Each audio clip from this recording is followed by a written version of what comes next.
A Taste for Death by P.D. James. Read by Michael Jayston. Book 1. Death of a Baronet. Chapter 1. The bodies were discovered at 8:45 on the morning of Wednesday the 18th of September by Miss Emily Wharton, a 65-year-old spinster of the parish of St. Matthew's in Paddington, London, and Darren Wilkes, aged 10, of no particular parish as far as he knew or cared. This unlikely pair of companions had left Miss Wharton's flat in Crowhurst Gardens just before 8:30 to walk the half-mile stretch of the Grand Union Canal to St. Matthew's Church. Here Miss Wharton, as was her custom each Wednesday and Friday, would weed out the dead flowers from the vase in front of the statue of the Virgin, scrape the wax and candle stubs from the brass holders, dust the 2 rows of chairs in the Lady Chapel, which would be adequate for the small congregation expected at that morning's early Mass, and make everything ready for the arrival at 9:20 of Father Barnes.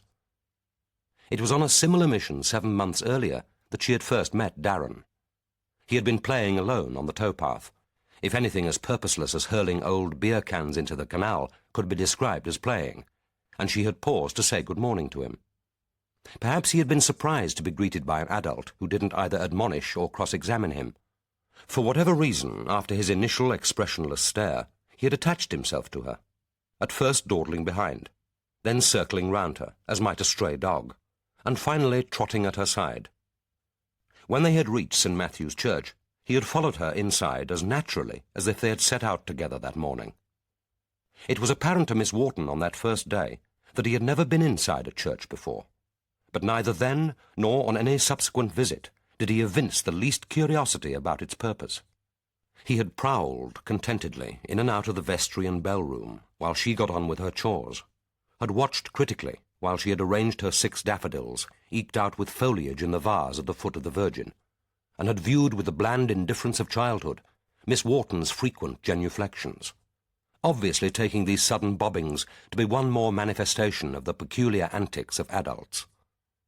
But she had met him on the towpath the next week, and the one following. After the 3rd visit he had, without invitation, walked home with her, and had shared her tin of tomato soup and her fish fingers. The meal, like a ritual communion, had confirmed the curious, unspoken, mutual dependence which bound them. But by then she had known, with a mixture of gratitude and anxiety, that he had become necessary to her.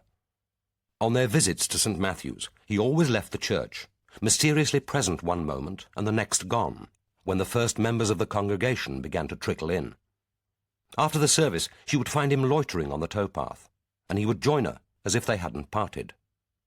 Miss Wharton had never mentioned his name to Father Barnes, or to anyone else at St. Matthew's, and as far as she knew, he had never, in his secretive world of childhood, mentioned hers. She knew as little about him now, his parents, his life, as she had at their first meeting. But that had been 7 months ago, a chill morning in mid-February, when the bushes which screen the canal walk from the neighbouring council estate had been tangled thickets of lifeless thorn, when the branches of the ash trees had been black with buds so tight that it seemed impossible they could ever crack into greenness, and the thin denuded wands of willow, drooping over the canal, had cut delicate feathers on the quickening stream. Now high summer was browning and mellowing into autumn.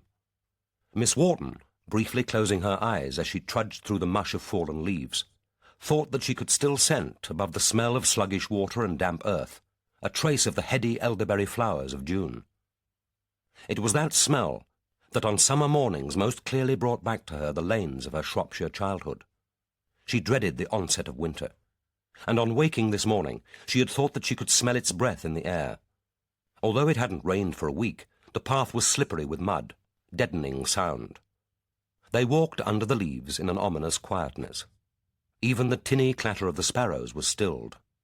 But to their right, the ditch which bordered the canal was still lush with its summer greenness, its grasses thick over the split tires, discarded mattresses and scraps of clothing rotting in its depths, and the torn and laden boughs of the willows dropped their thin leaves onto a surface which seemed too oily and stagnant to suck them in.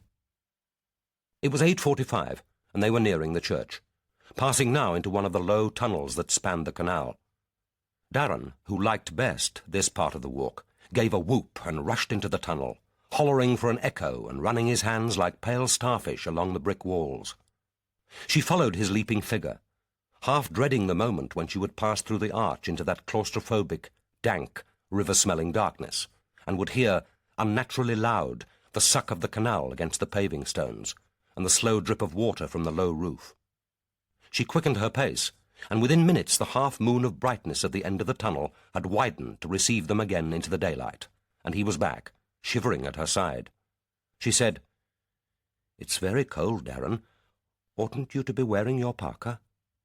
He hunched his thin shoulders and shook his head. She was amazed at how little he wore, and how impervious he was to the cold. Sometimes it seemed to her that he preferred to live in a perpetual shiver. Surely wrapping up well on an autumn chill morning wasn't considered unmanly. And he looked so nice in his parka. She had been relieved when he first appeared in it. It was bright blue striped with red, expensive, obviously new, a reassuring sign that the mother she had never met and of whom he never spoke tried to take good care of him. Wednesday was her day for replacing the flowers, and this morning she was carrying a small, tissue-wrapped bunch of pink roses and one of small white chrysanthemums. Their stems were wet, and she felt the dampness seeping through her woolen gloves. The flowers were tight-budded, but one was beginning to open, and a transitory evocation of summer came to her, bringing with it an old anxiety. Darren often arrived on their church morning with a gift of flowers. These, he had told her, were from Uncle Frank's stall at Brixton. But could that really be true? And then there was the smoked salmon, last Friday's gift, brought to her flat just before supper time. He told her he had been given it by Uncle Joe, who kept a cafe up Kilburn way. But the slivers, so moist, so delicious, had been interleaved with grease-proof paper, and the white tray in which they lay had looked so very like the one she had looked at with hopeless longing in Marks and Spencer, except that someone had torn off the label. He had sat opposite her, watching her while she ate, making an extravagant moue of distaste when she suggested that he share it, but staring at her with a concentrated, almost angry satisfaction. Rather, she thought, as a mother might watch a convalescent child taking her first mouthful.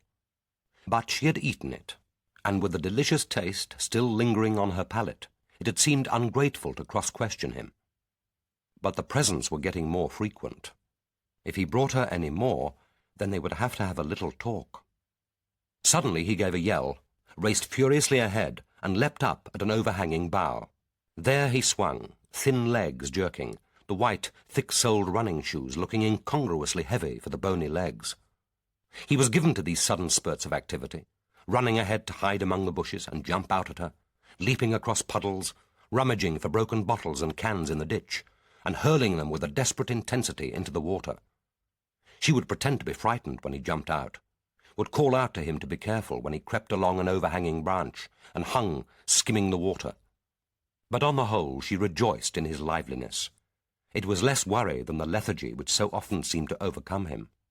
Now, watching his grinning monkey face as he swung arm over arm, the frantic twisting of his body, the silver of the delicate rib-cage under the pale flesh where the jacket had parted from his jeans, she felt a surge of love so painful that it was like a thrust to the heart. And with the pain came again the old anxiety. As he dropped beside her, she said, "Darren, are you sure your mother doesn't mind your helping me with St. Matthew's?" "Nah, that's okay. I told you." "You come to the flat so often. It's lovely for me, but are you quite sure she doesn't mind?" "Look, I told you. It's okay." "But wouldn't it be better if I came to see her, just to meet her, so that she knows who you're with?" "She knows. Anyway, she ain't at home. She's off visiting me Uncle Ron at Romford." Another uncle. How could she possibly keep track of them? But a fresh anxiety surfaced. "Then who is looking after you, Darren? Who is at home?" "No one. I'm sleeping with a neighbour till she comes back. I'm okay." "And what about school today?" "I told you, I don't have to go. It's a holiday, see? It's a holiday. I told you." His voice had become high, almost hysterical.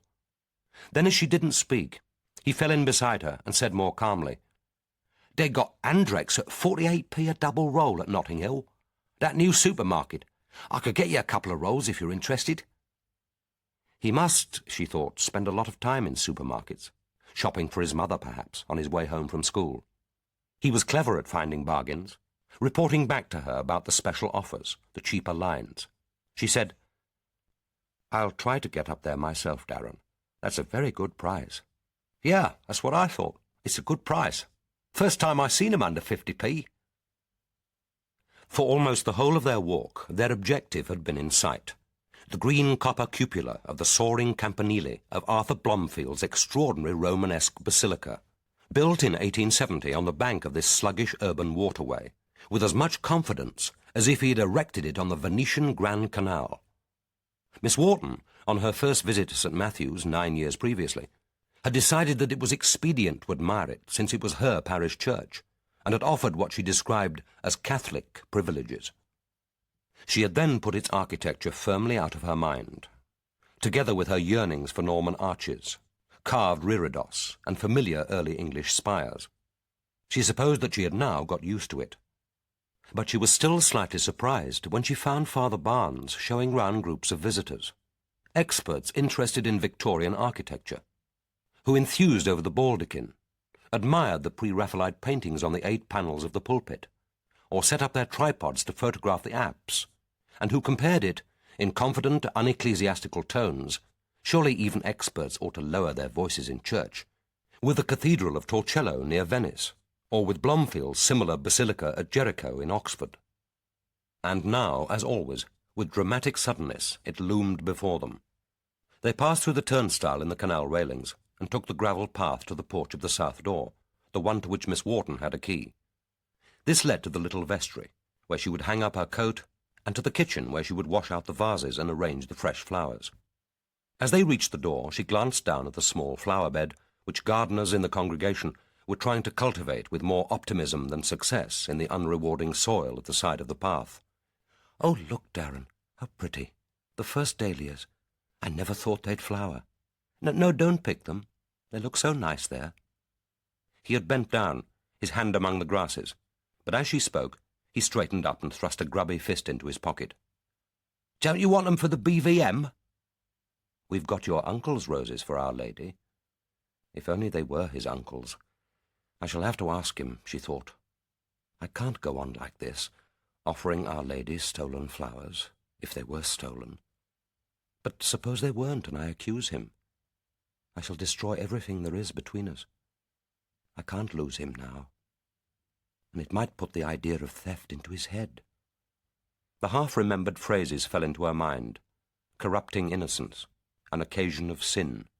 She thought, I shall have to think about it. But not now. Not yet. She rummaged in her handbag for the key on its wooden keyring and tried to fit it into the lock. But she couldn't get it in. Puzzled, but not yet worried, she tried the doorknob, and the heavy iron-bound door swung open. It was already unlocked, a key in place on the other side. The passage was quiet, unlit, the oak door to the little vestry on the left tightly closed. So Father Barnes must already be here. But how strange that he should arrive before her, and why hadn't he left on the passage light? As her gloved hand found the switch, Darren scampered past her, up to the wrought iron grille which separated the passage from the nave of the church. He liked to light a candle when they arrived, thrusting thin arms through the grille to reach the candle-holder and the coin-box. Early in their walk she had handed him the usual 10-penny piece, and now she heard a faint tinkle and watched while he stuck his candle in the socket and reached for the matches in their brass holder. And it was then, in that moment, that she felt the first twitch of anxiety. Some premonition alerted her subconscious. Earlier disquiets and a vague sense of unease came together and focused into fear. A faint smell, alien yet horribly familiar, the sense of a recent presence, the possible significance of that unlocked outer door, the dark passageway. Suddenly she knew that something was dreadfully wrong. Instinctively she called out, "Darren!" He turned and looked at her, and then immediately he was back at her side. Gently at first, and then with one sharp movement she opened the door. Her eyes dazzled with light. The long fluorescent tube which disfigured the ceiling was on, its brightness eclipsing the gentle glow from the passageway. And she saw the horror itself. There were 2 of them, and she knew instantly, and with absolute certainty, that they were dead. The room was a shambles. Their throats had been cut, and they lay like butchered animals in a waste of blood. Instinctively, she thrust Darren behind her, But she was too late. He too had seen. He didn't scream, but she felt him tremble, and he made a small, pathetic groan, like an angry puppy. She pushed him back into the passage, closed the door, and leaned against it. She was aware of a desperate coldness, of the tumultuous thudding of her heart. It seemed to have swollen in her chest, huge and hot, and its painful drumming shook her frail body as if to burst it apart. And the smell, which at first had been tentative, elusive, no more than an alien tincture on the air, now seemed to seep into the passage with a strong effluvium of death. She pressed her back against the door, grateful for the support of its solid carved oak. But neither its strength nor her tightly closed eyes could shut out horror. Brightly lit as on a stage, she saw the bodies still, more garish, more brightly lit than when they had first met her horrified eyes. One corpse had slipped from the low single bed to the right of the door and lay staring up at her, the mouth open, the head almost cleft from the body. She saw again the severed vessels, sticking like corrugated pipes through the clotted blood. The second was propped, ungainly as a rag doll, against the far wall. His head had dropped forward, and over his chest a great mat of blood had spread like a bib. A brown and blue woolen cap was still on his head, but askew. His right eye was hidden, but the left leered at her with a dreadful knowingness. Thus mutilated, it seemed to her everything human had drained away from them with their blood. Life, identity, dignity. They no longer looked like men. And the blood was everywhere. It seemed to her that she herself was drowning in blood. Blood drummed in her ears. Blood gurgled like vomit in her throat. Blood splashed in bright globules against the retinas of her closed eyes. The images of death she was powerless to shut out swam before her in a swirl of blood, dissolved, reformed, and then dissolved again, but always in blood. And then she heard Darren's voice, felt the tug of his hand on her sleeve. "We got to get out of here before the filth arrive. Come on. We ain't seen nothing, nothing. We ain't been here." His voice squeaked with fear. He clutched at her arm. Through the thin tweed his grubby fingers bit, sharp as teeth. Gently she prized them loose. When she spoke, she was surprised at the calmness of her voice. "That's nonsense, Darren. Of course they won't suspect us. Running away? Now that would look suspicious." She hustled him along the passage. "I'll stay here. You go for help. We must lock the door. No one must come in. I'll wait here, and you fetch Father Barnes. You know the vicarage? It's the corner flat in that block on Harrow Road. He'll know what to do. He'll call the police." "But you can't stay here on your own. Suppose he's still here, in the church, waiting and watching. We've got to keep together, okay?" The authority in his childish voice disconcerted her. "But it doesn't seem right, Darren, to leave them. Not both of us. It seems, well, callous, wrong. I ought to stay." "That's daft. You can't do nothing. They're dead, stiff. You saw 'em." He made a swift gesture of drawing a knife across his throat, rolled up his eyes and gagged. The sound was horribly realistic, a gush of blood in the throat. She cried out, "Oh, don't, Darren, please don't." Immediately he was conciliatory, his voice calmer. He put his hand in hers. "Better come along with me to Father Barnes." She looked down at him, piteously, as if she were the child. "If you think so, Darren." He had regained his mastery now. The small body almost swaggered. "Yeah, that's what I think. Come along with me." He was excited. She heard it in the raised treble, saw it in the bright eyes. He was no longer shocked, and he wasn't really upset. It had been silly to think that she needed to protect him from the horror. That spurt of fear at the thought of the police had passed. Brought up on those bright, flickering images of violence, could he distinguish between them and reality, she wondered. Perhaps it was more merciful that, protected by his innocence, he shouldn't be able to. He put a thin arm around her shoulders, helping her to the door, and she leaned against him, feeling the sharp bones under her arm. How kind he is, she thought. How sweet. This dear, dear child. She would have to talk to him about the flowers and the salmon, but she needn't think about that now. Not now. They were outside. The air, fresh and cold, smelled to her as sweet as a sea breeze. But when together they had pulled shut the heavy door with its iron-decorated bands, she found she couldn't fit the key into the lock. Her fingers were jumping rhythmically, as if in spasm. He took the key from her, and stretching high, thrust it into the lock. And then her legs gently folded, and she subsided slowly on the step, ungainly as a marionette. He looked at her. "You all right?" "I'm afraid I can't walk, Darren. I'll be better soon, but I have to stay here. You fetch Father Barnes, but hurry." As he still hesitated, she said, "The murderer, he can't still be inside. The door was unlocked when we arrived. He must have left after he wouldn't hang about inside, waiting to be caught, would he?" How odd, she thought, that my mind can reason that out while my body seems to have given up. But it was true. He couldn't still be there, hiding in the church, knife in hand.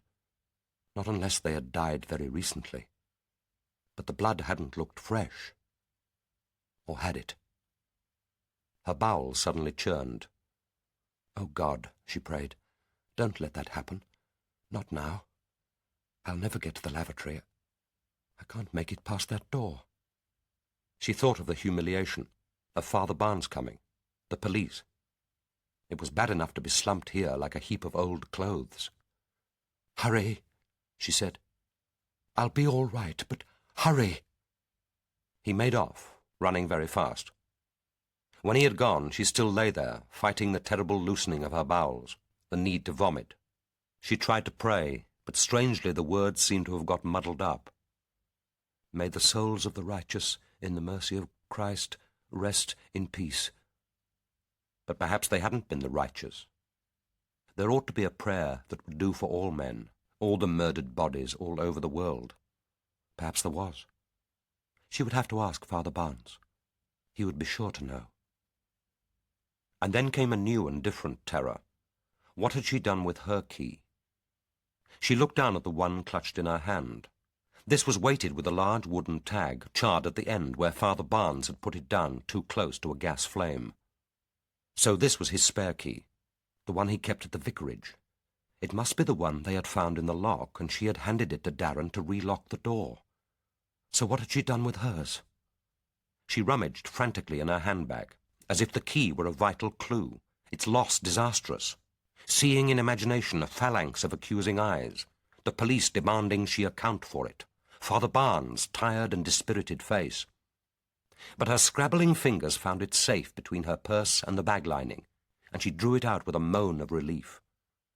She must have automatically put it away when she found the door already open. But how odd that she couldn't remember. Everything was a blank between their arrival and the moment in which she had thrust open the little vestry door. She was aware of a dark shadow looming beside her. She looked up and saw Father Barnes. Relief flooded her heart. She said, "You've rung the police, Father?"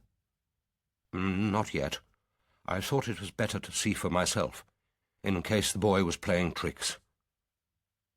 So they must have stepped past her into the church, into that dreadful room. How odd that huddled in the corner she hadn't even noticed.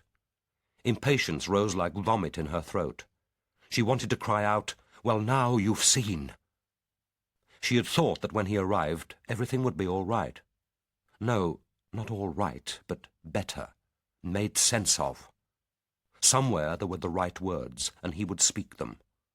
But looking at him, she knew that he brought no comfort.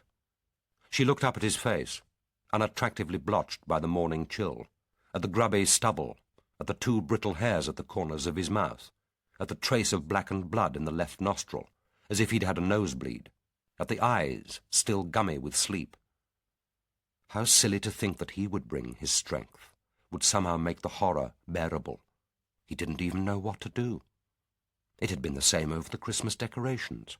Mrs. Noakes had always done the pulpit, ever since Father Collins' time, and then Lily Moore had suggested that it wasn't fair, that they ought to take turns at the pulpit and the font. He should have made up his mind and stood firm. It was always the same. But what a time to be thinking of Christmas decorations. her mind a tangle of hollyberries and gaudy poinsettias, red as blood. But it hadn't been so very red, more a reddish-brown. Poor Father Barnes, she thought, irritation dissolving into sentimentality. He's a failure like me, both failures. She was aware of Darren shivering beside her. Someone ought to take him home. Oh, God, she thought, what will this do to him, to both of us? Father Barnes was still standing beside her, twisting the door key in his ungloved hands. She said gently, "Father, we have to get the police." The police, of course. Yes, we must call the police. I'll phone from the vicarage." But still he hesitated. On an impulse she asked, "Do you know them, Father?" "Oh, yes. The tramp, that's Harry Mack." "Poor Harry. He sleeps in the porch sometimes." He didn't need to tell her that. She knew that Harry liked to doss down in the porch. She had taken her turn at clearing up after him, the crumbs, the paper bags, the discarded bottles, sometimes even worse things. She ought to have recognized Harry, that woolen hat, the jacket. She tried not to dwell on why it was that she hadn't. She asked with the same gentleness, "And the other, Father, did you recognize him?" He looked down at her. She saw his fear, his bewilderment, and above all, a kind of astonishment at the enormity of the complications that lay ahead. He said slowly, not looking at her, "The other is Paul Berowne. Sir Paul Berowne. He was, a minister of the Crown."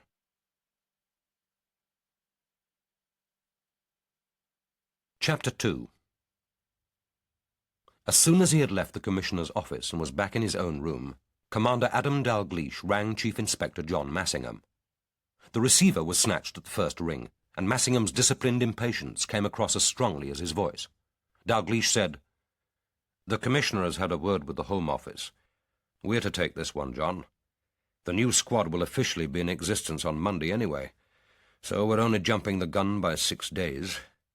And Paul Berowne may still technically be the member for Hertfordshire North East. He wrote to the Chancellor of the Exchequer to apply for the Chiltern Hundreds on Saturday, apparently, and no one seems quite sure whether the resignation dates from the day the letter was received or the date the warrant is signed by the Chancellor. Anyway, all that is academic. We take the case." But Massingham was uninterested in the procedural details for the resignation of a parliamentary seat. He said, "Division assures, sir, that the body is Sir Paul Berowne. One of the bodies. Don't forget the tramp. Yes, it's Berowne. There's evidence of identity at the scene, and the parish priest knew him, apparently. It wasn't the first time Berowne had spent the night in St. Matthew's Church vestry. An odd place to choose to sleep. Or to die. Have you spoken to Inspector Miskin?" Once they had begun working together, they would both be calling her Kate, but now Dalgliesh gave her rank. Massingham said, "She's off today, sir, but I managed to get her at her flat. I've asked Robbins to collect her gear, and she'll meet us at the scene. I've alerted the rest of the team." "Right, John. Get the rover, will you? I'll meet you outside. 4 minutes." It crossed his mind that Massingham might not have been too displeased had Kate Miskin already left her flat and been impossible to contact. The new squad had been set up in C1 to investigate serious crimes that, for political or other reasons, needed particularly sensitive handling. It had been so self-evident to Dalgliesh that the squad would need a senior woman detective, that he had devoted his energy to choosing the right one, rather than to speculating how well she would fit into the team. He had selected the 27-year-old Kate Miskin on her record and her performance at interview, satisfied that she had the qualities for which he was looking. They were also the ones he most admired in a detective: intelligence, courage, discretion, and common sense. What else she might have to contribute remained to be seen. He knew that she and Massingham had worked together before, when he had been a newly promoted divisional detective inspector and she a sergeant. It was rumoured that the relationship had at times been stormy, but Massingham had learned to discipline some of his prejudices since then, as he had the notorious Massingham temper, and a fresh, even an iconoclastic, influence, even a little healthy rivalry, could be more effective operationally than the collusive and macho Freemasonry which frequently bound together a team of all-male officers. Dalgliesh began rapidly but methodically to clear his desk, then checked his murder bag. He had told Massingham 4 minutes, and he would be there. Already he had moved, as if by a conscious act of will, into a world in which time was precisely measured, details obsessively noticed, the senses preternaturally alert to sounds, smell, sight, the flick of an eyelid, the timbre of a voice. He had been called from this office to so many bodies, in such different settings, such different states of dissolution, old, young, pathetic, horrifying, having in common only the one fact, that they were violently dead, and by another's hand. But this body was different. For the first time in his career, he had known and liked the victim. He told himself that it was pointless to speculate what difference, if any, this would make to the investigation. Already he knew that the difference was there. The Commissioner had said, "His throat is cut, possibly by his own hand. But there's a second body, a tramp. This case is likely to be messy in more ways than one." His reaction to the news had been partly predictable and partly complex and more disturbing. There had been the natural initial shock of disbelief at hearing of the unexpected death of any person, even casually known. He would have felt no less if he had been told that Berowne was dead of a coronary or killed in a car smash. But this had been followed by a sense of personal outrage, an emptiness, and then a surge of melancholy, not strong enough to be called grief, but keener than mere regret, which had surprised him by its intensity.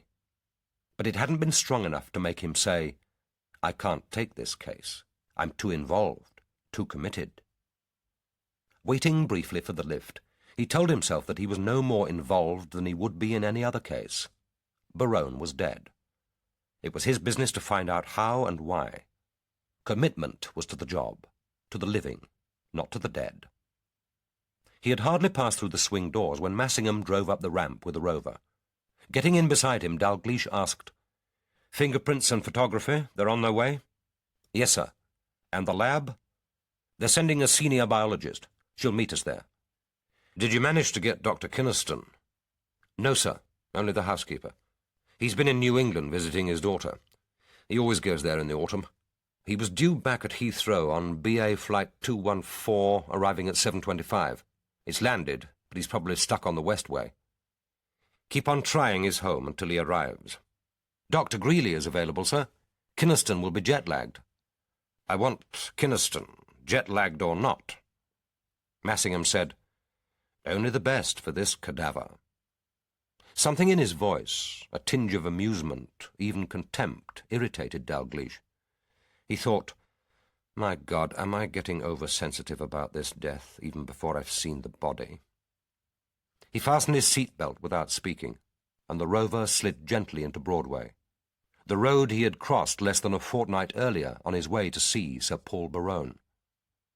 Gazing straight ahead, only half aware of a world outside the claustrophobic comfort of the car, of Massingham's hands stroking the wheel, the almost soundless changing of the gears, the pattern of traffic lights, he deliberately let his mind slip free of the present and of all the conjecture about what lay ahead, and remembered, by an exercise of mental recall, as if something important depended on his getting it right, every moment of that last meeting with the dead man.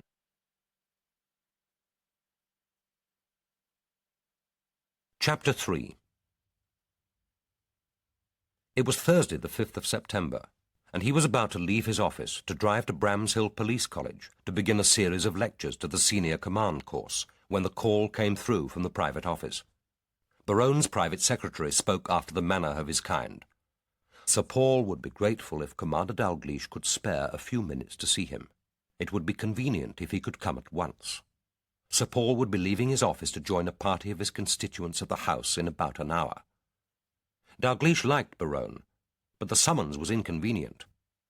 He was not expected at Bramshill until after luncheon, and had planned to take his time over the journey to North Hampshire, visiting churches at Sherborne St. John and Winchfield, and lunching at a pub near Stratfield Say, before arriving at Bramshill in time for the usual courtesies with the Commandant before his 2:30 lecture.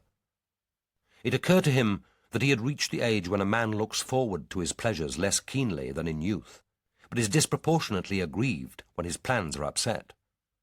There had been the usual time-consuming, wearying, and slightly acrimonious preliminaries to the setting up of the new squad in C1, and already his mind was reaching out with relief to the solitary contemplation of alabaster effigies, 16th-century glass, and the awesome decorations of Winchfield.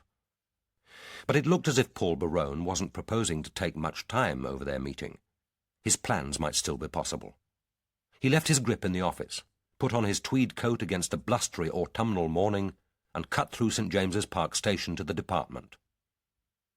As he pushed his way through the swing doors, he thought again how much he had preferred the Gothic splendour of the old building in Whitehall. It must, he recognised, have been infuriating and inconvenient to work in. It had, after all, been built at a time when the rooms were heated by coal fires, tended by an army of minions, and when a score of carefully composed handwritten minutes by the department's legendary eccentrics were adequate to control events, which now required 3 divisions and a couple of under-secretaries. This new building was no doubt excellent of its kind, but if the intention had been to express confident authority tempered by humanity, he wasn't sure that the architect had succeeded. It looked more suitable for a multinational corporation than for a great department of state. He particularly missed the huge oil portraits which had dignified that impressive Whitehall staircase, intrigued always by the techniques by which artists of varying talents had coped with the challenge of dignifying the ordinary and occasionally unprepossessing features of their sitters, by the visual exploitation of magnificent robes, and by imposing on their pudgy faces the stern consciousness of imperial power. But at least they had removed the studio photograph of a royal princess, which until recently had graced the entrance hall. It had looked more suitable for a West End hairdressing salon. He was smilingly recognized at the reception desk, but his credentials were still carefully scrutinized, and he was required to await the escorting messenger, even though he had attended enough meetings in the building to be reasonably familiar with these particular corridors of power. Few of the elderly male messengers now remained, and for some years the department had recruited women.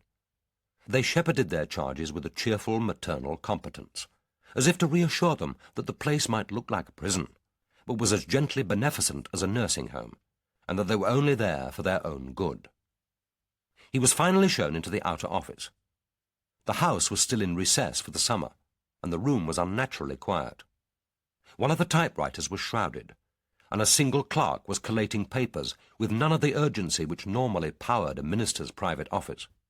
It would have been a very different scene a few weeks earlier.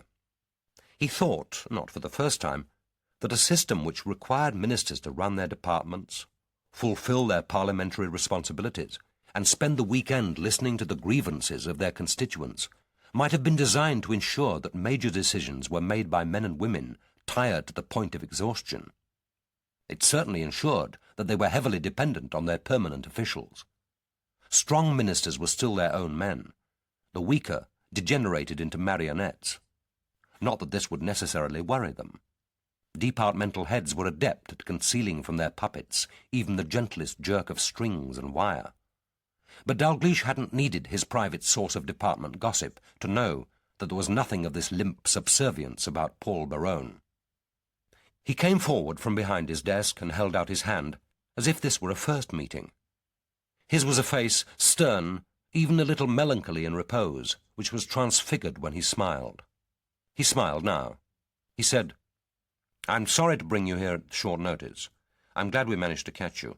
It isn't particularly important, but I think it may become so."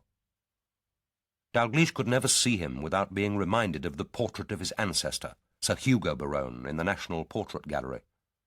Sir Hugo had been undistinguished except for a passionate, if ineffective, allegiance to his king.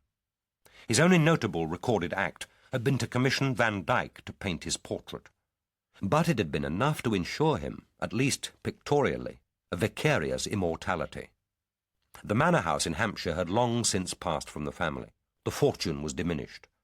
But Sir Hugo's long and melancholy face, framed by a collar of exquisite lace, still stared with arrogant condescension at the passing crowd, the definitive 17th-century royalist gentleman. The present baronet's likeness to him was almost uncanny. Here was the same long-boned face, the high cheekbones tapering to a pointed chin, the same widely spaced eyes with the droop of the left eyelid, the same long-fingered pale hands, the same steady but slightly ironic gaze. Dalgliesh saw that his desktop was almost clear. It was a necessary ploy for an overworked man who wanted to stay sane. You dealt with one thing at a time, gave it your whole attention, decided it, then put it aside. At this moment he managed to convey that the one thing requiring attention was comparatively unimportant. A short communication on a sheet of quarto-sized white writing paper. He handed it over. Dalgliesh read, "The member for Hertfordshire North East, despite his fascist tendencies, is a notable liberal when it comes to women's rights. But perhaps women should beware. Proximity to this elegant baronet can be lethal. His first wife was killed in a car accident. He was driving. Theresa Nolan, who nursed his mother and slept in his house, killed herself after an abortion. It was he who knew where to find the body. The naked body of Diana Travers, his domestic servant, was found drowned at his wife's Thameside birthday party, a party at which he was expected to be present. Once is a private tragedy. Twice is bad luck.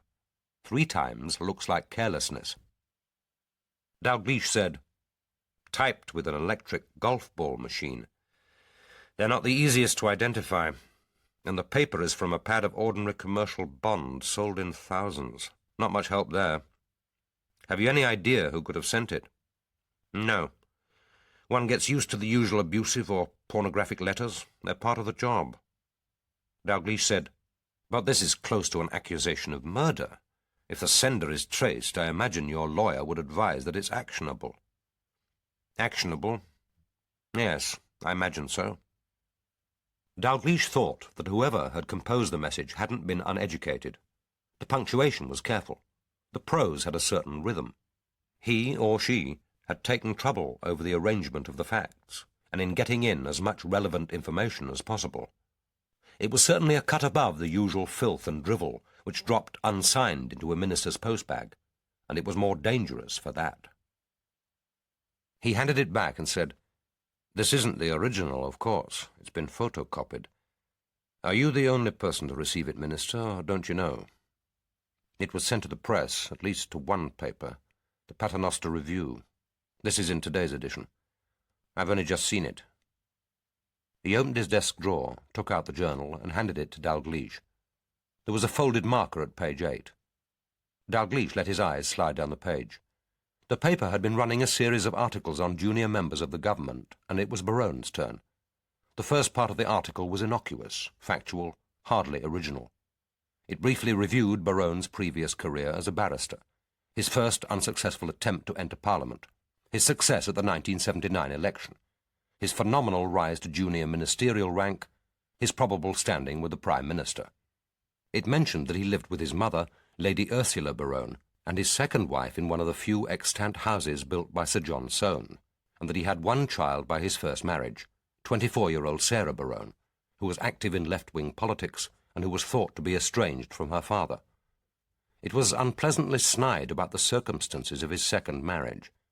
His elder brother, Major Sir Hugo Berowne, had been killed in Northern Ireland, and Paul Berowne had married his brother's fiancée within 5 months of the car accident which had killed his wife. It was perhaps appropriate that the bereaved fiancé and husband should find mutual consolation, although no one who has seen the beautiful Barbara Berowne could suppose that the marriage was merely a matter of fraternal duty. It went on to prognosticate with some insight but little charity about his political future. But much of that was little more than lobby gossip. The sting lay in the final paragraph, and its origin was unmistakable. He is a man who is known to like women. Certainly most find him attractive. But those women closest to him have been singularly unlucky. His first wife died in a car smash while he was driving. A young nurse, Theresa Nolan, who nursed his mother, Lady Ursula Berowne, killed herself after an abortion, and it was Berowne who found the body. 4 weeks ago, a girl who worked for him, Diana Travers, was found drowned following a party given for his wife on her birthday, a party at which he was expected to be present. Bad luck is as lethal for a politician as halitosis. It could yet follow him into his political career. It could be the sour smell of misfortune, rather than the suspicion that he doesn't know what he really wants, which could mock the prediction that here is the next Conservative Prime Minister but one. Berowne said, "The Paternoster Review isn't circulated in the department. Perhaps it should be. Judging from this, we might be missing entertainment, if not instruction. I read it occasionally at the club, mainly for the literary reviews. Do you know anything about the paper?" He could, thought Dalgliesh, have asked the department's own public relations people. It was interesting that apparently he hadn't chosen to. He said, "I've known Conrad Ackroyd for some years. He owns and edits the Paternoster. His father and grandfather had it before him. In those days it was printed in Paternoster Place in the city. Ackroyd doesn't make money out of it. Papa left him reasonably well provided for through more orthodox investments, but I imagine it just about breaks even. He likes to print gossip occasionally, but the paper isn't a second private eye. Ackroyd hasn't the guts, for one thing.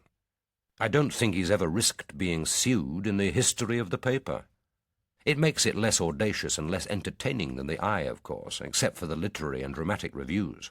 They have an enjoyable perversity. Only the Paternoster, he recalled, would have described a revival of Priestley's and Inspector Calls as a play about a very tiresome girl who caused a great deal of trouble to a respectable family. He added, "The facts will be accurate as far as they go. This will have to be checked. But it's surprisingly vicious for the Paternoster." Berowne said, "Oh, yes, the facts are accurate." He made the statement calmly, almost sadly, without explanation, and apparently without the intention of offering any. Dalgliesh wanted to say, "Which facts? The facts in this journal, or the facts in the original communication?" But he decided against the question. This wasn't yet a case for the police, least of all for him. For the present, anyway, the initiative must lie with Berowne. He said, "I remember the Theresa Nolan inquest. This Diana Travers drowning is new to me."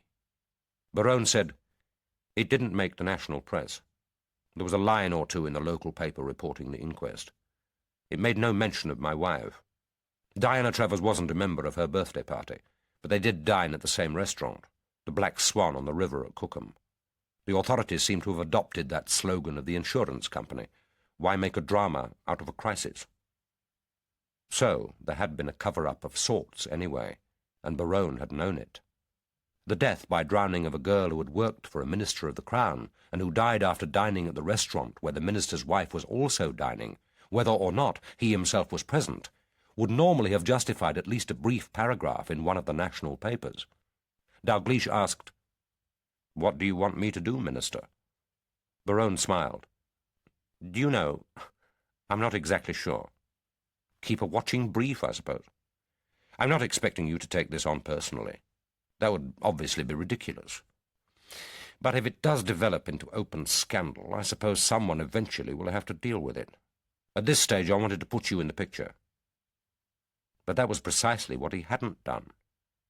With any other man, Dalgliesh would have pointed this out, and with some asperity. The fact that he felt no temptation to do so with Berowne interested him. He thought, "There'll be reports on both the inquests. I can get most of the facts from official sources.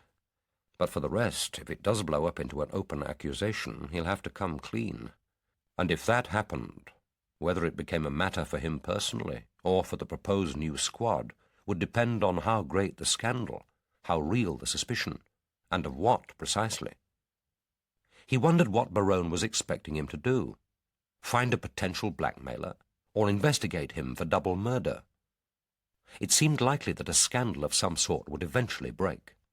If the communication had been sent to the Paternoster Review, it had almost certainly been sent to other papers or journals, possibly to some of the nationals. They might at present be choosing to hold their fire, but that didn't mean they'd have thrown the communication into their waste paper baskets. They had probably spiked it while they checked with their lawyers. In the meantime, to wait and watch was probably the wisest option. But there would be no harm in having a word with Conrad Ackroyd. Ackroyd was one of the greatest gossips in London. Half an hour spent in his wife's elegant and comfortable drawing-room was usually more productive and a great deal more entertaining than hours spent beavering through official files. Berowne said, "I'm meeting a party of constituents at the house. They want to be shown round. Perhaps if you've time you could walk over with me." Again, the request was a command. But when they left the building, he turned without explanation to the left and down the steps to Birdcage Walk. So they were to walk to the house the longest way, along the fringe of St. James's Park. Dalgliesh wondered if there were things his companion wished to confide which could more easily be said out of the office. The 90 acres of entrancing, if formalized, beauty of the park, crossed by paths so convenient that they might have been purposefully designed to lead from one centre of power to another, must, he thought, have heard more secrets than any other part of London. But if that were Berowne's intention, it was destined to be thwarted. They had hardly crossed Birdcage Walk when they were hailed by a cheerful shout, and Jerome Mapleton trotted up beside them, rubicund, sweaty-faced, and a little out of breath. He was a member for a South London constituency, a safe seat which he nevertheless hardly ever left, as if fearing that even a week's absence might put it in jeopardy. 20 years in the House still hadn't dampened his extraordinary enthusiasm for the job, and his not unappealing surprise that he should actually be there. Talkative, gregarious, and insensitive, he attached himself as if by magnetic force to any group larger or more important than the one he was actually in. Law and order was his chief interest, a concern popular with his prosperous middle-class constituents, cowering behind their security locks and decorative window bars. Adapting his subject to his captive audience, he plunged at once into parliamentary small talk about the newly appointed committee, bobbing up and down between Berowne and Dalgliesh like a small craft on bumpy water. "This committee, Policing a Free Society the Next Decade, isn't that what it's called? Or is it Policing in a Free Society the Next Decade? Didn't you spend the first session deciding whether to include that little preposition? So typical. You're looking at policy as well as technical resources, aren't you? Isn't that a tall order? It's made the committee larger than is usually thought effective, hasn't it? Wasn't the original idea to look again at the application of science and technology to policing? The committee seems to have enlarged its terms of reference." Dalgliesh said, "The difficulty is that technical resources and policy aren't easily separated, not when you get to practical policing." "Oh, I know. I quite appreciate that, my dear Commander. This proposal to monitor vehicle movements on the motorways, for example. You can do it, of course. The question is, should you do it? Similarly, with surveillance. Can you imagine advanced scientific methods divorced from the policy and ethics of their actual use? That's the question, my dear Commander. You know it. We all know it. And come to that, can we any longer rely on the received doctrine that it's for the Chief Constable to decide on the allocation of resources?" Berowne said, "You aren't, of course, about to utter heresy that we ought to have a national force." He spoke without apparent interest, his eyes fixed ahead. It was as if he were thinking, "Since we're lumbered with this bore, let's throw him a predictable subject and hear his predictable views." "No, but it might be better to have one by will and intention than by default. De jure, Minister, not de facto." "Well, you'll have plenty to keep you busy, Commander, and given the membership of the working party, it won't be dull." He spoke wistfully. Dalgliesh suspected that he had hoped to be a member. He heard him add, "I suppose that's the attraction of the job for the sort of man you are." What sort of man, thought Dalgliesh? The poet who no longer writes poetry? The lover who substitutes technique for commitment? The policeman disillusioned with policing? He doubted whether Mapleton intended his words to be offensive. The man was as insensitive to language as he was to people. He said, "I've never been quite sure what the attraction is, except that the job isn't boring, and it gives me a private life." Berowne spoke with sudden bitterness. "It's a job with less hypocrisy than most. A politician is required to listen to humbug, talk humbug, condone humbug. The most we can hope for is that we don't actually believe it." The voice, rather than the words, disconcerted Mapleton. Then he decided to treat it as a joke and giggled. He turned to Dalgliesh. So what now for you personally, Commander? Apart from the working party, of course. A week of lectures to the senior command course at Bram's Hill. Then back here to set up the new squad. Well, that should keep you busy. What happens if I murder the member for Chesterfield West when the working party is actually sitting? He giggled again at his own audacity. I hope you'll resist the temptation, sir. Yes, I must try. The committee is too important to have the senior police detective interest represented on a part-time basis. And by the way, talking of murder, there's a very odd paragraph about you, Berowne, in today's Paternoster Review. Not altogether friendly, I thought. Yes, said Berowne shortly. I've seen it. He increased his pace so that Mapleton, already out of breath, had to choose between talking or using his energy to keep up. When they reached the Treasury, he obviously decided that the reward was no longer worth the effort, and with a valedictory wave disappeared up Parliament Street. But if Berowne had been seeking a moment for further confidences, it had disappeared. The pedestrian signal had turned to green. No pedestrian, seeing the lights in his favour at Parliament Square, hesitates. Berowne gave him a rueful glance, as if to say, "See how even the lights conspire against me," and walked briskly across. Dalgliesh watched as he crossed Bridge Street, acknowledged the salute of the policeman on duty, and disappeared into New Palace Yard. It had been a brief and unsatisfactory encounter. He had the feeling that Berowne was in some trouble, deeper and more subtly disturbing than poison pen messages. He turned back to the yard, telling himself that if Berowne wanted to confide, he would do it in his own good time. But that time had never come, and it had been on his drive back from Bram's Hill a week later that he had turned on his radio and heard the news of Berowne's resignation of his ministerial post. The details had been sparse. Berowne's only explanation had been that he felt it was time for his life to take a new direction.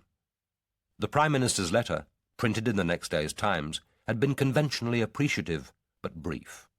The great British public, most of whom would have been hard-pressed to name 3 members of the cabinet of this or any administration, were preoccupied with chasing the sun in one of the rainiest summers in recent years, and took the loss of a junior minister with equanimity. Those parliamentary gossips, still in London, enduring the boredom of the silly season, waited in happy expectation for the scandal to break. Dalgliesh waited with them. But there was, apparently, to be no scandal. Berowne's resignation remained mysterious. Dalgliesh had already sent, while at Bram's Hill, for the reports of the inquests on Theresa Nolan and Diana Travers. On the face of it, there was no cause for concern. Theresa Nolan, after having a medical termination on psychiatric grounds, had left a suicide note for her grandparents, which they had confirmed was in her handwriting, and which made her intention to kill herself plain beyond any doubt. And Diana Travers, after drinking and eating unwisely, had apparently herself dived into the Thames to swim out to her companions, who were messing about in a punt. Dalgliesh had been left with an uneasy feeling that neither case was as straightforward as the reports made it appear. But certainly there was no prima facie evidence of foul play in connection with either of the 2 deaths. He was uncertain how much further he was expected to probe, or whether, in the light of Berowne's resignation, there was any point in his probing. He had decided to do nothing further for the present, and leave it to Berowne to make the first move. And now Berowne, the harbinger of death, was himself dead, by his hand or another's. Whatever secret he had been hoping to confide on that short walk to the house would remain forever unspoken. But if he had indeed been murdered, then the secrets would be told, through his dead body, through the intimate detritus of his life, through the mouths, truthful, treacherous, faltering, reluctant, of his family, his enemies, his friends. Murder was the first destroyer of privacy, as it was of so much else. And it seemed to Dalgliesh an ironic twist of fate that it should be he, whom Berowne had shown a disposition to trust, who should now be travelling to begin that inexorable process of violation.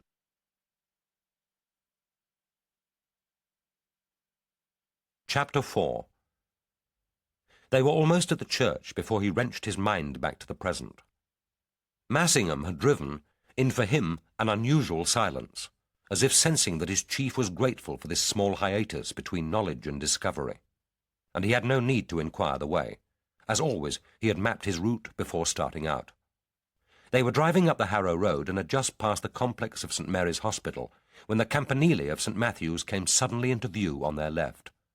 With its crossed bands of stone, its high arched windows and copper cupola, it reminded Dalgliesh of the brick towers he had laboriously erected as a child, brick on precarious brick, until they toppled in noisy disorder on the nursery floor.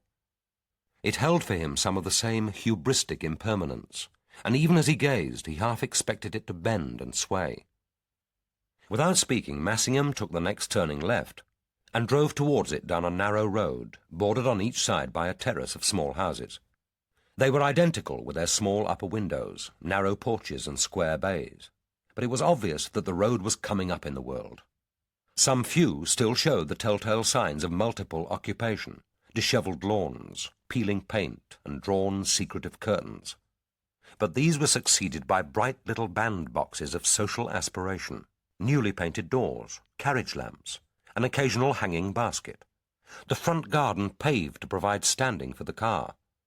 At the end of the road, the huge bulk of the church, with its soaring walls of smoke-blackened brick, looked as much out of keeping as it was out of scale with this small domestic self-sufficiency. The huge north door, large enough for a cathedral, was closed. Beside it, a grime-encrusted board gave the name and address of the parish priest and the time of services. But there was nothing else to suggest that the door was ever opened. They drove slowly down a narrow asphalt drive between the southern wall of the church and the railing bordering the canal. But still, there was no sign of life. It was obvious that the news of the murder hadn't yet spread. There were only 2 cars parked outside the south porch. One, he guessed, belonged to Detective Sergeant Robbins, and the red Metro to Kate Miskin. He wasn't surprised that she was there before them. She opened the door before Massingham had time to ring, her handsome, shield-shaped face composed under the light brown fringe, and looking, in her shirt, slacks and leather jerkin, as elegantly informal as if she had just come in from a country walk. She said, "The D.I.'s compliments, sir, but he had to get back to the station. They've got a homicide at Royal Oak. He left as soon as Sergeant Robbins and I arrived. He'll be available from midday if you need him. The bodies are here, sir. They call it the little vestry." It was typical of Glyn Morgan not to have disturbed the scene. Dalgliesh had a respect for Morgan as a man and a detective, but was grateful that either duty, tact, or a mixture of both had taken him away. It was a relief not to have to soothe and propitiate an experienced detective, who could hardly be expected to welcome a commander from the new C1 squad intruding on his patch. Kate Miskin pushed open the first door on the left and stood aside for Dalgliesh and Massingham to enter. The little vestry was garishly lit like a film set. Under the glare of the fluorescent light, the whole bizarre scene, Berowne's sprawled body and severed throat, the clotted blood, the tramp propped like a stringless marionette against the wall, looking for a moment unreal, a Grand Guignol tableau, too overdone and too contrived to be convincing. Hardly glancing at Berowne's body, Dalgliesh picked his way across the carpet to Harry Mack and squatted beside him. Without turning his head, he asked, "Were the lights on when Miss Wharton found the bodies?" "Not in the passage, sir, but she says this light was on. The boy confirms it." "Where are they now?" "In the church, sir. Father Barnes is with them." "Have a word with them, will you, John? Tell them I'll speak to them as soon as I'm free. And try to contact the boy's mother. We ought to get him away from here as soon as possible. Then I want you here." Harry looked as derelict in death as he must have done in life. If it hadn't been for the breastplate of blood, he could have been asleep. Legs stuck out, head slumped forward, his woolen cap slipped over his right eye. Dalgliesh put his hand under the chin and gently lifted the head. He had the sensation that it would come apart from the body and roll over into his hands. He saw what he had expected to find, the single slash across the throat, apparently from left to right, cutting through the trachea to the vertebrae. Rigor mortis was already well established, and the skin was ice-cold and goose-fleshed, as the erector muscles of the hair contracted with the onset of rigor. Whatever concatenation of chance or desire had brought Harry Mack to this place, there was no mystery about the cause of death. He was wearing old plaid trousers, over-large and loose as pantaloons, and tied at the ankles with string. Above them, As far as it was possible to see for the blood, he wore a striped knitted pullover over a navy jumper. A malodorous checked jacket, stiff with grime, was unbuttoned, the left flap lying open. Dalgliesh raised it with careful fingers, touching only the extreme edge of the cloth, and saw underneath a smudge of blood on the carpet about 2 centimetres long and thicker at the right end than at the left. Peering closer, he thought he could see a smear roughly the same length on the jacket pocket, but the cloth was too dirty for him to be sure. But the implication of the smear on the carpet was plain enough. 1 or more drops of blood must have fallen or been spilt from the weapon before Harry fell, and had then been smeared along the carpet as the body was dragged against the wall. But whose blood? If it proved to be Harry's, the discovery was of small significance. But suppose it were Berowne's? Dalgliesh felt impatient for the arrival of the forensic biologist, although he knew he couldn't hope for the answer, not yet. Samples of both victims' blood would be taken from the bodies at the post-mortem, but it would be 3 days at least before he could expect to get the result of the analysis.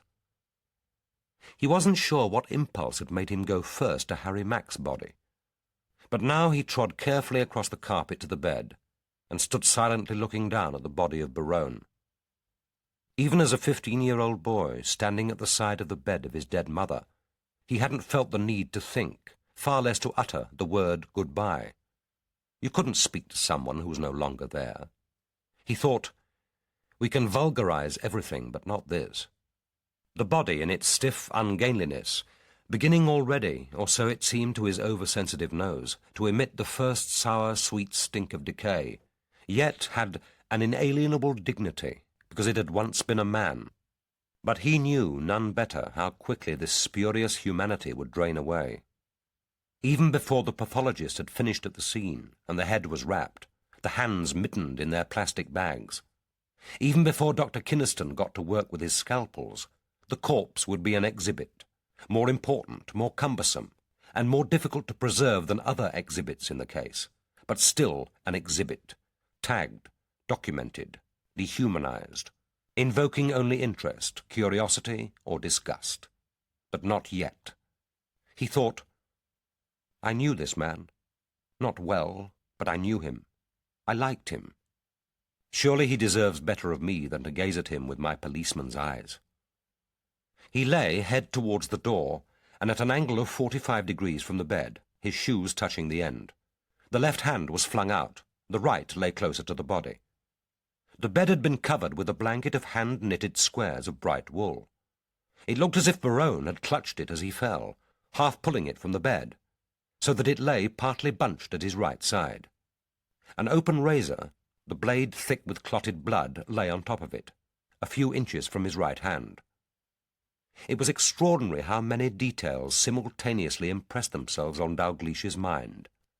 A thin wedge of what looked like mud, caked between the heel and the sole of the left shoe, the pattern of blood stiffening the fine fawn cashmere of the sweater, the half-open mouth fixed in a rictus between a smile and a sneer, the dead eyes, seeming as he watched to shrink into their sockets, the left hand with its long, pale fingers, curved and delicate as a girl's, the palm of the right hand thick with blood.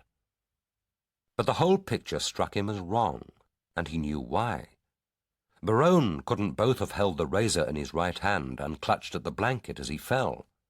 But if he had first dropped the razor, why should it be lying on top of the blanket, and so conveniently close to his hand, as if it had slipped from the opening fingers?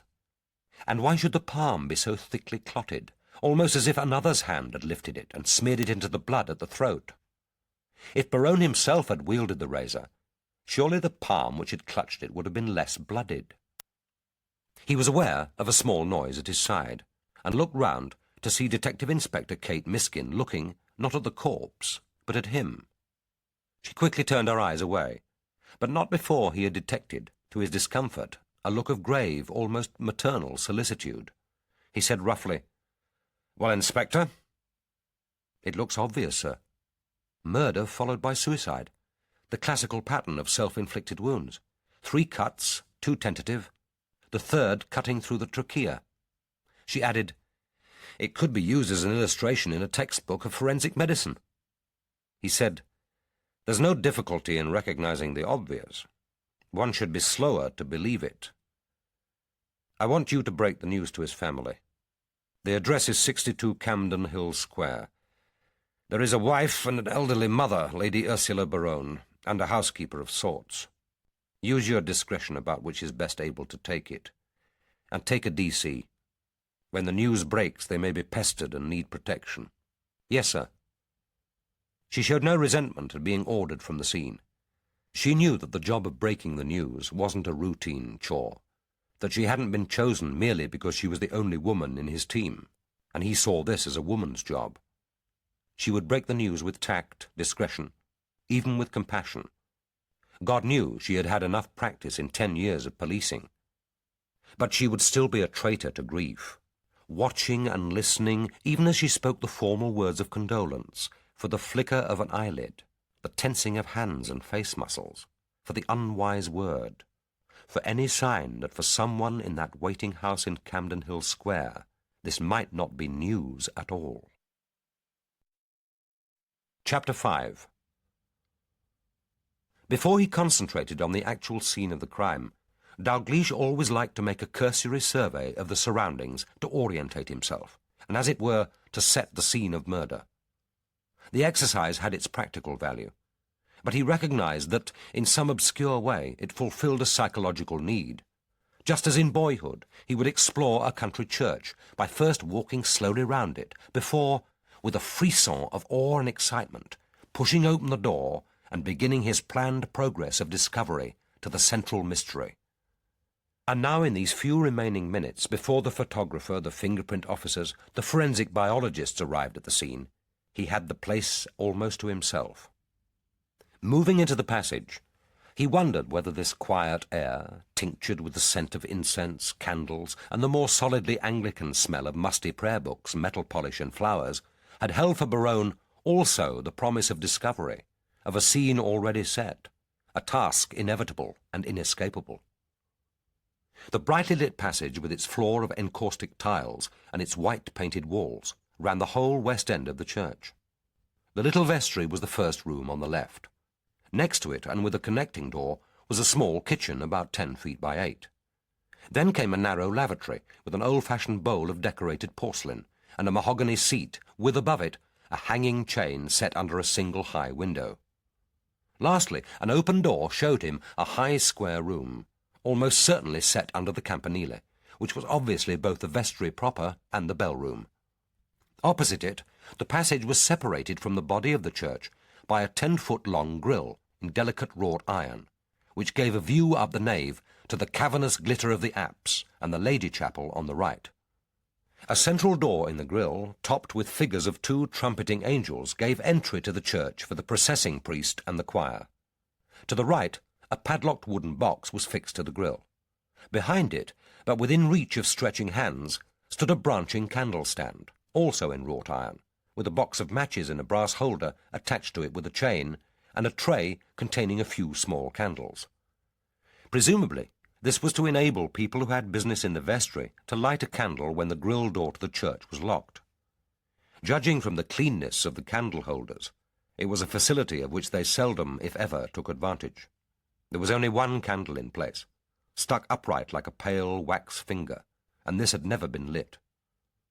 2 of the brass chandeliers suspended above the nave gave a gentle, diffused light, but the church looked dimly mysterious compared with the glare of the passage, and the figures of Massingham and the detective sergeant quietly conferring, of Miss Wharton and the boy, patiently sitting like humpbacked dwarfs on low chairs in what must be the children's corner, seemed as distanced and insubstantial as if they moved in a different dimension of time.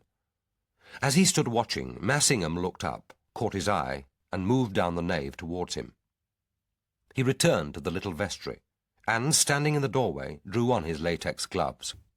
It always surprised him a little that it was possible to fix the attention on the room itself, its furniture and objects, even before the bodies had been packaged and taken away, as if, in their fixed and silent decrepitude, they had for a moment become part of the room's artifacts, as significant as any other physical clue, no more and no less.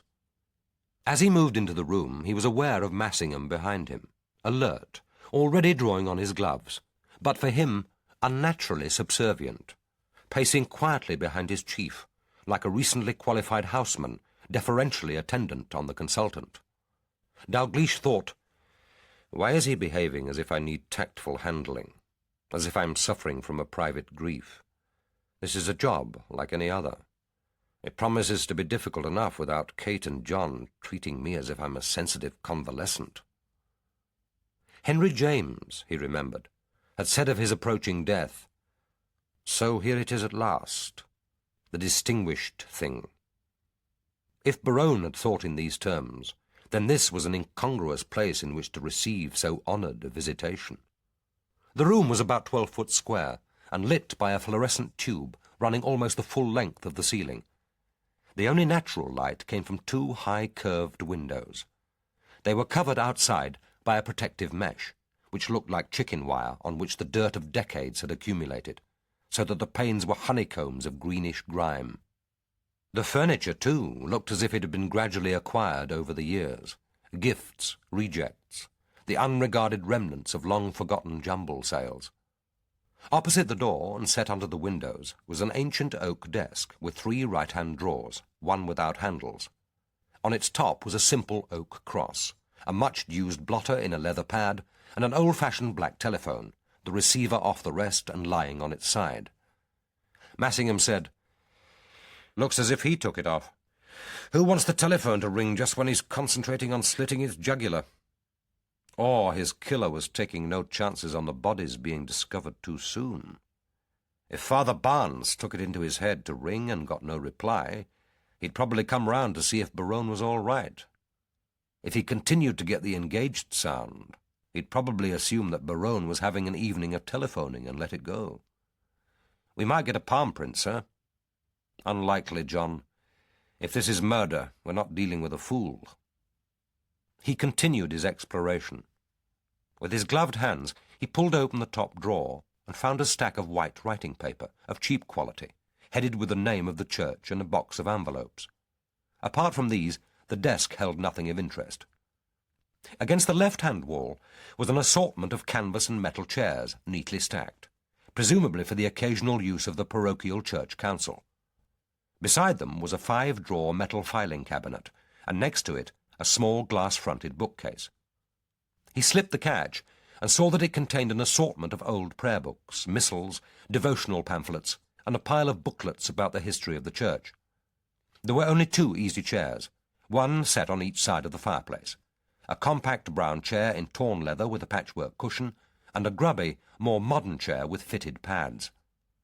One of the stacked chairs had been uprighted. A white towel hung over its back, and on the seat rested a brown canvas bag, its zip open. Massingham rummaged gently inside and said, "A pair of pyjamas, spare pair of socks and table napkin wrapped round half a sliced loaf, wholemeal, and a piece of cheese. Roquefort by the look of it, and there's an apple. A Cox, if that's relevant." "Hardly. Is that all, John?" "Yes, sir." "No wine. Whatever he thought he was doing here, it doesn't look like an assignation. Not with a woman, anyway. And why choose this place with the whole of London open to him? Bed too narrow? No comfort?" "Whatever he was looking for, I don't think it was comfort." Dalgliesh had moved over to the fireplace, a plain wooden overmantel with an iron surround patterned with grapes and convolvulus set in the middle of the right-hand wall. It must, he thought, have been decades since a fire was lit in it for comfort. In front of the grate was a tall electric fire with artificial coals, a high curved back, and a triple set of burners. He moved it gently forward and saw that the grate had in fact been recently used. Someone had tried to burn a diary. It lay open in the fire basket, its leaves curled and blackened. Some pages had apparently been torn out and separately burnt. The brittle fragments of black ash had floated down to lie on top of the debris under the grate. Old twisted match ends, coal dust, carpet fluff, the accumulated grit of years. The blue cover of the diary, with the year clearly printed, had been more resistant to the flames. One corner only was slightly scorched. Whoever had burnt it had evidently been in a hurry, unless, of course, he had been concerned only to destroy certain pages. Dalgliesh made no attempt to touch it. This was a job for Ferris, the scene-of-crime officer, already hovering impatiently in the passage. The ferret was never happy when anyone other than himself was examining a scene of crime, and it seemed to Dalgliesh that his impatience to get on with the job came through the wall as a palpable force. He crouched low and peered into the debris under the grate. Among the fragments of blackened paper, he saw a used safety match, the unburnt half of the stem clean and white, as if it had only recently been struck. He said, "He could have used this to burn the diary, but if so, where's the box? Have a look in the jacket pockets, will you, John?" Massingham walked over to Berowne's jacket hanging on a hook at the back of the door, and felt in the 2 outer and 1 inner pockets.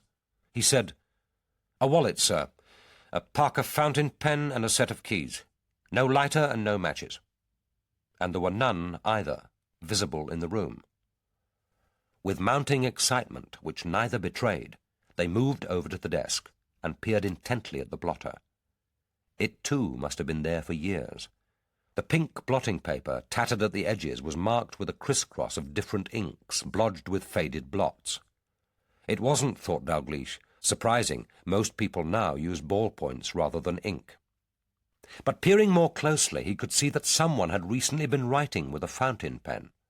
Superimposed on the older markings were more recent blottings, a pattern of broken lines and half-curves in black ink, extending over some 6 inches of the blotter. Their newness was obvious. He went over to Berowne's jacket and brought out the fountain pen. It was elegantly slim, one of the newest models, and filled, he saw, with black ink. It should be possible for the lab to match the ink, even if the letters couldn't be deciphered. But if Berowne had been writing and had blotted the paper at the desk, where was it now? Had he himself disposed of it, torn it up, flushed it down the lavatory, burnt it among the debris of the diary pages? Or had someone else found it, perhaps even come specifically to find it, and either destroyed it or taken it away? Lastly, he and Massingham passed through the open door to the right of the fireplace, careful not to brush against Harry's body, and explored the kitchen. There was a gas boiler, comparatively modern, mounted above a deep square porcelain sink, much stained and with a clean but crumpled tea-towel hanging on a hook beside it. Dalgliesh peeled off his gloves and felt the towel. It was slightly damp, not in patches, but all over, as if it had been soaked in water, then wrung out and left to dry through the night. He handed it to Massingham, who took off his own gloves and ran it through his hand. He said, "Even if the murderer were naked or half-naked, he would have needed to wash his hands and arms. He could have used this. Berowne's towel is presumably the one hanging on the chair, and that looked dry enough." He went out to check while Dalgliesh continued his exploration. On the right was a cupboard with a formica top, brown with tea stains, on which stood 1 large kettle, 1 smaller, more modern kettle, and 2 teapots. There was also a chipped enamel mug stained almost black inside, and smelling of spirits. Opening the cupboard, he saw that it contained a collection of unmatched crockery and 2 folded clean tea-towels, both dry, and on the bottom shelf an assortment of flower vases and a battered cane basket containing folded dusters and tins of metal and furniture polish. Here, presumably, Miss Wharton and her fellow helpers would arrange the flowers, wash out their dusters, refresh themselves with tea. Attached to the pipe of the gas boiler by a brass chain was a box of safety matches in a brass holder, similar to the one chained to the candle stand, hinged at the top to allow the insertion of a fresh box. There had been a similar holder and brass chain in the parish room of his father's Norfolk church, but he couldn't remember seeing one since. They were clumsy to use, the striking surface barely adequate. It was difficult to believe that the boxes had been removed, then replaced, and even more difficult to credit that a match from either of the chained boxes had been struck, then carried lit and precariously flickering into the little vestry and used to burn the diary. Massingham was back beside him. He said, "The towel next door is perfectly dry and only slightly dirtied. It looks as if Berowne could have washed his hands when he arrived, and that's all. It's odd that he didn't leave it in here, except that there's nowhere convenient to hang it. Odder, though, that the killer, assuming there is a killer, didn't use it to dry himself rather than the smaller tea-towel." Dalgliesh said, if he remembered to take it out with him to the kitchen. If he didn't, he'd hardly want to go back for it. Too much blood, too much risk of leaving a clue. Better to use what he found to hand. It was apparent that the kitchen was the only room with water and a sink. Hand-washing as well as washing up must be done here, if at all. Above the sink was a mirror composed of glass tiles stuck to the wall, and under it a simple glass shelf. Upon this was a sponge bag, its zip open, containing a toothbrush and a tube of paste, a dry face flannel, and a used bar of soap. Beside this was a more interesting find, a narrow leather case with the initials PSB stamped on it in faded gold. With his gloved hands, Dalgliesh lifted the lid and found what he had expected to see, the twin to the cutthroat razor, lying so incriminatingly close to Berowne's right hand. On the satin lining of the lid was a sticker with the maker's name in old-fashioned twirls, P.J. Bellingham, and the Jermyn Street address. Bellingham, the most expensive and prestigious barber in London, and supplier still of razors to those clients who had never adjusted to the shaving habits of the 20th century. There was nothing of apparent interest in the lavatory, and they made their way into the robing vestry. It was obvious that this was where Harry Mack had settled himself for the night. What looked like an old army blanket, frayed at the edges and stiff with dirt, had been loosely spread in a corner, its fumy stink mingling with the smell of incense, to produce an incongruous amalgam of piety and squalor. Beside it was an overturned bottle, a length of grubby cord, and a sheet of newspaper on which lay a crust of brown loaf, the core of an apple, and some crumbs of cheese. Massingham picked them up and rubbed them between his palms and thumbs and sniffed. He said, "Roquefort, sir. Hardly a cheese which Harry would have provided for himself." There was no evidence that Berowne had started his own meal. That in itself might be of some help in deciding on the approximate time of death. But he had apparently either cajoled Harry into the church with the promise of a meal, or, more likely, had supplied an obvious and immediate need before he was ready for his own share of the supper. The vestry itself was so familiar from childhood memories that Dalgliesh could have taken one quick glance, shut his eyes, and spoken aloud an inventory of high church piety, the packets of incense on top of the cupboard, the incense holder and censer, the crucifix, and, behind the faded red serge curtain, the lace-trimmed vestments and short-starched surplices of the choir. But now his mind was on Harry Mack. What had roused him from his half-drunken sleep? A scream? The sound of a quarrel? A falling body? But could he have heard it from this room? As if echoing his thoughts, Massingham said, "He could have been roused by thirst, gone to the kitchen for a drink of water, and stumbled into the crime. That enamel mug looked as if it might be his. Father Barnes will know whether it belongs to the church, and with luck there may be prints. Or he could have gone to the lavatory, but I doubt whether he would have heard anything from there. And, thought Dalgliesh, he was unlikely to have gone afterwards into the kitchen to wash. Massingham was probably right. Harry had settled himself for the night and then felt the need for a drink of water. But for that fatal thirst, he might still be quietly sleeping. Outside in the passage, Ferris was prancing gently on his toes like a runner limbering for a race. Massingham said, "The blotter, the enamel mug, the tea towel, and the diary are all important, and there's what looks like a recently struck match in the grate. We need that. But we shall want all the debris in the fireplace and the S-bends in the pipes. The probability is that the murderer washed himself in the kitchen." None of it really needed saying, least of all to Charlie Ferris. He was the most expert of the Met's scene of crime officers, and the one Dalgliesh always hoped would be available when he began a new case. It was inevitable that he should be nicknamed the Ferret, although seldom in his hearing. He was very small, sandy-haired, sharp-featured, and with his sense of smell so well developed that it was rumoured that he had sniffed out a suicide in Epping Forest even before the animal predators got to it. In his spare time he sang in one of the most famous of London's amateur choirs. Dalgliesh, who had heard him at a police concert, never ceased to be surprised that so narrow a chest and so slight a frame could produce such a powerful organ-toned bass. He was fanatical about his job, and had even designed the most appropriate clothes for searching, white shorts and a sweatshirt, a plastic swimming cap, tight-fitting to prevent the spilling of hairs, latex gloves as fine as a surgeon's, and rubber bathing shoes over his bare feet. His creed was that no murderer ever left the scene of a crime without leaving some physical evidence of his crime behind him. If it were there, Ferris would find it. There were voices in the passage. The photographer and fingerprint officers had arrived. Dalgliesh could hear George Matthews' booming voice cursing the traffic in Harrow Road, and Sergeant Robins' quieter answer.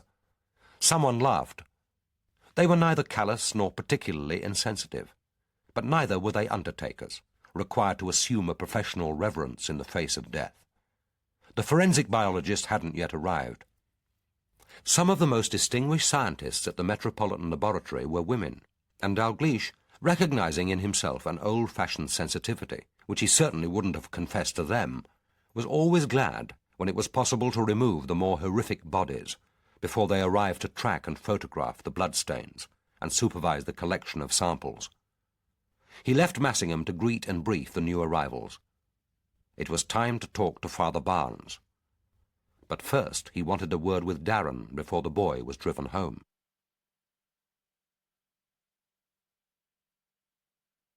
Chapter 6. Sergeant Robins said, "He'd have been gone by now, sir, but the little devil's been playing us up. We couldn't get an address out of him, and when he did come up with one, it was wrong, a non-existent road. Could have been a bloody waste of time. I think he's telling the truth now, but I had to threaten him with the Juvenile Bureau, the welfare, and God knows what before he did. And then he tried to give us the slip and run off. I was lucky to grab him." Miss Wharton had already been driven back to Crowhurst Gardens by a WPC, there to be solaced, no doubt, with tea and sympathy. She had made gallant efforts to pull herself together, but had still been confused about the precise sequence of events between arriving at the church and the moment when she had pushed open the door of the little vestry.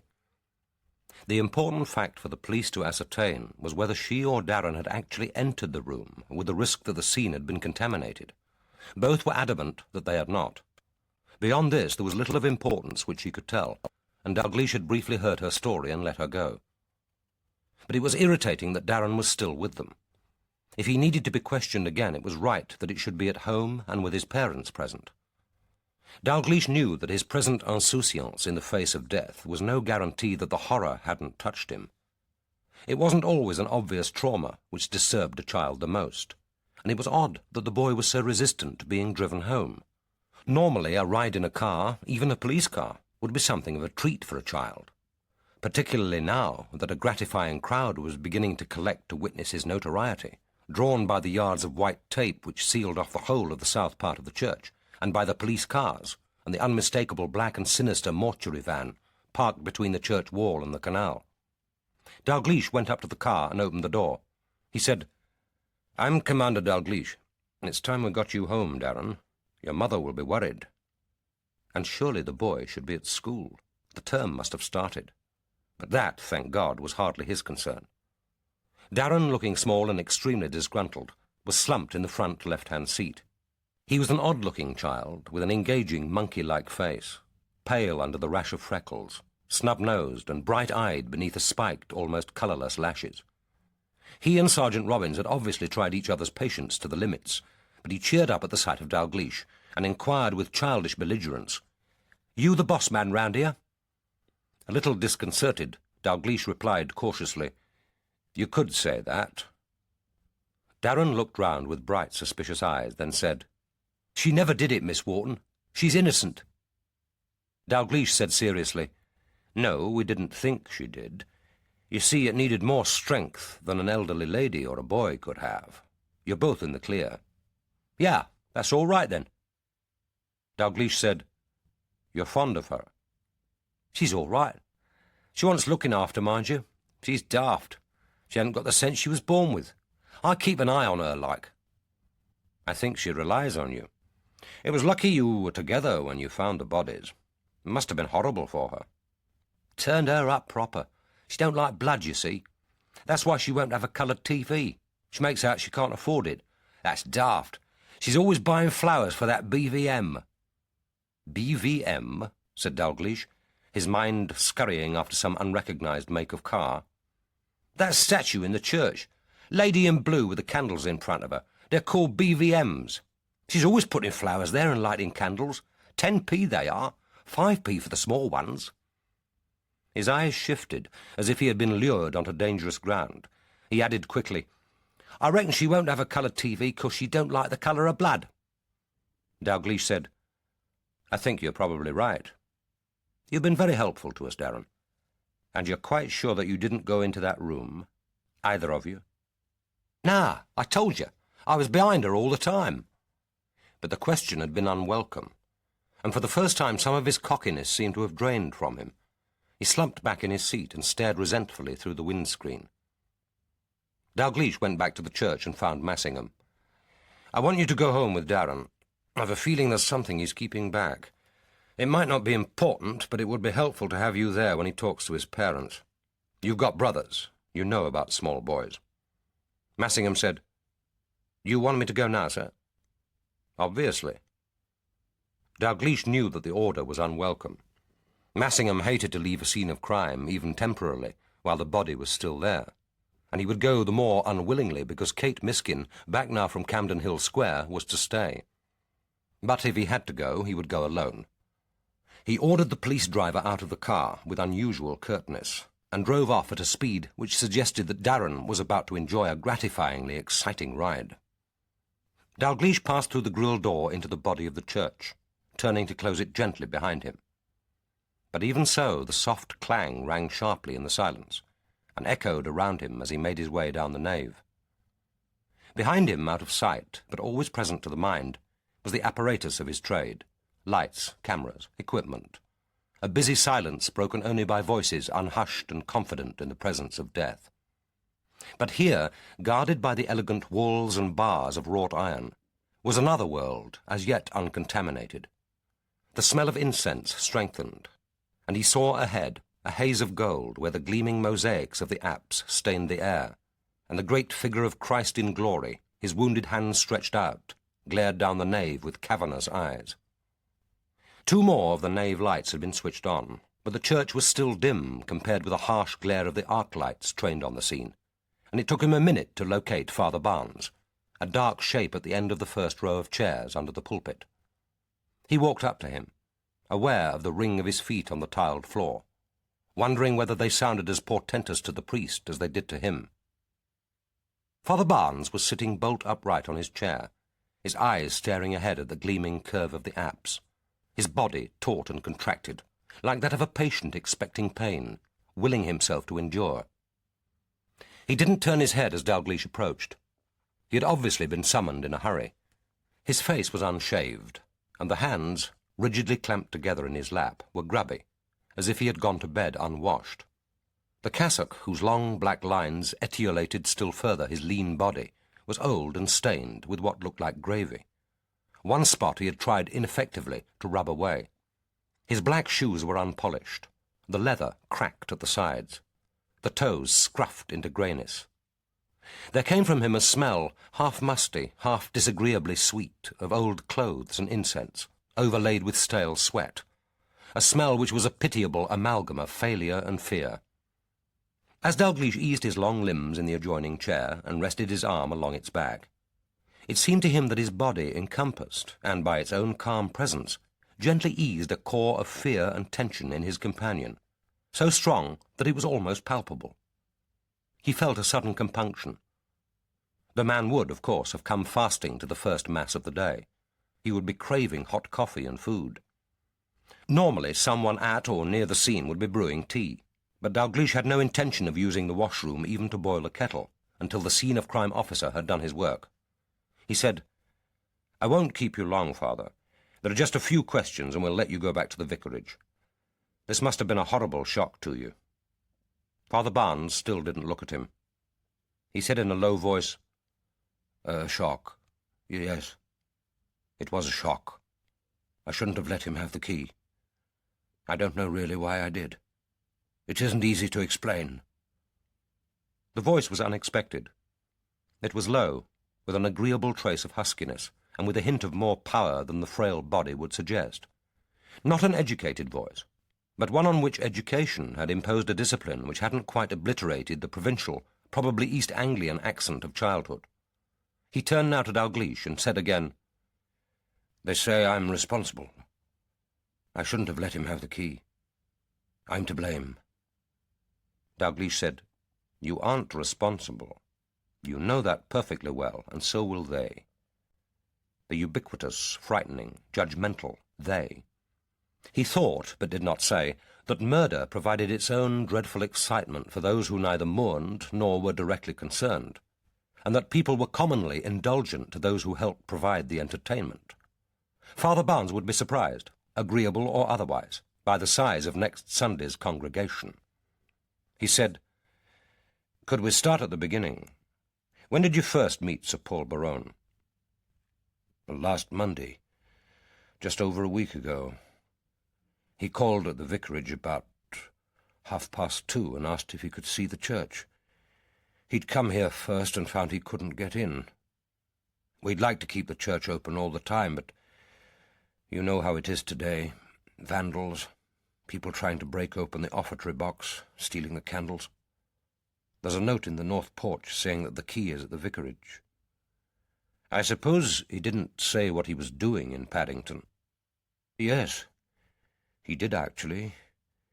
He said that an old friend was in St. Mary's Hospital, and he'd been to see him. But the patient was having treatment and couldn't see visitors, so he had an hour to spare. He said he'd always wanted to see St. Matthew's."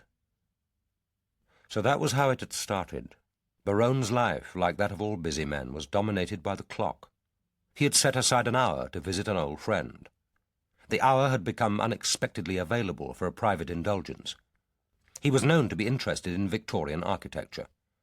However fantastic the labyrinth into which that impulse had led him, his first visit to St. Matthew's at least had had the comforting stamp of normality and reason. Dalgliesh said, "Did you offer to accompany him?" "Yes, I offered, but he said not to trouble. I didn't press it. I thought he might want to be alone." So Father Barnes was not without sensitivity. Dalgliesh said, "So you gave him the key?" "Which key?" "The spare one. There are only 3 to the south porch. Miss Wharton has one, and I keep the other 2 at the vicarage. There are 2 keys on each ring, one to the south door, and a smaller key which opens the door in the grille.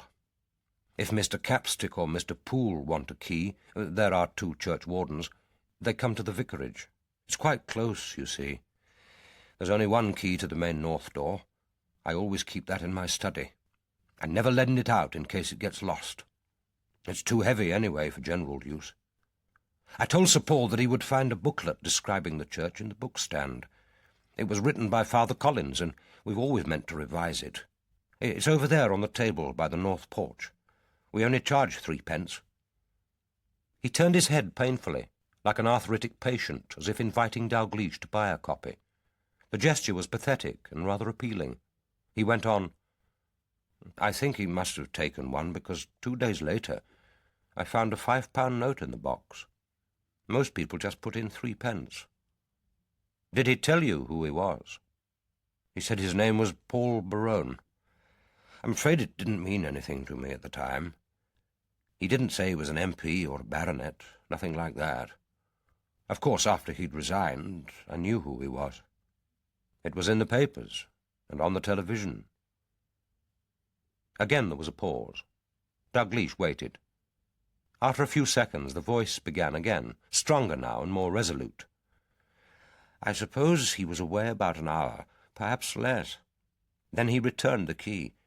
He said he would like to sleep that night in the little vestry. Of course, he didn't know it was called that. He said in the small room with the bed. The bed has been there since Father Collins' time in the war. He used to sleep in the church during air raids so that he could put out the firebombs. We've never taken it away. It is useful if people feel ill during services, or if I want to rest before midnight mass. It doesn't take up much room.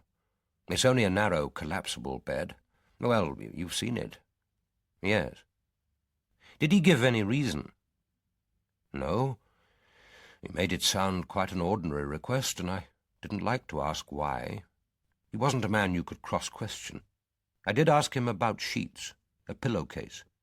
He said he'd bring anything he needed. He had bought one double sheet and had slept between it, doubled over. Otherwise he had used the existing old army blanket folded beneath him, and on top the blanket of multicoloured woolen squares. The pillowcase on what was obviously a chair cushion was also presumably his. Dalgliesh asked, did he take the key away with him then, or call back for it that night? He called back for it. That must have been about 8 o'clock, or a little earlier. He was standing at the door of the vicarage, carrying a grip. I don't think he came by car. I didn't see one. I gave him the key. I didn't see him again until next morning. Tell me about the next morning. I used the south door, as usual. It was locked. The door to the little vestry was open, and I could see that he wasn't there. The bed was made up very tidily. Everything was tidy. There was a sheet and a pillowcase folded on top. I looked through the grille into the church. The lights weren't on, but I could just see him. He was sitting in this row, a little further along. I went into the vestry and robed for the Mass, then through the grille door into the church. When he saw that Mass was to be in the Lady Chapel, he moved across and sat in the back row. He didn't speak. No one else was there. It wasn't Miss Wharton's morning, and Mr. Capstick, who likes to come to the 9:30 Mass, had influenza. There were just the two of us. And when I'd finished the first prayer and turned to face him, I saw that he was kneeling. He took communion. Afterwards, we walked together to the little vestry. He handed me back the key, thanked me, picked up his grip and left. And that was all on that first occasion. Father Barnes turned and looked at him. In the dimness of the church his face looked lifeless. Dalgliesh saw in his eyes a mixture of entreaty, resolution, and pain. There was something he feared to say, yet needed to confide. Dalgliesh waited. He was used to waiting. At last Father Barnes spoke. No, there was something. When he lifted his hands and I placed the wafer in his palms, I thought I saw... He paused, then went on. There were marks, wounds. I thought I saw stigmata. Dalgliesh fixed his eyes on the pulpit.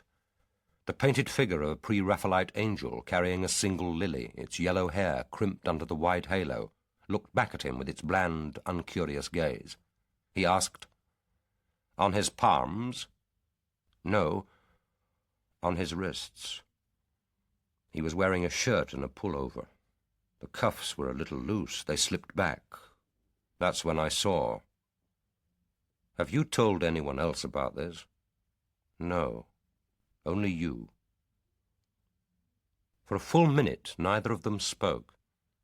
In all his career as a detective, Dalgliesh couldn't remember a piece of information from a witness more unwelcome, and, there was no other word, more shocking.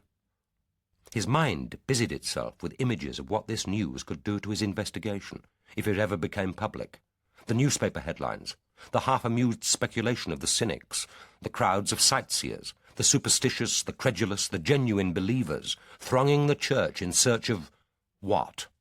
A thrill? A new cult? Hope? Certainty? But his distaste went deeper than irritation at an unwelcome complication to his inquiry, at the bizarre intrusion of irrationality into a job so firmly rooted in the search for evidence which would stand up in court, documented, demonstrable, real. He was shaken almost physically by an emotion far stronger than distaste, and one of which he was half ashamed. It seemed to him both ignoble and in itself hardly more rational than the event itself. What he was feeling was a revulsion amounting almost to outrage. He said, I think you should continue to say nothing. It isn't relevant to Sir Paul's death. It isn't even necessary to include it in your statement. If you do feel the need to confide in anyone, tell your bishop. Father Barnes said simply, I shan't tell anyone else. I think I did have a need to speak about it, to share it. I've told you. Dalgliesh said, The church was dimly lit. You said the lights weren't on. You were fasting. You could have imagined it. Or it could have been a trick of the light. And you saw the marks only for a couple of seconds when he lifted his palms to receive the host. You could have been mistaken. He thought, who am I trying to reassure, him or me?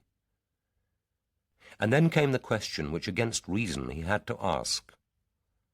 How did he look? Different? Changed? The priest shook his head, then said with great sadness, You don't understand. I wouldn't have recognized it, the difference, even if it had been there. Then he seemed to recover himself. He went on resolutely. Whatever it was, I saw, if it was there. It didn't last long. And it's not so very unusual. It has been known before. The mind works on the body in strange ways, an intense experience, a powerful dream. And as you say, the light was very dim. So, Father Barnes didn't want to believe it either. He was arguing it away. Well, that, thought Dalgliesh wryly, was better than a note in the parish magazine, a telephone call to the daily papers, or a sermon next Sunday on the phenomenon of stigmata and the inscrutable wisdom of Providence. He was interested to find that they shared the same distrust, perhaps the same revulsion.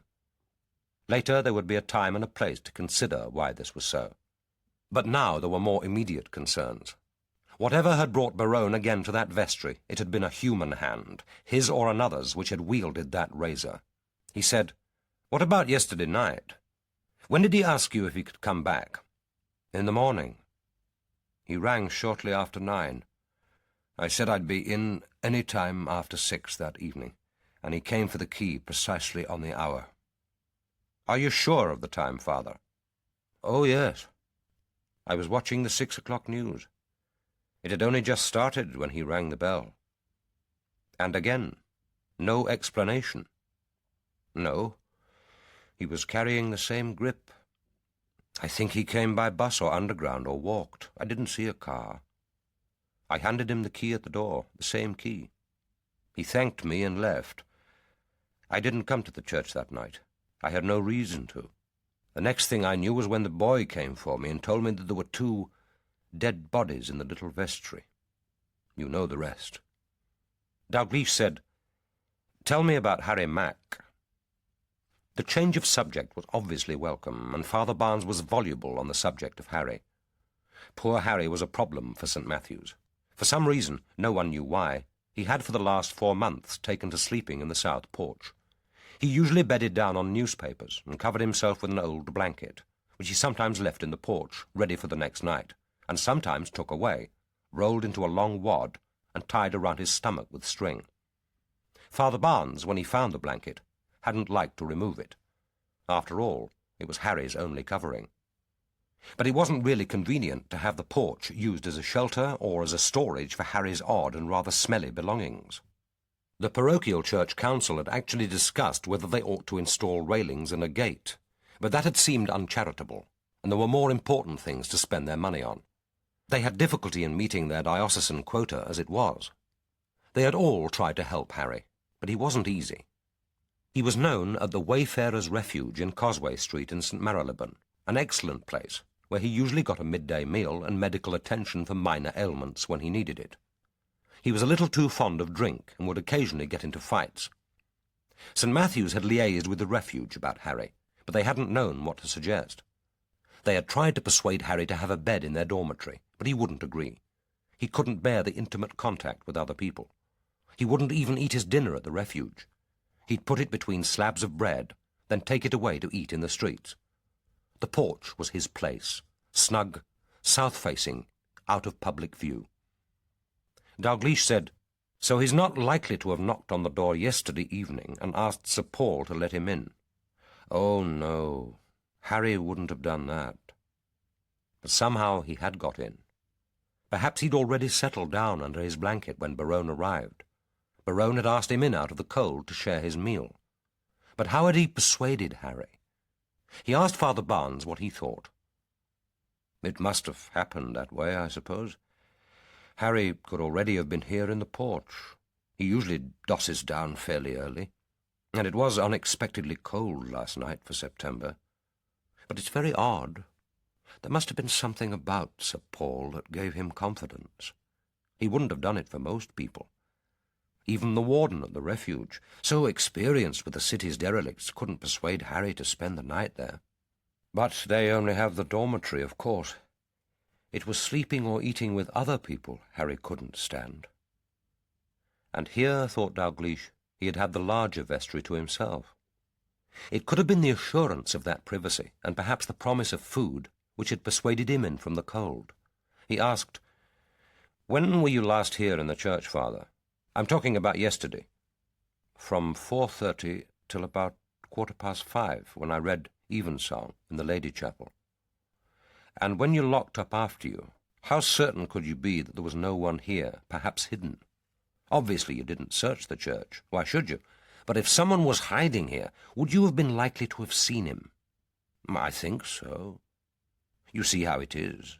We've no high pews, only the chairs. There's nowhere he could have hidden."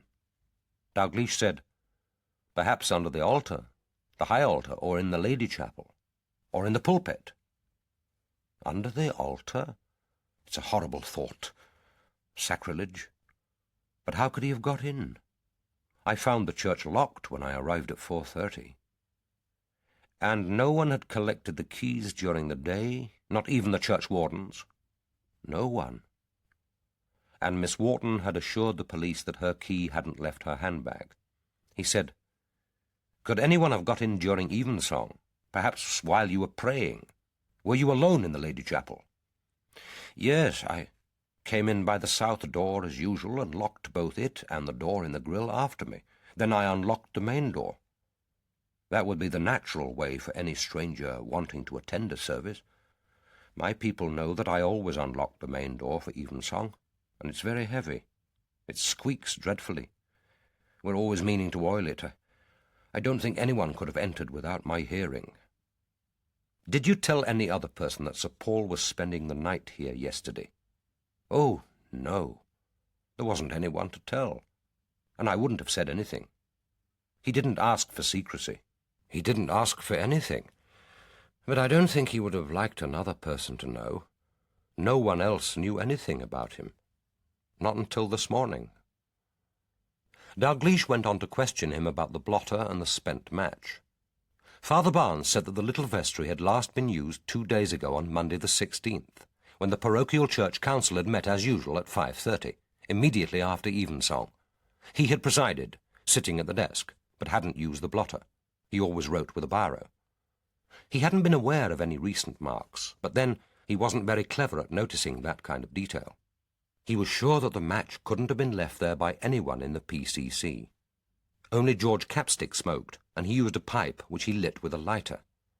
But he hadn't been at the PCC because of recovering still from the flu.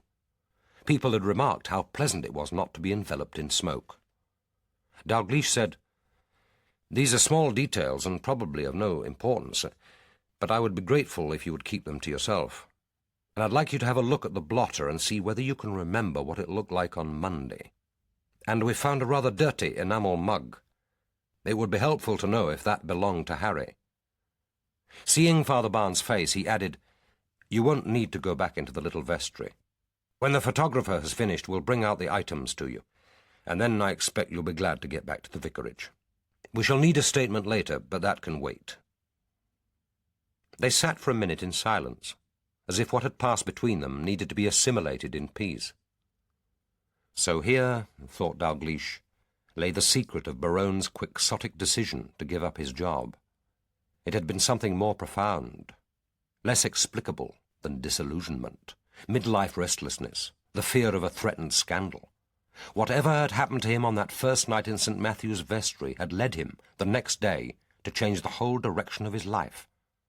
Had it also led him to his death? As they both got up to go, they heard the clang of the grille door. Inspector Miskin was walking down the aisle. When she came up to them, she said, "The pathologist has arrived, sir."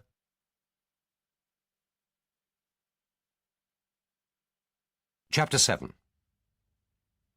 Lady Ursula Berowne sat immobile in her sitting-room on the 4th floor of 62 Camden Hill Square, and gazed out over the top boughs of the plane trees, as if at some far, distant, unseeable vista. It seemed to her that her mind was like an overfilled glass, which only she could hold steady. One jerk, one shudder, one small loss of control, and it would spill over into a chaos so terrible that it could only end in death. It was strange, she thought, that her physical response to shock should be the same now as it had been after Hugo was killed, so that to her present grief was added a grief for him as keen, as new, as when she had first heard that he was dead. And the physical symptoms had been the same. A raging thirst, her body parched and shriveled, her mouth dry and sour, as if infected with her own breath.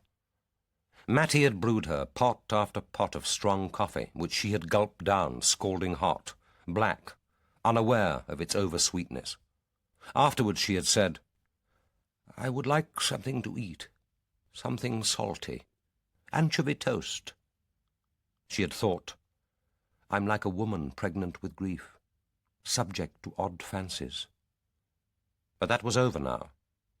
Mattie had wanted to put a shawl over her shoulders, but she had shrugged it off and demanded to be left alone. She thought, "There is a world outside this body, this pain. I shall take hold of it again. I shall survive. I must survive. 7 years, 10 at the most. That's all I need." Now she waited, husbanding strength for the first of many visitors. But this was someone she herself had summoned. There were things which had to be said to him, and there might not be much time. Shortly after 11 she heard the doorbell ring, then the groaning of the lift and a soft clatter as the grille door closed. The door of her sitting-room opened, and Stephen Lampart came quietly in. It seemed to her important that she should meet him standing, but she couldn't restrain the grimace of pain as her arthritic hip took the weight, and she knew that the hand grasping the knob of her cane was trembling. Immediately he was at her side. He said, "Oh no, please, you mustn't." With one firm hand on her arm, he solicitously helped her back into the chair. She disliked casual touching, the assumption of acquaintances or strangers that her disablement entitled them to handle her, as if her body were a despised encumbrance which it was proper gently to push and pull into place. She wanted to shrug off his firm, proprietorial grasp, but managed to resist. But she couldn't prevent the tightening of her muscles at his touch, and she knew that he hadn't missed this instinctive revulsion. When he had settled her, gently and with professional competence, he seated himself in the chair opposite. They were separated by a low table. A circle of polished rosewood established his dominance. Strength against weakness, youth against age, doctor and subservient patient. Except that she wasn't his patient. He said, "I believe you're waiting for a hip replacement." It was Barbara, of course, who had told him, but he wouldn't be the first one to mention her name. "Yes, I'm on the list of the orthopedic hospital. Forgive me, but why not go private? Aren't you suffering unnecessarily?" It was, she thought, an almost indecently incongruous remark with which to begin a visit of condolence. Or was this his way of confronting her grief and stoicism by taking refuge on professional ground, the only one on which he felt confident and could speak with authority? She said, "I prefer to be treated as a national health patient. I enjoy my privileges, but that is one I don't happen to want." He smiled gently, humouring a child. "It seems a little masochistic." "Possibly, but I haven't called you here for a professional opinion, which as an obstetrician I wouldn't in any case be competent to give. Lady Ursula, this news about Paul is horrifying, unbelievable. Shouldn't you have sent for your own doctor, or a friend? You should have someone with you. It's wrong for you to be alone at a time like this." She said, "I have Mattie if I need the usual palliatives, coffee, alcohol, warmth. At 82, the few people one might wish to see are all dead. I have outlived both my sons. That is the worst thing that can happen to a human being. I have to endure it, but I don't have to talk about it."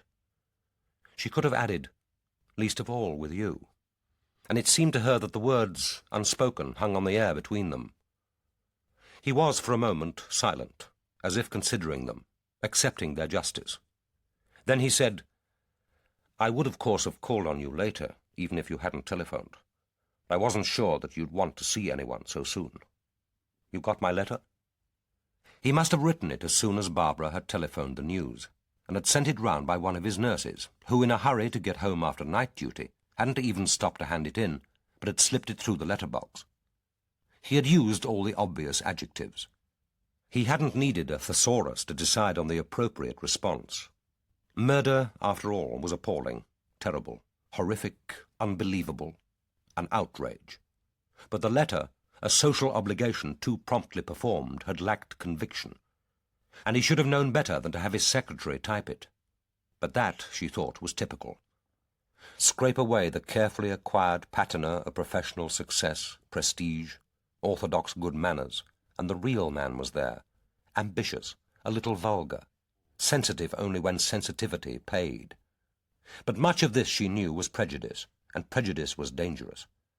She must be careful to betray it as little as possible if the interview were to go the way she wanted. And it was hardly fair to criticize the letter. Dictating condolences to the mother of a murdered husband whom you've been cuckolding for the last 3 years would take more than his limited social vocabulary. She hadn't seen him for nearly 3 months, and she was struck anew by his good looks. He had been an attractive youth, tall, rather ungainly, with a thatch of black hair. But now the gangling figure had been smoothed and tailored by success. He carried his height with easy assurance, and the grey eyes, which he knew so well how to use, held a basic wariness. His hair, frosted now with grey, was still thick with an unruliness that expensive cutting still hadn't completely disciplined. It added to his attractiveness, hinting at an untamed individuality, which was far removed from the tedium of conventional male good looks. He leaned forward and looked across at her intently, his grey eyes softened with sympathy. She found herself resenting his easy assumption of professional concern, but he did it very well. She almost expected him to say, "We did all we could, all that was humanly possible." Then she told herself that the concern could be genuine. She had to resist the temptation to underrate him, to stereotype him as the handsome, experienced seducer of cheap fiction. Whatever he wasn't as uncomplicated as that. No human being could be. And he was, after all, acknowledged as a fine gynecologist. He worked hard. He knew his job. When Hugo was at Balliol, Stephen Lampart had been his closest friend. She had liked him in those days, and some of that liking still remained. Resented, only half acknowledged, but bound up with memories of sunlit walks in Port Meadow, luncheon and laughter in Hugo's rooms, with the years of hope and promise. He had been the clever, handsome, ambitious boy from a lower middle-class home, likeable, amusing, buying himself into the company he wanted by looks and wit, clever at concealing the itch of ambition. Hugo had been the privileged one, his mother an earl's daughter, his father a baronet and a distinguished soldier, possessor of the Berowne name, inheritor of what remained of the Berowne money. For the first time she found herself wondering whether he had resented not only Hugo, but all the family, and whether that subsequent betrayal could have had long roots in the soil of an old envy. She said, "There are 2 things we have to discuss, and there may not be much time or another opportunity. Perhaps I ought to say first that I didn't ask you here to criticize my daughter-in-law for infidelity. I'm not in a position to criticize anyone's sexual life." The grey eyes grew cautious. He said, "How wise of you. Few of us are. But my son was murdered. The police will know that soon, if they don't know already. And I know it now." He said, "Forgive me, but how can you be sure? All Barbara could tell me when she rang this morning was that the police had found Paul's body and that of a tramp." He paused, "with injuries to their throats." "Their throats were cut, both their throats. And from the careful tact with which the news was broken, I imagine that the weapon was one of Paul's razors. I suppose Paul could have been capable of killing himself. Most of us are, given sufficient pain. But what he wasn't capable of was killing that tramp. My son was murdered, and that means that there are certain facts the police will make it their business to discover." He asked calmly, What facts, Lady Ursula? That you and Barbara are lovers? The hands clasped loosely in his lap tightened, then relaxed. But he was still able to meet her eyes. I see. Was it Paul or Barbara who told you that? Neither. Though I've lived in the same house with my daughter-in-law for 4 years. I'm a woman. I may be crippled, but I have the use of my eyes and my intelligence. How is she, Lady Ursula? I don't know. But before you leave, I suggest that you make it your business to find out. I've only seen my daughter-in-law for 3 minutes since I got the news. She is, apparently, too distressed to talk to visitors. It seems that I count as a visitor. Is that quite fair? Sometimes other people's grief is harder to bear, to face, than one's own, particularly if one's own isn't acute. He leaned forward and said quietly, I don't think we have any right to assume that. Barbara's feelings may not be intense, but Paul was her husband. She cared for him, probably more than either of us understand. This is a horrible business for her, for all of us. Look, do we have to talk now? We're both in shock. We have to talk, and there isn't much time. Commander Adam Dalgliesh is coming to see me as soon as they've finished with whatever it is they're doing at the church. Presumably, he'll want to interview Barbara, too.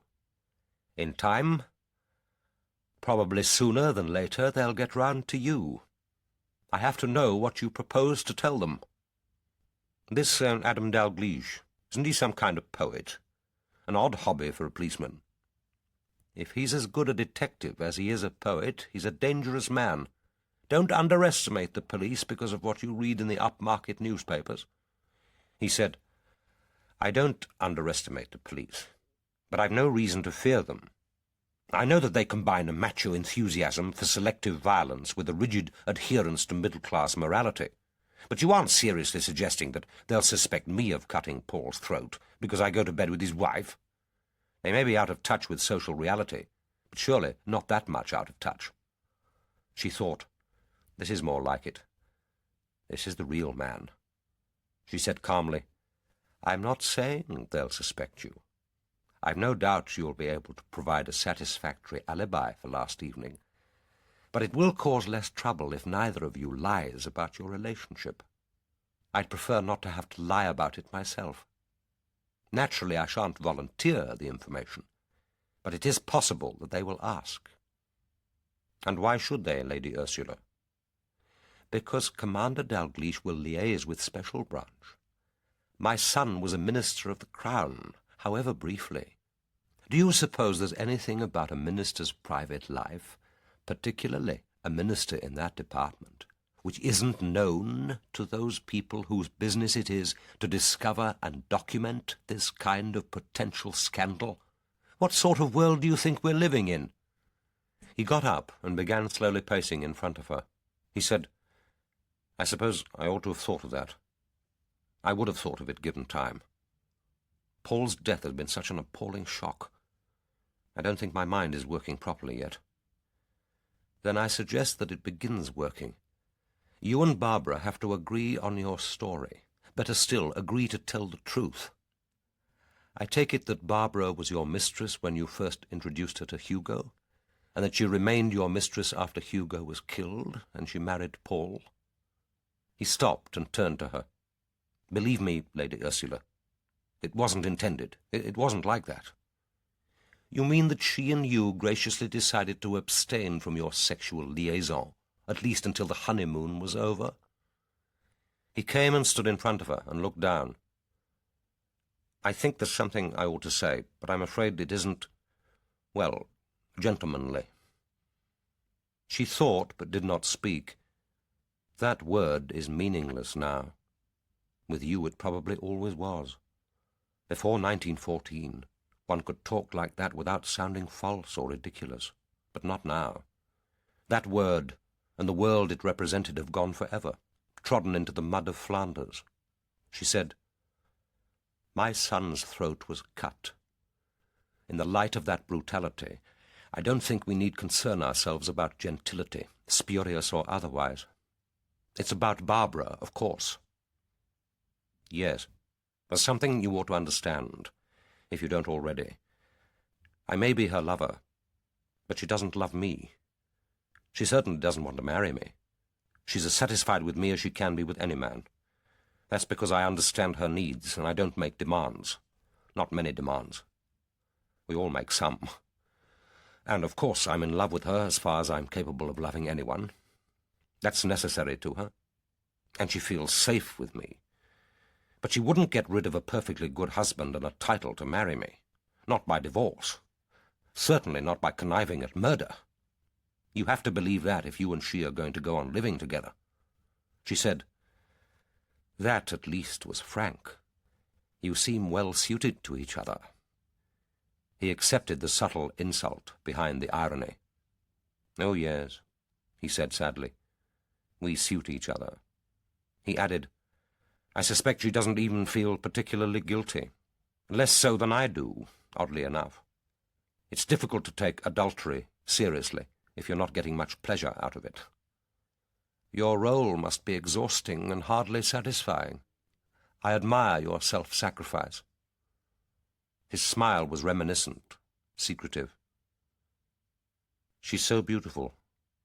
It's absolute, isn't it? It doesn't even depend on whether she's well or happy, or not tired, or on what she wears. It's always there. You can't blame me for trying." "Oh, yes," she said. "I can, and I do." But she knew that she was being less than honest. All her life she had been beguiled by physical beauty in men and in women. It was what she had lived by. When in 1918, with her brother and fiancé both killed, she, an earl's daughter, had gone on the stage, in defiance of tradition. What else had she to offer? Not, she thought, with wry honesty, any great dramatic talent. She had almost casually and instinctively demanded physical beauty in her lovers, and had been unjealous and overindulgent of it in her women friends. They had been the more surprised when, at the age of 32, she had married Sir Henry Berowne, apparently for less obvious qualities, and had given him 2 sons. She thought now of her daughter-in-law, as she had watched her many times, standing motionless in front of the glass in the hall. Barbara was incapable of passing a mirror without that moment of narcissistic stillness, that calm, reflective gaze. What had she been watching for? That first droop from the corner of the eyes, the fading blue, the dry fold of the skin, the first creeping of the neck, which would show how transitory it was, this overprized perfection. He was still restlessly pacing, still talking. Barbara likes to feel that attention is being paid to her. You have to admit that about the sexual act. Attention, specific and intense, is certainly being paid. She needs men to desire her. She doesn't much want them to actually touch her. If she thought I'd had a hand in killing Paul, she wouldn't thank me. I don't think she'd forgive me. And she certainly wouldn't protect me. I'm sorry. I've been too frank. But I think it had to be said. Yes, it had to be said. Who would she protect?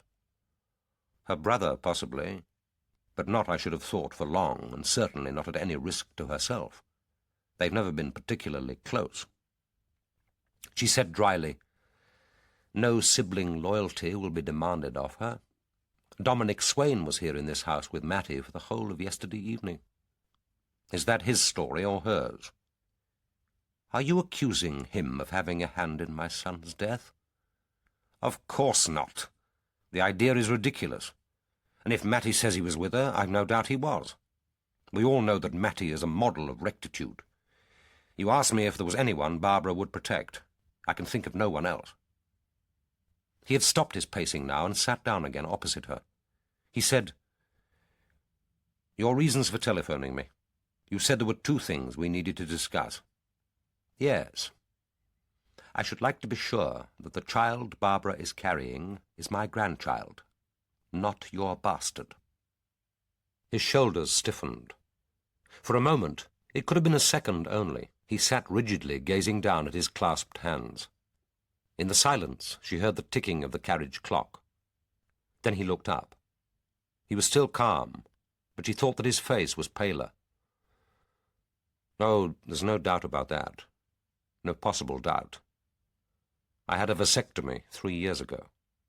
I'm not suited to fatherhood, and I hadn't any wish to be made ridiculous by paternity suits. I can give you the name of my surgeon if you want proof. That's probably simpler than relying on blood tests once he was born." "He?" "Oh, yes, it's a boy. Barbara had an amniocentesis. Your son wanted an heir, and he's going to get an heir. Didn't you know?" She sat for a moment in silence. Then she said, "Isn't that a risky procedure for the fetus, particularly so early in the pregnancy? Not with the new techniques and in expert hands." And I saw that she was in expert hands. "No, not mine. I'm not that kind of fool." She asked, "Did Paul know about the child before he died?" "Barbara hasn't said. I imagine not. After all, she's only just heard of it herself." "The pregnancy? Surely not." "No, the sex of the child. I rang and told her first thing yesterday morning. But Paul may have suspected that there was a child on the way. After all, he did go back to that church, presumably to ask his God for further and better instructions." She was seized by an anger so intense that for a moment she couldn't speak. And when her voice did come, it quavered like the voice of an old, impotent woman. But at least her words could sting. She said, "You never could resist it, even as a boy, the temptation to combine vulgarity with what you imagined was wit. Whatever happened to my son in that church, and I don't pretend to understand it, in the end he died because of it. When next you're tempted to indulge in a cheap witticism, you might remember that." His own voice was low and as cold as steel. "I'm sorry. I thought from the beginning that this conversation was a mistake. We're both too shocked to be rational. And now, if you'll excuse me, I'll go down to see Barbara before the police descend on her. She's alone, I take it?" "As far as I know, she is. Anthony Farrell should be arriving soon. I sent for him to his private address as soon as I got the news, but he has to get up from Winchester." "The family lawyer? Having him here when the police arrive, won't that look suspicious? Too like a necessary precaution?" "He's a family friend as well as a lawyer. It's natural for both of us to want him here. But I'm glad you're seeing her before he arrives. Tell her to answer Dalglish's questions, but not to volunteer information. Any information. I've no reason to suppose the police will take an unnecessarily dramatic view of what, after all, was common adultery. But it isn't something they'll expect her to confide, even if they know about it. Too much candour looks as suspicious as too little." He asked, "Were you with her when the police broke the news?" "The police didn't break the news. I did. It seemed to me advisable in all the circumstances. A competent woman officer told me first. Then I went down alone to see Barbara. She behaved very prettily. Barbara has always known what emotion it is appropriate for her to feel. And she's a good actress. She should be. She's had plenty of practice. Oh, and another thing. Tell her to say nothing about the child. That's important. If that's what you want, what you think is wise. But it could be helpful to mention the pregnancy. They'd be particularly gentle with her." "They'll be gentle. They won't be sending a fool." They were speaking like confederates, precariously allied in a conspiracy which neither would acknowledge. She felt a cold disgust as physical as nausea, and with it there swept over her a weakness which shriveled her in her chair. Immediately she was aware of him at her side, of his fingers, gentle, firm, pressing her wrist. She knew that she should have resented his touch, but now it comforted her. She lay back, her eyes closed, and her pulse strengthened under his fingers. He said, "Lady Ursula, you really should see your doctor. Malcolm Hancock, isn't it? Let me ring him." She shook her head. "I'm all right. I can't cope with another person yet. Until the police arrive, I need to be alone."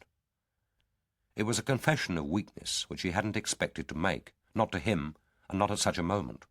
He walked to the door. When his hand was on the knob, she said, "There's one more thing. What do you know about Theresa Nolan?" "No more than you, I imagine. Probably less. She only worked at Pembroke Lodge for 4 weeks, and I hardly set eyes on her. She nursed you, lived in this house for over 6, and when she came to me she was already pregnant."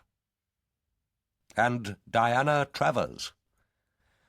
"Nothing, except that she was unwise enough to overeat, drink too much, and then dive into the Thames. As you must know, Barbara and I had left the Black Swan before she drowned."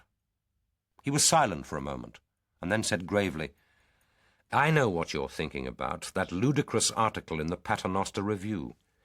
Lady Ursula, may I give you some advice? Paul's murder, if it is murder, is perfectly simple.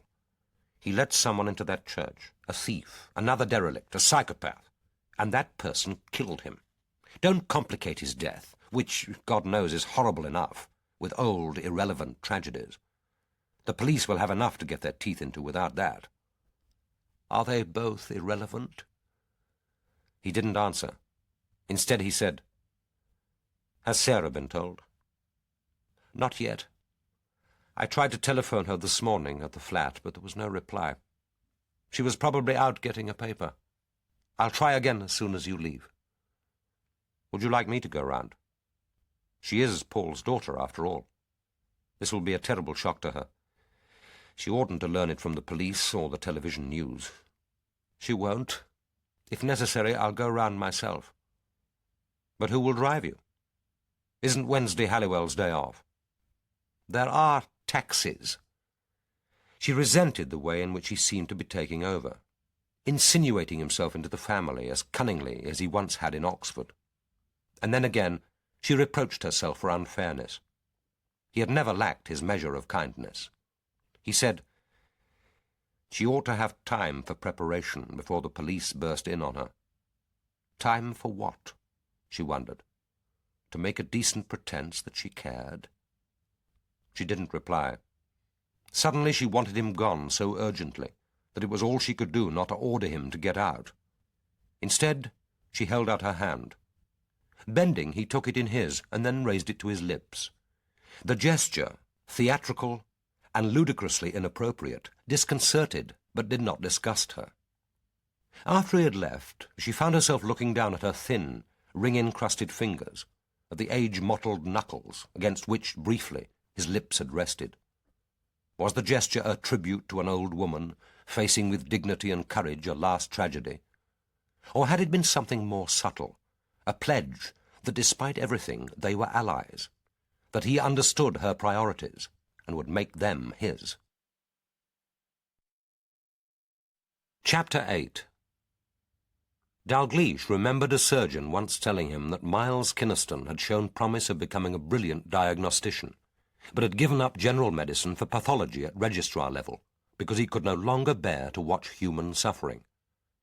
The surgeon had sounded a note of amused condescension, as though he were betraying a colleague's unfortunate weakness, wryly observed, which a more prudent man would have detected before beginning his medical training, or at least would have come to terms with before his 2nd year.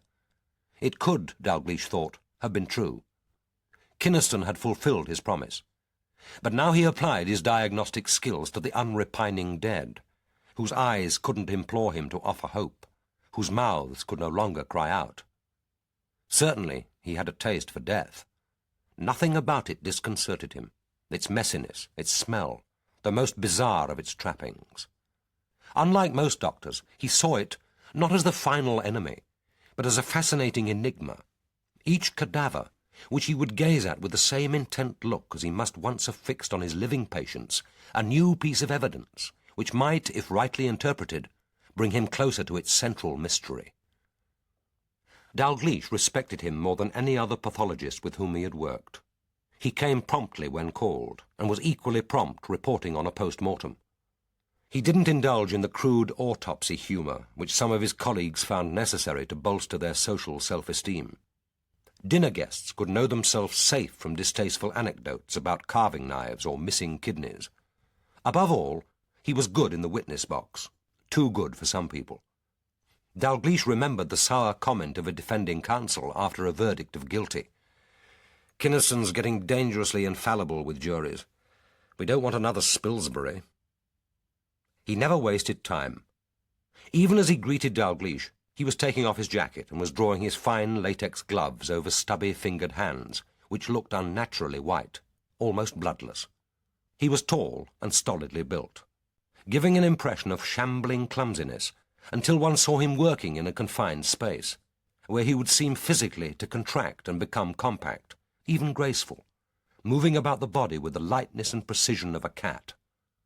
His face was fleshy, the dark hair receding from a high speckled forehead, the long upper lip as precisely curved as an arrowhead, and the full, heavily lidded eyes dark and very bright, giving his face a look of sardonic, humorous intelligence.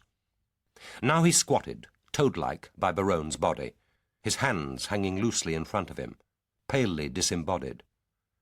He gazed at the throat wounds with extraordinary concentration, but made no move to touch the body, except to run his hand lightly over the back of the head, like a caress.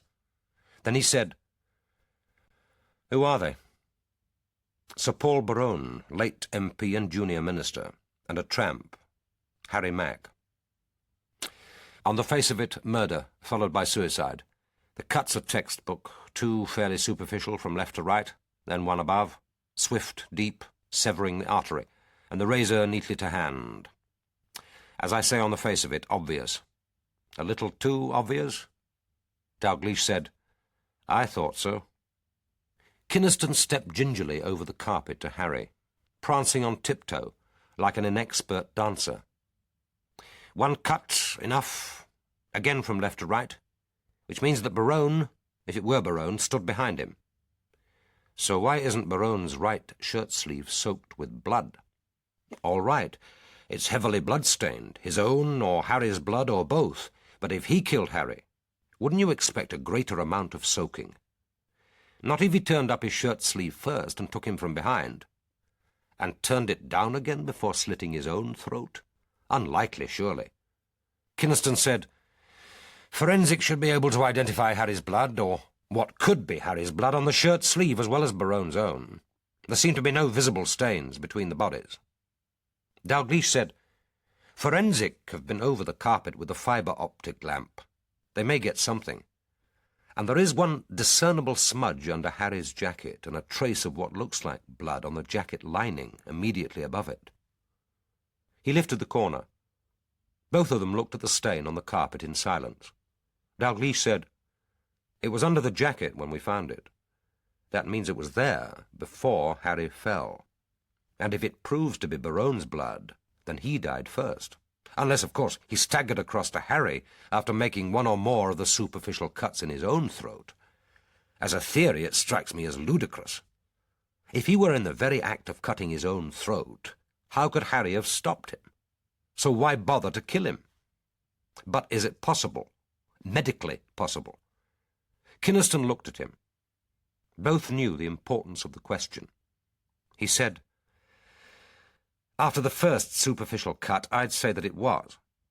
But would he still have had the strength to kill Harry? With his own throat partly cut? Again, after that first superficial cut, I don't think one can rule it out. He'd be in a state of high excitement, remember? It's amazing what strength people do find. After all, we're supposing that he was interrupted in the act of suicide. Hardly the moment when a man is at his most rational. But I can't be certain. No one can. You're asking the impossible, Adam." "I was afraid so. But it's too neat. Or you want to believe it's too neat. How do you see it?" "Well, from the position of the body, I think he could have been sitting on the edge of the bed. Assuming he was murdered. Assuming that the murderer went first into the kitchen, then he could have crept back silently and attacked Berowne from behind. A blow, a cord round the throat. Or he grabs him by the hair, drags back the head, makes the first deep cut.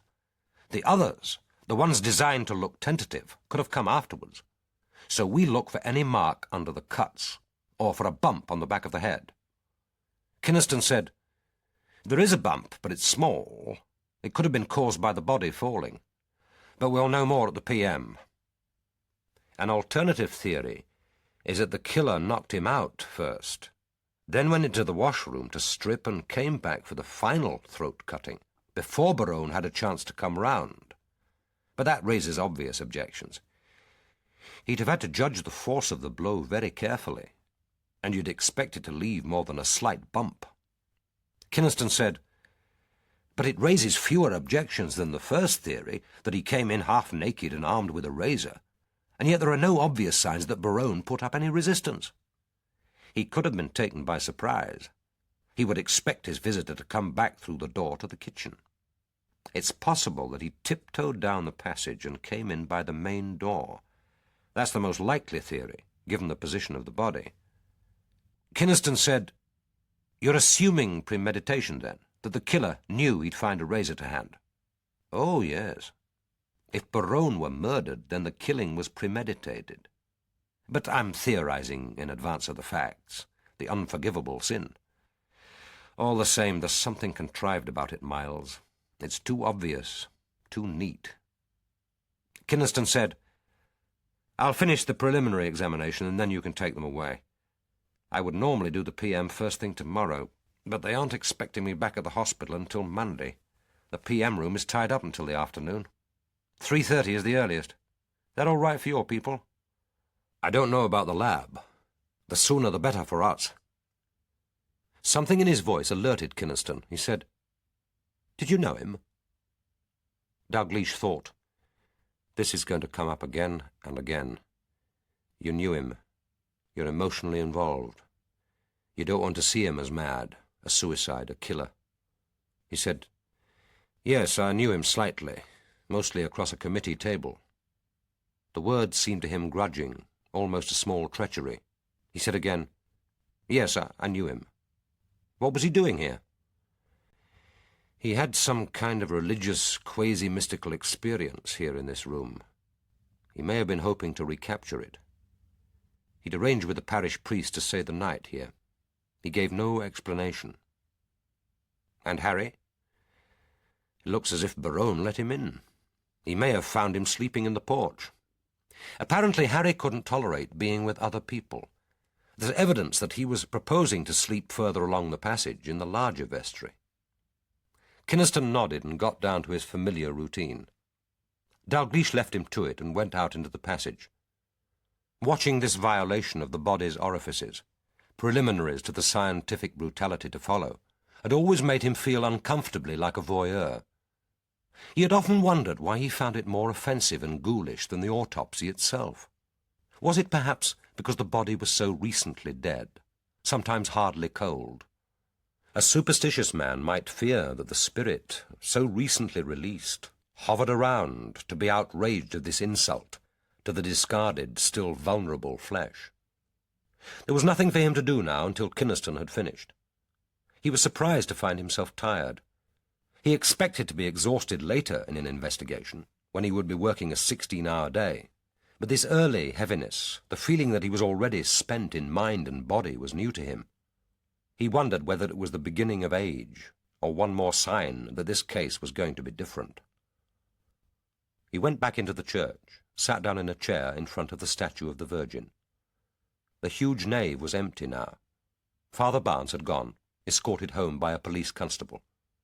He had been readily helpful about the mug, identifying it as one Harry had often had with him when he was found sleeping in the porch. And he had tried to be helpful about the blotter, staring at it with almost painful intensity, before saying that he thought that the black markings hadn't been there when he had last seen the blotter on Monday evening, but he couldn't be sure. He had taken a sheet of writing paper from the desk and used it to make notes during the meeting. This had covered the blotter, so that he had really only seen it for a short time. But as far as his memory went, the black markings were new. Dalgliesh was grateful for these minutes of quiet contemplation. The scent of incense seemed to have intensified, but it smelled to him overlaid with a sickly, more sinister smell, and the silence wasn't absolute. At his back he could hear the ring of footsteps, an occasional raised voice, calm, confident, and unhurried, as the unseen professionals went about their work behind the grill. The sounds seemed very far off and yet distinct, and he had the sensation of a secret, sinister busyness, like the scrabbling of mice behind the wainscot. Soon he knew the two bodies would be neatly parcelled in plastic sheeting. The rug would be carefully folded to preserve bloodstains, and in particular that one significant stain of dried blood. The scene of crime exhibits, packed and tagged, would be carried to the police car. The razor, the crumbs of bread and cheese from the larger room, the fibres from Harry's clothing, that single burnt match-head. For the moment he would keep possession of the diary. He needed to have it with him when he went to Camden Hill Square. At the foot of the statue of the Virgin and Child stood a wrought-iron candle-holder bearing its triple row of clotted sockets, the tips of burnt wick deep in their rims of wax. On impulse, he felt in his pocket for a 10-penny piece and dropped it in the box. The clatter was unnaturally loud. He half expected to hear Kate or Massingham moving up beside him to watch, unspeaking, but with interested eyes, his untypical act of sentimental folly. There was a box of matches in a brass holder chained to the candle rack, similar to the one at the back of the church. He took one of the smaller candles and, striking a match, held it to the wick. It seemed to take an unduly long time before it took hold. Then the flame burnt steadily, a limpid, unflickering glow.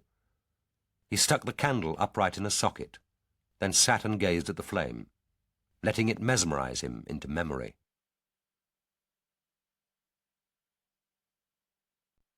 Chapter 9. It was over a year ago, but it seemed even longer. They had both been attending a seminar on judicial sentencing at a northern university, Berowne to open it formally with a brief speech, Dalgliesh to represent the police interest, and they had travelled by rail in the same first-class compartment. For the first hour, Berowne, with his private secretary, had dealt with official papers, while Dalgliesh, after a final perusal of the agenda, had settled down to reread Trollope's The Way We Live Now. When the last file had been placed in the briefcase, Berowne had looked across at him and had seemed to want to talk. The young university principal, with a tact that would help ensure he remained a high flyer, had suggested that he should take first luncheon, if that were agreeable to the minister, and had disappeared. And for a couple of hours they had talked. Looking back on it, Dalgliesh was still amazed that Berowne should have been so frank.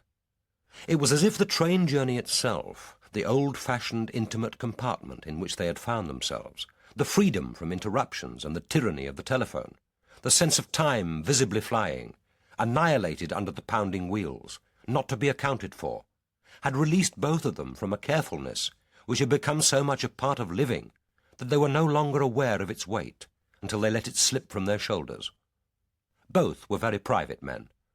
Neither needed the masculine camaraderie of club or golf course, pub or grouse moor, which so many of their colleagues found necessary to solace or sustain their over-busy lives. Berowne had spoken at first spasmodically, then easily, and finally intimately. From the ordinary subjects of casual conversation, books, recent plays, acquaintances they had in common, he had gone on to talk about himself. Both had leaned forward, hands loosely clasped.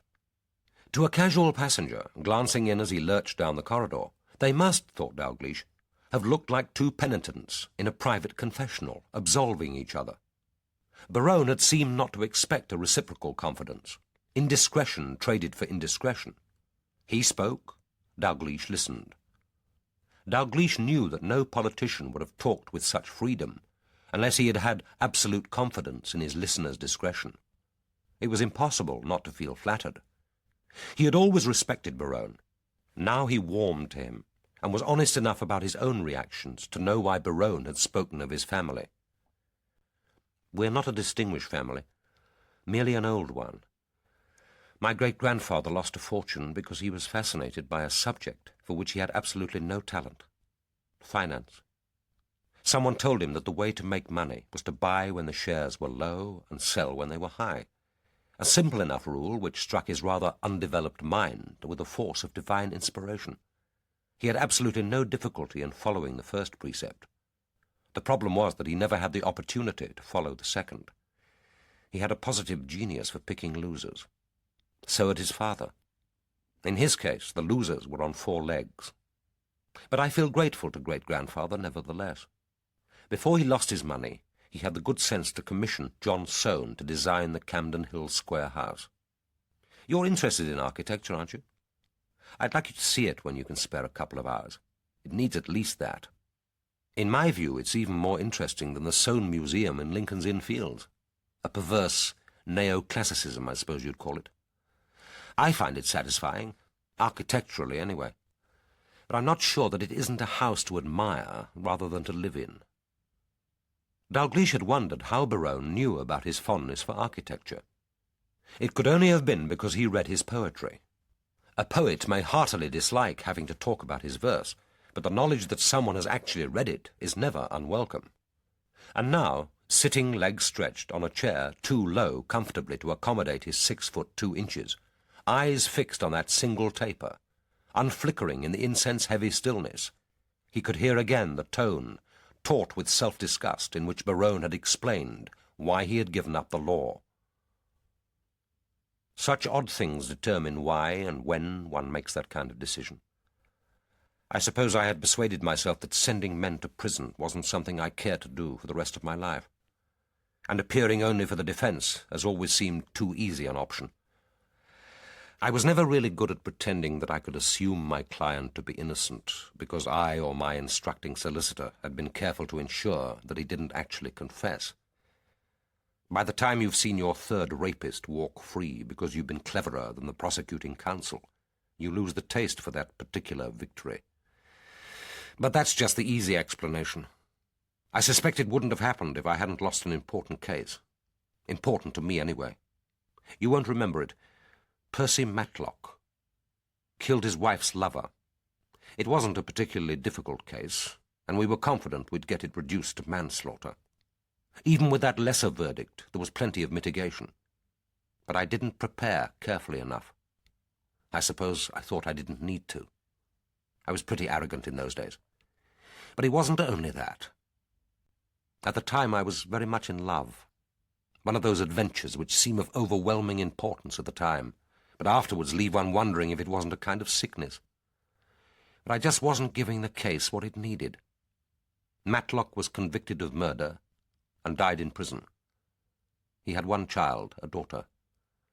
Her father's conviction unhinged what precarious stability she'd managed to maintain, and after she came out of the psychiatric hospital, she got in touch with me, and I gave her a job. She still keeps house for my mother.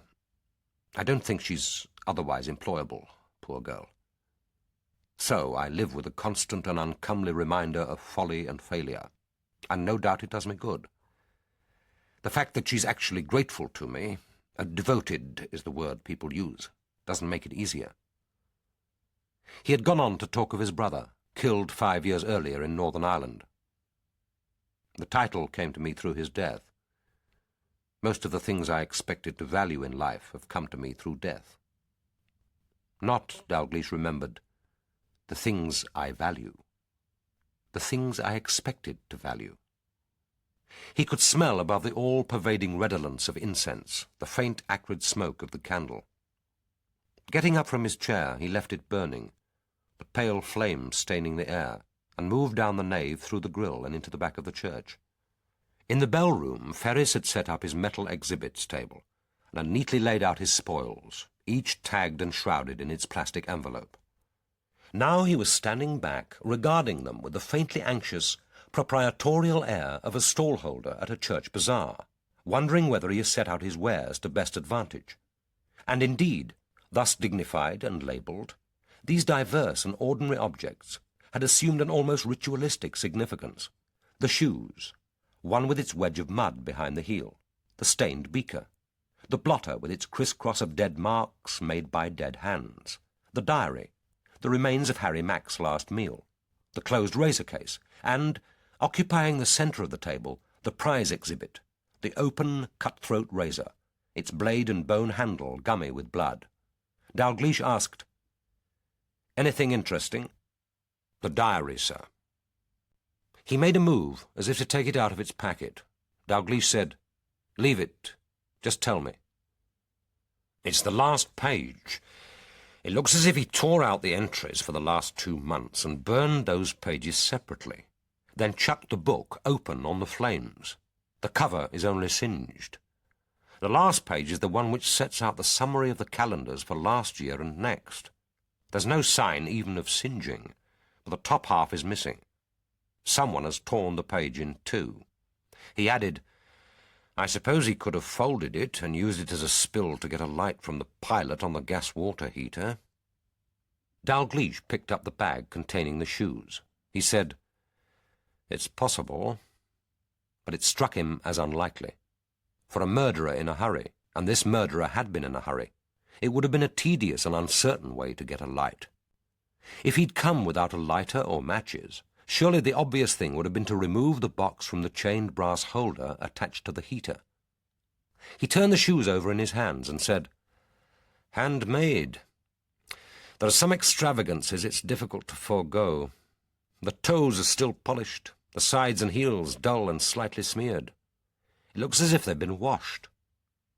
And there are still traces of mud at the sides as well as under the left heel. The lab will probably find scrape marks. They were hardly, he thought, the shoes you'd expect to find on a man who had spent the day in London, unless he had walked in the parks or along the towpath of the canal. But he could hardly have walked to St. Matthew's that way. There were no signs that he had cleaned his shoes anywhere in the church, and this again was theorizing in advance of the facts. They could hope to learn later where Berowne had spent his last day on earth. Kate Miskin appeared in the doorway. She said, Doc Kynaston has finished, sir. They're ready to remove the bodies.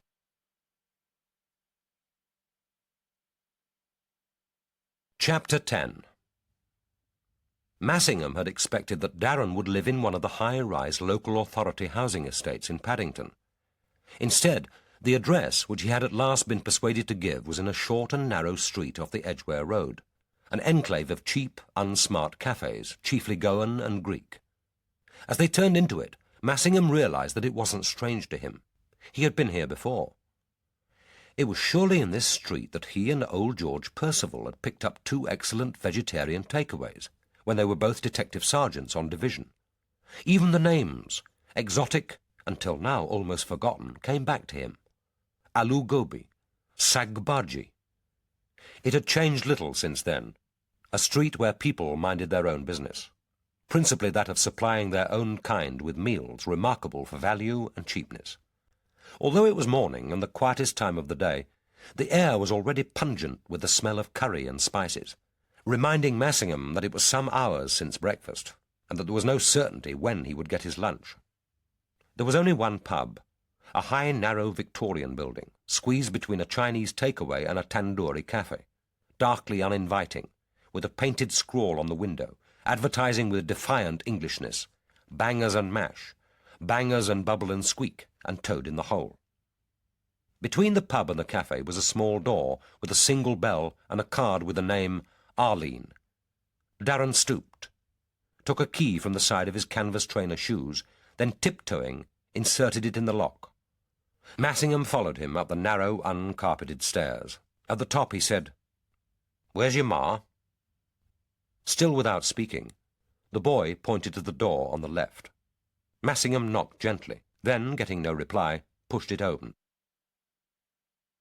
The curtains were drawn, but they were thin and unlined, and even in the subdued light he could see that the room was spectacularly untidy. There was a woman lying on the bed. He moved over, and putting out his hand found the switch of the bedside light. As it clicked on, she gave a small grunt, but didn't move. She was lying on her back, naked except for a short wrap-over dressing gown, from which one blue-veined breast had escaped, and lay like a quivering jellyfish against the pink satin. A thin line of lipstick outlined the moistly open mouth, from which a bleb of mucus ballooned and fell. She was snorting gently, small guttural sounds, as if there were phlegm in her throat. Her eyebrows had been plucked in the manner of the 30s, thin arches high above the natural line of the brow. They gave the face, even in sleep, a look of clownish surprise, enhanced by the circles of rouge on both cheeks. On a chair beside the bed was a large jar of Vaseline, the lid open, a single fly gummed to the rim. The back of the chair and the floor was strewn with clothes, and the top of a chest of drawers which served as a dressing table under an oval mirror was crowded with bottles, dirty glasses, jars of makeup and packets of tissues. Set incongruously among the mess was a jam jar with a bunch of freesias still bound with a rubber band, whose delicate sweetness was lost in the stink of sex, scent, and whiskey. He said, "Is this your ma?" He wanted to ask, "Is she often like this?" But instead he drew the boy out and closed the door. He had never liked questioning a child about its parents, and he didn't propose to do it now. It was a common enough tragedy. But it was a job for the Juvenile Bureau, not for him, and the sooner one of their officers arrived, the better. He was fretted by the thought of Kate, back at the scene of crime by now, and he felt a spurt of resentment against Dalgliesh, who had involved him in this irrelevant mess. He asked, "Where do you sleep, Darren?" The boy pointed to a back bedroom, and Massingham pushed him gently before him. It was very small, hardly more than a box room, with a single high window. Under it was a narrow bed covered with a brown army blanket, and beside it a chair with a collection of objects neatly arranged. There was a model of a fire engine, a glass dome which, shaken, would produce a miniature snowstorm, 2 models of racing cars, 3 large veined marbles, and another jam jar, this one holding a bunch of roses, whose heads were already bending on their high, thornless stems. An old chest of drawers, the only other furniture, was piled with an incongruous collection of objects. Shirts still in their transparent packets, women's underwear, silk scarves, tins of salmon, baked beans, soup, a packet of ham, and one of tongue, 3 model kits for making boats, a couple of lipsticks, a box of model soldiers, 3 packets of cheap scent. Massingham had been a policeman too long to be easily moved. Some offences, cruelty to children or animals, violent crime against the vulnerable old, could still produce a flare of the spectacular Massingham temper, which had resulted in more than one of his forebears facing a duel or a court-martial. But even this he had learned to discipline. But now, viewing with angry eyes this childish room with its pathetic neatness, its evidence of small self-sufficiency, the single jar of flowers which he guessed the boy himself had arranged, he was seized with an impotent anger against the drunken slut next door. He said, "Did you steal these things, Darren?" Darren didn't reply. Then he nodded. "Matey, you're in trouble." The boy sat on the edge of the bed. 2 tears rolled down his cheeks, followed by sniffs and heaves of the narrow chest. Suddenly he shouted, "I ain't going to one of them council homes! I ain't! I ain't!" "Stop crying," said Massingham urgently, hating the tears, wanting to get away. Christ, why had A.D. let him in for this? What was he supposed to be, a childminder? Torn between pity, anger, and his impatience to be back on his proper job, he said more roughly, "Stop crying!" There must have been something urgent in his voice. Darren's gulps were immediately checked, although the tears flowed on. Massingham said more gently, "Who said anything about a home? Look, I'm going to ring the Juvenile Bureau.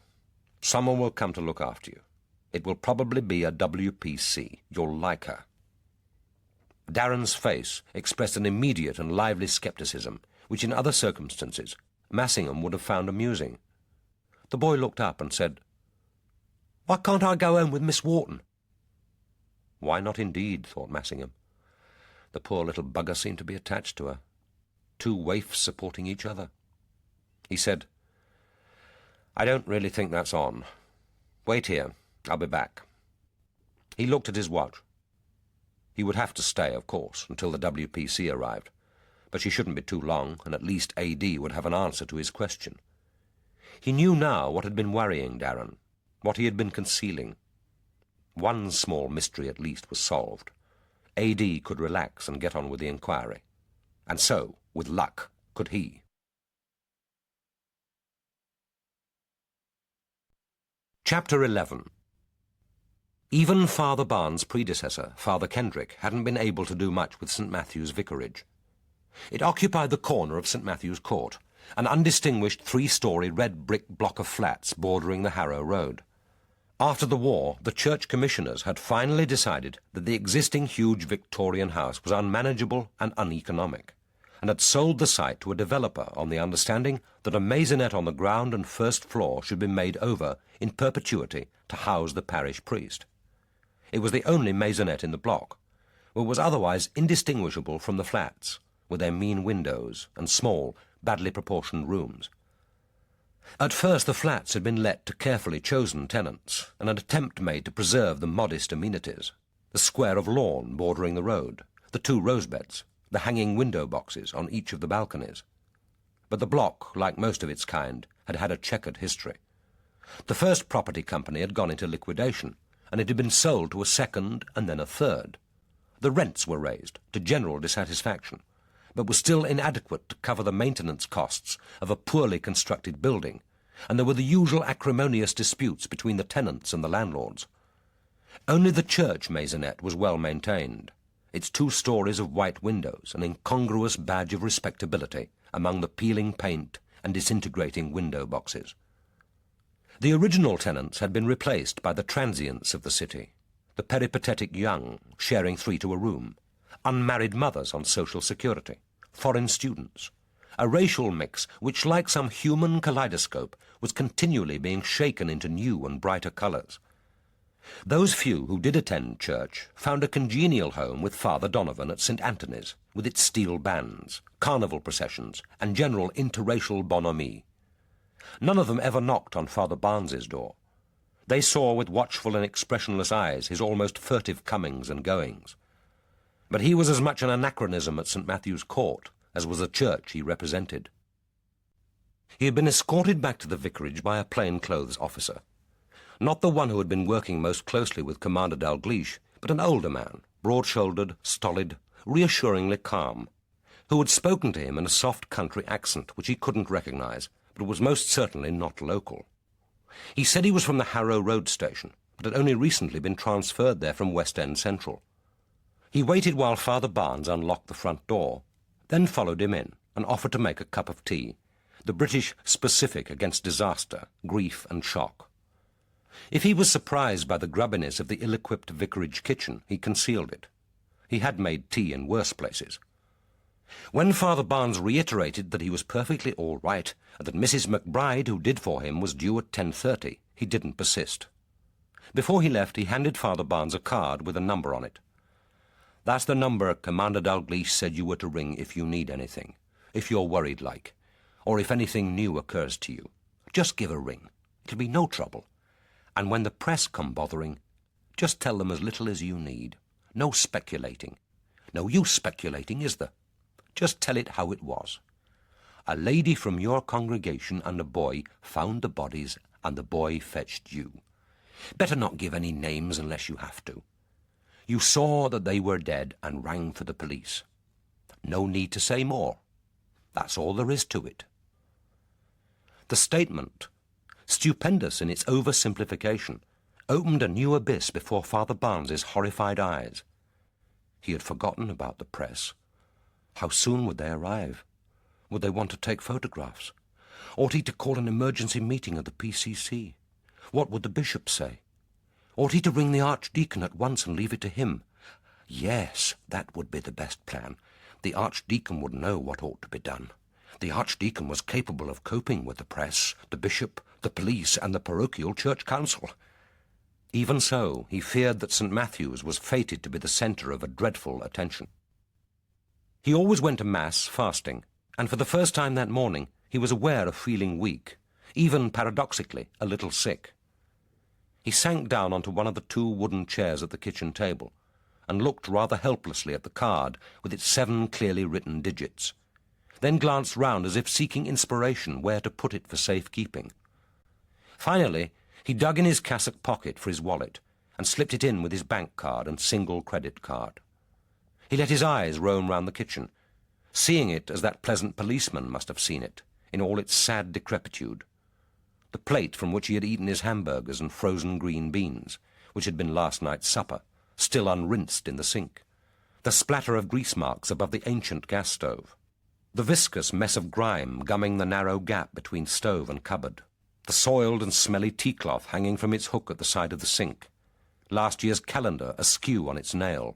the two open shelves jammed with a conglomeration of half-used cereal packets, jars of stale jam, cracked mugs, packets of detergent, the cheap, unstable table with its two chairs, their backs grubby from numerous clutching hands, the linoleum curving at the wall where it had become unstuck, the general air of discomfort, uncaring, negligence, dirt.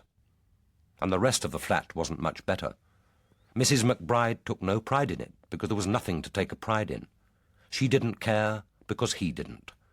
Like him, she had probably ceased to notice the slow accretion of dirt over their lives. After 30 years of marriage to Tom McBride, Beryl McBride sounded more Irish than did her husband. Sometimes, indeed, Father Barnes suspected that the brogue was less acquired than assumed, a music hall stereotype of Irishness, adopted either out of marital togetherness or from some less recognizable need. He had noticed that in rare moments of stress she was apt to revert to her original Cockney. She was employed by the parish for 12 hours a week, and her nominal duties were to come in on Mondays, Wednesdays and Fridays, clean the flat, wash and spin dry any linen or articles in the soiled linen basket, and prepare and leave for him a simple lunch on a tray. On the other weekdays and at weekends, Father Barnes was expected to look after himself. There had never been a job description. Mrs. McBride and the current incumbent were expected to work out a mutually agreed arrangement of hours and duties. 12 hours a week had been an adequate, even generous allocation of time when young Father Kendrick had been priest in charge. He was married to the prototype of an ideal parson's wife, a capable and buxom physiotherapist, well able to run her part-time hospital job and the parish simultaneously, and to pound Mrs. McBride into shape as vigorously as no doubt she did her parents. No one, of course, had expected Father Kendrick to stay. He had only been a stopgap, to fill in after Father Collins' long 35-year ministry and the appointment of a permanent successor, if there were to be a successor. St. Matthew's, as the Archdeacon was never tired of pointing out, was surplus to the church's pastoral ministry in inner London. With two other Anglican churches within a 3-mile radius, both with vigorous young clergy, and enough parochial organisations to provide serious competition for the social services department, St. Matthew's, with its small and ageing population, was an uncomfortable reminder of the declining authority of the established church in the inner cities. But as the Archdeacon said, "Your people are remarkably loyal. It's a pity they aren't also rich. The parish is a drain on resources, no doubt about it, but we can hardly sell it. The building is supposed to be of some importance architecturally. I can never see it myself. That extraordinary campanile. Hardly English, is it? One isn't, after all, on the Venetian Lido, whatever the architect thought." For the Archdeacon, who had in fact never seen the Venetian Lido, had been reared in the close at Salisbury, and making some allowance for scale, had known from childhood exactly what a church should look like. Before Father Kendrick had set off for his new city parish, racial mix, boys' club, mothers' union, young people's fellowship, the proper challenge for a mildly high church, ambitious young priest with one eye on a mitre, he had had a brief word about Beryl McBride. "Frankly, she terrifies me. I keep well out of her way. But Susan seems able to manage her. Better have a word with her about the domestic arrangements. I wish Mrs. McBride had taken her husband's religion instead of his accent. That way St. Anthony's would have had the benefit of her cooking. I did hint to Father Donovan that here was a brand ready for plucking, but Michael knows when to leave well alone. Now, if you can seduce his housekeeper, Mrs. Kelly, into Anglicanism, you'll be in clover." Susan Kendrick, expertly wrapping china in newspaper and ankle-deep in shavings from her packing cases, had been briskly informative, but hardly more reassuring. "She needs watching. Her plain cooking is quite good, although the repertoire is a bit limited. But she isn't so dependable when it comes to housework. You need to begin as you mean to go on. If you set the right standards, and she knows that she can't fool you, you'll be all right. She's been here a long time, of course, from Father Collins' days. She wouldn't be easy to dislodge, and she's a very loyal member of the congregation. St. Matthew's seems to suit her for some reason. As I said, just begin as you mean to go on. Oh, and watch the sherry. There's no real dishonesty. You can leave anything out, money, your watch, food. It's just that she likes the odd nip. Better offer her one occasionally. That way there's less temptation. You can hardly lock the stuff up." "No, of course not," he had said. "No, I quite see that." But it had been Mrs. McBride who had started as she meant to go on. It had been hopeless from the start. He still recalled with a flush of shame that first all-important interview. He had sat in front of her in the square little room which was used as a study, as if he were the suppliant, and had seen her sharp little eyes, black as currants, move round the room, noting the gaps in the shelves where Father Kendrick's leather-bound volumes had been stacked, the meagre rug in front of the gas fire, his few prints stacked against the wall. And that wasn't all she had taken in. She had had him summed up all right. She had seen his timidity, his ignorance of housekeeping, his lack of authority as a man or a priest. And he suspected that she had known more intimate secrets. His virginity, his half-shameful fear of her close, warm-smelling, overwhelming femaleness, his social insecurity, born in that small, terraced house near the river at Ely, where he had lived with his widowed mother, nurtured by the desperate contrivings, the small deceptions of respectable poverty, the deprivation that was so much more humiliating than the real poverty of the inner cities. He could imagine the words in which she would later report to her husband. "He's not really a gentleman, not like Father Kendrick. You can see that. Father Kendrick's father was a bishop, after all, and Mrs. Kendrick is the niece of Lady Nichols, when it's all said and done. There's no knowing where this one comes from." Sometimes he suspected that she had even known how diminished was his remaining store of faith, that it was this essential lack and not his general inadequacy which was at the core of her disdain. His most recent library book had been a Barbara Pym. He had read with envious disbelief the gentle and ironic story of a village parish, where the curates were entertained, fed, and generally spoilt by the female members of the congregation. Mrs. McBride, he thought, would soon put a stop to anything like that at St. Matthew's. Indeed, she had put a stop to it. During his first week, Mrs. Jordan had visited him with a homemade fruitcake. She had seen it on the table on her Wednesday visit and had said, "One of Ethel Jordan's, is it? You want to watch her, Father? An unmarried priest like you." The words had hung on the air, heavy with innuendo, and an act of simple kindness had been spoiled. Eating the cake, he had felt it like tasteless dough in his mouth, every mouthful an act of shared indecency. She arrived on time. Whatever her other negligences, Mrs. McBride was a stickler for punctuality. He had heard her key in the door, and a minute later she was in the kitchen.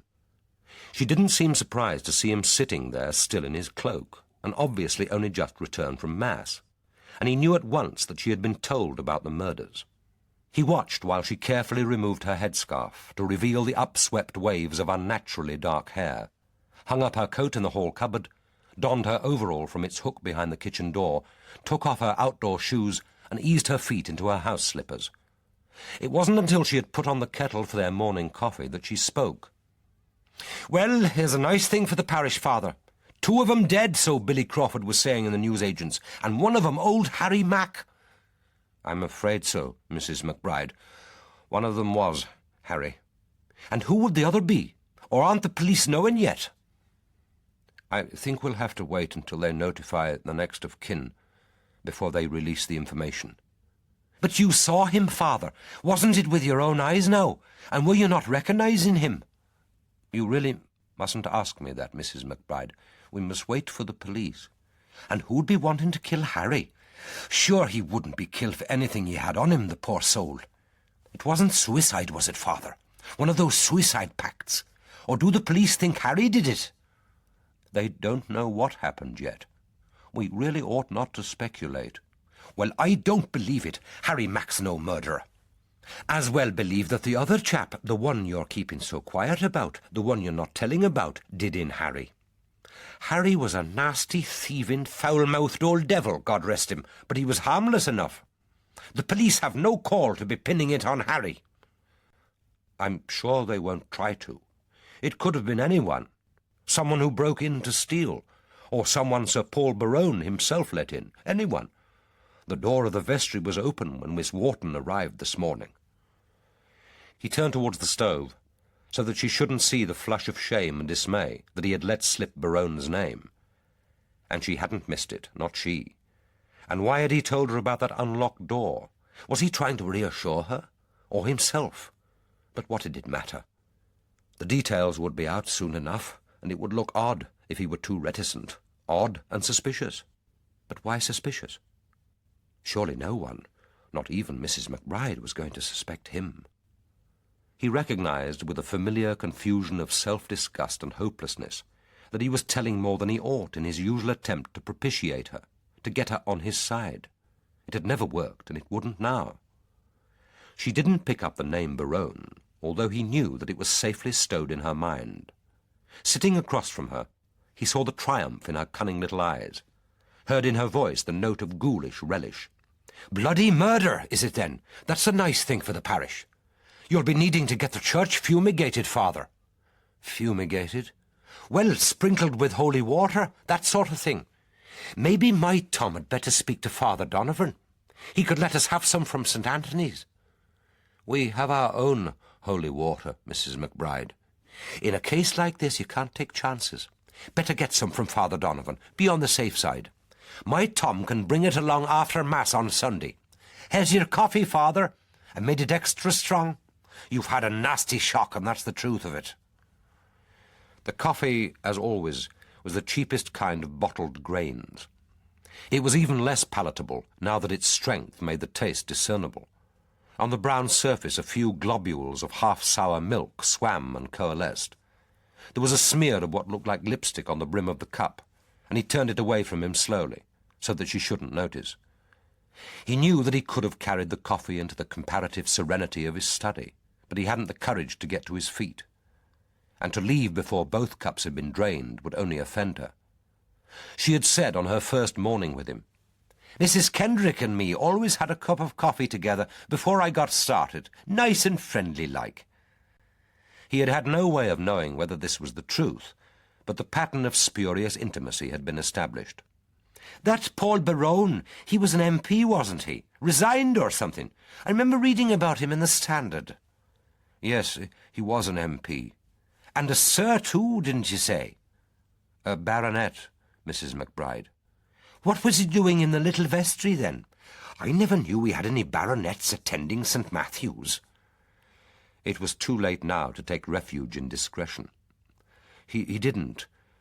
He was just someone I knew. I gave him the key. He wanted to spend some time quietly in the church." He added in a vain hope that a confidence so dangerously close to intimacy, to his job as priest, might flatter her, might even silence curiosity. He wanted somewhere quiet to think, to pray. "In the little vestry? A funny place to choose. Why wasn't he on his knees in the pew? Why wasn't he in the Lady Chapel in front of the Blessed Sacrament? That's the proper place to be praying for them who can't wait till Sunday." Her voice, with its note of aggrieved disapproval, suggested that both the place and the praying were equally reprehensible. "He could hardly sleep in the church, Mrs. McBride." "And why should he want to be sleeping? Hadn't he his own bed to be going home to?" Father Barnes's hands had begun to shake again. The coffee cup lurched in his fingers, and he felt 2 scalding drops on his hand. Carefully, he replaced the cup in its saucer, willing the dreadful shaking to stop. He almost lost her next words. "Well, if he did kill himself, he died clean, I'll say that for him." "Died clean, Mrs. McBride?" "Wasn't he washing himself when Tom and I passed by last night just after 8 o'clock? Him or Harry Mack? And you can't be telling me that Harry went near running water if he could help it. Fairly gushing out of the drain pipe it was. Of course we thought you were there. Father Barnes is having a strip wash in the vestry washroom. That's what I said to Tom. Perhaps he's saving on the gas bill back at the vicarage. We had a laugh about it." "When exactly was this, Mrs. McBride?" "I told you, Father, just after 8. We were on our way to the Three Feathers. We wouldn't have been passing the church except that we called in to collect Maggie Sullivan, and it's a short cut from her place to the Feathers." "But the police ought to know. This could be important information. They'll be interested in anyone who was near St. Matthew's last night." "Interested? Is that what they'll be? And what are you getting at then, Father? You're saying that Tom and old Maggie Sullivan and I cut his throat for him? Of course not, Mrs. McBride. That's ridiculous. But you could be important witnesses. That gushing water, it means that Sir Paul was alive at 8 o'clock. Someone was alive in there at 8, and that's for sure. And a fine rush of water he was using. Father Barnes was struck with a terrible possibility, and without thinking gave it voice. Did you notice what colour it was? And what would I be doing peering down drains? Of course I didn't notice what colour it was. What colour would it be? But it was running away fast and furious, that's for sure. Suddenly she pushed her face over the table towards him. Her huge breasts, so much at odds with the thin face and the bony arms, were pushed into great half-moons by the table edge. Her coffee cup clattered in the saucer. The sharp little eyes widened. She whispered with alliterative relish, "Father, are you saying that it would be running red?" He said weakly, "I suppose it's possible." "You think he was in there, Father, washing his bloody hands? Oh, my God! Supposing he'd come out and seen us? We could have been murdered on the spot, Tom and Maggie and me. He could have slit our throats for us then and there and thrown us in the canal, likely as not. Holy Mother of God!" The conversation had become bizarre, unreal, totally uncontrollable. He had been told by the police to say as little as possible to anyone. He had meant to say nothing. But now she knew the names of the victims. She knew who had found them. She knew that the door had been unlocked. She knew how they had died, although surely he hadn't mentioned the slitting of throats. But that could have been guesswork. A knife was, after all, a more likely weapon in London than a gun. She knew all that, and more. She had actually been passing at the time. He gazed back at her across the stained table with appalled eyes, linked to her by that blood-stained gurgle of water which was gushing through both their minds, sharing the same dreadful imagining of that silently emerging figure, the raised and bloody knife. And he was aware of something else. Horrible as was the deed that bound them in a fascinated confederacy of blood, they were, for the first time, having a conversation. The eyes which met his across the tabletop were bright with horror, and with an excitement which was too close to relish to be comfortable. But the familiar glance of insolence and contempt had gone. He could almost deceive himself that she was confiding in him. The relief was so great that he found that his hand was creeping across the table towards hers in some gesture of mutual comfort. Ashamed, he quickly drew it back. She said, "Father, what shall we do?" It was the first time she had ever asked him that question. He was surprised at the confidence in his voice. "The police have given me a special telephone number. I think we ought to ring now, at once. They'll send someone round, either here or to your house. After all, you and Tom and Maggie are very important witnesses. And then when we've done that, I shall need to be undisturbed in the study. I wasn't able to say Mass. I shall read morning prayer." "Yes, Father," she said, her voice almost meek. And there was something else he ought to do. Strange that the thought hadn't occurred to him before. Surely it must be his duty to call in the next day or so on Paul Berowne's wife and his family. Now that he knew what had to be done, it was remarkable how different he felt. A biblical phrase dropped into his mind, "Doing evil, that good may come." But he quickly put it away from him. It was too close to blasphemy to be comfortable.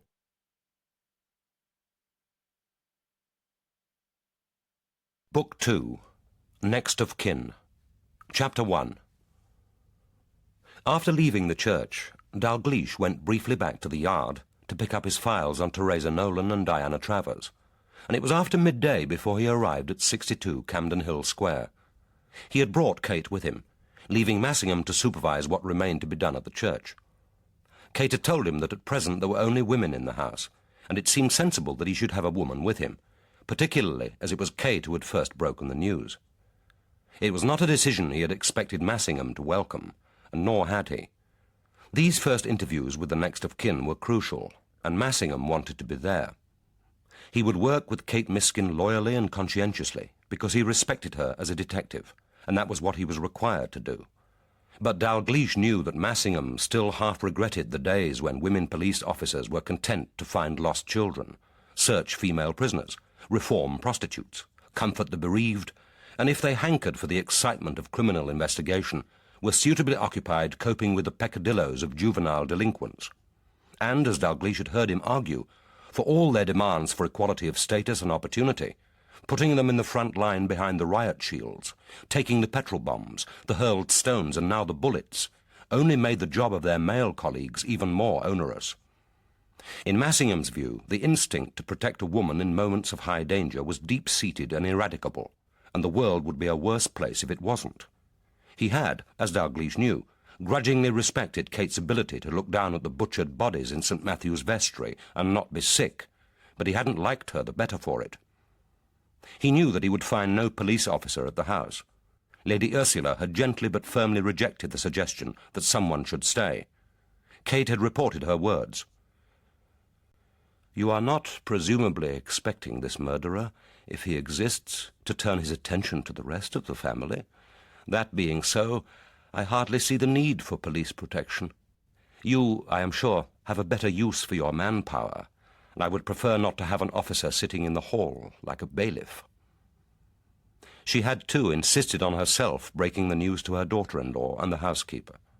Kate was given no opportunity to observe the reaction of anyone other than Lady Ursula to Paul Berowne's death.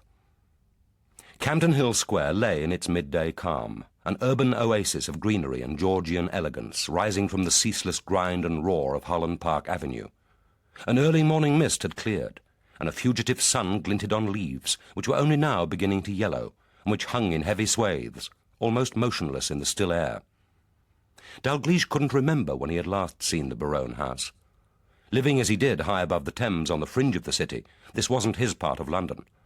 But the house, one of the rare examples of Sir John Soane's domestic architecture, was pictured in so many books on the capital's buildings that its elegant eccentricity was as familiar to him as if he commonly walked these streets and squares. The conventional Georgian houses each side of it were as high, but its neo-classical facade in Portland stone and brick dominated the terrace and the whole square, inalienably a part of them, yet looking almost arrogantly unique. He stood for a moment looking up at it, Kate unspeaking at his side. On the second floor rose three very high, curved windows, originally, he suspected, an open loggia, but now glazed and fronted with a low stone balustrade. Between the windows, mounted on incongruous corbels which looked more Gothic than neo-classical, were stone caryatids, whose flowing lines, reinforced by the typical Sonian pilasters at the corners of the house, drew the eye upwards, past the square windows of the third story to a fourth story faced in brick, and finally to the stone balustrade with its row of curved shells, echoing the curve of the lower windows. As he stood contemplating it, as if hesitating to violate its calm, there was a moment of extraordinary silence, in which even the muted roar of the traffic in the avenue was stilled, and in which it seemed to him that two images, the shining facade of the house and that dusty, blood-bolted room in Paddington, were held suspended out of time, then fused, so that the stones were blood-spattered, the caryatids dripped red. And then the traffic lights released the stream of cars. Time moved on. The house lay uncontaminated in its pale, pristine silence.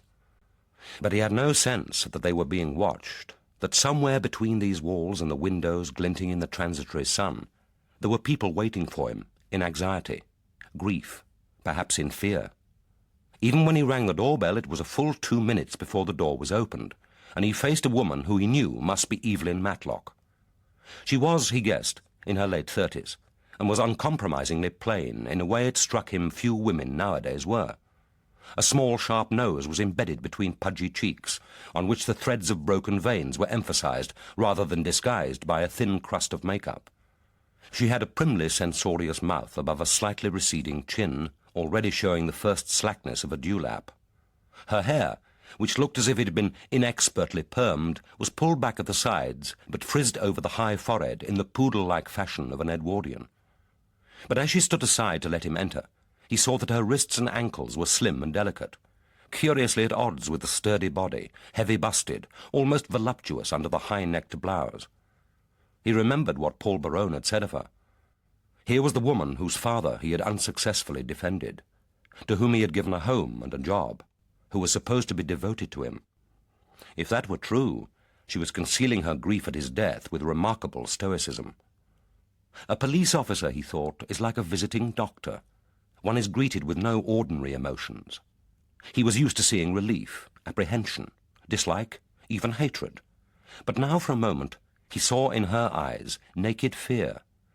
It passed almost at once, and gave place to what seemed to him an assumed and slightly truculent indifference, but it had been there. She turned her back on them, saying, "Lady Ursula is expecting you, Commander. Will you please follow me?" The words, spoken in a high, rather forced voice, had the repressive authority of a nurse receptionist greeting a patient from whom she expects nothing but trouble. They passed through the outer vestibule, then under the fluted dome of the inner hall. To their left, the finely wrought balustrade of a stone cantilevered staircase rose like a border of black lace. Miss Matlock opened the double door to the right and stood back to let them enter. She said, "If you will wait here, I will let Lady Ursula know that you have arrived." The room in which they found themselves ran the whole length of the house, and was obviously both the formal dining room and the library. It was full of light. At the front, two high curved windows gave a view of the square garden, while at the rear one huge expanse of glass looked out over a stone wall with three niches, each containing a marble statue. Venus, naked, one hand delicately shielding the Mons Veneris, one pointing at her left nipple. A second female figure, half-robed and wearing a wreath of flowers, and between them Apollo with his lyre, laurel-crowned.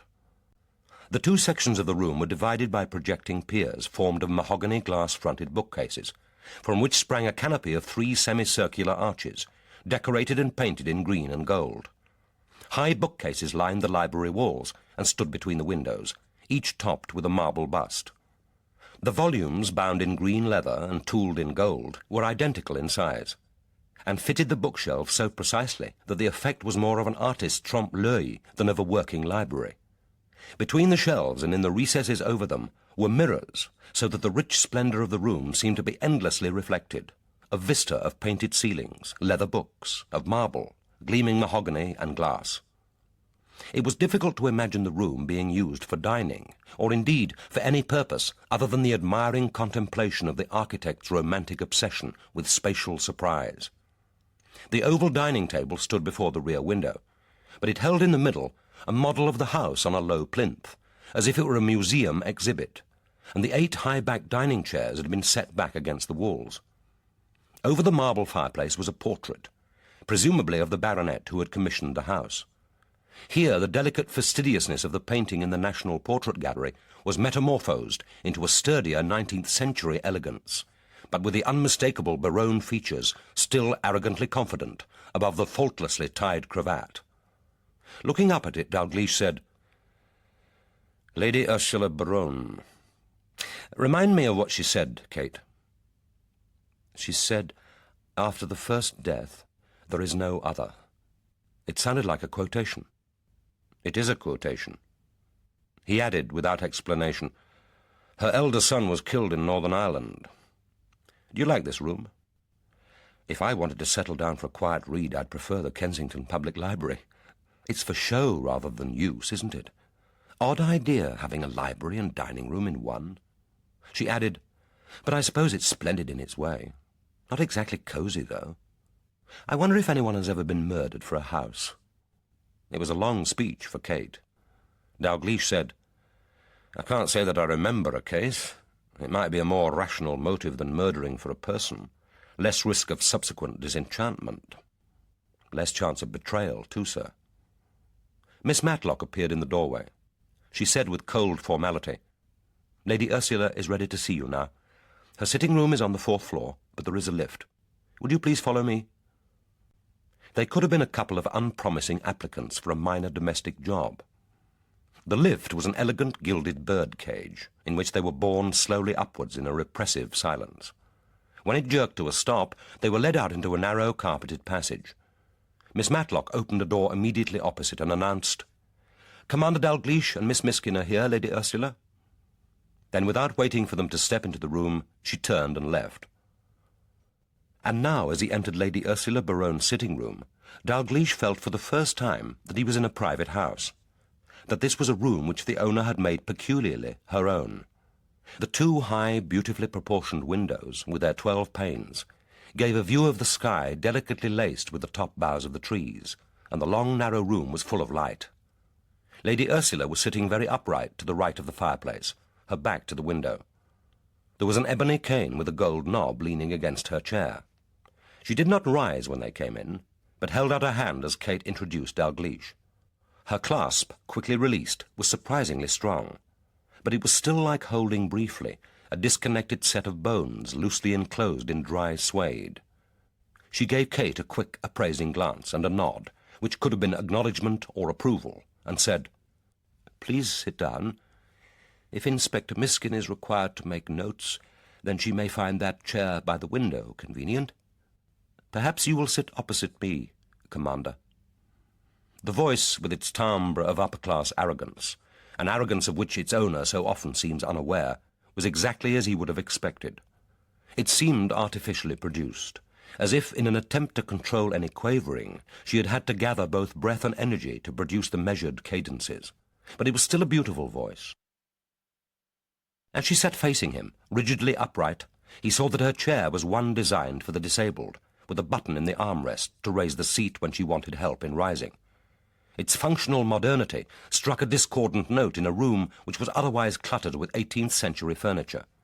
2 chairs with embroidered seats, a Pembroke table, a bureau, each a fine example of its period, were strategically placed to provide an island of support if she needed to make her painful progress to the door, so that the room looked rather like an antique shop, with its treasures ineptly displayed. It was an old woman's room, and above the smell of beeswax and the faint summer scent from a bowl of potpourri on the Pembroke table, his sensitive nose could detect a whiff of the sour smell of old age. Their eyes met and held. Hers were still remarkable, immense, well-spaced, and heavily lidded. They must have once been the focus of her beauty, and although they were sunken now, he could still see the glint of intelligence behind them. Her skin was cleft with deep lines running from the jaw to the high jutting cheekbones. It was as if 2 palms had been placed against the frail skin and forced it upwards, so that he saw with a shock of premonitory recognition the shine of the skull beneath the skin. The scrolls of the ears, flat against the side of the skull, were so large that they looked like abnormal excrescences. In youth, she would have dressed her hair to cover them. Her face was devoid of makeup, and with the hair drawn back tightly and twisted into a high roll, it looked naked, a face stripped for action. She was wearing black trousers, topped with a belted tunic in thin grey wool, high-buttoned almost to the chin, and deep-cuffed. Her feet were lodged in wide black barred shoes, and in their immobility gave the impression of being clamped to the carpet. There was a paperback on the round table to the right of her chair. Dalgliesh saw that it was Philip Larkin's Required Writing.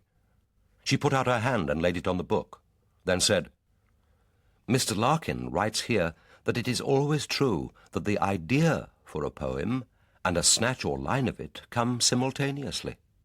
Do you agree, Commander?" "Yes, Lady Ursula, I think I do. A poem begins with poetry, not with an idea for poetry." He betrayed no surprise at the question. He knew that shock, grief, trauma took people in different ways, and if this bizarre opening was helping her, he could conceal his impatience. She said, "To be a poet and a librarian, even if unusual, has a certain appropriateness. But to be a poet and a policeman seems to me eccentric, even perverse." Dalgliesh said, "Do you see the poetry as inimical to the detection, or the detection to the poetry?" "Oh, the latter, surely. What happens if the muse strikes— No, that is hardly the appropriate word. If the muse visits you in the middle of a case. Although, if I remember, Commander, your muse in recent years has been somewhat fugitive." She added with a note of delicate irony, "To our great loss." Dalgliesh said, "It hasn't so far happened. Perhaps the human mind can deal with only one intense experience at a time. And poetry is, of course, an intense experience. One of the most intense there is." Suddenly she smiled at him. It lit up her face with the intimacy of a shared confidence, as if they were old sparring partners. "You must excuse me. Being interrogated by a detective is a new experience for me.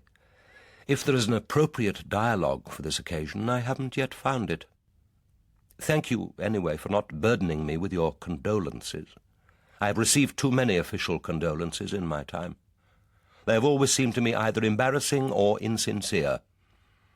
Dalgliesh wondered what she would reply if he had said, "I knew your son. Not well, but I did know him. I accept that you don't want my condolences. But if I'd been able to speak the right words, they would not have been insincere." She said, "Inspector Miskin broke the news to me with tact and consideration. I am grateful. But she was, of course, unable or unwilling to tell me much more than that my son was dead and that there were certain wounds. How did he die, Commander?" "His throat was cut, Lady Ursula." There was no way of softening that brutal reality. He added, "The tramp with him, Harry Mack, died the same way." He wondered why he had felt it important to speak Harry's name. Poor Harry, so incongruously yoked in the forced democracy of death, whose stiffening body would receive far more attention in its dissolution than it had ever received in life. She said, "And the weapon?" "A blood-stained razor. His, apparently, was close to your son's right hand. There are a number of forensic tests to be carried out, but I expect to find that the razor was the weapon." "And the door to the church, the vestry, or wherever he was, that was open?" "Miss Wharton, who with a young boy discovered the bodies, says that she found it unlocked." "Are you treating this as suicide?" "The tramp, Harry Mack, didn't kill himself. My preliminary view is that neither did your son. It's too early to say more until we get the results of the post-mortem examination and the forensic tests. Meantime, I am treating it as a double murder." "I see. Thank you for being so frank." Dalgliesh said, "There are questions I need to ask. If you would rather wait, I could come back later. But it is, of course, important to lose as little time as possible." "I would prefer to lose none, Commander. And two of your questions I can anticipate. I have no reason to believe that my son was contemplating ending his life, and he had, to my knowledge, no enemies." "As a politician, that makes him unusual, surely." "He had political enemies, obviously. Some few from his own party, no doubt, but none, as far as I know, is a homicidal maniac. And terrorists surely use bombs and guns, not their victim's razor. Forgive me, Commander, if I'm stating the obvious, but isn't it most likely that someone unknown to him, a tramp, a psychopath, a casual thief, killed both him and this Harry Mack?" "It is one of the theories we have to consider, Lady Ursula." He asked, "When did you last see your son?" "At 8 o'clock yesterday morning, when he carried up my breakfast tray. That was his usual practice. He wished to reassure himself, no doubt, that I had survived the night." "Did he tell you then, or at any time, that he intended returning to St. Matthew's?" "No. We didn't discuss his plans for the day, only mine, and those, I presume, are hardly of interest to you." Dalgliesh said, "It could be important to know who was here in the house during the day, and at what time. Your own timetable could help us to that." He gave no further explanation, and she asked for none. "My chiropodist, Mrs. Beamish, arrived at 10:30. She always comes to the house. I was with her for about an hour. Then I was driven to a luncheon engagement with Mrs. Charles Blaney at her club, the University Women's. After luncheon we went to look at some watercolours in which she is interested at Agnew's in Bond Street. We had tea at the Savoy together, and I dropped Mrs. Blaney at her Chelsea house before returning here at about 5:30. I asked Miss Matlock to bring me up a thermos of soup and a plate of smoked salmon sandwiches at 6 o'clock. She did so, and I told her I preferred not to be disturbed again that evening. The luncheon and the exhibition had been more tiring than I had expected. I spent the evening reading and rang for Miss Matlock to help me to bed shortly before 11. "Did you see any other member of the household during the day, apart from your son, Miss Matlock, and the chauffeur?" I saw my daughter-in-law briefly when I had occasion to go into the library. That was sometime during the early part of the morning. I presume that this is relevant, Commander? Until we know how your son died, it is difficult to be sure what is or is not relevant. Did any other member of the household know that Sir Paul intended revisiting St. Matthew's yesterday evening? I've had no opportunity to ask them. I can't believe it likely that they did. No doubt you will inquire. We have only a small staff. Evelyn Matlock, whom you have met, is the housekeeper. Then there is Gordon Halliwell. He is an ex-sergeant in the Guards, who served with my elder son. He, I suppose, would describe himself as a chauffeur handyman. He came here just over 5 years ago, before Hugo was killed, and has stayed on. He drove your son. Rarely. Paul, of course, had the use of his ministerial car before he resigned. Otherwise, he drove himself. Halliwell drives me almost daily, and occasionally my daughter-in-law. He has a flat above the garage. You will have to wait, Commander, to hear anything he may disclose. Today is his day off. When did he leave, Lady Ursula? Either very late last night or early this morning. That is his usual practice. I've no idea where he is. I don't question my servants about their private lives. If the news of my son's death is broadcast this evening, as I expect it will be, no doubt he will return early. In any case, he is normally back before 11. Incidentally, I spoke to him by house telephone yesterday evening, shortly after 8 o'clock, and again at about 9:15. Apart from Halliwell, there is now only one other member of the staff, Mrs. Iris Minns, who comes here 4 days a week to do general housework. Miss Matlock can give you her address. Dalgliesh asked, "This experience of your son's in the vestry of St. Matthew's, did he talk to you about it?" "No. It was not a subject with which he would expect me to sympathize. I have not since 1918 been a religious woman. I doubt if I ever was in any real sense. Mysticism, in particular, is as meaningless to me as music must be to the tone-deaf. I accept, of course, that people do have these experiences. I would expect the causes to be physical and psychological, overwork, the ennui of middle age, or a need to find some meaning to existence. That, to me, has always been a fruitless quest." "Did your son find it fruitless?" "Until this happened, I would have described him as a conventional Anglican. I suspect that he used the offices of his religion as a reminder of fundamental decencies, an affirmation of identity, a brief breathing space when he could think without fear of interruption. Like most upper-class Anglicans, he would have found the incarnation more understandable if God had chosen to visit his creation as an 18th-century English gentleman. But, like most of his class, he got over that little difficulty by more or less refashioning him in the guise of an 18th-century English gentleman. His experience, his alleged experience in that church is inexplicable, and to do him justice, he didn't attempt to explain it, at least not to me. I hope you won't expect me to discuss it. The subject is unwelcome, and it can surely have nothing to do with his death." It was a long speech, and he could see that it had tired her. And she could not, thought Dalgliesh, be as naive as that. He was surprised that she could expect him to believe that she was. He said, "When a man changes the whole direction of his life and is dead, possibly murdered within a week of that decision, it must be relevant, at least to our investigation." "Oh, yes, it's relevant to that, I've no doubt. There will be very few privacies in this family which won't be relevant to your investigation, Commander." He saw that in the last few seconds she had been overcome with exhaustion. Her body looked diminished, almost shriveled in the huge chair, and the gnarled hands on the arms began very gently to shake. But he controlled his compassion, as she was controlling her grief. There were questions he still needed to ask, and it wouldn't be the first time that he had taken advantage of tiredness or grief. He bent and took from his case the half-burnt diary, still in its protective transparent wrapping. He said, "It's been examined for fingerprints. We shall need in time to check which belonged to people who had a right to handle the diary. Sir Paul, yourself, members of the household.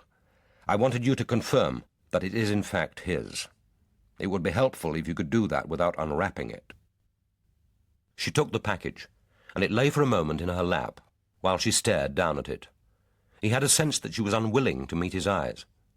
She sat with extraordinary stillness. Then she said, "Yes, this is his. But it's unimportant, surely, a mere record of engagements. He wasn't a diarist." "It's odd, in that case, that he should wish to burn it, if he did burn it. And there's another oddity. The top half of the last page has been torn away.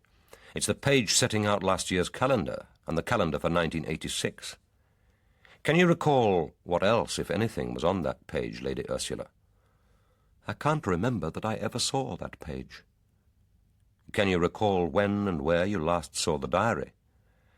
"I'm afraid that's the kind of detail it's impossible for me to remember." "Is there anything else, Commander? If there is, and it isn't urgent, perhaps it could wait until you are sure that you are, in fact, investigating murder." Dalgliesh said, "We know that already, Lady Ursula. Harry Mack was murdered." She didn't reply, and for about a minute they sat in silence, facing each other. Then she lifted her great eyes to his, and he thought he detected a mixture of fleeting emotions, resolution, appeal, defiance. He said, "I'm afraid I've kept you too long and tired you. There is really only one more matter. Is there anything you can tell me about the two young women who died after they had been working in this house, Theresa Nolan and Diana Travers?" The production of the half-burnt diary had shocked her deeply, but this question she took in her stride. She said calmly, "Very little, I'm afraid. I've no doubt you know most of it already. Theresa Nolan was a gentle, considerate nurse and a competent, but not, I think, very intelligent young woman. She came as night nurse on the 2nd of May, when I had a bad attack of sciatica, and left on the 14th of June. She had a room in this house, but was on duty only at night. She went, as I expect you know, to a maternity nursing home in Hampstead. I accept that she probably became pregnant while she was working here, but I can assure you that no one in this house was responsible. Pregnancy is not an occupational hazard of nursing an 82-year-old arthritic woman.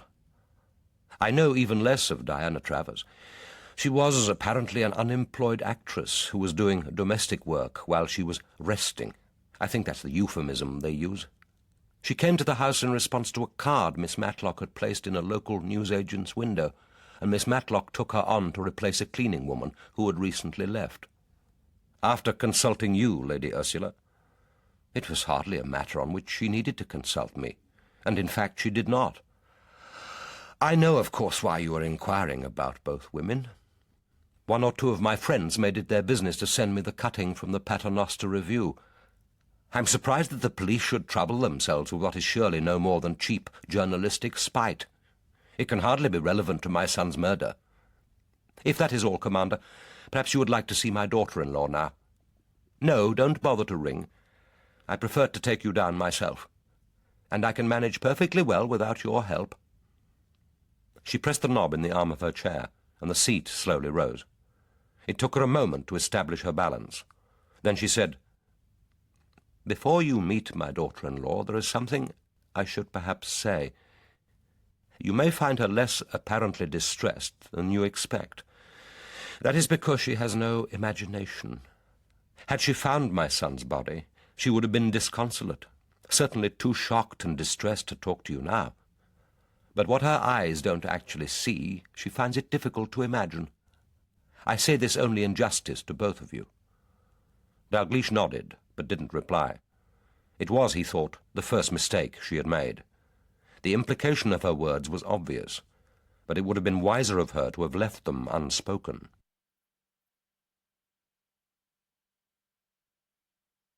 Chapter 2. He watched while she braced herself for the first step, steeling herself for the expected gripe of pain. He made no move to help her. He knew that the gesture would be as presumptuous as it was unwelcome, and Kate, sensitive as always to unspoken commands, closed her notebook, then waited in watchful silence. Slowly Lady Ursula made her way to the door, steadying herself with her cane. Her hand shook on the gold knob, the veins starting out like blue cords. They followed her slowly down the carpeted corridor and into the lift. There was barely room in its elegantly curved interior for three, and Dalglish's arm was against hers. Even through the tweed of his sleeve, he could sense its brittleness and could feel its gentle, perpetual shaking. He was aware that she was under intense strain, and he wondered how much it would take to break her, and whether it would be his job to see that she did break. As the lift ground slowly down the 2 floors, he knew that she was as aware of him as he was of her, and that she saw him as the enemy. They followed her into the drawing-room. This room, too, Paul Berowne would have shown him, and for a moment he had the illusion that it was the dead man, not his mother, who stood at his side. 3 tall, curved windows, ornately curtained, gave a view of the garden trees. They looked unreal, a one-dimensional woven tapestry in an infinite variety of green and gold. Under the elaborately enriched ceiling, with its curious mixture of the classic and Gothic, the room was sparsely furnished, and the air had the melancholy, unbreathed atmosphere of a seldom-visited country-house drawing-room, an amalgam of potpourri and wax polish. Almost he expected to see a white-looped cord, marking off the area where tourists' feet were forbidden to tread. The bereaved mother had received him alone, presumably by choice. The widow had thought it prudent to be solaced and protected by her doctor and her lawyer. Lady Ursula briefly introduced them, then immediately went out, and Dalgliesh and Kate were left to walk alone across the carpet, to a scene which looked as contrived as a tableau. Barbara Berowne was sitting in a high-backed armchair to the right of the fire. Opposite her, and leaning forward in his chair, was her lawyer, Anthony Farrell. Standing beside her with his hand on her wrist was her doctor. It was he who spoke first. "I'll leave you now, Lady Berowne, but I'll look in again this evening about 6 o'clock, if that is convenient, and we'll try to do something to help you sleep tonight. If you need me earlier, get Miss Matlock to ring. Try to eat a little supper if you can. Get her to make you something light. You won't feel like food, I know, but I want you to try. Will you?" She nodded and held out her hand. He held it for a moment, then turned his gaze on Dalgliesh, shifted his eyes and muttered, "Appalling. Appalling." As Dalgliesh made no response, he said, "I think Lady Berowne is strong enough to talk to you now, Commander, but I hope it won't take long." He spoke like an amateur actor in a murder play, predictable dialogue, predictably delivered. It surprised Dalgliesh that a doctor, presumably not unused to tragedy, should be more ill at ease than his patient. When he reached the door, Dalgliesh asked quietly, "Were you also Sir Paul's physician?" "Yes, but only recently. He was a private patient of Dr. Gillespie, who died last year. Sir Paul and Lady Berowne then registered with me under the National Health Service. I now have his medical records, but he's never consulted me professionally. He was a very healthy man." So part of the unease was explained. Here was no old and valued family physician, but an overworked local general practitioner, understandably anxious to get back to a crowded surgery, or his round of visits, perhaps unhappily aware that the situation required a social skill and concentrated attention which he hadn't the time to give, but trying, not very convincingly, to play the part of a family friend in a drawing-room, which he probably had not entered until that moment. Dalgliesh wondered whether Paul Berowne's decision to register as a national health patient had been a matter of political expediency, conviction, or economy, or of all three. There was a rectangle of faded wallpaper above the carved marble fireplace. It was half obscured by a not particularly distinguished family portrait, but Dalgliesh suspected that a more valuable oil had once hung there. Barbara Berowne said, "Please sit down, Commander." She waved vaguely towards a sofa set against the wall. It was inconveniently placed and looked too insubstantial for use, but Kate went over to it, sat down, and unobtrusively took out her notebook. Dalgliesh walked over to one of the upright chairs, carried it across to the fireplace and set it down to the right of Anthony Farrell.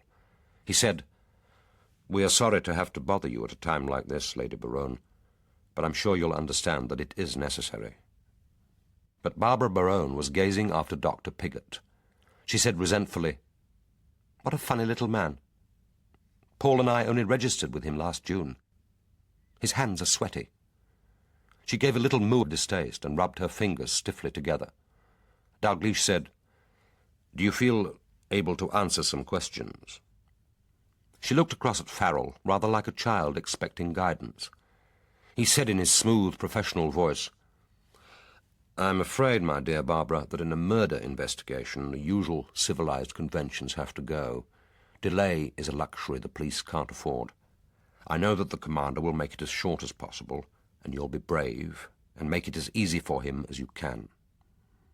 Before she had a chance to reply, he said to Dalgliesh, "I'm here as Lady Berowne's friend as well as her lawyer. The firm has looked after the family for 3 generations. I had a great personal regard for Sir Paul. I've lost a friend as well as a client. That's partly why I'm here. Lady Berowne is very much alone. Her mother and stepfather are both in California." Dalgliesh wondered what Farrell would say if he replied, "But her mother-in-law is only a couple of floors away." He wondered if the implication of their separateness at a time when the family would naturally seek support, if not comfort, from each other was lost on them, or on Farrell, or whether they were so used to living their lives under one roof, but apart, that even in a moment of high tragedy, neither could cross the psychological barrier represented by that caged lift, those 2 floors. Barbara Berowne turned her remarkable violet-blue eyes on Dalgliesh, and he was for a second disconcerted. After the first fleeting glimmer of curiosity, the glance was deadened, almost lifeless, as if he were looking into coloured contact lenses. Perhaps after a lifetime of seeing the effect of her gaze, she no longer needed to animate it with any expression other than a casual interest. He had known that she was beautiful. How, he couldn't remember. Probably it was an accumulation of casually dropped comments when her husband was talked of press photographs. But it wasn't a beauty to stir his heart. It would have given him pleasure to sit unnoticed and look at her as he might at a picture, to note with dispassionate admiration the delicate, perfectly curved arch above the slanting eyes, at the curve of the upper lip, the shadowed hollow between the cheekbone and the jaw, the rise of the slim throat. He could look and admire and leave without regret. For him, this blonde loveliness was too exquisite, too orthodox, too perfect. What he loved was a more individual and eccentric beauty, vulnerability allied to intelligence. He doubted whether Barbara Berowne was intelligent, but he didn't underrate her. Nothing in police work was more dangerous than to make superficial judgments about human beings. But he wondered briefly whether here now was a woman for whom a man would kill. He had known 3 such women in his career. None would have been described as beautiful. She was sitting in her chair with a still, relaxed elegance. Above her skirt of light grey, finely pleated wool, she wore a silk shirt of pale blue with a grey cashmere cardigan slung loosely over her shoulders. Her only jewellery was a couple of gold chains and small gold stud earrings. Her hair, with its strands of pale and darker corn yellow, was drawn back and hung over her shoulder in a single thick pleat, fastened at the end with a tortoiseshell clamp. Nothing, he thought, could have been more discreetly fitting. Black, particularly in so recent a widow, would have been ostentatious, theatrical, even vulgar. This gentle arrangement of grey and blue was entirely appropriate. Kate had, he knew, arrived with her news before Lady Berowne had dressed. She had been told that her husband was dead with his throat cut, and she had still been able to take trouble with her dressing. And why not? He was too old a hand to assume grief wasn't genuine because it was appropriately clad. There were women whose self-respect demanded perpetual attention to detail, no matter how violent events. Others for whom it was a matter of confidence, of routine, or of defiance. In a man, such punctiliousness was normally regarded as commendable. Why not, then, in a woman? Or was it merely that her appearance had for over 20 years been the major preoccupation of her life, and she couldn't change that habit merely because someone had slit her husband's throat? But he couldn't help noticing the details, the intricate buckle at the side of the shoes, the lipstick meticulously applied and precisely matching the pink of her nail varnish, the trace of eyeshadow. Her hands, at least, had been steady. When she spoke, her voice was high and to him unpleasing. It would, he thought, easily degenerate into a childish whine. She said, "Of course I want to help, but I don't know I can. I mean, it's all so incredible. Who could have wanted to kill Paul? He hadn't any enemies. Everyone liked him. He was very popular." The banal, inadequate tribute in that high, slightly jarring tone must have struck even her as gauche. There was a short silence which Farrell thought it prudent to break. He said, "Lady Berowne is, of course, deeply shocked. We were hoping, Commander, that you would be able to give us more information than we have at present. We gather that the weapon was some kind of knife, and that there were injuries to the throat." And that, thought Dalgliesh, was as tactful a way of saying that Sir Paul's throat had been slit as even the most skilled lawyer could devise. He said, "Both Sir Paul and the tramp were apparently killed in the same way. Was the weapon at the scene?" "A possible weapon was at the scene. They may both have been killed with Sir Paul's razor." "And that was left by the murderer in the room?" "We found it there, yes." The implication of his careful words wasn't lost on Farrell. For his part, he wouldn't use the word suicide, but it lay between them with all its implications. He went on, "And the church door, had that been forced?" "It was unlocked when Miss Wharton, the church worker, found the bodies this morning. So anyone could have got in, and someone presumably did." "Certainly. You will understand that the investigation is still in its early stages. We can be sure of nothing until we have the result of the autopsy and the forensic reports." "Of course. I ask because Lady Berowne prefers to know the facts, or as many of them as are available, and she has the right, of course, to be kept fully informed." Dalgliesh made no reply, nor did he need to. They understood each other perfectly. Farrell would be polite, studiously so, but not affable. His carefully controlled demeanour, so much a part of his professional life that it no longer seemed assumed, was saying, "We're both professionals with something of a reputation in our jobs. We both know what we're about. You will excuse a certain lack of amiability, but we may be required to be on different sides." The truth was that they were already on different sides, and both knew it. It was as if Farrell emanated an ambiguous ectoplasm, which folded Barbara Berowne in its comforting aura, saying, "Here I am. I'm on your side. Leave this to me. There's nothing to worry about." It came to Dalgliesh as a subtle, masculine understanding, close to conspiracy, from which she was excluded. He did it very well. His city firm of Torrington, Farrell and Penge, with its many ramifications, had enjoyed an unsullied legal reputation for over 200 years. Its criminal department had represented some of the most ingenious villains in London. Some were holidaying in their Riviera villas, some on their yachts. Very few were behind bars. Dalgliesh had a sudden picture of a prison van which 2 days previously he had driven past on his way to the yard, of the row of anonymous, hostile eyes gazing out through the slots, as if they were expecting to see nothing more. The ability to pay for a couple of hours of Farrell's time at a crucial stage of their misfortunes would have made all the difference. Barbara Berowne said peevishly, "I don't see why I have to be bothered. Paul didn't even tell me he was going to spend the night in that church. Dotting down with a tramp. I mean, it was all so silly." Dalgliesh said, "When did you last see him?" "At about 9:15 yesterday morning. He came up to see me just before Mattie brought up my breakfast tray. He didn't stay long, about 15 minutes. "How did he seem, Lady Berowne?" "He seemed himself. He didn't say very much. He never did. I think I told him how I was going to spend the day." "And how was that?" "I had a hair appointment at Michael and John in Bond Street at 11. Then I lunched in Knightsbridge with an old school friend. We did some shopping in Harvey Nichols. I got home here at tea-time. By then he'd left. I never saw him after 9:15. "And as far as you know, he didn't return to the house?" "I don't think so, but I wouldn't have seen him anyway. After I got back, I changed and then took a taxi to Pembroke Lodge. That's my cousin's nursing home in Hampstead. He's an obstetrician, Mr. Stephen Lampart.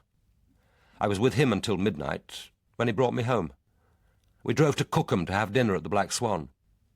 We left Pembroke Lodge at 7:40 and drove straight to the Black Swan. I mean, we didn't stop on the way." It was, he thought, remarkably pat. He had expected her to come out with an alibi sooner or later, but hardly so soon and in such detail. He asked, "And when you last saw Sir Paul at breakfast time, He didn't tell you how he proposed to spend the day. No. But couldn't you look in his diary? He keeps it in his desk drawer in the study. We found part of his diary in the vestry. It had been burnt. He was watching her face closely as he spoke. The blue eyes flickered, grew wary, but he could have sworn that this was news to her. She turned again to Farrell. "But this is extraordinary. Why should Paul burn his diary?" Dalgliesh said, "We don't know that he did, but the diary was there in the grate. A number of the pages were burnt, and the final page torn in half." Farrell's eyes met Dalglish's. Neither spoke. Then Dalgliesh said, "So we need to try to establish his movements some other way. I'd hoped you might be able to help." "But does it matter? I mean, if someone broke in and killed him, how does it help to know that he went to the estate agent a few hours earlier?" "And did he?" "He said he had an appointment." "Did he say with which one?" "No, and I didn't ask. I suppose God told him to sell the house. I don't think he told him which estate agent to use." The words were as shocking as an indecency. Dalgliesh felt Farrell's dismayed surprise as clearly as if the man had gasped. He could detect neither bitterness nor irony in that high, slightly petulant voice. She could have been a mischievous child, daring in the presence of adults to say the unpardonable thing, and half surprised by her own temerity. Anthony Farrell decided that the time had come to intervene. He said smoothly, "I myself was expecting to see Sir Paul yesterday afternoon. He had made an appointment at 2:30 with me and two of my colleagues on the financial side of the firm to discuss certain arrangements made necessary, I understand, by his decision to give up his parliamentary career. But he rang yesterday shortly before 10 to cancel the appointment and to make a new appointment for the same time today. I hadn't myself arrived at the office when he telephoned, but he left a message with my clerk. If you are able to prove that his death was murder, then I naturally accept that every detail of his affairs will properly come under scrutiny. Both Lady Ursula and Lady Berowne would wish that they should." He might be a pompous ass, thought Dalgliesh, but he was no fool. He knew or guessed that most of these questions were premature. He was prepared to allow them, but he could stop them when he chose. Barbara Berowne turned on him her remarkable eyes. "But there isn't anything to discuss. Paul left everything to me. He told me he had after we were married. The house, too. It's quite straightforward. I'm his widow. It's all mine. Well, nearly all." Farrell said smoothly, "Perfectly straightforward, my dear, but it's hardly necessary to discuss it now." Dalgliesh took from his wallet a copy of the poisoned pen letter and handed it to her. He said, "I expect you saw this." She shook her head and gave it to Farrell, who read it, taking his time, his face expressionless. If he had seen it before, he certainly wasn't admitting to the knowledge. He said, "That, on the face of it, is a malicious and possibly actionable attack on Sir Paul's character. It may have nothing to do with his death, but obviously we should like to clear it out of the way." He turned again to Barbara Berowne. "Are you sure that your husband didn't show it to you?" "No. Why should he? Paul didn't believe in worrying me with things I couldn't do anything about. Isn't it the usual kind of poison pen letter? I mean, politicians get them all the time." "You mean this wasn't unusual? That your husband had received similar communications?" "No, I don't know. I don't think he did. He never said so. I meant that anyone in public—" Farrell broke in, smoothly professional. "Lady Berowne means, of course, that anyone in public life, and particularly in politics, has to expect a certain amount of this kind of malice and unpleasantness." Dalgliesh said, "But not quite as specific as this, surely. There was a subsequent article, obviously based on this, in the Paternoster Review. Did you see that, Lady Berowne?" She shook her head. Farrell said, "I suppose this has to be relevant, but do we need to talk about it now?" Dalgliesh said, "Not if Lady Berowne finds it too distressing." The implication was plain, and Farrell didn't like it. His client helped him. She turned to him with a look in which appeal, surprise, and distress were beautifully mingled. "But I don't understand. I've told the commander all I know. I've tried to help, but how can I? I don't know anything about Diana Travers. Miss Mattie, looks after the house. I think this girl answered an advertisement and Mattie took her on." Dalgliesh said, "Wasn't that rather unusual for these days? Young people don't often want to do housework." Mattie said that she was an actress who only wanted to work a few hours each week. It suited her. "Did Miss Matlock consult you before taking on the girl?" "No. I expect she asked my mother-in-law. They look after the house between them. They don't bother me with it." "And the other dead girl, Theresa Nolan, did you have anything to do with her?" "She was my mother-in-law's nurse. Nothing to do with me. I hardly saw her." She turned to Anthony Farrell. "Do I have to answer all these questions? I want to help, but how can I? If Paul did have enemies, I don't know about them. We didn't really talk about politics, things like that." The sudden blaze of blue conveyed that no man would wish to burden her with matters so irrelevant to the essential fact about her. She added, "It's too dreadful. Paul dead. Murdered. I can't believe it. I haven't really taken it in. I don't want to go on talking about it. I just want to be left alone and to go to my room. I want Mattie." The words were a piteous appeal for sympathy, for understanding, but the voice was that of a querulous child. Farrell went over to the fireplace and pulled on the bell cord. He said, "I'm afraid that one of the dreadful facts about murder is that the police are obliged to intrude on grief. It's their job. They have to be sure that there is nothing your husband said to you which could give them a clue to suggest that he had an enemy. Someone who might know that he would be in St. Matthew's Church that night. Someone who had a grudge against him, might want him out of the way. It seems most likely that Paul was killed by a casual intruder, but the police have to exclude other possibilities." If Anthony Farrell thought that he was going to conduct the interview on his terms, he was mistaken. But before Dalgliesh could speak, the door burst open, and a young man flung himself across the room to Barbara Berowne. He cried, "Barbie, darling, Mattie rang me with the news. It's awful, unbelievable. I'd have come earlier, only she couldn't reach me until 11. Darling, how are you? You all right?" She said rather faintly, "This is my brother, Dominic Swain." He nodded at them as if their presence were an intrusion and turned again to his sister. "But what happened, Barbie? Who did it? Do you know?" Dalgliesh thought, "This isn't genuine. He's acting." And then he told himself that the judgment was certainly premature and possibly unjust. One thing policing taught you was that in moments of shock and grief, even the most articulate could sound platitudinous. If Swain were overacting the part of a devoted, consoling brother, that didn't necessarily mean that he wasn't both genuinely devoted and anxious to console. But Dalgliesh hadn't missed Barbara Berowne's small shudder as his arms went round her shoulders.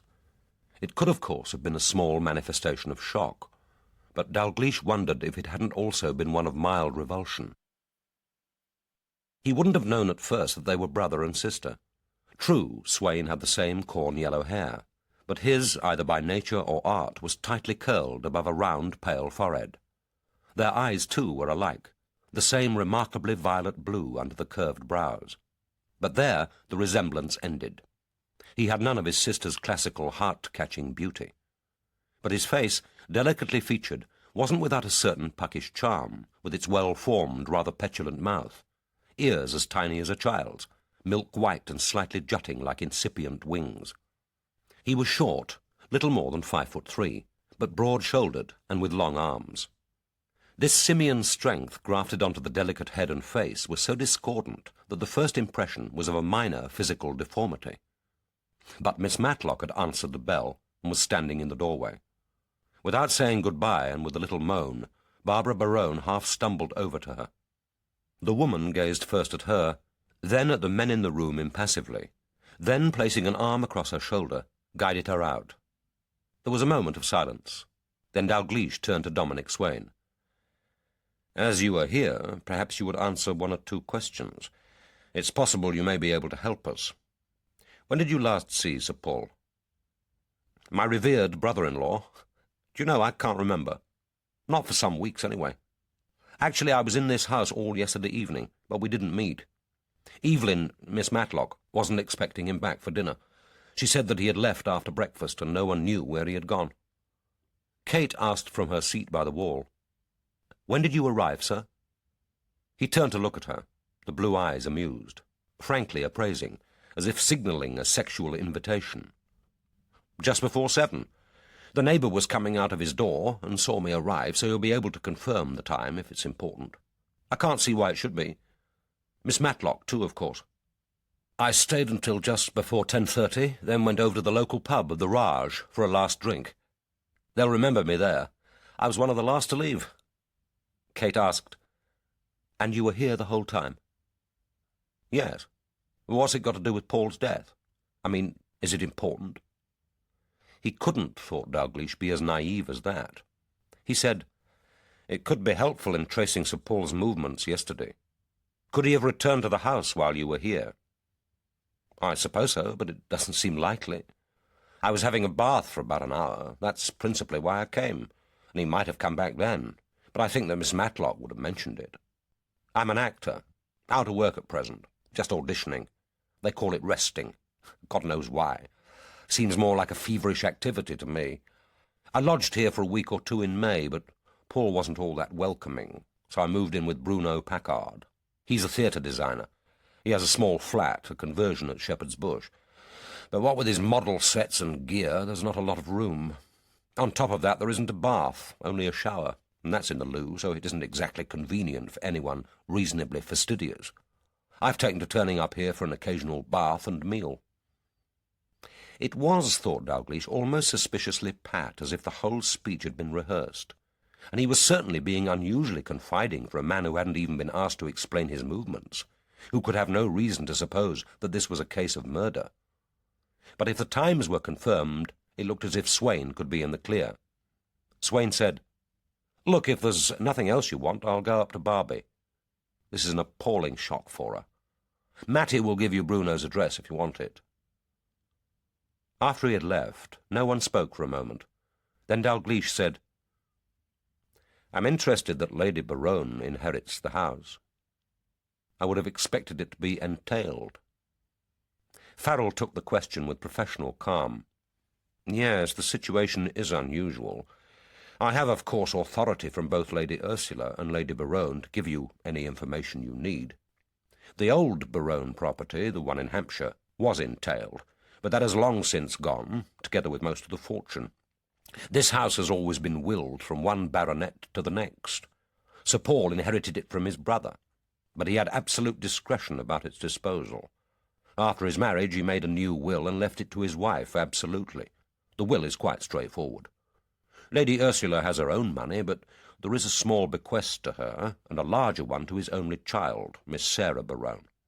Halliwell and Miss Matlock get £10,000 each, and he's left an oil painting, an Arthur Davis, if I remember rightly, to the chairman of his local party. There are other minor bequests, but the house, its contents, and an adequate provision goes to his wife."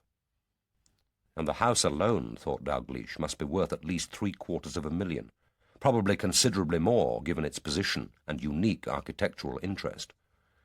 He recalled, as he so often did, the words of an old detective sergeant when he, Dalgliesh, had been a newly appointed DC.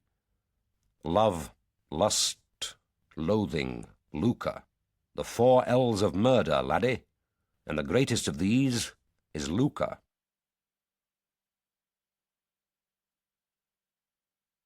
Chapter 3. Their last interview that afternoon at Camden Hill Square was with Miss Matlock.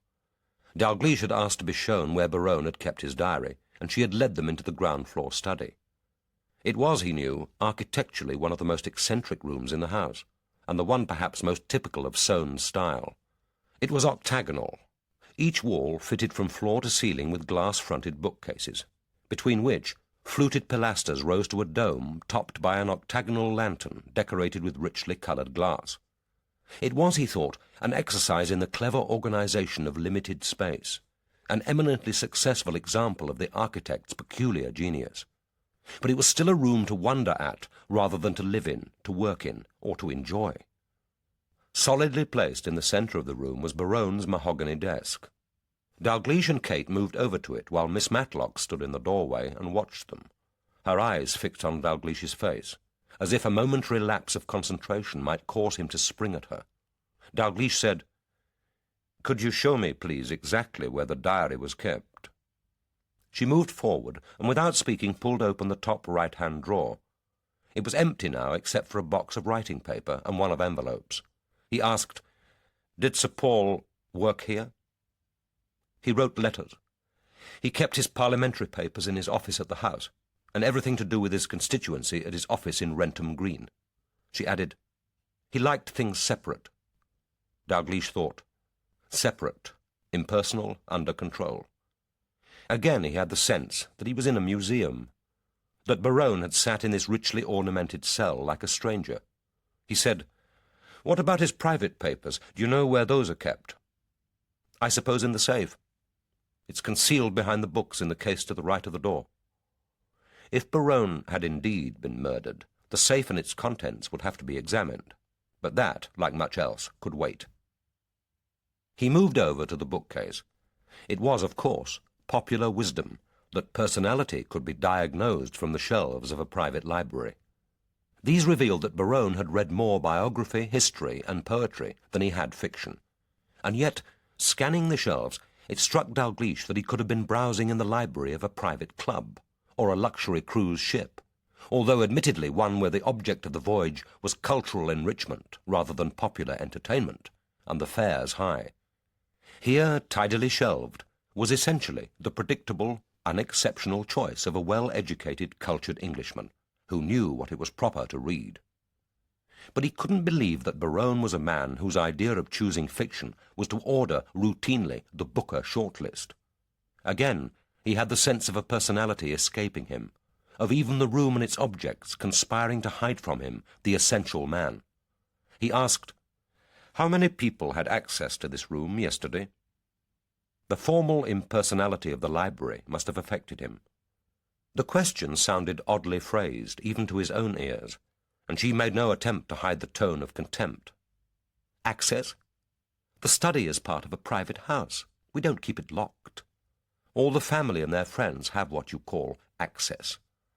"And who did, in fact, come in here yesterday?" "I can't be sure. I suppose Sir Paul must have done, if you found his diary with him in the church. Mrs. Minns would have come in to dust. Mr. Frank Musgrave, who is chairman of the constituency party, was shown in here at lunchtime, but he didn't wait. Miss Sarah Berowne called in during the afternoon to see her grandmother, but I think she waited in the drawing-room. She left before Lady Ursula returned." Dalglish asked, "Mr. Musgrave and Miss Berowne were let in by you?" "I opened the door to them. There's no one else to do it." She paused, then added, "Miss Berowne used to have her own keys to the front door, but she didn't take them with her when she left home." "And when did you last see the diary?" "I can't remember. I think it was about 2 weeks ago when Sir Paul rang from his office in the department and asked me to check on a dinner engagement." "And when did you last see Sir Paul?" "Just before 10 o'clock yesterday. He came into the kitchen to collect some food for a picnic lunch." "Then perhaps we could go to the kitchen now." She led him along the tiled passage, down a couple of steps, then through a baize-covered door to the back of the house.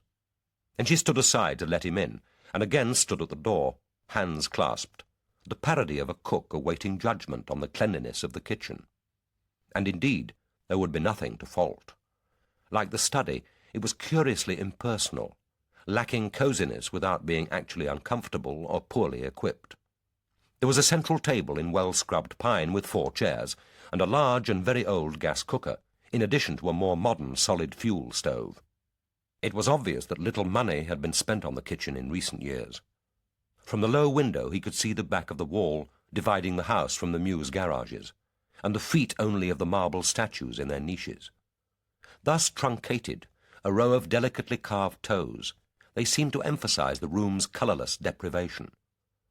The only individual note was a pink geranium in a pot on the shelf over the sink, and beside it a second pot with a couple of cuttings. He said, "You told me that Sir Paul collected his lunch. Did he do that himself, or did you get it for him?" "He did. He knew where things were kept. He was often in the kitchen when I prepared Lady Ursula's breakfast tray. He used to take it up to her." And what did he take away with him yesterday? Half a loaf of bread, which he sliced ready to eat, a piece of Roquefort cheese, 2 apples. She added, he seemed preoccupied. I don't think he much minded what he was taking. It was the first time she had volunteered any information, but when he went on to question her gently about Berowne's mood, what, if anything, he had said, she seemed to regret the moment of confidence and became almost surly. Sir Paul had told her that he wouldn't be in to luncheon, but nothing else. She hadn't known that he was going to St. Matthew's Church, nor whether he would be back for dinner. Dalgliesh said, "So you prepared dinner in the usual way and at the usual time." The question disconcerted her. She flushed, and the clasped hands tightened. Then she said, No, not in the usual way. Lady Ursula asked me when she got back after her tea engagement to bring up a tray with a flask of soup and a plate of smoked salmon sandwiches on brown bread. She didn't want to be disturbed again that evening. I took it up shortly after 6, and I knew that Lady Berowne was dining out. I decided to wait and see if Sir Paul actually came back. There were things I could cook quickly if he did. I had soup I could warm up. I could make him an omelette. There's always something. She sounded as defensive as if he had accused her of dereliction of duty. He said, "But it was perhaps a little inconsiderate of him not to let you know whether he would be in to dinner." Sir Paul was never inconsiderate.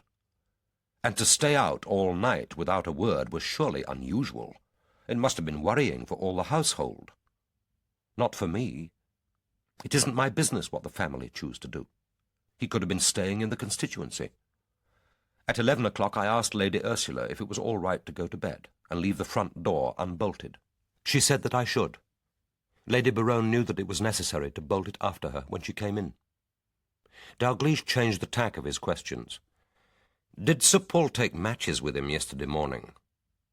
Her surprise was obvious, and he thought unfeigned. "Matches? He didn't need matches. Sir Paul doesn't. He didn't smoke. I didn't see him with any matches. If he had taken them, where would he have got them?" "From here, at the side of the stove. It isn't self-lighting. Or there's a packet of 4 boxes in the cupboard above." She opened and showed him. The paper wrapping round the 4 boxes had been torn, and 1 box taken, presumably that now lying at the side of the stove. She was gazing at him now with a fixed attention, her eyes very bright, her face a little flushed, as if she had a slight fever. His questions about the matches, which had first surprised her, now seemed to disconcert her. She was more on her guard, warier, much more tense. He was too experienced, and she too poor an actress for him to be deceived. Up to now she had answered his questions in the tone of a woman performing a necessary, if disagreeable, duty.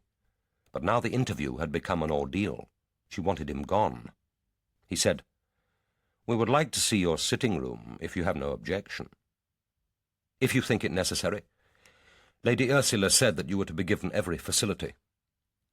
Dalgliesh thought it unlikely that Lady Ursula had said any such thing, and certainly not in those words. He and Kate followed her across the passage and into the opposite room. It must, Dalgliesh thought, once have been the butler's or housekeeper's sanctum. As with the kitchen, there was no view except of the courtyard, and the door leading through to the Mews garages. But the furniture was comfortable enough. A chintz-covered sofa for 2, a matching armchair, a gate-legged table, and 2 dining chairs set against the wall, a bookcase filled with volumes of an identical size, obviously from a book club. The fireplace was of marble with a wide overmantel on which was crowded, with no attempted arrangement, a collection of modern and prettily sentimental figurines.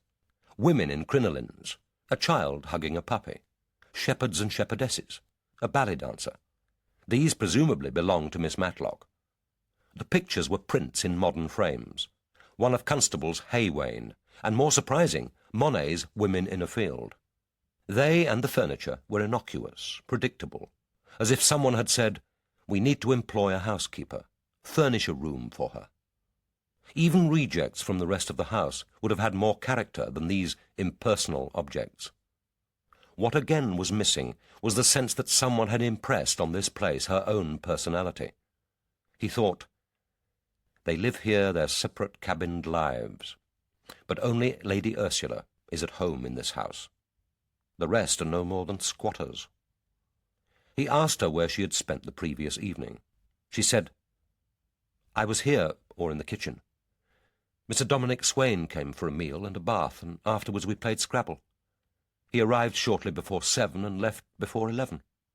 Our neighbour, Mr. Swinglehurst, was garaging his car and saw Mr. Swain arrive. Did anyone else in the house see him while he was here?" "No, but he did take a telephone call at about 20 to 9. It was from Mrs. Hurrell, the wife of the last agent of the constituency. She wanted to try and contact Sir Paul. I told her that no one knew where he was." "And Mr. Swain, where did he bath?" "Upstairs, in the main bathroom. Lady Ursula has her own bathroom, and there's a shower room down here, but Mr. Swain wanted a proper bath." "So, you were either in this room or the kitchen, and Mr. Swain was upstairs for at least part of the evening. The back door, was it locked?" "Locked and bolted. It always is after tea. The key is here on the keyboard in that cupboard." She opened it and showed him the wall-mounted board with its rows of hooks and tagged keys. He asked, "Could anyone have gone out without your noticing, perhaps while you were in the kitchen?" "No. I usually keep the door to the passage open. I should have seen or heard. No one left the house last night by that door." She seemed to rouse herself, then said with sudden vigour, "All these questions, what was I doing? Who was here? Who could have left without being seen? Anyone would think he was murdered." Dalgliesh said, "It is possible that Sir Paul was murdered." She gazed at him, appalled, then sank down onto the chair. He saw that she was shaking.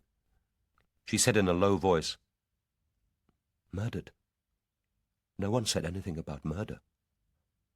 I thought—" Kate moved over to her, glanced at Dalgliesh, then placed her hand on Miss Matlock's shoulder.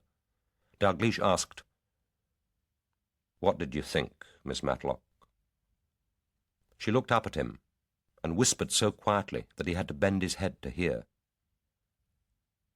"I thought he might have done it himself."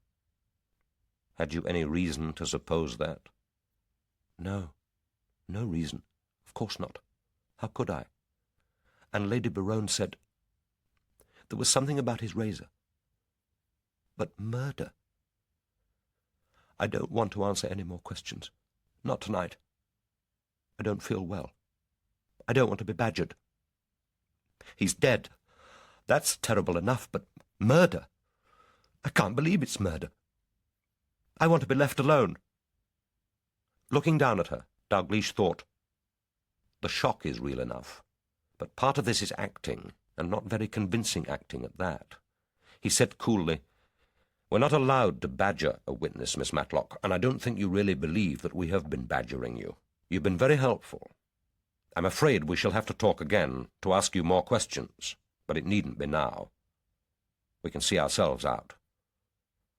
She got out of the chair as clumsily as an old woman and said, "No one sees themselves out of this house. That's my job." In the Rover, Dalgliesh rang the yard. He said to Massingham, "We'll see Mr. Lampart as early as we can tomorrow. It would be helpful if we could fit that in before the PM at 3:30. Is there any news of Sarah Berowne?" "Yes, sir. She's a professional photographer, apparently, and has had sessions all day. She's got another booked for tomorrow afternoon, a writer who's due to leave for the States in the evening. It's rather important, so she hopes it won't be necessary to cancel. I told her we'd come along in the evening at 6:30. Oh, and press office want an urgent word. The news will break at 6 o'clock. They want to set up a press conference first thing tomorrow." "That's premature. What on earth do they expect us to be able to say at this stage? Try to get it postponed, John." If he could prove that Berowne had been murdered, the whole investigation would take place against a background of feverish media interest. He knew that, although he didn't welcome it. But there was no reason why it should start yet. As Kate manoeuvred the Rover out of its restricted parking place and began to move slowly down the square, he looked back at the elegant facade of the house, at the windows like dead eyes.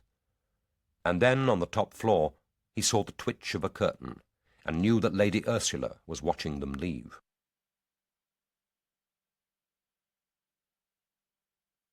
Chapter 4. It was 6:20 before Sarah Berowne managed to reach Ivor Garrard by telephone. She had been in her flat for most of the early part of the afternoon, but hadn't dared ring from there. It was an absolute rule of his, born, she had sometimes felt, from his obsession with secrecy, that nothing important should ever be told over her own telephone. So the whole afternoon, from the time her grandmother had left her, had been dominated by the need to find a convenient public kiosk, to have sufficient coins ready. But he had always been unavailable, and she hadn't liked to risk leaving a message, not even her name. Her only appointment of the day had been to photograph a visiting writer staying with friends in Hertfordshire. She always worked with a minimum of equipment and had travelled by train. She couldn't remember very much of the short session. She had worked like an automaton, choosing the best setting, testing the light, fitting the lenses. She supposed it had gone reasonably well. The woman had seemed satisfied. But even as she worked, she had been impatient to get away, to find a public telephone, to try once again to reach Ivor. She had jumped down from the train almost before it drew to a stop at King's Cross, and looked round with desperate eyes for the arrows pointing to the telephones.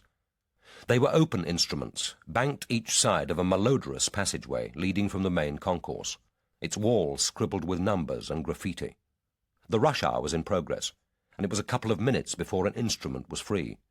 She almost snatched it, still warm, from the relinquishing hand. And this time she was lucky. He was in his office. It was his voice that answered. She gave a small sob of relief. "It's Sarah. I've been trying to reach you all day. Can you talk?" "Briefly. Where are you?" "At King's Cross." "You've heard?" "Only now, on the 6 o'clock news. It hasn't made the evening papers." "Ivor, I have to see you." He said calmly, "Naturally. There are things we need to talk about, but not tonight. That isn't possible. Have the police been in touch with you?" "They've been trying to get me, but I told them that I was tied up all today and wouldn't be free until 6:30 tomorrow." "And are you?" What does that matter, she thought. She said, "I've got 2 appointments in the afternoon." "Hardly being tied up all day. Never lie to the police unless you can be sure that they have no way of finding out. They only have to check with your diary." "But I couldn't let them come until we'd spoken. There are things they might ask, about Theresa Nolan, about Diana. Ivor, we have to meet." "We shall. And they won't ask about Theresa. Your father killed himself. His final and most embarrassing folly. His life was a mess. The family will want it decently buried, not dragged out stinking into the daylight. How did you learn the news, by the way?" "Grandmamma. She rang me, then came round by taxi after the police had left her. She didn't tell me very much. I don't think she knew all the details.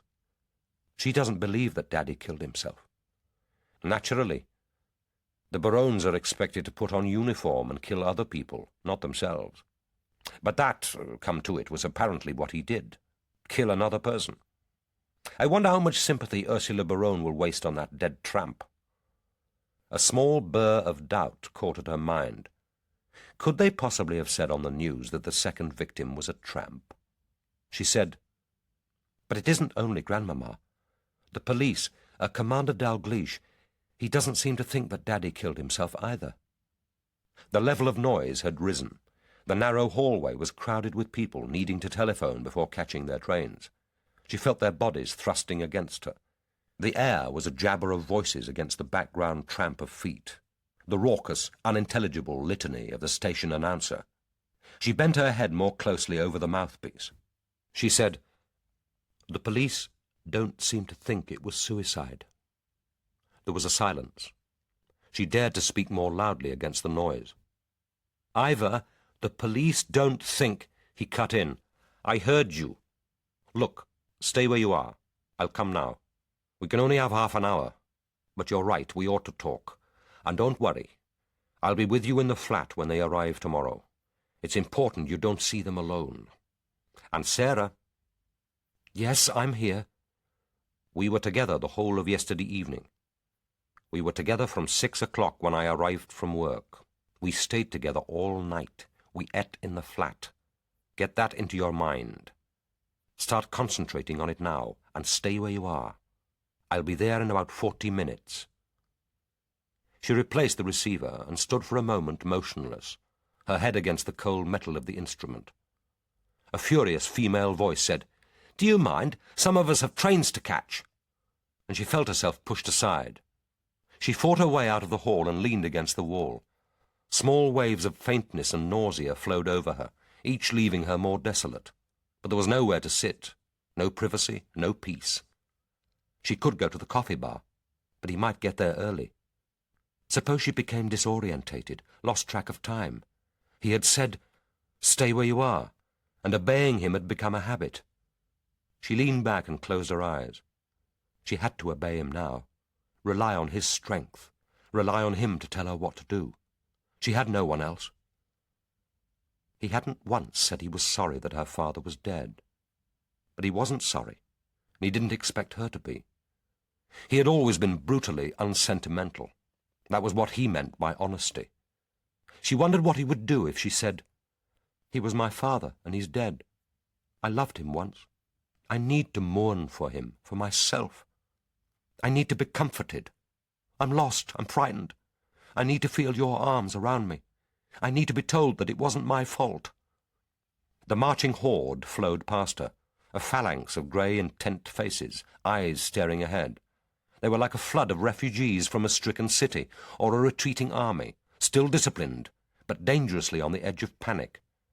She closed her eyes and let the tramp of their feet engulf her. And then suddenly she was in another station, another crowd. But then she had been 6 years old, and the station had been Victoria. What were they doing there, she and her father? Probably meeting her grandmother, returning by overland and by boat from her house rising out of the Seine at Les Andelys. For a moment she and her father had been parted. He had paused to greet an acquaintance, and she had momentarily slipped his hand and run to look at the brightly coloured poster of a seaside town. Looking round, she saw with panic that he was no longer there. She was alone, menaced by a moving forest of endless, tramping, terrifying legs. They could have been parted only for seconds, but the terror had been so dreadful that, recalling it now, 18 years later, she felt the same loss, the same engulfing terror, the same absolute despair. But suddenly he had been there, striding towards her, his long tweed coat flapping open, smiling. Her father, her safety, her God. Not crying, but shuddering with terror and relief, she had run into his outstretched arms and felt herself lifted high, had heard his voice. "It's all right, my darling, it's all right, it's all right." And she had felt the dreadful shaking dissolving in his strong clasp. She opened her eyes, and blinking away the smarting tears, she saw the drab blacks and greys of the marching army fudge, dissolve, then whirl into a kaleidoscope shot through with flashes of bright colour. It seemed to her that the moving feet were pounding over and through her, that she had become invisible, a brittle, empty shell. But suddenly the mass parted, and he was there, still in that long tweed coat, moving towards her, smiling, so that she had to restrain herself from crying, "Daddy, Daddy!" and running into his arms. But the hallucination passed. This wasn't he. This was a hurrying stranger with a briefcase, who glanced with momentary curiosity at her eager face and outstretched arms, then looked through her and passed on. She shrank back, wedging herself more firmly against the wall, and began her long, patient wait for Ivor.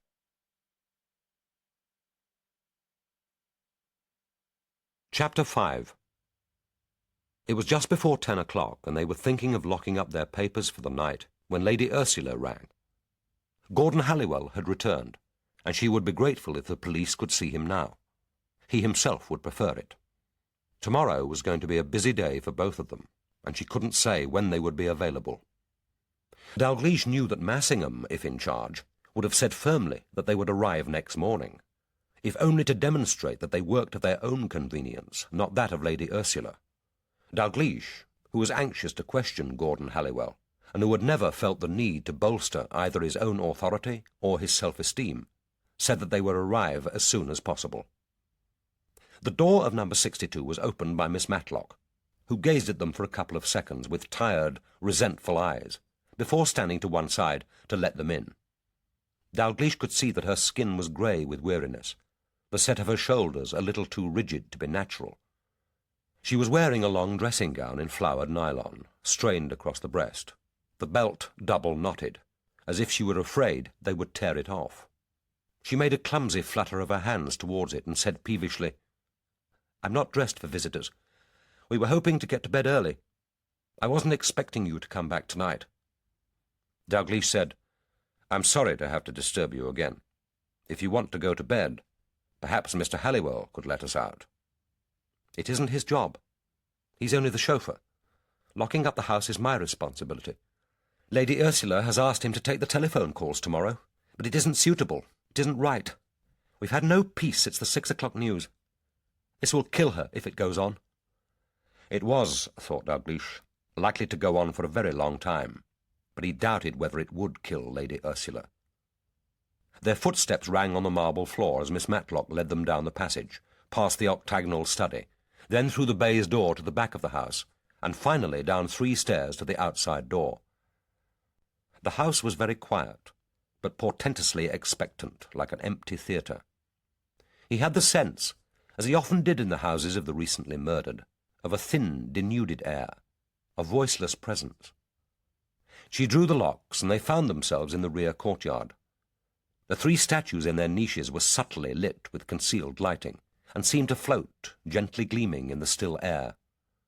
The night was surprisingly balmy for autumn, and there came from some nearby garden the transitory smell of cypress, so that he felt for a moment displaced, disorientated, as if transported to Italy. It seemed to him inappropriate that the statues should be lit, the beauty of the house still celebrated, when Berowne lay frozen like a carcass of meat in his plastic shroud, and he found himself instinctively putting out his hand for a switch before following Miss Matlock through a second door which led to the old mews and the garages. The rear of the wall with the statues was unadorned. The spoils of the 18th century grand tour were not for the eyes of footmen or coachmen, who once must have inhabited the mews. The yard was cobbled and led to 2 large garages. The double doors of the left were open, and in the glare of 2 long tubes of fluorescent light, they saw that the entrance to the flat was by way of a wrought iron staircase leading up the side of the garage wall. Miss Matlock merely pointed to the door at the top and said, "You'll find Mr. Halliwell there." And then, as if to justify the formal use of his name, she said, "He used to be a sergeant in the late Sir Hugo's regiment. He's been decorated for bravery, the military medal. I expect Lady Ursula told you. He isn't the usual kind of chauffeur handyman." And what in these egalitarian, servantless days, thought Dalgliesh, did she suppose the usual kind of chauffeur handyman to be? The garage was large enough comfortably to hold the Black Rover with its A registration and a white Golf, both of which were neatly parked with room for a third car. Making their way down the side of the Rover through a strong smell of petrol, they saw that the garage was obviously also used as a workshop.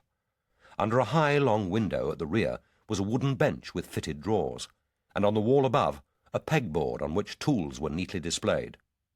Propped against the right-hand wall was a man's bicycle. They had hardly set foot on the bottom step of the staircase when the door above opened, and the figure of a man stood stockily silhouetted against the light. As they came up to him, Dalgliesh saw that he was both older and shorter than he had expected. Surely only just the statutory height for a soldier, but broad-shouldered, and giving an immediate impression of disciplined strength. He was very dark, almost swarthy, and the straight hair, longer than it would have been in his army days, fell across his forehead, almost touching eyebrows, straight as black gashes above the deep-set eyes. His nose was short, with slightly flared nostrils, the mouth uncompromising above a square chin. He was wearing well-cut fawn slacks and a woolen checked shirt, open-necked, and gave no sign of tiredness, seeming as fresh as if this were a morning visit. He looked at them with keen but untroubled eyes that had seen worse things than a couple of CID officers arriving at night. Standing aside to let them in, he said in a voice which held only a trace of roughness, "I'm just making coffee. Or there's whiskey if you'd prefer it." They accepted the coffee, and he went through a door at the back of the room, from which presently they heard the noise of running water, the clatter of a kettle lid. The sitting room was long but narrow, its low windows looking out on the blank rear of the wall. Soane, as a good architect, would have ensured that the privacy of the family was protected. The mews would be unseen from all but the top windows of the house. At the far end of the room, a door stood open, and Dalgliesh could glimpse the end of a single bed. At the back was a small, delicately wrought Victorian fireplace, with a carved wooden surround, and an elegant fire-basket, reminding him of the grate in St. Matthew's Church. A modern 3-bar electric fire was plugged into the socket at its side. A pine table with 4 chairs occupied the middle of the room, and 2 rather battered armchairs stood each side of the fireplace. Between the windows was a worktop, with above it a pegboard of tools, smaller and more delicate than those in the garage. They saw that Halliwell's hobby was wood-carving, and that he was working on a Noah's Ark with a set of animals. The ark was beautifully constructed, with dovetail joints and an elegant clapboard roof. The completed animals, a pair of lions, tigers, and giraffes, were more crudely carved, but instantly recognizable, and with a certain vigorous life. The far wall was fitted with a bookshelf from floor to ceiling. Dalgliesh moved across to it and saw with interest that Halliwell owned what looked like a complete set of The Notable British Trials. And there was one other volume even more interesting. He drew out and leafed through the 8th edition of Keith Simpson's textbook on forensic medicine. Replacing it and glancing round the room, he was struck with its tidiness, with its self-containment. It was the room of a man who had organized his living space and probably his life to fulfill his needs, who knew his own nature and was at peace with it. Unlike Paul Berowne's study, this was the room of a man who felt he had a right to be there. Halliwell came in carrying a tray with 3 stoneware mugs, a bottle of milk, and 1 of Bell's whisky. He motioned towards the whisky, and when Dalgliesh and Massingham shook their heads, added a generous measure to his own black coffee. They sat round the table. Dalgliesh said, "I see you've got what looks like a complete set of the Notable British Trials. That must be comparatively rare." Halliwell said, "It's an interest of mine. I could have fancied being a criminal lawyer if things had been different." He spoke without resentment. It was a statement of fact, but there was no need to ask which things. The law was still a privileged profession. It was rare for a working-class boy to end up eating his dinners in the Inns of Court. He added, "It's the trials I find interesting, not the defendants. Most murderers seem pretty stupid and commonplace when you see them in the dock. Same will be true of this chap, no doubt, when you get your hands on him. But maybe a caged animal is always less interesting than one running wild, especially when you've glimpsed his spoor." Massingham said, "So you're assuming it's murder?" "I'm assuming that a commander and a chief inspector of the CID wouldn't come here after 10 at night to discuss why Sir Paul Berowne should want to slit his throat." Massingham leaned across to reach the milk bottle. Stirring his coffee, he asked, "When did you hear of Sir Paul's death?" "On the 6 o'clock news. I rang Lady Ursula and said I'd drive back at once. She said I wasn't to hurry. There was nothing I could do here, and she wouldn't be wanting the car. She said the police had asked to see me, but that you'd have plenty to occupy yourselves till I got back." Massingham said, "How much has Lady Ursula told you?" "As much as she knows, which isn't a great deal. She said that their throats were cut, and that Sir Paul's razor had been the weapon." Dalgliesh had asked Massingham to do most of the questioning. This apparent reversal of role and status was often disconcerting to a suspect, but not to this one. Halliwell was either too confident or too unworried to be troubled by such niceties. Dalgliesh had the impression that of the two, it was Massingham who was, unaccountably, the less at ease. Halliwell, who answered his questions with what seemed deliberate slowness, had an odd and disconcerting trick of fixing his dark eyes intently on the questioner, as if it were he who was the interrogator, he who was seeking to fathom an unknown, elusive personality. He admitted that he had known that Sir Paul used a cut-throat razor. Anyone in the house would know that. He knew that the diary was kept in the top right-hand drawer. It wasn't private. Sir Paul might ring and ask whoever answered the telephone to check on the time of an engagement. There was a key to the drawer, kept usually in the lock or in the drawer itself. Occasionally Sir Paul had been known to lock the drawer and take the key with him, but that wasn't usual. These were the sort of details you've got to know if you lived or worked in a house. but he couldn't remember when he had last seen the razors or the diary, and he hadn't been told that Sir Paul would be visiting the church that previous evening. He couldn't say whether anyone else in the house had known. No one had mentioned the matter to him. Asked for his movements during the day, he said that he had got up at about 6:30 and had gone for a half-hour jog in Holland Park, before boiling an egg for his breakfast. At 8:30 he had gone over to the house to see if there were any odd jobs which Miss Matlock had needed doing. She had given him a table lamp to mend and an electric kettle. He had then driven to collect Mrs. Beamish, Lady Ursula's chiropodist, who lived in Parson's Green, and who no longer ran a car. That was a regular arrangement on the third Tuesday in the month. Mrs. Beamish was over 70, and Lady Ursula was the only patient she now saw. The session was over by 11:30, and he had then driven Mrs. Beamish home and returned to take Lady Ursula to a luncheon engagement with a friend, Mrs. Charles Blaney, at the University Women's Club. He had parked the car near the club, gone for a solitary pub lunch, and returned at about 2:45 to drive both ladies to an exhibition of watercolours at Agnew's. Afterwards he had driven them to the Savoy for afternoon tea, then returned to Camden Hill Square by way of Chelsea, where he had dropped Mrs. Blaney at her house. He and Lady Ursula were back at number 62 by 5:33. He could remember the time exactly, because he had looked at the car clock.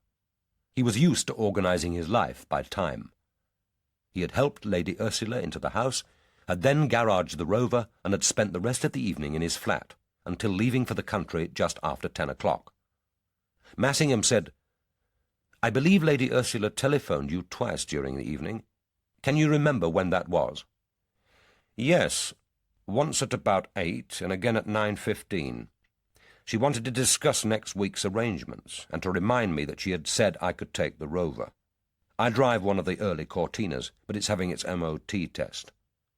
Massingham asked, "When the cars are garaged, the Rover, your own and the Golf, is the garage kept locked?" "It's kept locked whether or not the cars are garaged. The outer gate is of course always secure, so there isn't much risk of theft. But it's possible that kids from the comprehensive school could climb over the wall, perhaps as a dare. There are dangerous tools in the larger garage, and Lady Ursula thinks it wiser always to keep it locked. I didn't bother to lock it tonight, because I knew you were coming." "And yesterday evening?" "It was locked after 5:40. "Who has the keys except yourself?" "Sir Paul and Lady Berowne both have a set, and there's a spare bunch on the keyboard in Miss Matlock's sitting room. Lady Ursula wouldn't need them. She relies on me to drive her." "And were you here in this flat all yesterday evening?" "From 5:40, that's right." "Is there any chance that someone from the house or from outside could have taken out a car or the bicycle without your knowing?" Halliwell paused, then said, "I don't see how that would be possible." Dalgliesh interposed quietly. "I'd like you to be more definite than that, Mr. Halliwell, if you can be. Could they, or couldn't they?" Halliwell looked at him. "No, sir, they couldn't. I must have heard the garage being unlocked. I've got sharp ears." Dalgliesh went on. "So, last night from about 5:40 until you left for the country shortly after 10, you were here alone in this flat and the garage door was bolted?" "Yes, sir." "Is it usual for you to keep the doors bolted when you're in the flat?" "If I know I'm not going out, it is. I rely on the garage door for my security. The flat lock is only a Yale. It's become a habit to bolt the doors." Massingham asked, "And where did you go when you left here?" "Into the country. To Suffolk to see a friend. It's a 2-hour drive. I arrived about midnight. It's the widow of one of my mates killed in the Falklands. There's a boy. He doesn't miss his dad. He was killed before he was born, but his mother reckons that it's good for him to have a man about the place occasionally." Massingham asked, "So you went to see the boy?" The smouldering eyes were fixed on him. Halliwell answered simply, "No, I went to see his mother." Massingham said, "Your private life is your own affair, but we need confirmation about when you arrived at your friend's house. That means we need to know her address." "Maybe, sir, but I don't see why I need to give it." She's had enough to put up with in the last 3 years without the police bothering her. I left here just after 10. If Sir Paul was dead before then, what I did later that night isn't relevant. Maybe you know when he died. Maybe not. But when you get the autopsy report, you'll get a clearer idea. If I need to give you her name and address then, okay, I'll give it. But I'll wait until you convince me that it's necessary."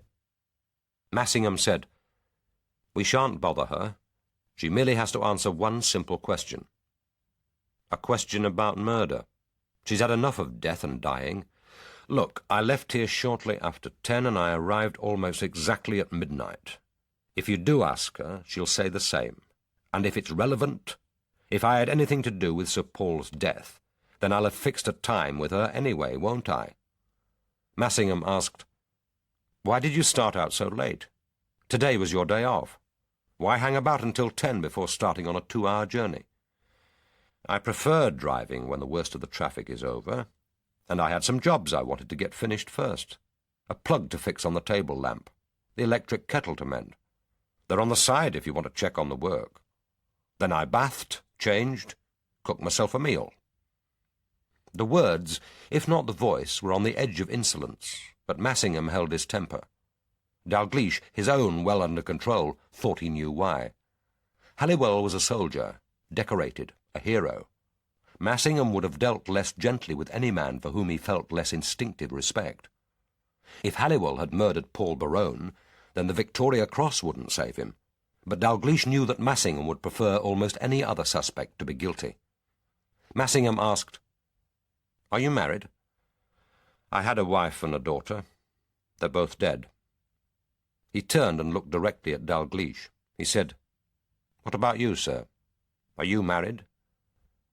Dalgliesh had reached out behind him and taken up one of the carved lions. Now he turned it gently in his hands. He said, "I had a wife and a son. They too are dead." Halliwell turned again to Massingham and bent on him his dark, unsmiling eyes. "And if that question was none of my business, neither are my wife and daughter any of yours." Massingham said, "Nothing is irrelevant when it comes to murder. This lady you visited yesterday night, are you engaged to her?" "No. She's not ready for that. After what happened to her husband, I don't know that she ever will be. That's why I don't want to give you her address. She's not ready for that kind of question from the police, or for any other question." Massingham rarely made that kind of mistake, and he didn't compound it by explanation or excuse. Dalgliesh didn't press the matter. The important hour was 8 o'clock. If Halliwell had an alibi for the hours until 10, he was in the clear, and was entitled to his privacy for the following day. If he were trying with difficulty to build up a relationship with a bereaved and vulnerable woman, it was understandable that he didn't want the police arriving with unnecessary questions, however tactful. He said, "How long have you been working here?" 5 years, 3 months, sir. I took the job when Major Hugo was alive. After he was killed, Lady Ursula asked me to stay on. I stayed. The money suits. The place suits. You could say Lady Ursula suits. Apparently I suit her. I like living in London, and I haven't decided yet what to do with my gratuity." "Who pays your wages? Who actually employs you?" "Lady Ursula. It's my job to drive her, mostly. Sir Paul used to drive himself or use the ministerial car. Occasionally I'd drive him and her young ladyship if they were out in the evening. There wasn't much of that. They weren't a social couple." "What sort of couple were they?" Massingham's voice was carefully uninterested. "They didn't hold hands in the back of the car, if that's what you mean." He paused, then added, "I think that she was a bit afraid of him." "With reason?" "Not that I could see. But I wouldn't describe him as an easy man, nor a happy one, come to that. If you can't cope with guilt, best avoid doing things that make you feel guilty." "Guilt?" "He killed his first wife, didn't he? Oh, all right, it was an accident. Wet road, bad visibility, a notorious bend. That all came out at the inquest. But he was the one driving. I've seen it before. They never quite forgive themselves. Something here, he gave his chest a gentle thump, keeps asking them whether it really was an accident. There's no evidence that it wasn't, and he was as likely to kill himself as his wife. Maybe that wouldn't have worried him that much. Still, he didn't die, did he? She did. And then 5 months later, he married again. He got his brother's fiancée, his brother's house, his brother's money, his brother's title. But not his brother's chauffeur. No. He didn't take over me. Dalgliesh asked, "Did the title matter to him?" I shouldn't have thought so. Oh, it mattered all right, sir. It wasn't much, I suppose, a baronetcy, but it was old. 1642. He liked it all right. The sense of continuity. His little bit of vicarious immortality. Massingham said, "Well, we can all hope for that.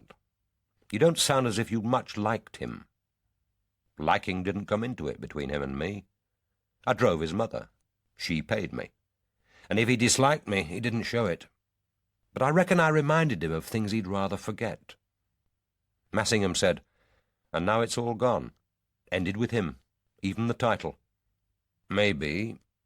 Time will show. I think I'd wait 9 months before I was sure of that.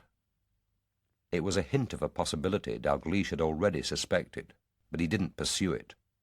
Instead he asked, "When Sir Paul gave up his ministerial job and then his parliamentary seat, what was the feeling in the house among the staff?" Miss Matlock didn't discuss it. This isn't the sort of house where the staff sit in the kitchen drinking tea and gossiping about the family. We leave upstairs downstairs to the telly. Mrs. Minns and I thought we might be in for a scandal. What sort of scandal? Sexual, I suppose. That's the kind it usually is. Had you any reason to suspect that? None, except that bit of dirt in the Paternoster Review. I've no evidence. You asked me what I thought, sir. That was what I thought, most likely. Turns out I was wrong. It was more complicated, apparently. But then he was a complicated man. Massingham went on to ask him about the 2 dead women. Halliwell said, "I hardly saw Theresa Nolan. She had a room here, but she either stayed in it most of the time or went out. Kept herself to herself. She was employed as a night nurse and wasn't supposed to be on duty until 7. Miss Matlock nursed Lady Ursula during the day. She seemed a quiet, rather shy girl. A bit timid for a nurse, I thought. Lady Ursula had no complaints, as far as I know. You'd better ask her. You know that she got pregnant while she was working here?" "Maybe. But she didn't get pregnant in this flat, nor in the house, for all I know. There's no law which says you can only have sex between 7 at night and 7 next morning." "And Diana Travers?" Halliwell smiled. A different girl altogether. Lively, very bright, I'd say. I saw more of her, although she only worked the 2 days, Monday and Friday. Odd sort of job for a girl like that to take, I thought. And a bit of a coincidence seeing Miss Matlock's advert just when she was looking for a part-time job. Those cards usually stick in the windows until they get too brown and faded to be read. Massingham said, "Apparently Lady Berowne's brother, Mr. Swain, was here last evening. Did you see him?" "No." "Is he often here?" "More often than Sir Paul liked, or other people for that matter." "Including you?" "Me and his sister, I reckon. He has a habit of turning up for a bath or a meal when it suits him, but he's harmless. Spiteful, but about as dangerous as a wasp." It was, Dalgliesh thought, too facile a judgment. Suddenly all 3 men, keen-eared, raised their heads and listened. Someone was coming through the garage. There was a rush of footfalls, soft-soled on the iron staircase. The door was almost flung open, and Dominic Swain stood in the entrance. Halliwell must have left the latch of the Yale up. It was, thought Dalgliesh, a curious oversight, unless, of course, he had been half expecting this sudden intrusion. But he made no sign, merely fixing on Swain his dark, unwelcoming gaze, before turning again to his mug of coffee. Swain must have known that they were there, since, presumably, Miss Matlock had let him into the house. But his start of surprise and the tentative embarrassed smile were nicely judged. "Oh, my God, I'm sorry. Sorry. I seem to have an unlucky habit of bursting in when the police are doing their stuff. Well, I'll leave you to the 3rd degree. Halliwell said coldly, "Why not try knocking first?" But it was to Dalgliesh that Swain turned. "I only wanted to tell Halliwell that my sister says I can borrow the golf tomorrow." Halliwell said without moving from his seat, "You can borrow the golf without prior notice. You usually do." Swain kept his eyes on Dalgliesh. "That's okay, then. Look, I'm here. Is there anything you want to ask me? If so, go ahead." Massingham had got up from the table and had picked up one of the carved elephants. His voice was carefully devoid of emphasis. "Just to confirm again that you were here in the house the whole of last evening, from the time you arrived, just before 7, till you left for the Raj at 10:30. "That's right, Inspector. Clever of you to remember. And during that time you didn't leave number 62. Right again. Look, I'm hardly everyone's favourite brother-in-law, I admit, but I had nothing to do with Paul's death. And I don't see why Paul should have resented me so much, unless I reminded him of someone he'd rather not be reminded of. I mean, I don't drug, unless someone else is paying, which they so rarely do. I'm comparatively sober. I work where there's work to be had. I admit I bath and eat at his expense occasionally, but I don't see why he should resent that. He's hardly on the breadline. Or my having a game of Scrabble with poor Evelyn. No one else bothers to. And I didn't slit his throat for him. I'm not in the least bloodthirsty. I don't think I've got the nerve. I'm not like Halliwell, trained to creep about among the rocks with my face blacked and a knife between my teeth. That's not my idea of amusement." Massingham put the elephant down. It was like a rejection. He said, "You prefer an evening's Scrabble with your lady friend?" "Who won?" "Oh, Evelyn won. She usually does. Yesterday she got Zephyr on a treble, clever girl. 382 points to my 200. It's extraordinary how often she picks up the high numbers. If she weren't so depressingly honest, I'd suspect her of cheating." Massingham said, "Zigzag would have scored even higher." "Ah, but there aren't 2 Z's in Scrabble. I can see that you aren't an addict. You should try it sometime, Inspector. It's excellent for sharpening the wits." "Well, if that's all, I'll be off." Dalgliesh said, "Not quite all. Tell us about Diana Travers." Swain stood for a couple of seconds very still, the bright eyes rapidly blinking. But the shock, if it were shock, was quickly mastered. Dalgliesh could see the muscles of his hands and shoulders relaxing. He said, "What about her? She's dead." "We know that. She drowned after a dinner party given by you at the Black Swan. You were there when she died. Tell us about it." "There's nothing to tell. I mean, you must have read the report of the inquest. And I don't see what it's got to do with Paul. She wasn't his girl or anything like that. We didn't suppose that she was." He shrugged and held out his palms in a parody of resigned reasonableness. "Well, what do you want to know? Why not begin by telling us why you invited her to the Black Swan?" "No particular reason. Call it a generous impulse. I knew my dear sister was having what she would describe as an intimate dinner party for her birthday. Too intimate to invite me, apparently. So I thought I'd organize a little celebration of my own. I was here bringing Barbara my birthday present, and I saw Diana dusting the hall as I left. So I asked her to come along.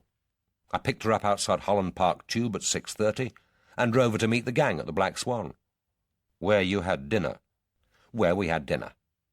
Do you want the details of the menu?" "Not unless it's relevant. Suppose you go on from there." "Well, after dinner we went out to the river bank and found this punt moored upstream. The rest of the party thought it would be amusing to mess about on the river. Diana and I decided it would be even more amusing to mess about on the bank.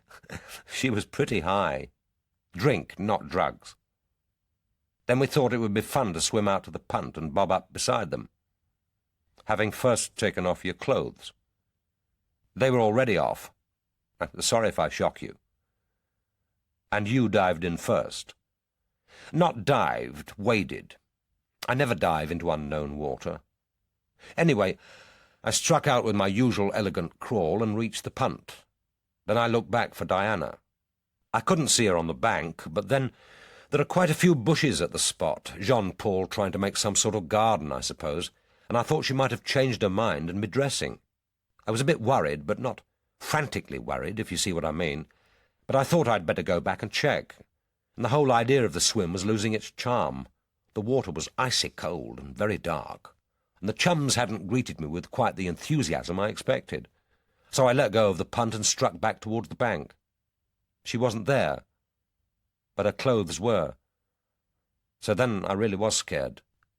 I called out to the party in the punt, but they were rocking about, giggling, and I don't think they heard me. And then they found her. They struck the body with the punt pole just as she surfaced. Pretty ghastly for the girls. They managed to hold her head above water and paddle to the bank, nearly upsetting the punt in the process. I helped drag her out, and we tried the usual mouth-to-mouth. It was a god-awful mess. The girls crying and trying to get some clothes on her, me dripping wet and shivering, Tony forcing his breath into her mouth as if he were pumping up a balloon, Diana lying there, eyes staring with the water running off her hair, and the weeds wrapped round her neck like a green scarf. They made her look decapitated, erotic in a horrible way. And then one of the girls ran to the restaurant for help, and that chef chap came out and took over. He seemed to know what he was doing. But no good. End of Diana. End of a jolly evening. End of story.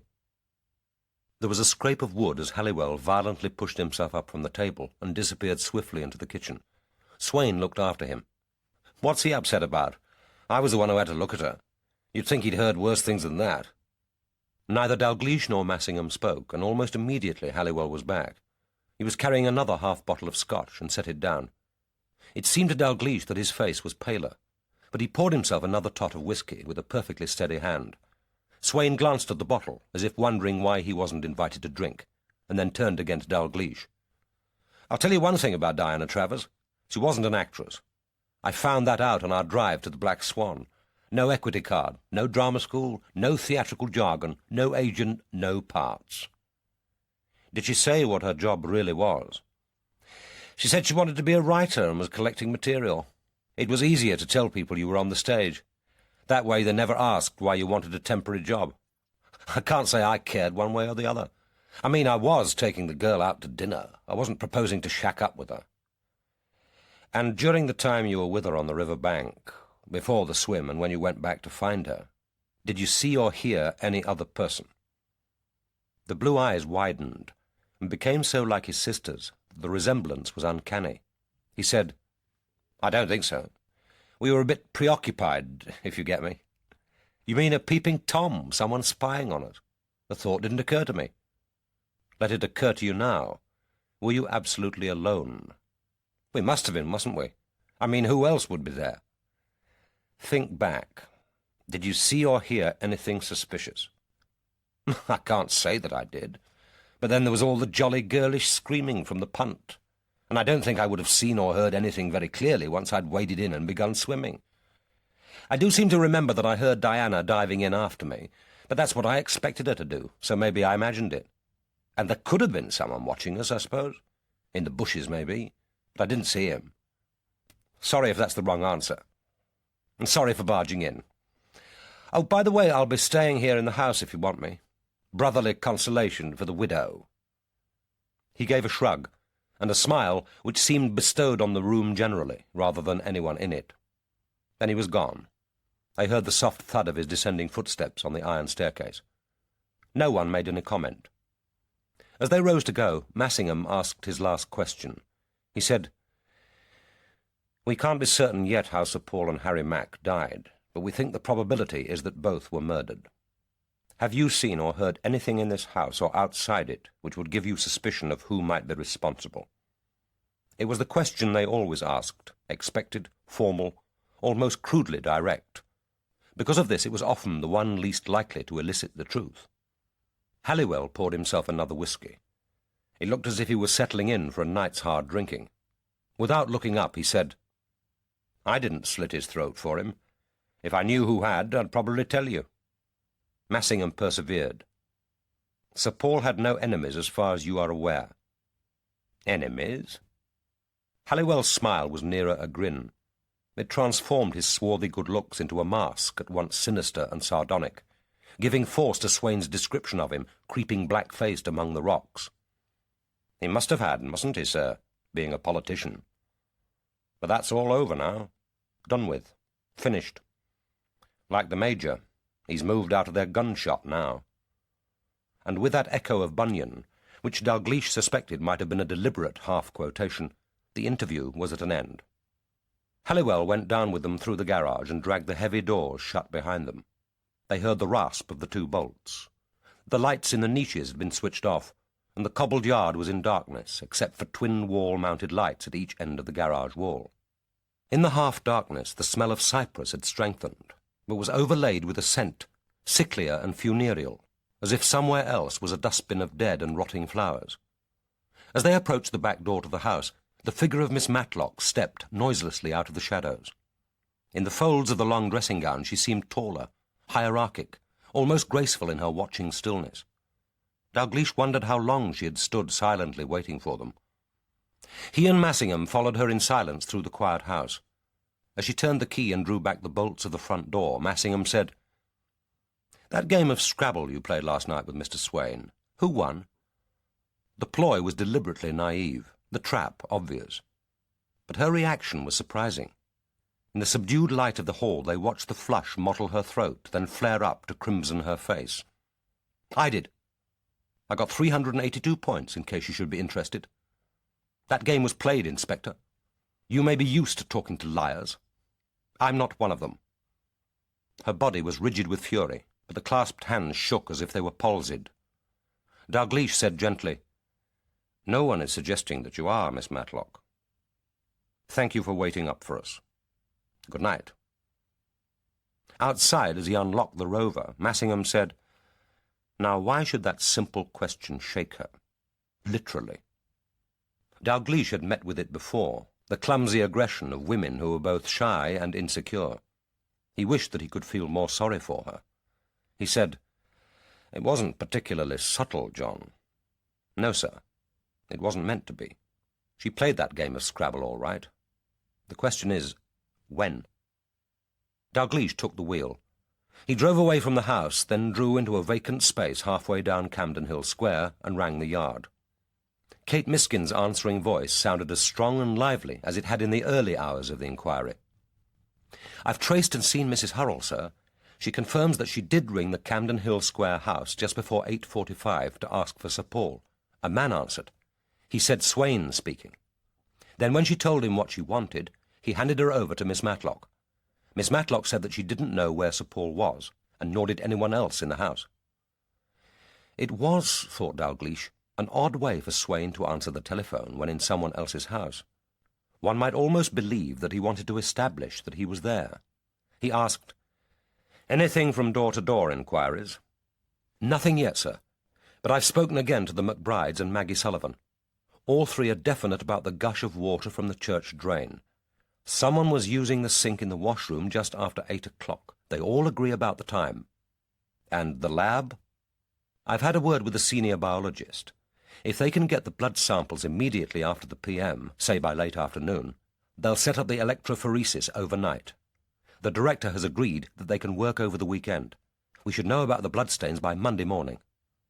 "No news from the document examiner yet, I suppose? And what about the match end?" "The document examiner hasn't been able to start on the blotter yet, but he'll give it priority. The usual problems with the match, sir. They'll do an analysis with the SEM and look for print marks, but they're unlikely to be able to say more than that the wood is the usual poplar. They couldn't possibly say that it was from a particular box, and it's too short for a length comparison." "Right, Kate, we'll call it a day. Better get home. Good night." "Good night, sir." As the car slid down Camden Hill Square and turned into Holland Park Avenue, Dalgliesh said, "Halliwell has expensive tastes. That set of the notable British trials must have cost close on £1,000, unless he collected them volume by volume over the years. Not as expensive as Swain's, though, sir. That's a Felluccini jacket he was wearing, silken linen, silver-crested buttons. They sell for £4.50. I'll take your word for it. I wonder why he burst in like that. It was an unconvincing performance. Probably hoping to find out how much Halliwell was telling. It's significant, though, that he did burst in, and as if he made a habit of it. And when Halliwell isn't there, he'd have no problem in getting hold of a key, or even manipulating the Yale if necessary. Is it important, sir, whether he could get into the Mews flat? I think so. This murderer was aiming at verisimilitude. There's a copy of Simpson's textbook on forensic medicine in Halliwell's bookcase. It's all set out there in Chapter 5, with the writer's usual clarity.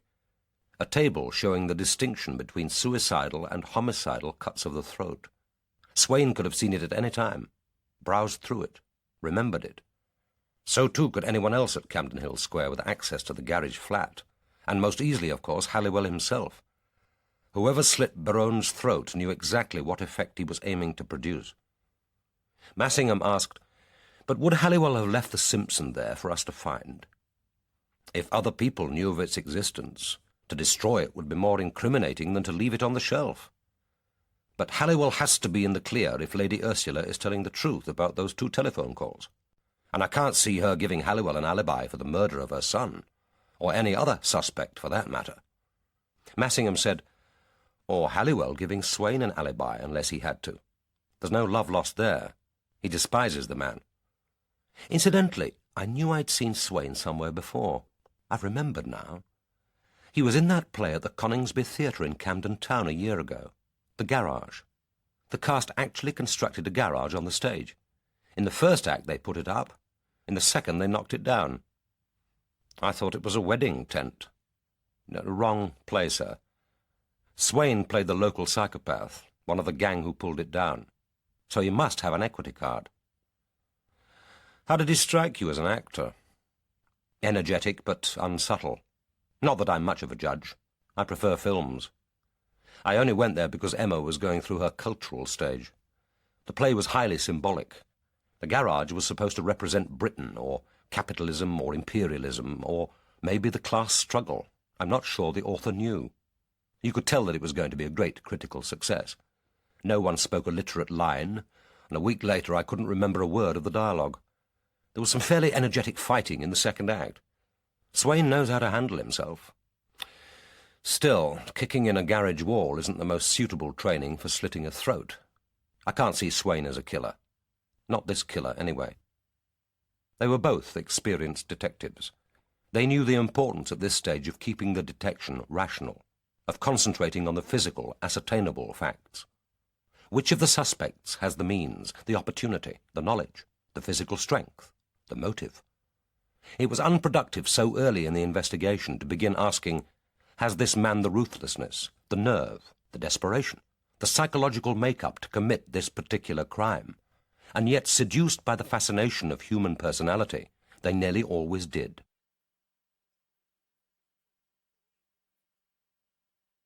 Chapter 6. In the small back bedroom on the second floor of 49 Crowhurst Gardens, Miss Wharton lay rigidly awake and stared into the darkness. Her body, pressed into the hard mattress, felt unnaturally hot and heavy, as if weighted with lead. Even to turn in search of greater comfort was too great an effort. She hadn't expected to sleep soundly, but she had gone through her nightly routine with a dogged hope that adhering to these small and comforting rituals would deceive her body into slumber, or at least into quietude. The chapter of scripture prescribed in her book of devotions, the hot milk, the one digestive biscuit, final indulgence of the day. None had worked. The passage from St. Luke's Gospel had been the parable of the Good Shepherd. It was one of her favourites. But tonight she had read it with a sharpened, perversely questioning mind. What, after all, was a shepherd's job? Only to care for the sheep, to make sure they didn't escape, so that they could be branded, sheared, and then slaughtered. Without the need for their wool, their flesh, there would be no job for the shepherd. Long after she had closed her Bible, she lay rigid for what seemed an endless night, her mind burrowing and scurrying like a tormented animal. Where was Darren? How was he? Who was making sure that he wasn't lying, uncomforted or distressed? He hadn't seemed too affected by the horror of that awful scene, but with a child one never knew. And it was her fault that they were cut off from each other. She should have insisted on knowing where he lived, meeting his mother. He had never spoken of his mother, and when she had asked him, he had shrugged and not replied. She hadn't liked to press it. Perhaps she could reach him through the police. But ought she to worry Commander Dalgliesh when he had 2 murders to solve? And the word murder brought on a new anxiety. There was something she ought to remember, but couldn't. Something she ought to have told Commander Dalgliesh. He had questioned her briefly, gently, sitting beside her on one of the small chairs in the children's corner of the church, as if uncaring, even unaware how oddly it suited his tall figure. She had tried to be calm, accurate, matter-of-fact, but she knew there were gaps in her memory, that there was something the horror of the scene had blotted out. Yet what could it be? It was something small, possibly insignificant, but he had said she must tell him every detail, however trivial. But now another and more immediate worry surfaced. She needed to go to the lavatory. She switched on her bedside light, fumbled for her spectacles, and peered at the carriage clock ticking gently on her bedside table. It was only 2:10. There was no hope of waiting until morning. Although she had her own sitting room, bedroom and kitchen, Miss Wharton shared the bathroom with the McGraths in the flat below. The plumbing was old-fashioned, and if she had to use the lavatory in the night, Mrs. McGrath would complain next morning. The alternative was to use her chamber pot, but that had to be emptied, and the whole morning would be dominated by her anxious listenings to know when it would be safe to carry it down to the lavatory without meeting Mrs. McGrath's bold, contemptuous eyes. Once she had bumped into Billy McGrath on the stairs with the covered pot in her hand. The memory of it still burned her cheeks. But she would have to use it. The night was still so quiet, she couldn't face creeping down to shatter its peace with cascades of swirling water, those long drawn-out shakes and grumbles of the pipe. Miss Wharton didn't know why the McGraths disliked her so much, why her inoffensive gentility should be so provocative to them. She tried to keep out of their way, although this wasn't easy when they shared the same front door, the same narrow entrance passage. She had explained Darren to them on his first visit to her room by telling them that his mother worked at St. Matthew's. The lie, blurted out in panic, had seemed to satisfy them, and she had subsequently put it resolutely out of her mind, since she could hardly include it in her weekly confession. And Darren was so swift in his comings and goings that there was little risk they would question him. It was as if he sensed that the McGraths were enemies, better avoided than encountered. She attempted to propitiate Mrs. McGrath with a desperate over-politeness, and even by small acts of kindness, taking her milk bottles in out of the sun in summer, leaving a jar of homemade jam or chutney on her doorstep when she came home from St. Matthew's Christmas fair. But these signs of weakness seemed only to increase their enmity, and she knew in her heart that there was nothing to be done about it. People, like countries, needed someone weaker and more vulnerable than themselves to bully and despise. This was what the world was like. As she gently dragged the chamber pot from under the bed and crouched over it, muscles tense, trying to regulate and quieten the flow, she thought again how much she would have liked to have a cat. But the garden, 20 yards of unmown grass, hummocky as a field, surrounded by an almost obliterated border of overgrown rose bushes and torn, unflowering shrubs, belonged to the bottom flat. The McGraths would never let her have use of it, and it wouldn't be fair to keep a cat cooped up all night and day in her own 2 small rooms. Miss Wharton had been taught to fear in her childhood, and it isn't a lesson children can ever unlearn. Her father, a schoolmaster in an elementary school, had managed to maintain a precarious tolerance in the classroom by a compensating tyranny in his own home. His wife and 3 children were all afraid of him. But shared fear hadn't brought the children closer. When, with his usual irrationality, he would single out one child for his displeasure, the siblings would see in each other's shamed eyes their relief at this reprieve. They learned to lie to protect themselves, and were beaten for lying. They learned to be afraid, and were punished for cowardice. And yet Miss Wharton kept on her side table a silver-framed photograph of both her parents. She never blamed her father for past or present unhappiness. She had learned her lesson well. She blamed herself. She was now virtually alone in the world. Her younger brother John, to whom she had been closest, more psychologically robust than his siblings, had fared best. But John had been burnt alive in the rear gun turret of his Lancaster bomber the day before his 19th birthday. Miss Wharton, mercifully ignorant of the steel-bound inferno in which John had screamed away his life, had been able to prettify his death into the peaceful picture of the single German bullet finding the heart, the young, pale-faced warrior being gently wafted earthwards, his hand still resting on his gun. Her older brother, Edmund, had emigrated to Canada after the war, and now, divorced and childless, worked as a clerk in some small northern town, whose name she could never remember, since he so seldom wrote. She slid the chamber pot back under the bed, then put on her dressing gown and padded on naked feet across the narrow hall and into her front sitting-room to the single window. The house was very quiet. Under the lights, the street shone ebony black between the banks of parked cars. Even with her window closed, she could hear the muted roar of night traffic along the Harrow Road. It was a night of low cloud, stained red with the glare of the restless city. Sometimes it seemed to Miss Wharton, looking out into that eerie half-darkness, that London was built on coal and was perpetually smouldering, that hell, unrecognized, was all around her. To the right, silhouetted against the hectic glow, was the campanile of St. Matthew's. Usually it gave her comfort. Here was a place where she was known, valued for the small services she could give, kept busily occupied, solaced, shriven, and at home. But now the thin alien tower, stark against the ruddy sky, was a symbol of horror and death. And her twice-weekly walk to St. Matthew's along the towpath. How could she face that now? The path had seemed to her mysteriously exempt from the terrors of the city streets, except for those brief stretches under the bridges. Even on the darkest morning, she had walked there in blessed freedom from fear. And in recent months, she had had Darren. But now Darren was gone. Safety was gone. The towpath would always be slippery with imagined blood.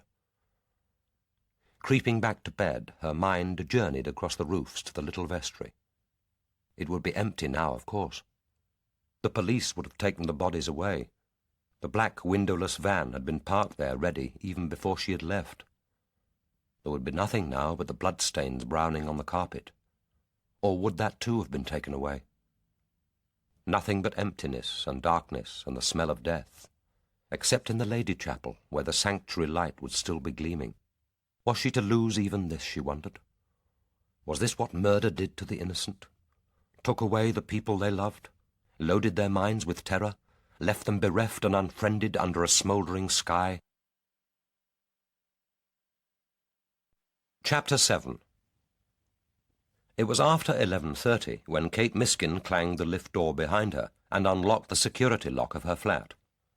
She had wanted to wait at the yard until Dalgliesh and Massingham had returned from seeing Halliwell, but A.D. had suggested that it was time she called it a day, and there was little more that she or anyone could do until the morning.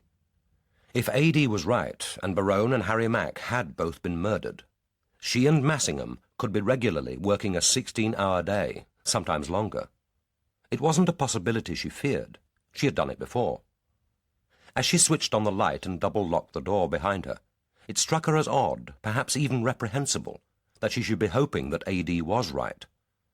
Then almost immediately she absolved herself with the universal and comforting platitude. Both Berowne and Harry were dead. Nothing could bring them back.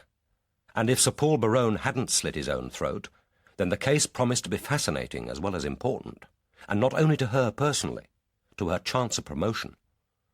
There had been a certain amount of opposition to the setting up in C1 of a special squad to investigate serious crimes which were thought to be politically or socially sensitive, and she could name a number of senior officers who wouldn't be sorry if this, their first case, collapsed into a commonplace tragedy of murder followed by suicide. She entered her flat, as always, with a sense of satisfaction, of coming home. She had lived in Charles Shannon House for just over 2 years. Buying the flat on a carefully calculated mortgage had been the first step in a planned upward progress, even eventually to one of the converted warehouses on the Thames, wide windows overlooking the river, huge rooms with their bare rafters, a distant view of Tower Bridge. But this was the beginning. She rejoiced in it, and sometimes had to prevent herself from prowling round, touching the walls, the furniture, to reassure herself of its reality. The flat, a long sitting room with a narrow iron balcony running its whole width, 2 small bedrooms, a kitchen and a bathroom and separate lavatory, was on the top floor of a Victorian block just off Holland Park Avenue. It had been built in the early 1860s to provide studios for artists and designers in the growing arts and crafts movement, and a couple of blue commemorative plaques above the door testified to its historic interest. But architecturally it was without merit, an aberration of yellowish London brick, set amidst the surrounding Regency elegance, immensely tall, castellated, and incongruous as a Victorian castle. The soaring walls, broken by numerous carved and oddly proportioned windows, and criss-crossed with iron fire escapes, rose to a roof topped with rows of chimney pots, between which sprouted a variety of television aerials, some long defunct. It was the only place she had ever thought of as home. She was illegitimate, and had been brought up by her maternal grandmother, who had been nearly 60 when she was born. Her mother had died within days of her birth, and was known only to her as a thin, serious face in the front row of a school photograph, a face in which she could recognize none of her own strong features. Her grandmother had never spoken of her father, and she had assumed that her mother had never divulged his identity. She was fatherless even in name, but it had long ceased to worry her, if it ever had. Apart from the inevitable fantasies of early childhood, when she had pictured her father seeking her out, she hadn't known any urgent need to discover her roots. 2 half-remembered lines of Shakespeare, which had met her eyes when she had casually opened the book in the school library, had become for her the philosophy by which she intended to live. What matters if what went before or after? Now with myself I will begin and end. She hadn't chosen to furnish her flat in a period style. She had little feeling for the past. All her life had been a striving to struggle free of it, to make a future fashioned to her own need for order, security, success. She had lived for a couple of months with nothing but a folding table, 1 chair and a mattress on the floor, until she had saved the money to buy the austere, well-designed modern furniture she liked, the sofa and 2 easy chairs in real leather, the dining table and 4 chairs in polished elm, the fitted bookcase completely covering 1 wall, the sleek, professionally designed kitchen, which held the minimum of necessary utensils and crockery, but nothing superfluous. The flat was her private world, kept inviolate from colleagues in the police. Only her lover was admitted, and when Alan had first stepped through the door, uncurious, unthreatening, carrying as always his plastic bag of books, even his gentle presence had seemed for a moment a dangerous intrusion. She poured herself an inch of whisky, mixed it with water, then unlocked the security lock of the narrow door which led from the sitting room to the iron balcony. The air rushed in, fresh and clean. She closed the door, then stood, glass in hand, leaning back against the brickwork, and staring out eastward over London. A low bank of heavy cloud had absorbed the glare of the city's lights, and lay, palely crimson, like a colour wash carefully laid against the richer blue-black of the night. There was a light breeze just strong enough to stir the branches of the great limes lining Holland Park Avenue, and to twitch the television aerials, which sprouted like frail exotic fetishes from the patterned roofs 50 feet below. To the south, the trees of Holland Park were a black curdle against the sky, and ahead, the spire of St. John's Church gleamed like some distant mirage. It was one of the pleasures of these moments, seeing how the spire appeared to move, sometimes so close that she felt that she would only have to stretch out a hand to feel its harshly textured stones, sometimes, like tonight, as distant and insubstantial as a vision. Far below to her right, under the high arc lights, the avenue ran due west, greasy as a molten river, bearing its unending cargo of cars, trucks and red buses. This, she knew, had once been the old Roman road, leading westward straight out of Londinium. Its constant grinding roar came to her only faintly, like the surge of a distant sea. Whatever the time of year, except in the worst of winter weather, this was her nightly routine. She would pour herself a whisky, Bell's, and take out the glass for these minutes of contemplation. Rather, she thought, like a caged prisoner, reassuring herself that the city was still there. But her small flat was no prison, rather the physical affirmation of a freedom hard-won and jealously maintained. She had escaped from the estate, from her grandmother, from that meanly proportioned, dirty, noisy flat on the 7th floor of a post-war tower block, Ellison Fairweather Buildings, monument to a local councillor, passionately dedicated, like most of his kind, to the destruction of small neighbourhood streets and the erection of 12-storey monuments to civic pride and sociological theory. She had escaped from the shouting, the graffiti, the broken lifts, the stink of urine. She remembered the first evening of her escape, the 8th of June over 2 years ago. She had stood where she stood now and poured her whisky like a libation, seeing the momentary arc of liquid light as it fell between the grating, saying aloud, "Sod you, Councillor bloody Fairweather.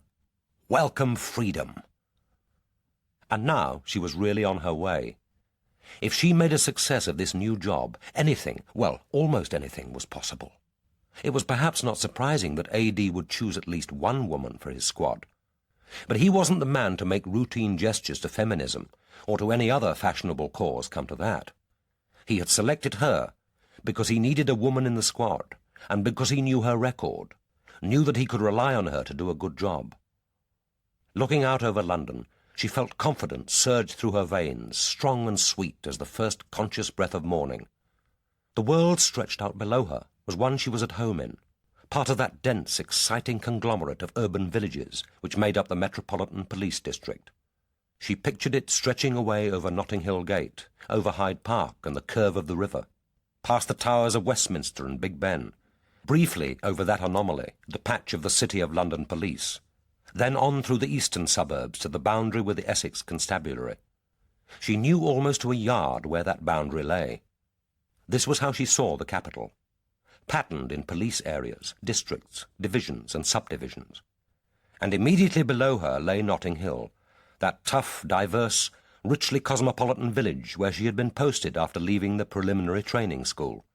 She could remember every sound, colour, smell, as strongly as on that torrid August night 8 years ago, when it had happened, the moment when she knew that her choice had been right and that this was her job.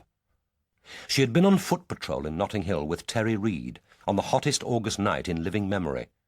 A boy, almost squealing with excitement, had rushed at them and, gibbering, had pointed to a nearby tenement.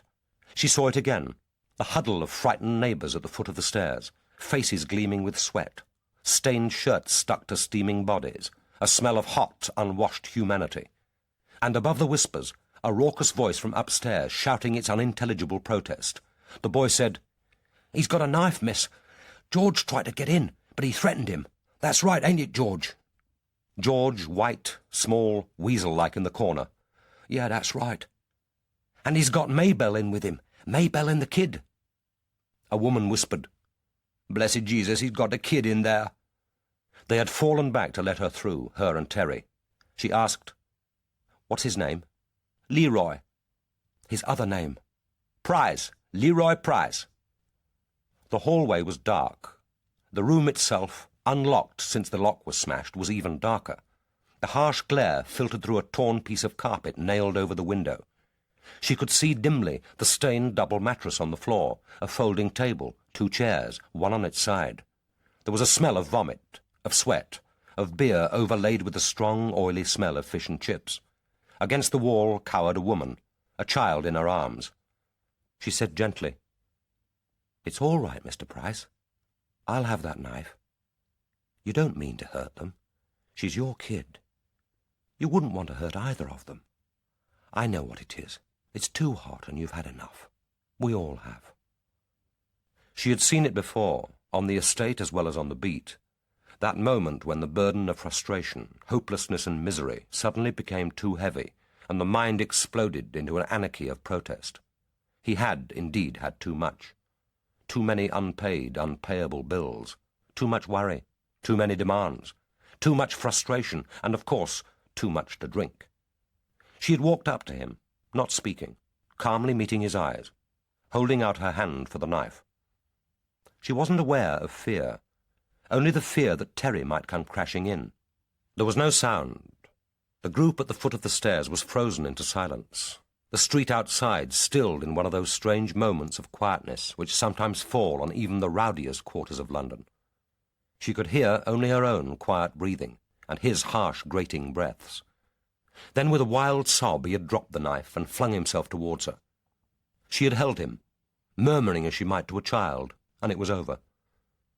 She had overplayed Terry's part in the affair, and he had let her. But old Moll Green, never absent when there was a chance of excitement and the hope of bloodshed, had been one of those waiting, bright-eyed at the foot of the stairs.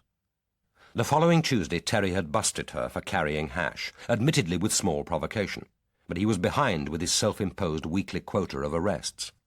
Moll, motivated either by an unexpected surge of female solidarity or a revulsion against men in general and Terry in particular, had given her own version of the incident to the station sergeant. Little was subsequently said to Kate, but enough to make it plain that the truth was known and that her reticence had done her no harm.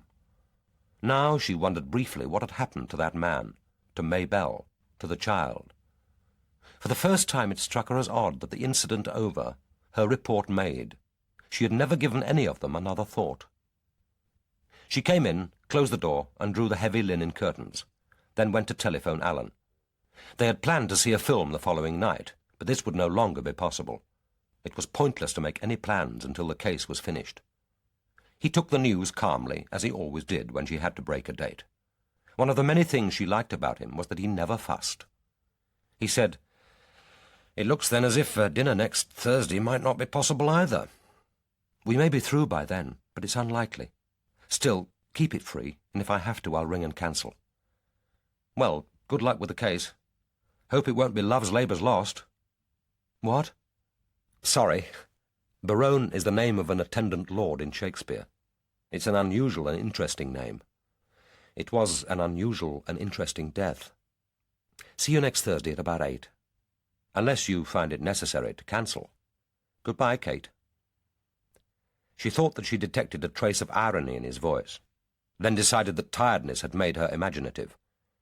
It was the first time he had wished her good luck with the case, but he had still asked no questions. He was, she thought, as punctiliously discreet about her job as she was herself. Or was it merely that he didn't care? Before he put the receiver down, she said quickly, "That attendant lord, what happened to him?" "He loved a woman called Rosaline, but she told him to go and nurse the sick. So he went off to jest a 12-month in a hospital." And there was hardly, she thought, much inspiration to be gained from that. She smiled as she put down the receiver. It was a pity about next Thursday's dinner. But there would be other dinners, other evenings. He would come when she rang and asked him. He always did. She suspected that she had met Alan Scully just in time. Her early sexual education in the concrete underpasses of the high-rise flats and behind the bicycle sheds of her North London comprehensive, the mixture of excitement, danger, and disgust, had been a good preparation for life, but a poor preparation for loving. Most of the boys had been less intelligent than herself. This might not have mattered to her if they'd had looks or some wit. She was amused, but also a little dismayed, to realize by the time she was 18 that she was thinking of men as they were alleged so often to regard women, an occasional sexual or social diversion, but too unimportant to be allowed to interfere with the serious business of life, passing her A-levels, planning her career, getting away from Ellison Fairweather buildings. She found that she could enjoy sex while despising the source of her pleasure. It wasn't, she knew, an honest basis for any relationship. And then 2 years ago she had met Alan. His flat in a narrow street behind the British Museum had been burgled, and it was she who had arrived with the fingerprint and scene of crime officers. He told her that he worked in the theological library in Bloomsbury, and that he was an amateur collector of books of early Victorian sermons. It seemed to her an extraordinary choice, and that 2 of the most valuable volumes had been taken. They had never been recovered, and she sensed from the calm resignation with which he answered her questions that he hardly expected that they would be.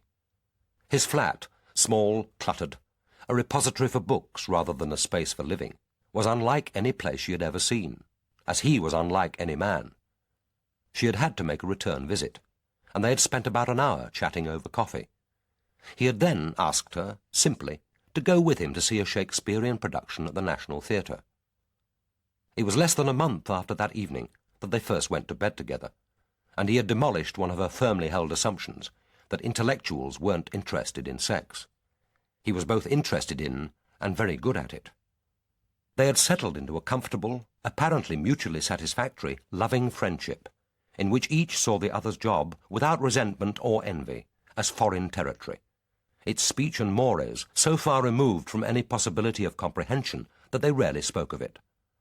Kate knew that he was intrigued, not so much by her lack of religious faith, as by the fact that she apparently had no intellectual curiosity about its diverse and fascinating manifestations. She sensed, too, although he never said so, that he thought that her literary education had been neglected. She could, if challenged, quote angry modern verse about unemployed youth in the inner cities and the subjection of the blacks in South Africa, but this he saw as a poor substitute for Donne, Shakespeare, Keats, or Eliot. She, for her part, saw him as an innocent, so deficient in the skills necessary for survival in the urban jungle that it amazed her that he should walk with such apparent indifference through its perils. Apart from the burglary, which remained mysterious, nothing untoward ever seemed to happen to him, or if it did, he failed to notice. It amused her to ask him to recommend books, and she persevered with those which diffidently he produced for her. At present her bedtime reading was Elizabeth Bowen. The life of her heroines, their private incomes, their charming houses in St. John's Wood, their uniformed parlour-maids and formidable aunts, above all, the delicate sensitivity of their emotions, amazed her. Not enough washing up, that's their trouble, she told Alan, having in mind the author as well as her characters. But it interested her that she needed to go on reading. And now it was close to midnight. She was both too excited and too tired to feel much hunger, but she supposed that she ought to cook something light, perhaps an omelette, before she went to bed. But first she switched on the answer phone, and with the first sound of the familiar voice, euphoria died, to be replaced by a confusion of guilt, resentment, and depression. It was her grandmother's social worker. There were 3 messages, each at 2-hourly intervals, controlled professional patience, gradually giving way to frustration, and finally an irritation that was close to hostility. Her grandmother, weary of incarceration in her 7th-floor flat, had gone out to the post office to collect her pension, and had come back to find that the window had been smashed and an attempt made to force the door. It was the 3rd such incident in less than a month. Mrs. Miskin was now too apprehensive to go out. Would Kate please ring the local authority's social services department as soon as she got in, or, if it were after 5:30, ring her grandmother direct. It was urgent. It always was, she thought wearily, and this was a ridiculously late hour at which to ring. But it couldn't wait until morning. Her grandmother wouldn't sleep until she had rung. Her call was answered after the first burr, and she guessed that the old lady had been sitting waiting by the telephone. "Oh, there you are. Fine time to ring. Nearly bloody midnight. Mrs. Mason's been trying to get you." "I know. Are you all right, Gran?" "Course I'm not all right. Bloody hell I'm not. When are you coming round?" "I'll try to look in sometime tomorrow, but it won't be easy. I'm in the middle of a case." "Better come at 3 o'clock. Mrs. Mason says she'll look in at 3. She wants to see you specially. 3 o'clock, mind." "Gran, that's not possible." "How am I going to get my shopping, then? I'm not leaving this flat alone, I tell you that." "There should be enough in the freezer for at least another 4 days. "I don't fancy that made-up muck. I told you before." "Can't you ask Mrs. Khan? She's always so helpful." "No, I can't. She don't go out now, not unless her husband's with her. Not since that lot from the National Front were up this way. Besides, it's not fair. More than enough trouble lugging up her own stuff. The kids have broken the bloody lift again, in case you didn't know." "Gran, is the window mended?" "Oh, they've been and mended the window." Her grandmother's voice suggested that this was no more than an unimportant detail. She added, "You've got to get me out of this place." "I'm trying, Gran. You're on the waiting list for a 1-person flat in one of those blocks with a warden. Sheltered housing.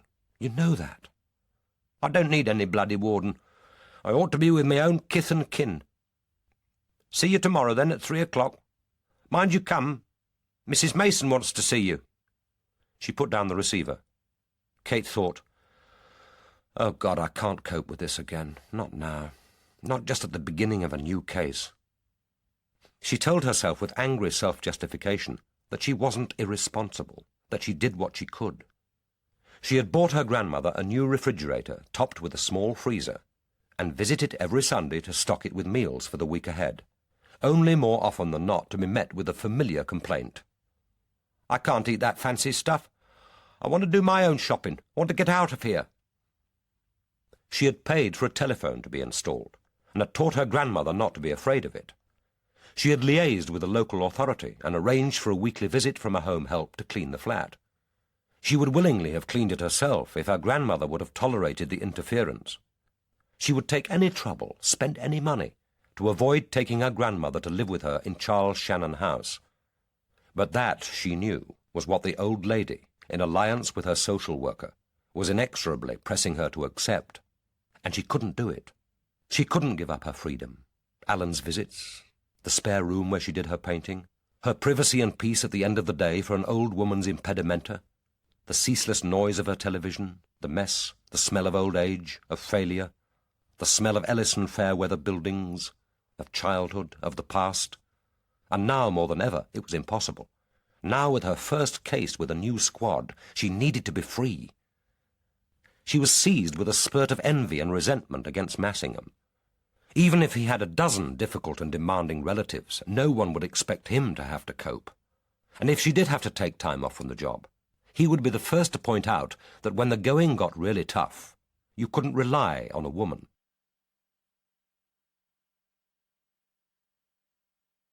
Chapter 8. In her bedroom on the second floor, Barbara Berowne lay back on her bank of pillows and stared ahead at the television screen mounted on the wall opposite her uncurtained four-poster. She was waiting for the late-night movie, but had switched on the set as soon as she had got into bed, and was now tuned to the last 10 minutes of a political discussion. She had turned down the sound so low that she could hear nothing, but she still gazed intently at the restless mouths, as if she were lip-reading. She remembered how Paul's mouth had tightened with disapproval when he had first seen the television set, mounted on its swivel, obtrusively over-large, spoiling the wall and dwarfing into insignificance the two Cotman watercolours of Norwich Cathedral each side of it.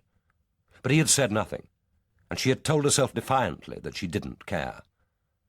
But now she could watch the late film without being uneasily aware that he was there in the next room, perhaps lying sleepless in rigid disapproval, hearing the muted screams and gunfire like the noisy manifestations of their own subtler, undeclared warfare.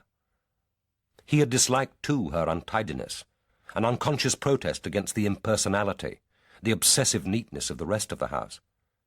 In the light of her bedside lamp, she gazed, untroubled, over the muddle in the room, the clothes strewn where she had dropped them, the sheen of her satin dressing-gown thrown across the foot of the bed, the grey skirt splayed fan-like over a chair, her pants lying like a pale shadow on the carpet, her brassiere hanging by one strap from the dressing-table. What an indecent, silly garment it looked, thus casually discarded, so precisely shaped and moulded, and looking surgical for all its lace and delicacy. But Mattie would tidy up her things in the morning, gather up her underclothes for washing, hang jackets and skirts in the wardrobe, and she would lie with the breakfast tray on her knees and watch, then get up, bath, dress and face the world, as always immaculate. It had been Anne Berowne's room, and she had moved into it after their marriage. Paul had suggested that they might change bedrooms, but she hadn't seen why she should sleep in a smaller, inferior room, deprived of the view of the square garden, simply because this had been Anne's bed. First it had been Anne's room, then it was Paul's and hers. Then it was hers alone, but always with the knowledge that he was sleeping next door. And now it was hers, absolutely. She remembered the afternoon when they had first stood in the bedroom together after their marriage. His voice so formal that she had hardly recognized it. He could have been showing round a prospective purchaser. "You may care to choose different pictures. There are some in the small salon. Anne liked watercolours, and the light here is good for them, but you don't have to keep them."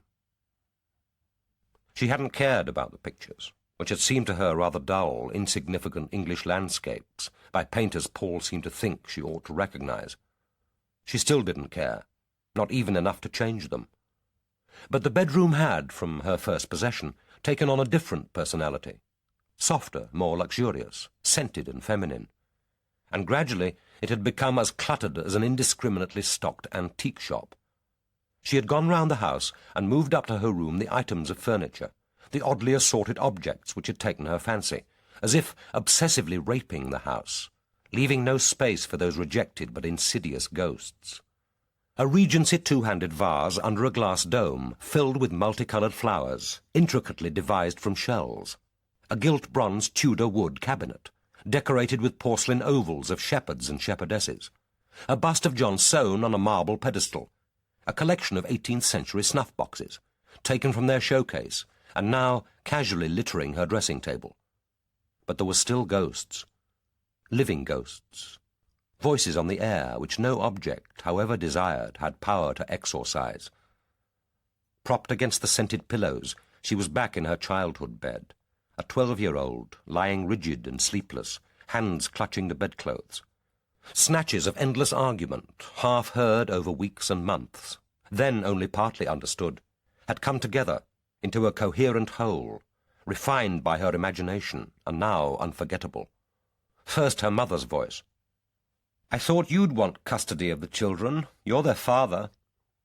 And leave you free of responsibility to enjoy yourself in California. Oh, no, my dear. You were the one who wanted children. You take them. I suppose Frank didn't bargain for 2 stepchildren. Well, he's got them. Hope he likes them. They're English. Their place is here. What did you tell him? That you were coming without encumbrances?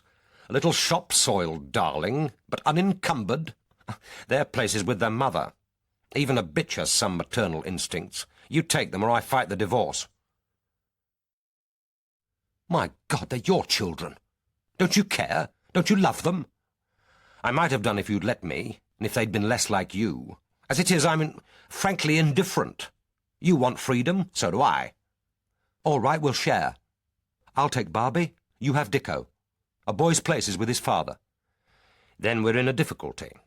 You'd better consult the father. That is, if you know which one it was. By all means, let him have Dicko. I won't stand in his way. If there was anything of me in that boy, I'd have recognized it. He's grotesque. My God, Donald, you bastard!" "Oh, no, my dear, I'm not the bastard in this family." She thought, "I won't listen. I won't remember. I won't think about it," and pressed the volume button, letting the rancorous voices batter at her ears. She didn't hear the door open, but suddenly there was an oblong of pale light, and Dicko stood there, wrapped in his knee-length dressing gown, his springing hair a tangled halo. He stood watching her in silence, then moved barefooted across the room, and the bed-springs bounced as he settled himself close against her. He said, "Can't you sleep?" She turned off the set, feeling the familiar guilt. "I was thinking about Sylvia and Father." "Which one? We've had so many." "The first, our proper father." "Our proper father. Our improper father. I wonder if he's dead yet. Cancer was too good for him." "Don't think about them. Think about the money. That's always a comfort. Think about being free, your own person. Think how well you always look in black. You aren't frightened, are you?" "No, of course not. There's nothing to be frightened about. Dicko, go back to bed." "His bed? You knew that, didn't you? You know where I'm sleeping. In his bed. Mattie won't like that. Nor will Lady Ursula. Why couldn't you sleep in the spare room? Or go back to Bruno?" "Bruno doesn't want me in the flat. He never did. There isn't room. And I wasn't comfortable. You want me to be comfortable, surely? I'm getting a little tired of Bruno. My place is here. I'm your brother. This is your house now. You're not being very welcoming, Barbie. I thought you'd want me near you in case you wanted to talk in the night. Confide. Confess. Come on, Barbie. Confess. Who do you think killed him?" "How do I know?" "Someone broke in, I suppose. A thief. Another tramp. Someone who wanted to steal the church collection. I don't want to talk about it." "Is that what the police think?" "I suppose so. I don't know what they think." "Then I can tell you. They think it was an odd church for a thief to choose. I mean, what was there worth stealing? There are things on the altar, aren't there? Candlesticks, a cross. They were in the church where I married." "I wasn't there when you were married, Barbie. You didn't invite me, remember? Paul wanted a quiet wedding, Dicko. What does it matter? And that, she thought, was another thing Paul had cheated her out of. She had imagined a grand wedding, herself floating up the aisle of St. Margaret's, Westminster, the sheen of white satin, a veil like a cloud, the flowers, the crowds, the photographers. Instead, he had suggested a registrar's office, and when she had protested, had insisted on their local parish church and the quietest of ceremonies, almost as if the wedding was something to be ashamed of, something furtive and indecent. Dicko's voice came to her in a low, insinuating whisper. But they don't keep them on the altar any more, not at night. Crosses and candlesticks, they lock them away. Churches are dark, empty, no silver, no gold, no lights, nothing. Do you suppose that's when their God comes down from his cross and walks about, goes up to the altar, and finds that it's only a wooden table with a piece of fancy cloth pinned round it? She wriggled under the bedclothes. Don't be silly, Dicko. Go to bed. He leaned forward, and the face, so like hers and yet so different, gleamed within inches of her eyes, so that she could actually see the sheen of sweat on his brow and smell the wine on his breath. That nurse, Theresa Nolan, the one who killed herself, was Paul the father of her baby? Of course not. Why does everyone go on about Theresa Nolan? Who goes on about her? Did the police ask about her? I can't remember. I think they asked why she left, something like that. I don't want to think about it. His soft, indulgent laugh was like a conspiracy. Barbie, you've got to think. You can't go through life not thinking about things just because they're inconvenient or unpleasant. It was his child, wasn't it? That's what your husband was up to while you were cavorting with your lover, fucking his mother's nurse. And that other girl, Diana Travers, the one who drowned. What was she doing in this house? You know what she was doing. Helping Matty. A dangerous occupation, though, isn't it? Working for your husband. Look, if someone did murder Paul, it was someone very clever and cunning. Someone who knew he was there in that church. Someone who knew he would find a cutthroat razor ready to hand. Someone with the nerve to take one enormous risk. Someone used to cutting human flesh. Do you know someone like that, Barbie? Do you? It's lucky, isn't it, that you and Stephen have an alibi? You have an alibi, too. And Matty, of course. And Lady Ursula, and Halliwell. It's a bit suspicious, all these ironclad alibis. What about Sarah? I haven't spoken to her. Well, let's hope she hasn't an alibi, too. Otherwise the police will begin to scent conspiracy. When you rang to tell me that he was going to chuck you, I said that it would be all right. Well, it is all right. I said not to worry about the money. Well, you don't have to worry. It's all yours. Not so very much. Come off it, Barbie. Enough. The house to begin with? That must be worth a cool $1 million. And he was insured, wasn't he? Was there a suicide clause? That would be awkward. Mr. Farrell said that there wasn't. I asked. Again that soft inward laugh, something between a grunt and a giggle. So you actually got round to asking about the insurance. You don't waste time, do you?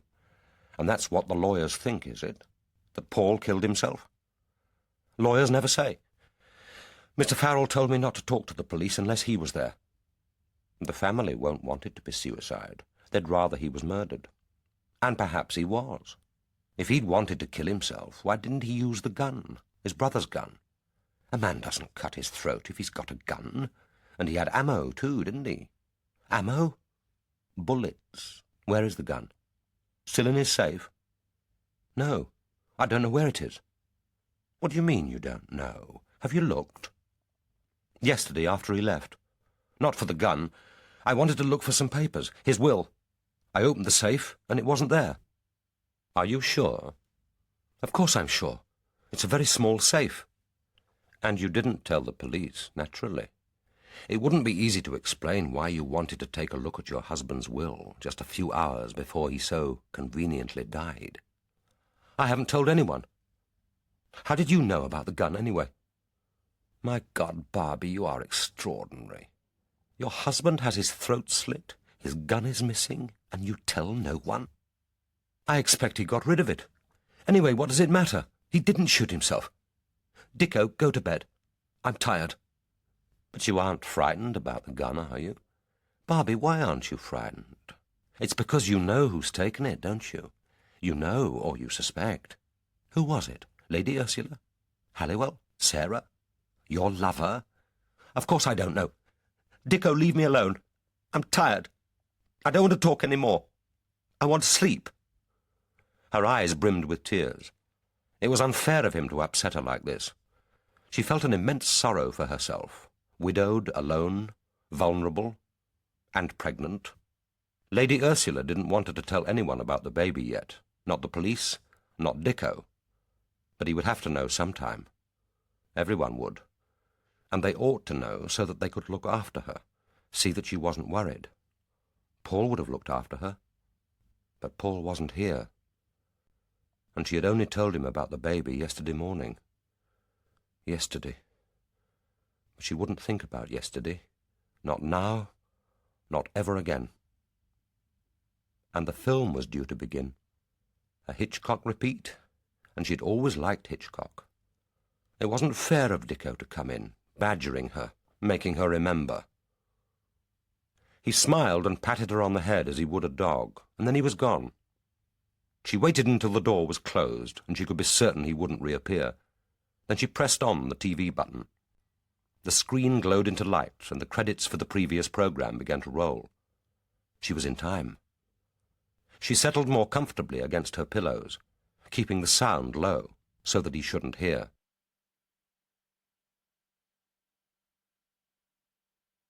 Chapter 9. Massingham had hung about at the yard longer than was strictly necessary, and it was a minute to midnight by the time he drove up to the villa in St. Petersburg Place. But the downstairs light was still on. His father hadn't yet gone up to bed. He turned the key in the lock as quietly as possible and pushed open the door as stealthily as if he were making an illegal entrance. But it was no good. His father must have been waiting for the noise of the car. Almost at once the door of the small front sitting-room opened, and Lord Dungannon shuffled out. The words, "slippered pantaloon," fell into Massingham's mind, bringing with them the familiar dragging weight of pity, irritation, and guilt. His father said, Oh, there you are, my dear boy. Purves has just brought in the grog tray. Would you care to join me? His father never used to call him my dear boy. The words sounded false, over-rehearsed, ridiculous, and his answering voice struck the same note of embarrassed insincerity.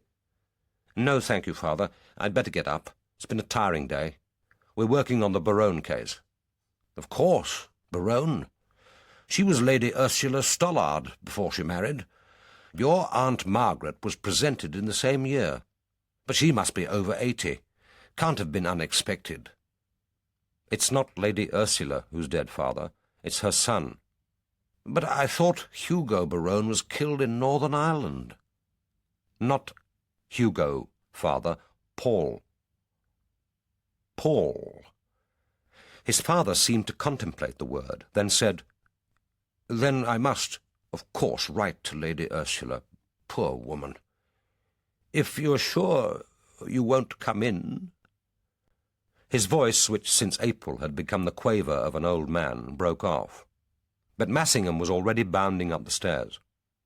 Halfway along the landing he paused and glanced down over the banisters, expecting to see his father shuffling back into the sitting-room, to his solitude and his whisky. But the old man was still there, gazing up at him with what seemed almost indecent longing. In the strong light from the hall lamp he saw clearly what the last 5 months had done to the craggy Massingham features. The flesh seemed to have slipped from the bones, so that the beaked nose cleft the skin sharp as a knife-edge, while the jowls hung in slack, mottled pouches, like the flesh of a plucked fowl. The flaming Massingham hair was bleached and faded now to the colour and texture of straw. He thought, he looks as archaic as a Rowlandson drawing. Old age makes caricatures of us all. No wonder we dread it. Mounting the short flight of stairs to his flat, he was caught in the same old muddle. It really was becoming intolerable. He had to get away, and soon. But how? Apart from a brief spell in the section house, he had lived in his separate rooms in his parents' house ever since he had joined the police. While his mother had been alive, the arrangement had suited him admirably. His parents, absorbed in each other as they had been ever since his father's late marriage in his mid-40s, had left him alone, hardly noticing whether he was in or out. The shared front door had been an inconvenience, but nothing more. He had lived comfortably, paid a nominal rent, saved money, told himself that he would buy his own flat when he was ready. He had even found it possible to conduct his love affairs in privacy, while at the same time being able to call on his mother's depleted staff if he wanted a meal cooked, his clothes washed, his rooms cleaned, his parcels taken in. But with his mother's death in April, all that had changed. While the House of Lords was sitting, his father managed to get through his days, padding out with his bus pass to catch the number 12 or the 88 to Westminster, lunching at the House, occasionally sleeping through the evening debates. But at the weekends, even more in the parliamentary recess, he had become as clinging as a possessive woman, watching his son's comings and goings with almost obsessive interest, listening for his key in the lock, making his quiet but desperate pleas for companionship. Massingham's two youngest brothers were still at school, and escaped from their father's grief during the holidays by staying with friends. His only sister was married to a diplomat and lived in Rome. His younger brother was at Sandhurst. The burden fell almost entirely on him, and now he knew that even the rent he paid had become a necessary contribution, almost as important to his father's dwindling resources as the daily attendance payment at the Lords. Suddenly repentant, he thought, I could have spared him 10 minutes. 10 minutes of embarrassing non-communication, of small talk about his job, which, until now, his father had never thought worthy of interest. 10 minutes of boredom, only partly alleviated by alcohol, and setting a precedent for nights of boredom to come. Closing the door of his flat behind him, he thought of Kate Miskin, less than a couple of miles to the west, relaxing in her flat, pouring herself a drink, free of responsibility, free of guilt, and felt a surge of envy and irrational resentment so strong that he could almost persuade himself that it was all her fault. Book 3. Helping with Inquiries. Chapter 1. The message from Pembroke Lodge was polite but unambiguous. Mr. Lampart would be operating all morning, but would be happy to see Commander Dalgliesh when he was free. That would be about 1 o'clock or a little later, depending on the length of his list. Translated, this meant that Mr. Lampart was a busy man concerned with saving life and alleviating pain, who could legitimately claim that these benign activities took precedence over the sordid preoccupations of a policeman, however distinguished. And the time of the appointment was nicely judged, too. Dalgliesh could hardly complain about going without his lunch, since Mr. Lampart, more importantly occupied, was obviously unconcerned about his. He took Kate with him and asked her to drive. She slid into the right-hand seat, without fuss, and drove as she always did, competently and strictly according to the book, with none of Massingham's occasional impatience or sudden spurts of speed. When they had climbed Haverstock Hill and were passing the Round Pond, he said, "Pembroke Lodge is about a half a mile after the Spaniards. The entrance could be easy to miss." She slowed down, but even so they saw it only just in time, a wide, white-painted gate, set well back from the road and screened with horse chestnuts. A wide gravel drive curved to the left, then divided to circle an immaculate lawn fronting the house. They saw a low, elegant Edwardian villa, set on the edge of the heath, obviously built when a rich man could indulge his fancy for fresh air, an open view, and convenient proximity to London, without being thwarted by planning authorities or conservationists concerned about encroachment on public land. As the rover crunched slowly over the gravel, Dalgliesh saw that the former stables to the right of the house had been converted into garages, but little other architectural change was apparent, at least outwardly. He wondered how many beds the nursing home could accommodate. Probably not more than 30 at most. But Stephen Lampart's activities wouldn't be restricted to his private facilities here. He was, as Dalgliesh had already checked, on the staff of 2 major London teaching hospitals, and no doubt operated at private clinics other than Pembroke Lodge. But this was his personal domain, and Dalgliesh had no doubt that it was a highly profitable one. The outer door was open. It led into an oval and elegant vestibule, with a pair of ornate doors and a notice inviting visitors to enter. They found themselves in an entrance hall, square and very light. The staircase, with its delicate carved balustrade, was lit by a huge stained-glass window. To the left was a carved fireplace in veined marble. Above it hung an oil painting in the manner of a late Gainsborough, a young mother, serious-faced, her white arms encircling her two daughters in folds of blue satin and lace. To the right was a desk in polished mahogany, decorative rather than utilitarian, complete with its bowl of roses and presided over by a white-coated receptionist. The smell of disinfectant was discernible, but overlaid with a heavier scent of flowers. It was apparent that a consignment had recently been delivered. Great sheaves of roses and gladioli, formal arrangements in beribboned baskets, and more outre examples of the florist's ingenuity were piled by the door, awaiting distribution. The aura of pampered femininity was almost overwhelming. It was not a place in which a man could feel at home, yet Dalgliesh sensed that it was Kate who felt the more ill at ease. He saw her give a glance of fascinated disgust at one of the more bizarre offerings of conjugal congratulations, a baby's cot, over 2 feet long, tightly covered with the wired heads of rosebuds, dyed blue, and with a pillow and coverlet of white carnations, similarly decapitated, the whole monstrosity embellished with a huge blue bow. As they moved to the reception desk across a carpet thick enough to drag at their feet, a trolley of coloured bottles, nail varnishes and assorted jars was pushed across the hall by an elegant older woman in a pale pink trouser suit, obviously the beautician. Dalgliesh was reminded of a conversation overheard at a dinner party some months earlier. "But, darling, the place is divine. One is pampered from the moment one arrives. Hairdresser, facials, cordon bleu menu, champagne instead of Valium for the blues, the lot. The thing is, though, that I'm not sure that they don't overdo it. One feels absolutely outraged when labour starts, and one realises that there are some humiliations and discomforts that even dear Stephen can't do much about." Dalgliesh wondered suddenly and irrelevantly whether Lampart's patience ever died on him.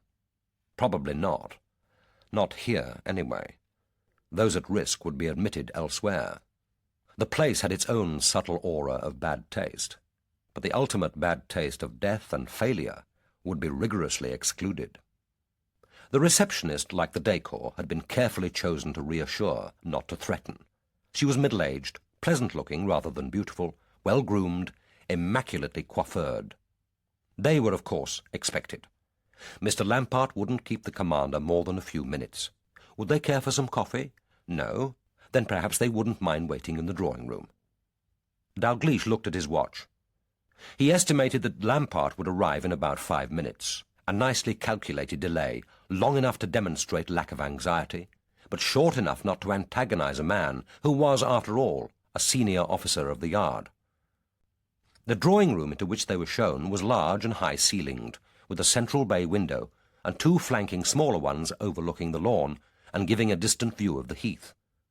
Something of its Edwardian formality and plush comfort remained in the Axminster carpet, the heavy sofas set at right angles to the fire, and the open fire itself, in which synthetic nuggets were roasting under the carved overmantel. Stephen Lampart had resisted any temptation to combine the room's domesticity with the consulting room. There was no couch tactfully secreted behind screens, no wash-basin. This was a room where clinical realities could be, for a moment, forgotten. Only the mahogany desk reminded the visitor that it was also a room for business. Dalgliesh glanced at the pictures. There was a frith over the fireplace, and he walked over to study more closely its meticulous romanticising of Victorian life.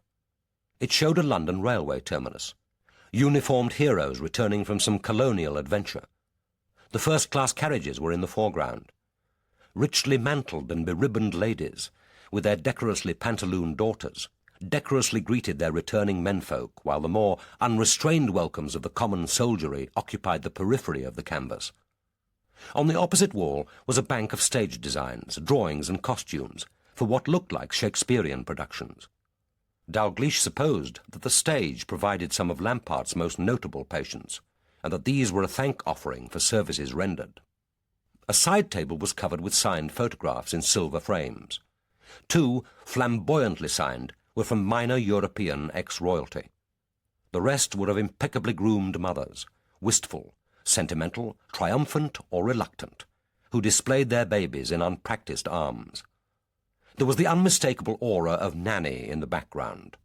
This phalanx of maternity in a room which otherwise was essentially male struck an incongruous note.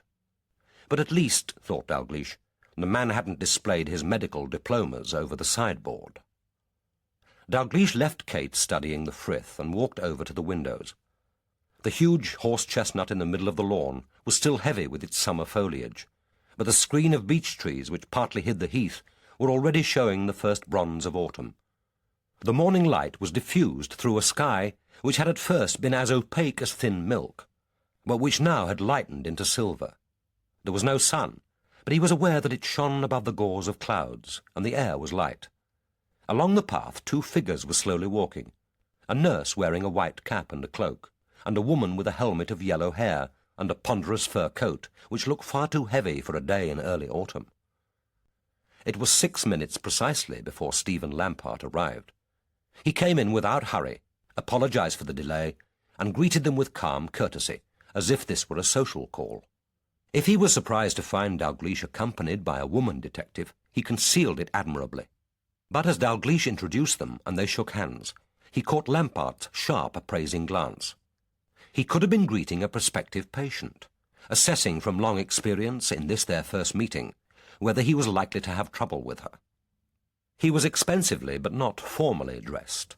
The dark grey tweed with its almost invisible stripe and the immaculate blue shirt were, no doubt, designed to distance him from the more intimidating orthodoxy of a successful consultant. He could, thought Dalgliesh, have been a merchant banker, an academic, a politician. But whatever the job, he would have been good at it. His face, his clothes, the confident gaze, all bore the unmistakable imprint of success. Dalgliesh had expected him to seat himself at the desk with the advantage of dominance which this would give. Instead, he motioned them to the low sofa and sat opposite them in a higher and straight-backed armchair. It gave him a more subtle advantage while reducing the interview to the level of an intimate, even cosy, discussion of a mutual problem. He said, "I know, of course, why you're here. This is an appalling business. I still find it difficult to believe. I suppose relations and friends all tell you that. Brutal murder is the sort of thing that happens to strangers, not to people one knows." Dalgliesh said, "How did you learn about it?" "Lady Berowne telephoned me soon after your people brought the news. As soon as I was free, I called in at the house. I wanted to offer any help I could to her and Lady Ursula. I still don't have any details. Are you any clearer yet what exactly happened?" "Both their throats were cut. We don't yet know why or by whom. I understand that much from the press and television, but the reports seemed almost willfully uncommunicative. I take it you're treating it as murder." Dalgliesh said dryly, "There's no evidence to suggest that it was a suicide pact.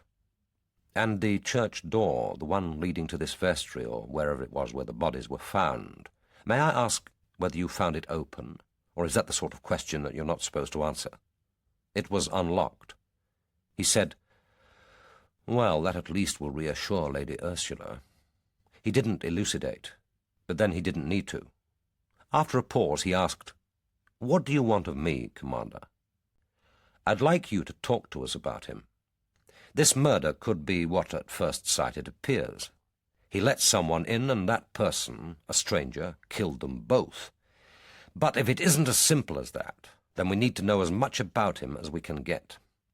Lampart said, "Including who could have known where he was yesterday night, and who hated him enough to cut his throat. Including anything you can tell us which could be even remotely relevant." Lampart paused, as if to collect and marshal his thoughts. It was unnecessary. Both of them knew that his thoughts had been marshalled long before. Then he said, "I don't think I can give much help. Nothing I know or could guess about Paul Berowne is remotely relevant to his death. If you ask about his enemies, I suppose he must have had them, political enemies. But I should suppose that Paul had fewer than most people in government, and anyway, they're not the sort to go in for murder. The idea that this could be a political murder is absurd. Unless, of course—" Again he paused, and Dalgliesh waited. "Unless someone on the extreme left had a personal animosity, but it seems unlikely. More than unlikely, ridiculous.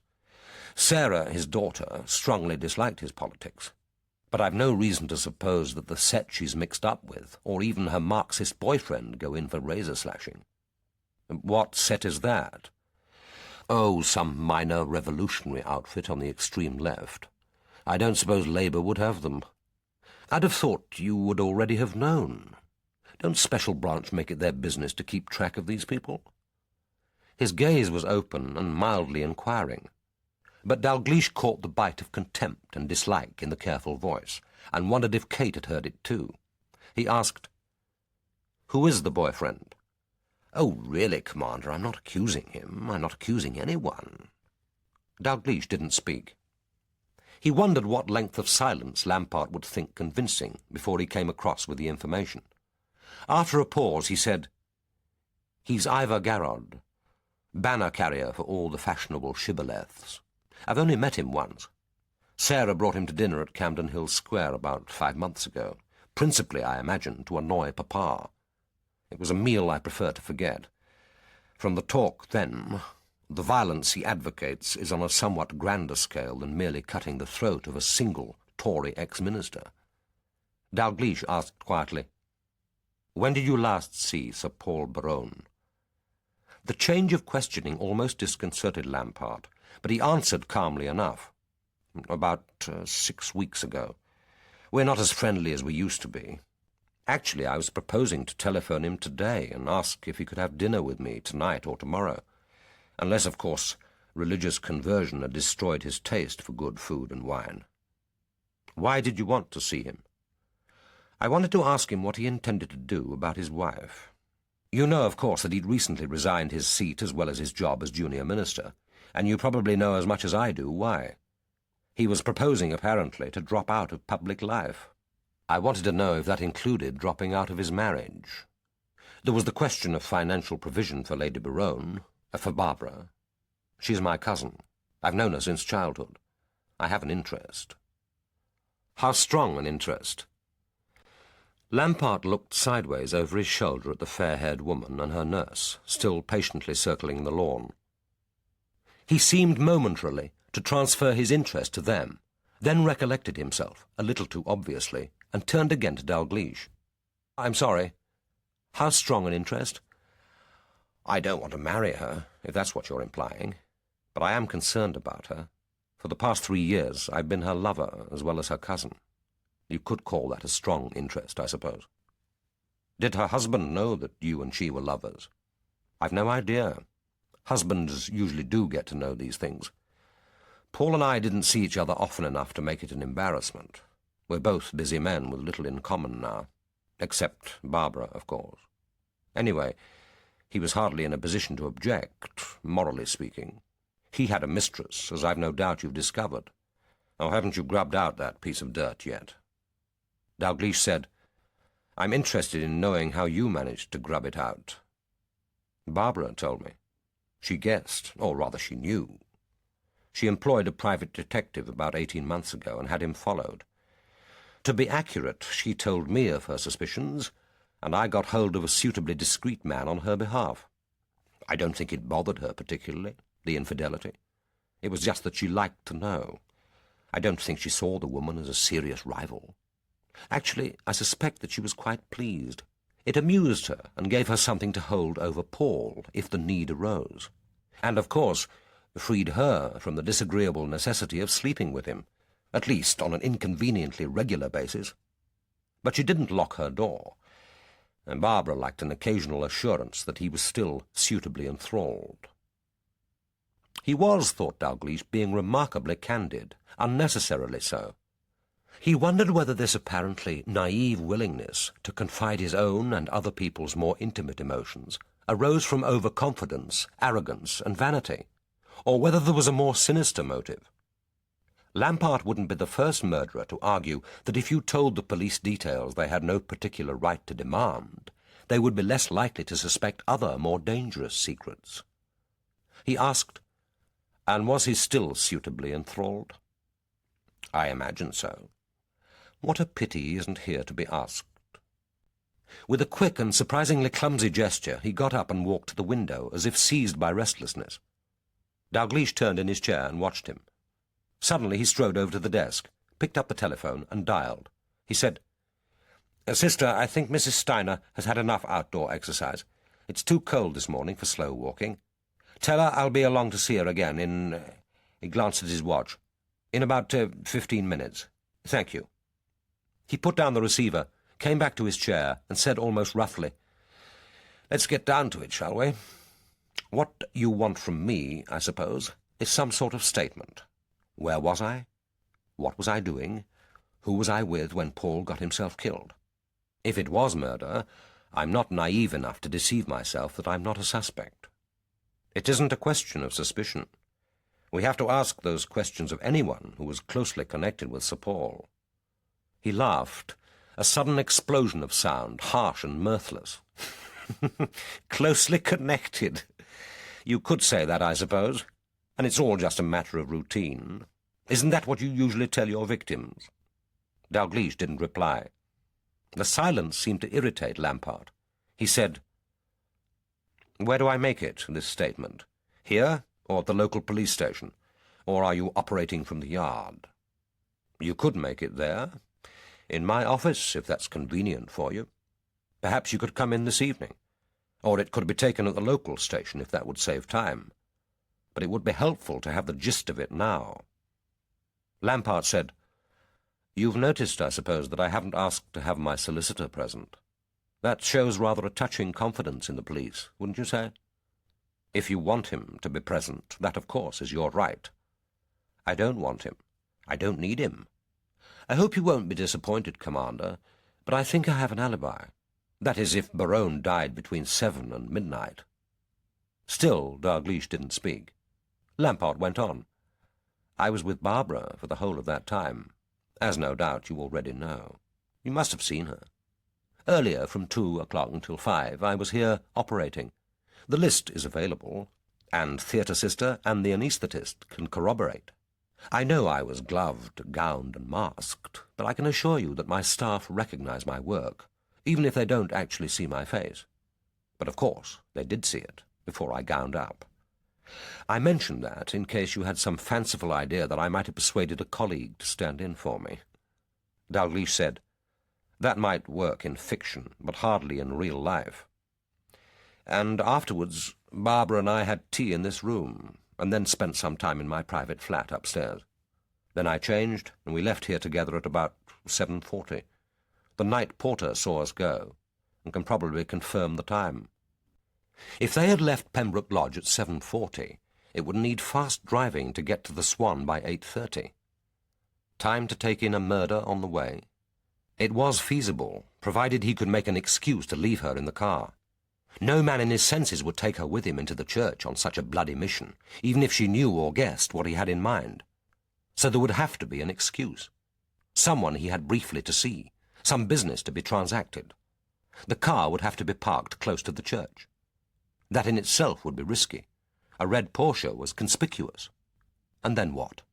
The knock on the church door, Berowne letting him in, the rehearsed excuse for calling. How long for these preliminaries? Less than a minute, perhaps. The sudden blow to knock Berowne out. Then to the washroom for the razor, which he could be sure he would find. The quick stripping off of the jacket and shirt and back to the vestry, razor in hand. The careful, tentative cuts, followed by the final slash to the bone.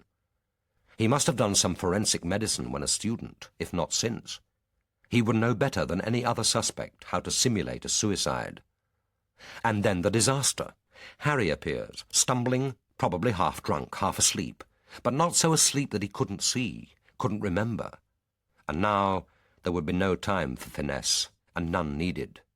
And afterwards, the quick wash, the razor placed near Berowne's hand, the rapid glance to left and right, the covering darkness, the door left unlocked, since he couldn't take away the key, the unhurried return to the car.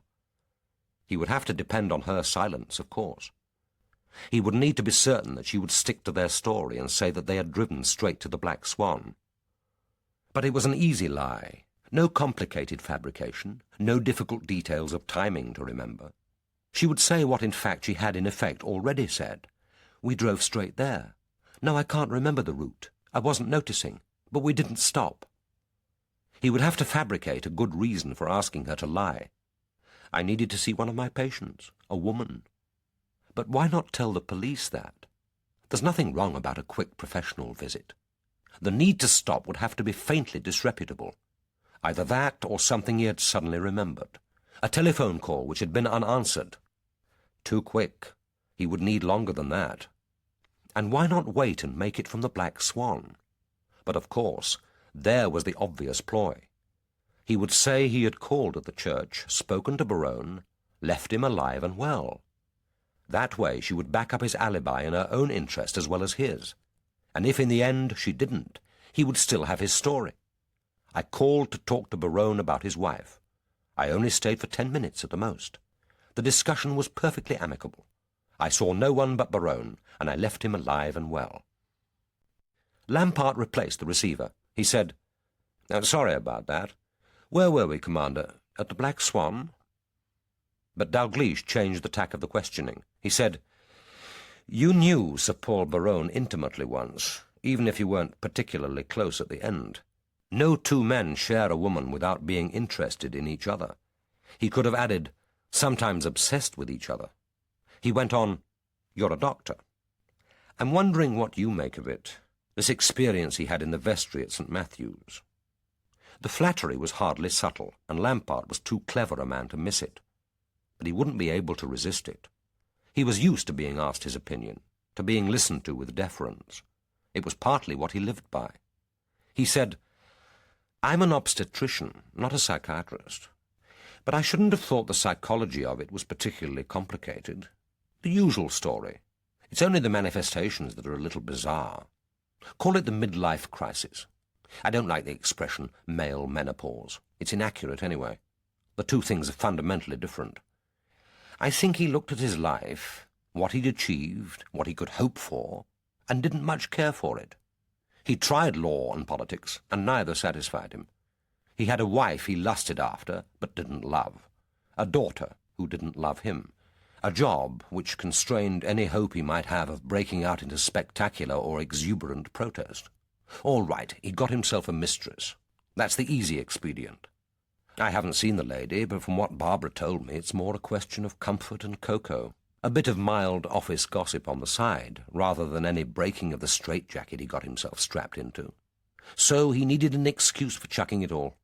What better one than proclaiming that God himself has told you you're on the wrong track? I don't think it would be my way out, but you can argue that it's preferable to a nervous breakdown, alcoholism, or cancer. When Dalgliesh didn't speak, he went on quickly, with a kind of nervous sincerity which was almost convincing. "I see it all the time. The husbands. They sit where you're sitting now. Ostensibly they come to talk to me about their wives, but they're the ones with the problem. They can't win. It's the tyranny of success. They spend most of their youth working to qualify, most of their young manhood building up success, the right wife, the right house, the right schools for the children, the right clubs. For what? For more money, more comfort, a bigger house, a faster car, more taxation. And they don't even get much of a kick out of it. And there's another 20 years to be got through. And it isn't much better for those who aren't disillusioned, who find their niche, who actually enjoy what they do. Their fear is the prospect of retirement. Overnight, you're nobody, the walking dead. Haven't you seen those dreadful old men trawling for a committee, angling for a royal commission, a job, any kind of job, as long as it gives them the illusion that they're still important? Dalgliesh said, "Yes, I've seen them. Christ, they practically go down on their knees and slaver for it." I think that's true enough, but it didn't apply to him.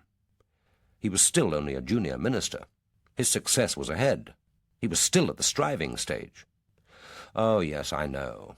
The next Tory Prime Minister but one. Do you think that was a serious possibility? I don't. He hadn't the fire in the belly, not for politics anyway. Not even one little smouldering coal. He spoke with a kind of triumphant bitterness. He said, "I'm all right, Jack. I'm one of the lucky ones. No hostages to fortune. The job gives me what I need, and when I'm ready for the scrap heap, I've got the Mayflower, a sloop, 50 feet. She's berthed at Chichester. I don't get much time for her now, but once retired, I'll provision her and be off. And you, Commander? No Mayflower? No Mayflower. But you've your poetry, of course. I was forgetting. He spoke the word as if it were an insult, as if he were saying, you've got your woodwork, your stamp collection, your embroidery. Worse, he spoke it as if he knew there hadn't been a poem for 4 years, that there might never be one again. Dalgliesh said, for someone who wasn't intimate, you know a lot about him. He interested me, and at Oxford his elder brother and I were friends. I dined at Camden Hill Square fairly often when he was alive, and the three of us used to sail together, to Cherbourg specifically in 1978. You get to know a man when you survived a forced 10 gale together. Actually, Paul saved my life. I went overboard and he got me back. But isn't yours a rather superficial assessment? The obvious explanation. It's surprising how often the obvious explanation is the correct one. If you were a diagnostician, you'd know that. Dalgliesh turned to Kate. Is there anything you want to ask, Inspector? Lampard wasn't quite quick enough to restrain his momentary frown of surprise and discomfiture that a woman he had taken to be no more than Dalglish's helot, whose role was to take unobtrusive notes and sit as a meek and silent witness, was apparently licensed to question him. He turned on her a half-smiling, over-attentive gaze, but his eyes were wary. Kate said, "This dinner at the Black Swan, is that a favourite place of yours? Do you and Lady Berowne go there often?" "Fairly often in the summer, less so in winter. The ambiance is agreeable. It's a convenient distance from London, and now that Higgins has changed his chef, the food is good. If you're asking for a recommendation for a quiet dinner, yes, I can recommend it." The sarcasm was unsubtle, and he had made his resentment too obvious. The question, innocuous enough, if apparently irrelevant, had rattled him. Kate said, "And you were there, both of you, on the evening of the 7th of August, when Diana Travers was drowned?" He said dryly, "You obviously already know that we were there, so there seems little point in asking. It was Lady Berowne's 27th birthday party. She was born on the 7th of August. And you escorted her, not her husband?" Sir Paul Berowne was otherwise engaged. "I gave the party for Lady Berowne. He was expected to join us later, but rang to say that he couldn't make it. Since you know that we were there, you obviously know, too, that we left before the tragedy." "And the other tragedy, sir, Theresa Nolan. You were not, of course, present when that happened, either." Careful Kate, thought Dalgliesh, but he didn't interfere, and he wasn't anxious. "If you mean, did I sit by her side in Holland Park when she swallowed a bottle of dystalgesic tablets and washed them down with cooking sherry? No, I wasn't. If I had been, obviously I should have stopped her. She left a note making it plain that she'd killed herself because of guilt over her abortion, a perfectly legal abortion. She was one of your nurses here. I wonder why she didn't have the operation at Pembroke Lodge." "She didn't ask, and if she had, I wouldn't have done it. I prefer not to operate on my own staff. If there appear to be medical reasons for termination, I refer them to a fellow gynecologist or a psychiatrist. Actually, I can't see how her death or that of Diana Travers has anything to do with the business that brings you here this morning. Ought we to be wasting time with irrelevant questions?" Dalgliesh said, "Not irrelevant. Sir Paul received letters suggesting, obliquely but fairly unmistakably, that he was somehow connected with those 2 deaths. Anything that happened to him during the last weeks of his life has to be relevant. The letters were probably the usual malicious nonsense that politicians expose themselves to, but it's as well to clear them out of the way." Lampert turned his gaze from Kate to Dalgliesh. "I see. I'm sorry if I sounded uncooperative, but I know absolutely nothing of the Travers girl, except that she worked at Camden Hill Square as a part-time domestic, and that she was at the Black Swan on the night of the birthday party. Theresa Nolan came here from Camden Hill Square, where she'd been nursing Lady Ursula, who was laid low with sciatica. I understand they got her from a nursing agency. When Lady Ursula no longer needed a night nurse, she suggested to the girl that she apply here. She had a midwifery qualification. She was perfectly satisfactory. She must have got pregnant when she was working at Camden Hill Square. But I didn't ask by whom, and I don't think she ever said. Dalgliesh said, "Did it occur to you that the child could have been Sir Paul Berowne's?" "Yes, it occurred to me. I imagine it occurred to quite a number of people." He said no more, and Dalgliesh didn't press him. He asked, "What happened when she discovered she was pregnant?" "She came to me and said that she couldn't face having a baby and wanted a termination. I referred her to a psychiatrist and left him to make the necessary arrangements." "Did you think that the girl's condition at the time, I mean her mental condition, was such that she was likely to qualify legally for an abortion?" "I didn't examine her. I didn't discuss it with her, and it wasn't a medical decision I was qualified to make. As I said, I referred her to a psychiatric colleague. I told her she could have leave with pay until a decision was made. She only came back here for a week after the operation, and the rest you know." Suddenly he got to his feet and began restlessly pacing. Then he turned to Dalgliesh. "I've given some thought to this business of Paul Berowne. Man is an animal, and he lives most at ease with himself and the world when he remembers that. Admittedly, he's the cleverest and most dangerous of animals, but he's still an animal. The philosophers and poets, too, for all I know, make it all too complicated. It isn't. Our basic needs are pretty straightforward. Food, shelter, warmth, sex, prestige, in that order. The happiest people go after them and are satisfied with them. Berowne wasn't. God knows what unattainable intangibles he thought he'd a right to. Eternal life, probably." Dalgliesh said, "So you believe the probability is that he killed himself?" "I haven't enough evidence, but let's say that if you finally decide it was suicide, then I, for one, won't be surprised." "And the tramp? There were 2 deaths." "That's more difficult. Did he kill Paul, or did Paul kill him? Obviously the family won't want to believe the latter. Lady Ursula will never accept that explanation, whatever the final verdict. But you... Oh, I feel that if a man has sufficient violence in him to slit his own throat, he's certainly capable of slitting another's. And now, perhaps you'll excuse me." He glanced at Kate. "Both of you. I have a patient waiting. I'll call in at the yard between 8 and 9:30 and sign my statement." He added, rising, "Perhaps by then I shall manage to think of something else to help you. But don't be too sanguine." He made it sound like a threat.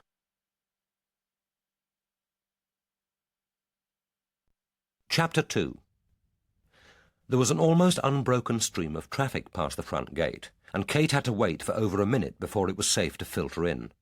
She thought, "I wonder just how he does it."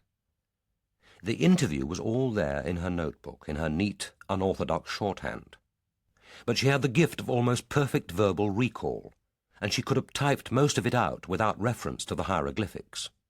She let her mind slide over each question and response, and she still couldn't see where A.D. had been so clever. He had said very little, his questions short, and sometimes apparently unrelated to the line of inquiry. But Lampart, and that after all was the intention, had been seduced into saying a great deal too much. And all that guff about male midlife crisis, popular psychology, which you could have sent to you in a plain envelope if you wrote to the agony aunties inquiring what was wrong with your old man.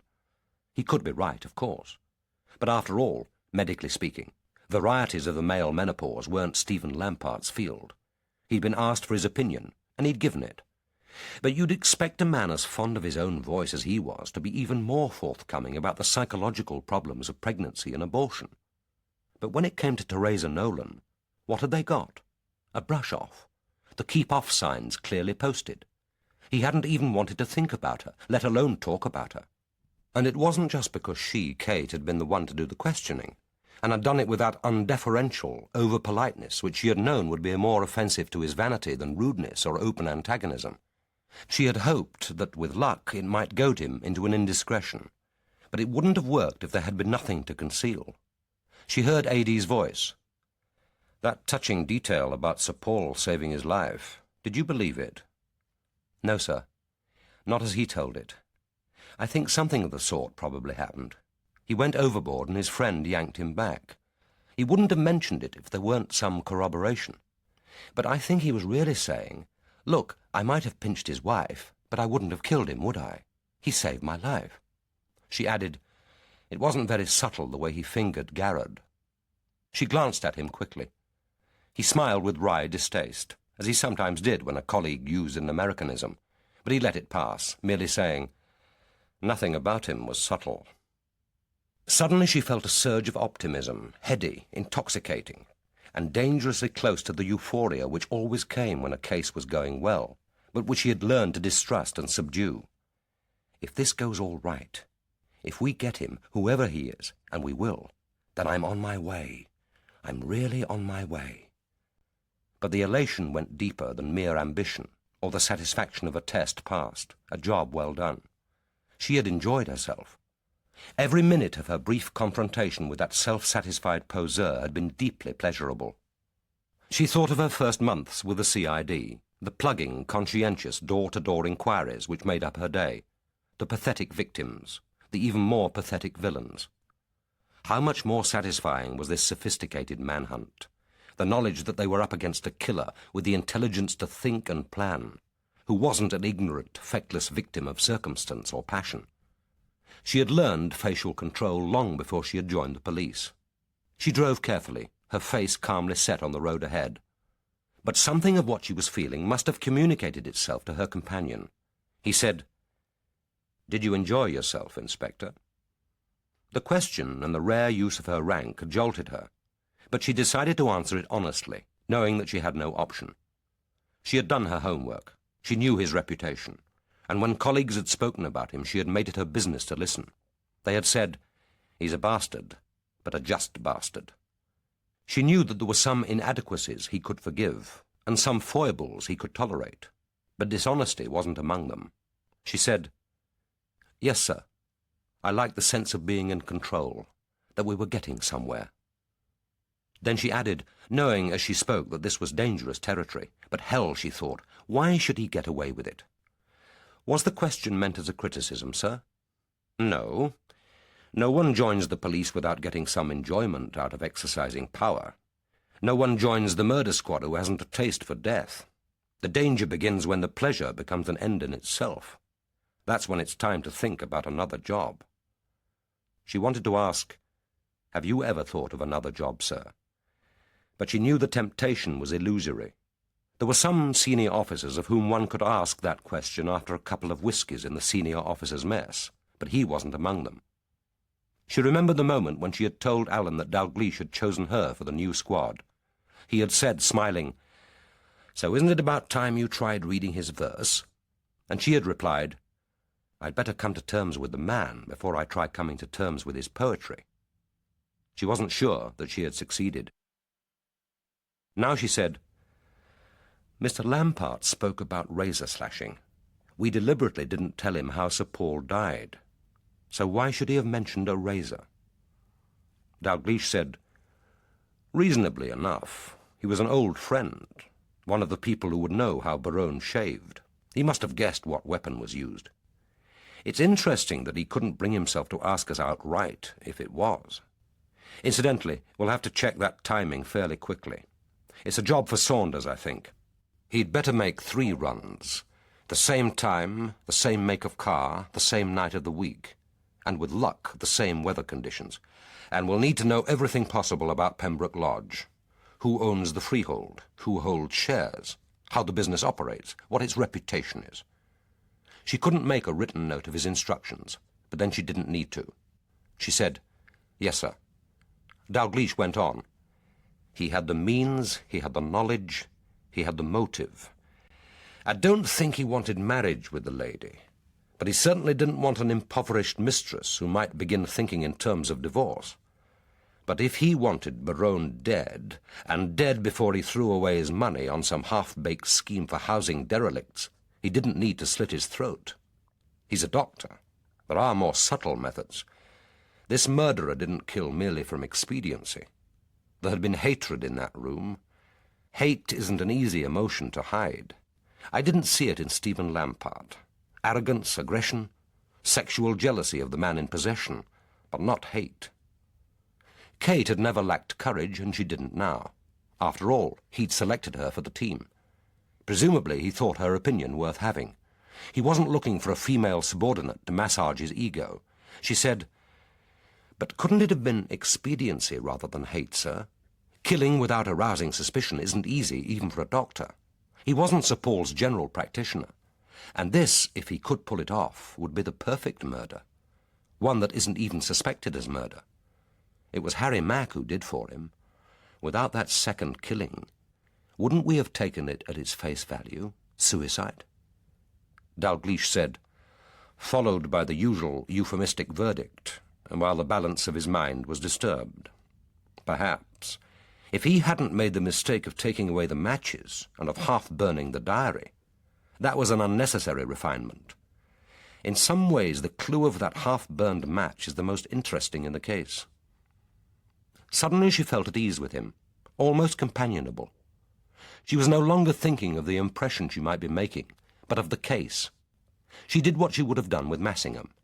With her eyes fixed on the road ahead, she thought it through aloud. Once the killer decided to burn the diary, he'd know he needed to take the matches with him to the church.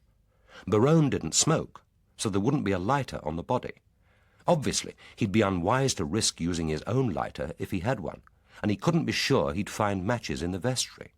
And when he did, they were chained, and it was easier and quicker to use the box he'd brought with him. Time was vital.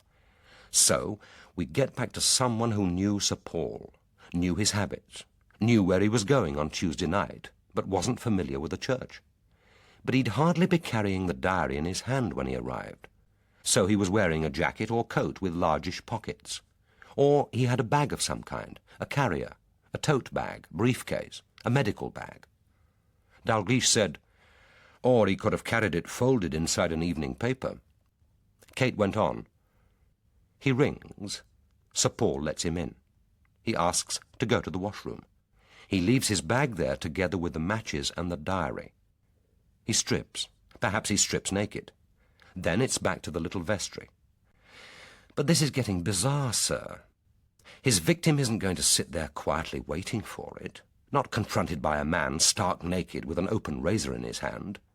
Paul Berowne wasn't old or sick or weak. He would have defended himself. It couldn't have happened that way.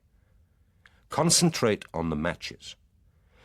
But he must have been naked when he killed. Naked to the waist anyway. He must have known that it would be a bloody business. He couldn't have risked getting his clothes splashed. But of course, he knocks out his victim first. Then he goes for the razor, strips, does the fancy bit, then back to the washroom. He has a quick but thorough sluice down and gets back into his clothes. Then last of all he burns the diary. That way he can be sure there's no blood on the cover or in the grate. It must have happened in that order. Finally, perhaps a matter of habit, he slips the matchbox in his jacket pocket. That suggests he was used to carrying matches. A smoker, perhaps. It must have given him a shock when he put his hands in his pocket later and found them and realized that he should have left them at the scene. Now, why didn't he go back? Too late, perhaps? Or perhaps he couldn't face the shambles. Dalgliesh said, or he knew that a second visit would add to the risk of being seen, of leaving some trace of himself in the vestry. But let's assume that the killer took his own box away on purpose. And what does that suggest? That the box he used could be traced to him. But that's unlikely, surely. He'd use an ordinary brand, one of a million similar boxes, and he couldn't have known that we'd find that half-burnt match. Perhaps he took it away because it was a box someone might miss. Perhaps he always planned to return it. And that means he didn't go to the church from his own home. Logically, he came from Camden Hill Square, where he'd helped himself both to the diary and to the box of matches. But if so, if the matchbox came from Berowne's own home, why not leave it at the scene? Even if the box were traced, it would only lead us back to Berowne himself. So we get back to a simple mistake, a matter of habit. He slipped the box into his pocket. Dalgliesh said, if he did, it might not have worried him too much after the first shock of discovery. He'd tell himself that we'd assume Berowne used the matches from the chained box, or that we'd think that the matches had been burned with the diary. Or perhaps we'd argue that he could have used a match from one of those packets you can pick up in hotels and restaurants, small enough to burn away without a trace. Admittedly, Berowne wasn't a man likely to collect restaurant matches, but defense counsel could argue that it happened that way. This isn't exactly a propitious time to ask for a conviction on forensic evidence alone, certainly not on 1 inch of a half-burned match. Kate asked, "How do you think it happened, sir?" "Possibly much as you've described. If Sir Paul had been faced with a naked and armed assailant, I doubt if we'd have found what we did at the scene. There was no sign of a struggle. That suggests that he must have been knocked out first. That done, the killer got to work swiftly, expertly, knowing just what he was about. And he didn't need much time. A couple of minutes to strip and lay his hands on the razor. Less than 10 seconds to do the killing. So the knockout blow need not have been heavy. In fact, it would have to be nicely judged if it weren't to leave a suspiciously large bruise. But there's another possibility. He could have slipped something over Berowne's head and dragged him down. Something soft, a scarf, a towel, his own shirt, or a noose, a cord, a handkerchief. Kate said, "But he'd have to be careful not to pull it too tight, not to throttle his victim. The cause of death had to be the slit throat. And wouldn't a scarf or handkerchief leave a mark?" Dalgliesh said, "Not necessarily. Not when he'd finished his butchery. But we may get something from this afternoon's PM." And suddenly she was back in the little vestry, looking down again at that half-severed head, seeing the whole picture, vivid, clear-edged, bright as a coloured print. And this time there was no blessed moment of preparation, no chance to compose her mind and muscles for what she knew she would have to face. Her hands, white-knuckled, tightened on the wheel. For a moment she imagined the car had stalled, that she had stepped on the brake. But they were still riding smoothly down the Finchley Road. How strange, she thought, that the horror, briefly recalled, should be more terrible than reality. But her companion was speaking. She must have lost a few seconds of what he was saying. But now she heard him talking about the time of the post-mortem, saying that she might like to watch. Normally the suggestion, which she translated as an order, would have pleased her. She would have welcomed it as one more affirmation that she was really part of his team. But now for the first time she felt a spasm of distaste, almost a revulsion. She would be there, of course. This wouldn't be her first autopsy. She had no fear of disgracing herself. She could gaze and not be sick. In detective training school she had seen her male colleagues topple in the PM room while she had stood firm. It was important to be present at the PM if the pathologist would allow it. You could learn a lot, and she was eager to learn. Her grandmother and the social worker would be waiting for her at 3 o'clock, but they would have to wait. She had tried, but not too hard, to find a moment in the day to ring and say that she couldn't be there. But she told herself that it wasn't necessary. Her grandmother knew that already. She would try to drop in at the end of the day if it wasn't too late. But for her, now, at this moment, the dead had to take priority over the living. But for the first time since she had joined the CID, a small, treacherous voice, whispering in self-distrust, asked her what exactly it was that her job was doing to her. She had chosen to be a police officer deliberately, knowing that the job was right for her. But she had never, even from the first, had any illusions about it. It was a job where people, when they needed you, demanded that you should be there at once, unquestionably, effectively, and when they didn't, preferred to forget you existed. It was a job where you were sometimes required to work with people you'd rather not work with, and show respect for senior officers for whom you felt little or none, where you could find yourself allied to men you despised, and against some for whom, more often than you'd bargained for, more often than was comfortable, you felt sympathy, even pity.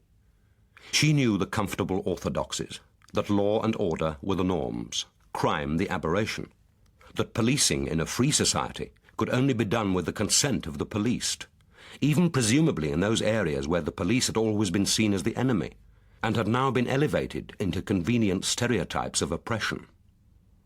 But she had her own credo. You kept sane by knowing that hypocrisy might be politically necessary, but that you didn't have to believe it. You kept honest. There was no point in the job otherwise. You did the job so that your male colleagues had to respect you, even if it was too much to expect that they would like you. You kept your private life private, unmessy.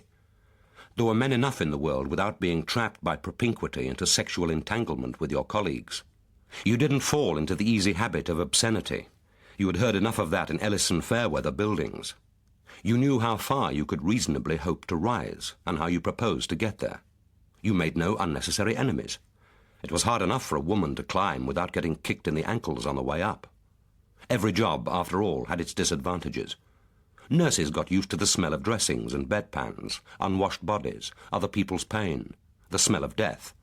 She had made her choice, and now, more than ever, she had no regrets.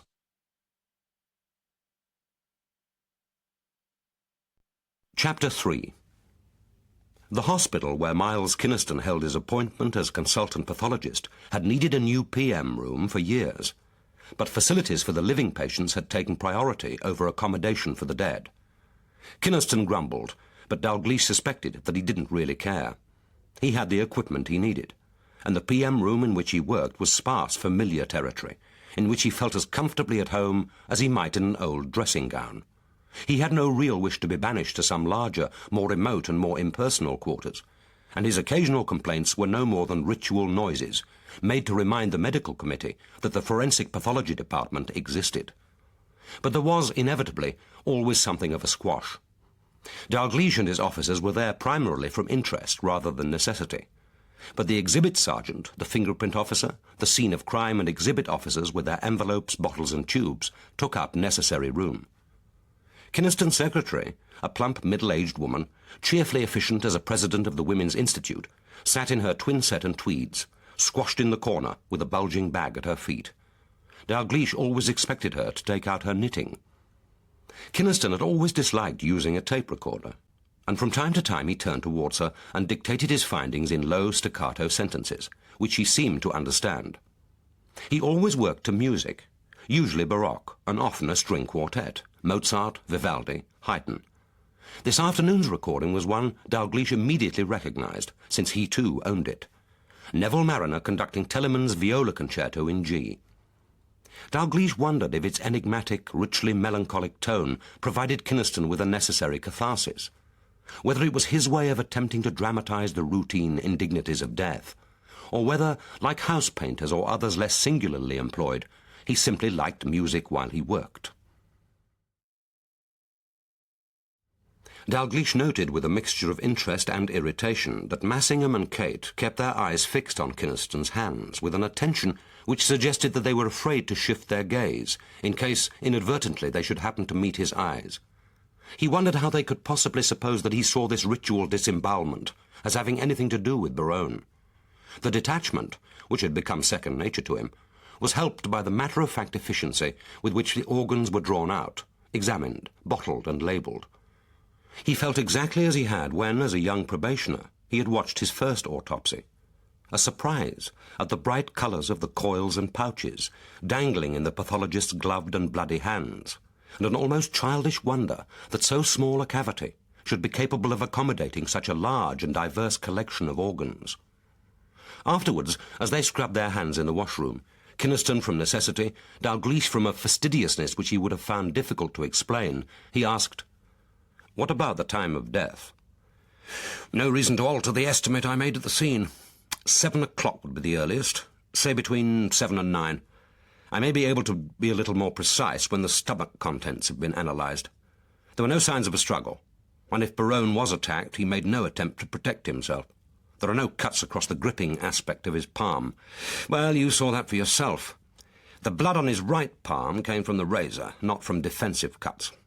Dalgliesh said, "From the razor, or from the blood on his throat?" "That's possible. The palm was certainly more thickly coated than one might expect. Nothing complicated about the cause of death in either case.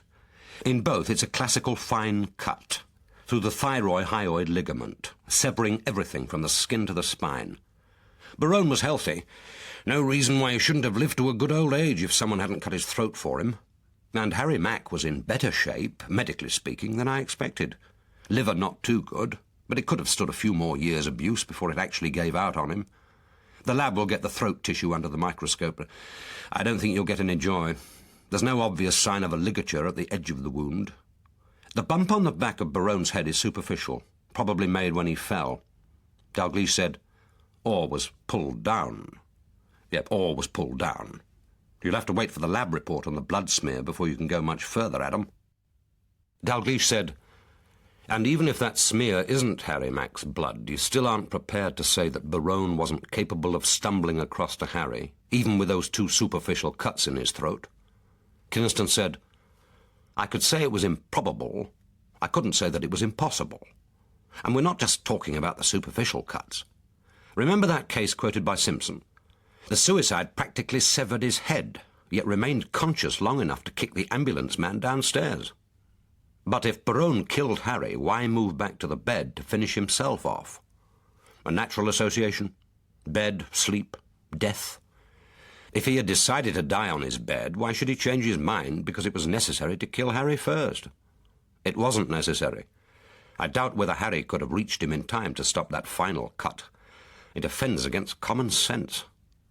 Or it offends against your idea of Paul Berowne. Both. This was double murder, Miles." "I believe you. But it's going to be the devil to prove, and I don't think my report will be much help. Suicide is the most private and mysterious of acts. Inexplicable, because the chief actor is never there to explain it." Dalgliesh said, "Unless, of course, he leaves his testimony behind. If Berowne did decide to kill himself, I'd have expected to find some kind of note, an attempt at explanation." Kynaston said enigmatically, "The fact that you didn't find it doesn't necessarily mean that he didn't write it." He drew on a fresh pair of gloves and pulled his face mask over his mouth and nose. Already a new cadaver was being wheeled in. Dalgliesh looked at his watch. Massingham and Kate could drive back to the yard and get on with the paperwork. He had another appointment. After the frustrations of the day, he needed a little light relief, even a little cosseting. He proposed to extract information by more agreeable ways than a police interrogation. He had earlier that morning telephoned Conrad Ackroyd, and had been invited to take a civilized afternoon tea with the owner and editor of the Paternoster Review.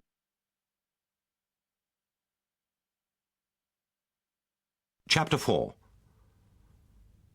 Conrad and Nellie Ackroyd lived in a gleamingly neat stucco Edwardian villa in St. John's Wood, with a garden running down to the canal, a house reputedly built by Edward VII for one of his mistresses, and inherited by Nellie Ackroyd from a bachelor uncle. Ackroyd had moved into it from his city flat above the Paternoster office 3 years previously following his marriage, and had happily accommodated his books, his belongings, and his life to Nellie's taste for comfort and domesticity. Now, although they had a servant, he himself welcomed Dalgliesh at the door, his black eyes as brightly expectant as a child's. "Come in, come in. We know what you're here for, dear boy.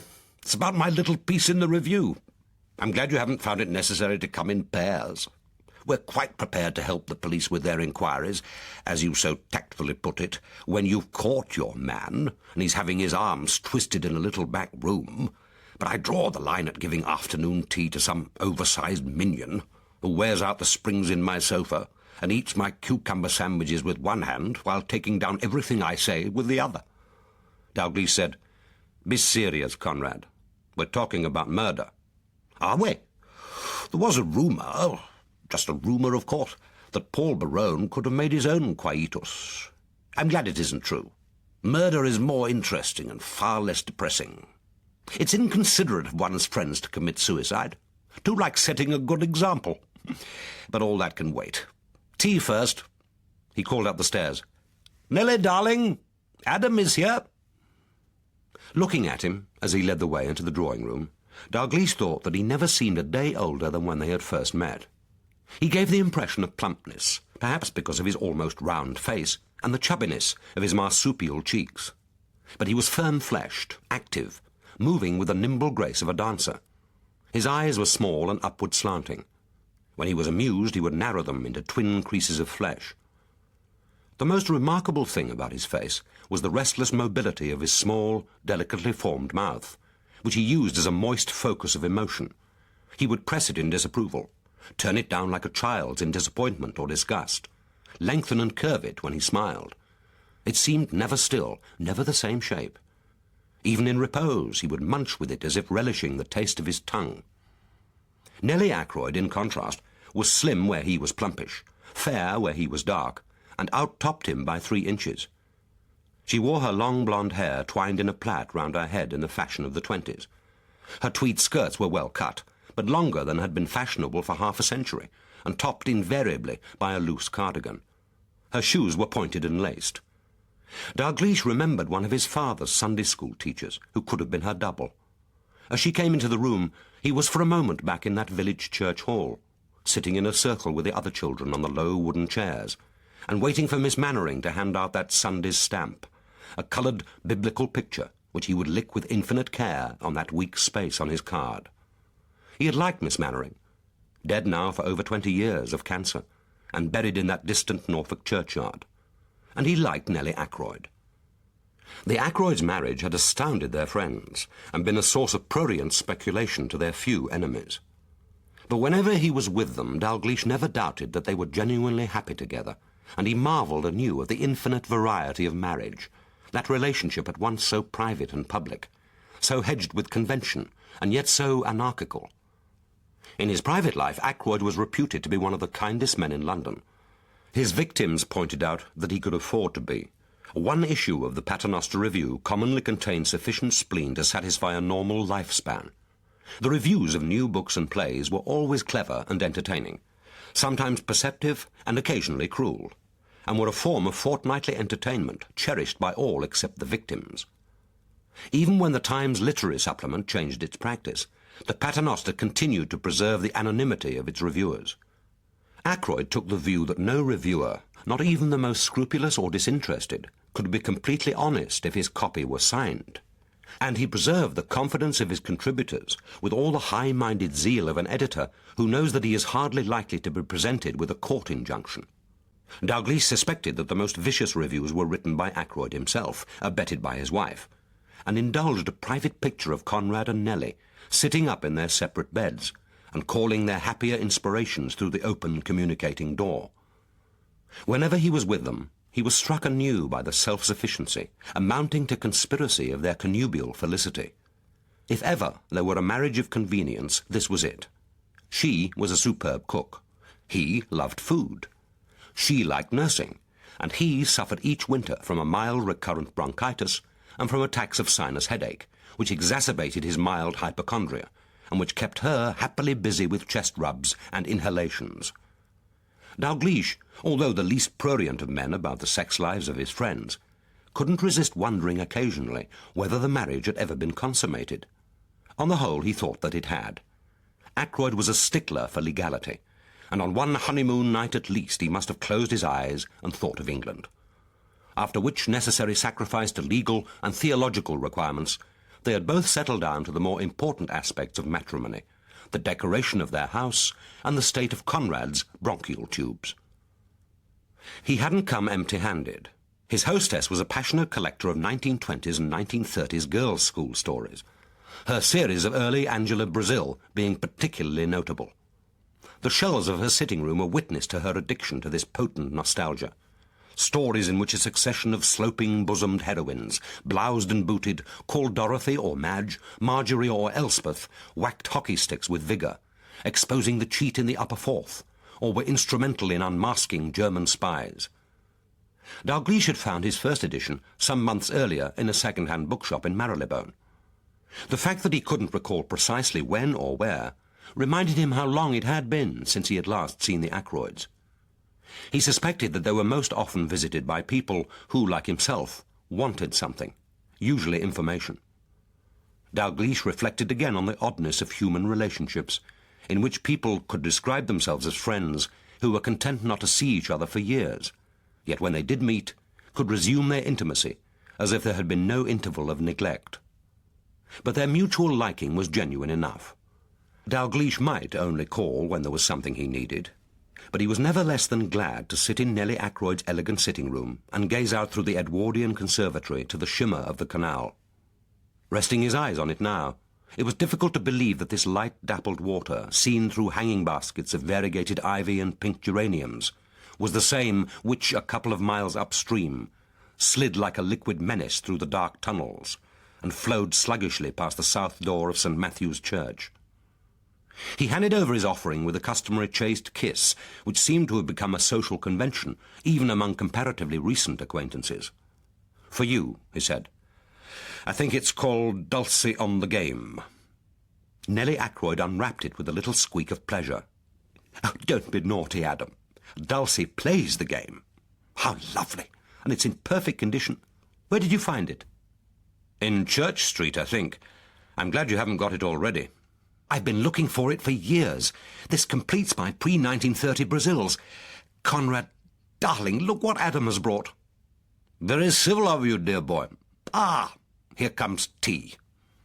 It was brought in by an elderly maid and set down in front of Nellie Ackroyd with almost ritual care.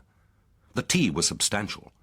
Thin, crustless bread and butter, a plate of cucumber sandwiches, homemade scones with cream and jam, a fruit cake. It reminded him of childhood rectory teas, of visiting clergy and parish workers, balancing their wide-brimmed cups in his mother's shabby but comfortable drawing-room, of himself, carefully schooled, handing round plates. It was odd, he thought, that the sight of a coloured plate of thinly cut bread and butter could still evoke a momentary but sharp pain of grief and nostalgia. Watching Nellie as she carefully aligned the handles, he guessed that all their life was governed by small diurnal rituals. Early morning tea, the cocoa or milk last thing at night, beds carefully turned down, nightdress and pyjamas laid out. And now it was 5:15. The autumn day would soon be darkening into evening, and this small, very English tea ceremony was designed to propitiate the afternoon furies. Order, routine, habit, imposed on a disorderly world. He wasn't sure that he would like to live with it, but as a visitor he found it soothing, and he didn't despise it. He had, after all, his own contrivances for keeping reality at bay. He said, "This piece in the Review, I hope you're not thinking of turning the paper into a new gossip magazine." "Not at all, dear boy, but people like an occasional titbit. I'm thinking of including you in our new column. What they find to talk about. Incongruous people seen dining together. Adam Dalgliesh, poet-detective, with Cordelia Gray at Montplaisir, for example. Your readers must lead very dull lives if they can find vicarious excitement in a young woman and myself virtuously eating duck à l'orange. A beautiful young woman dining with a man over 20 years her senior is always interesting to our readers. It gives them hope. And you're looking very well, Adam. The new adventure obviously suits you. Oh, all right, I meant the new job, of course. Aren't you in charge of the sensitive crime squad? It doesn't exist. No, that's my name for it. The Met probably call it C3A or something equally boring. But we know about it. If the Prime Minister and the leader of the Social Democrats imbibe arsenic while secretly dining together to plan a coalition, and the Cardinal Archbishop of Westminster and His Grace of Canterbury are seen tiptoeing mysteriously from the scene, we don't want the local CID charging in to dirty the carpets with their size 12s. Isn't that rather the idea? A fascinating, if unlikely, scenario. What about the editor of a literary review, found battered to death, and a senior detective observed tiptoeing from the scene? Your piece about Paul Berowne, Conrad. What started it off? An anonymous communication, and you needn't assume a look of pained disgust. We all know that your people sit in pubs paying out taxpayers' money to the most sordid ex-cons for information received, most of it no doubt of highly dubious accuracy. I know all about snouts, and I didn't even have to pay for this. It came through the post, free and gratis. Who else had it, do you know? It went to 3 of the dailies, to the gossip writers. They decided to wait and see before using it. Very prudent. You checked it? Naturally I checked it. At least Winifred did. Winifred Forsyth was nominally Ackroyd's editorial assistant, but there were few jobs connected with the review that she couldn't turn her hand to, and there were those who claimed that it was Winifred's financial nous that kept the journal afloat. She had the appearance, dress and voice of a Victorian governess, an intimidating woman who was accustomed to getting her own way. Perhaps because of some atavistic fear of female authority, few people stood up to her, and when Winifred asked a question, she expected to get an answer. There were times when Dalgliesh wished that he had her on his staff. Ackroyd said, "She began by telephoning the Camden Hill Square house and asking for Diana Travers.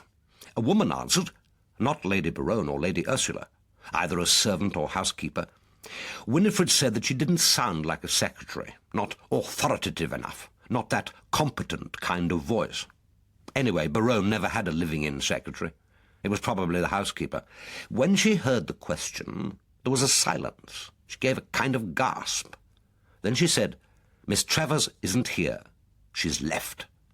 Winifred asked if they had an address, and she said no, and put down the receiver rather sharply. It wasn't well handled. If they wanted to conceal the fact that Travers had worked there, they should have schooled the woman more efficiently. There was no mention at the inquest that the girl had worked for Berowne, and no one else seems to have caught on to it.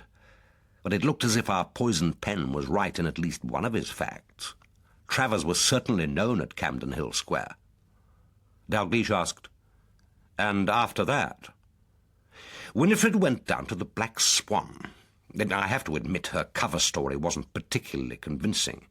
She told them that we were thinking of doing an article on drowning accidents in the Thames. We could confidently expect that no one would have heard of the Paternoster Review, so that the essential incongruity of it wouldn't be apparent. Even so, everyone was remarkably cagey. The proprietor, what's his name, some Frenchman, wasn't there when Winifred called, but the people she did talk to had been well rehearsed. After all, no restaurant owner wants a death on the premises. In the midst of life we are in death, but not, one hopes, in the midst of dinner. Dropping unfortunate live lobsters into boiling water is one thing, and really, how can people believe that they don't feel it? But a drowned customer on the premises is quite another. Not that the Thames exactly counts as his premises, but the general theory holds. Much too close to be comfortable. From the moment one of the party she was with came dripping in to say the girl was dead, he and his staff took up their defensive positions, and I must say, they seem to have carried it off very neatly. Dalgliesh didn't say that he had already studied the local police reports. He asked, "What happened exactly? Did Winifred find out?" The girl, Diana Travers, came with a party of 5 friends. I gather they were mostly theatrical people, on the fringe anyway, no one well known. They got a little noisy after dinner, went out to the riverbank where there was a certain amount of larking about. That isn't encouraged at the Black Swan. Tolerated if you're a young viscount with the right connections, no doubt, but this particular lot weren't rich enough, aristocratic enough, or famous enough for that kind of licence. The owner was wondering whether to send someone out to remonstrate when the party moved further downstream and more or less out of earshot. Dalgliesh said, "Presumably they'd paid their bill by then." "Oh, yes, everything settled." "Who paid?" "Now, this may surprise you. Dominic Swain, Barbara Berowne's brother. It was his party. He booked the table. He paid." Dalgliesh said, "The young man must have plenty of money if he could settle a bill for 6 at the Black Swan. Why wasn't he a member of his sister's birthday party?" Now, that wasn't a question Winifred thought it would be productive to ask, but it did occur to her that he might have held his own party on the same night to embarrass his sister, or, of course, her escort. It had also occurred to Dalgliesh. He recalled the police report. There had been 6 in the party: Diana Travers, Dominic Swain, 2 female drama students whose names he couldn't recall, Anthony Baldwin, a stage designer, and Lisa Galloway, who was taking a course in stage management at the City College. None had a criminal record, and it would have been a matter of mild surprise if they had. None had been investigated by the Thames Valley Police, and that wasn't surprising either. There had been nothing suspicious, at least on the surface, about the Travers death. She had dived naked into the Thames and drowned with unspectacular efficiency in 12 feet of reed-infested water on a warm summer night. Ackroyd went on with his story. Apparently the party had the good sense, from the restaurant's point of view, not to carry a dead and weed-wrapped body straight through the French windows into the dining room. Luckily, the side door which leads to the kitchen quarters was the closest. The girls rushed in bleating that one of their party had drowned, while Baldwin, who seems to have behaved with more good sense than the rest of them, was trying to give the girl the kiss of life, not very efficiently. The chef ran out and took over with rather more expertise and worked on her until the ambulance arrived. By then, She was dead by any criteria. She probably had been from the moment they brought her out. But you know all this. Don't tell me that you haven't studied the inquest report." Dalgliesh said, "Did Winifred ask whether Paul Berowne had been there that evening?" "Yes, she did, with as much tact as she's capable of. Apparently he was expected. He had some business that prevented him joining the party for dinner, but he said that he would try to get there in time for coffee. Just before 10, there was a telephone call to say that he had been delayed and couldn't make it. The interesting thing is that he was there. At least, his car was." "How did Winifred discover that?" "Well, I must say by a great deal of cleverness and even more good luck. You know the car park of the Black Swan, presumably?" Dalgliesh said, "No, I've never been there. It's a pleasure to come." "Tell me." "Well, the proprietor dislikes the sound of cars arriving and leaving, and I don't blame him. So the park is about 50 yards from the restaurant and surrounded by a high beech hedge. They haven't got valet parking. Presumably, that would be too expensive. People just have to walk 50 yards, and if it's raining, they drop their guests at the door first. So the car park is secluded and reasonably private. Even so, the doorman does keep an eye on it from time to time, and it occurred to Winifred that Berowne would hardly leave his car there if he were actually telephoning to say that he couldn't arrive. After all, any of the party might have taken it into their heads to leave soon afterwards and would have recognized it. So she made some further inquiries further down the lane. There's a kind of lay-by just before you reach the A3 opposite a farm cottage lying a little back from the road. She inquired there. Dalgliesh asked, "On what pretext?" "Oh, she just said that she was a private inquiry agent trying to trace a stolen car. People will answer almost anything, as long as you ask with sufficient assurance. You should know that, my dear Adam," Dalgliesh said. "And she struck lucky." "Indeed she did. A boy, he's 14, was doing his homework upstairs in his front bedroom in the cottage and saw a black Rover parked. Being a boy, he was naturally interested. He was quite definite about the make. It was there from about 10 o'clock and was still there when he went to bed." "Did he get the number?" "No, that would have meant going out of the house, of course, and he wasn't sufficiently intrigued to take that kind of trouble. What interested him was that there was only one man in the car. He parked it, locked it, and walked off towards the Black Swan. It's not unusual to have cars parked there, but they're usually courting couples, and they stay in the car." "Was he able to give a description?" "Only a very general one, but as far as it went, it corresponded more or less with Berowne. I'm satisfied myself that it was his car, and that he was there, but I admit there's no proof. It was 10 at night when the boy glimpsed him, and there are no lights in the lane. I couldn't be certain that he was at the Black Swan when Diana Travers drowned, and as you'll have noticed from my piece, I very carefully didn't say that he was." "Did you check it with your lawyers before you printed it?" "Indeed I did. They weren't exactly happy, but they had to admit that it wasn't libelous. After all, it was purely factual. Our gossip always is." And gossip, thought Dalgliesh, was like any other commodity in the marketplace. You only received it if you had something of value to give. And Ackroyd, one of London's most notorious gossips, had a reputation for accuracy and value. He collected small tidbits of information as other men hoarded screws and nails. They might not be wanted for the job on hand, but sooner or later they would come in useful. And he liked the sense of power which gossip gave him.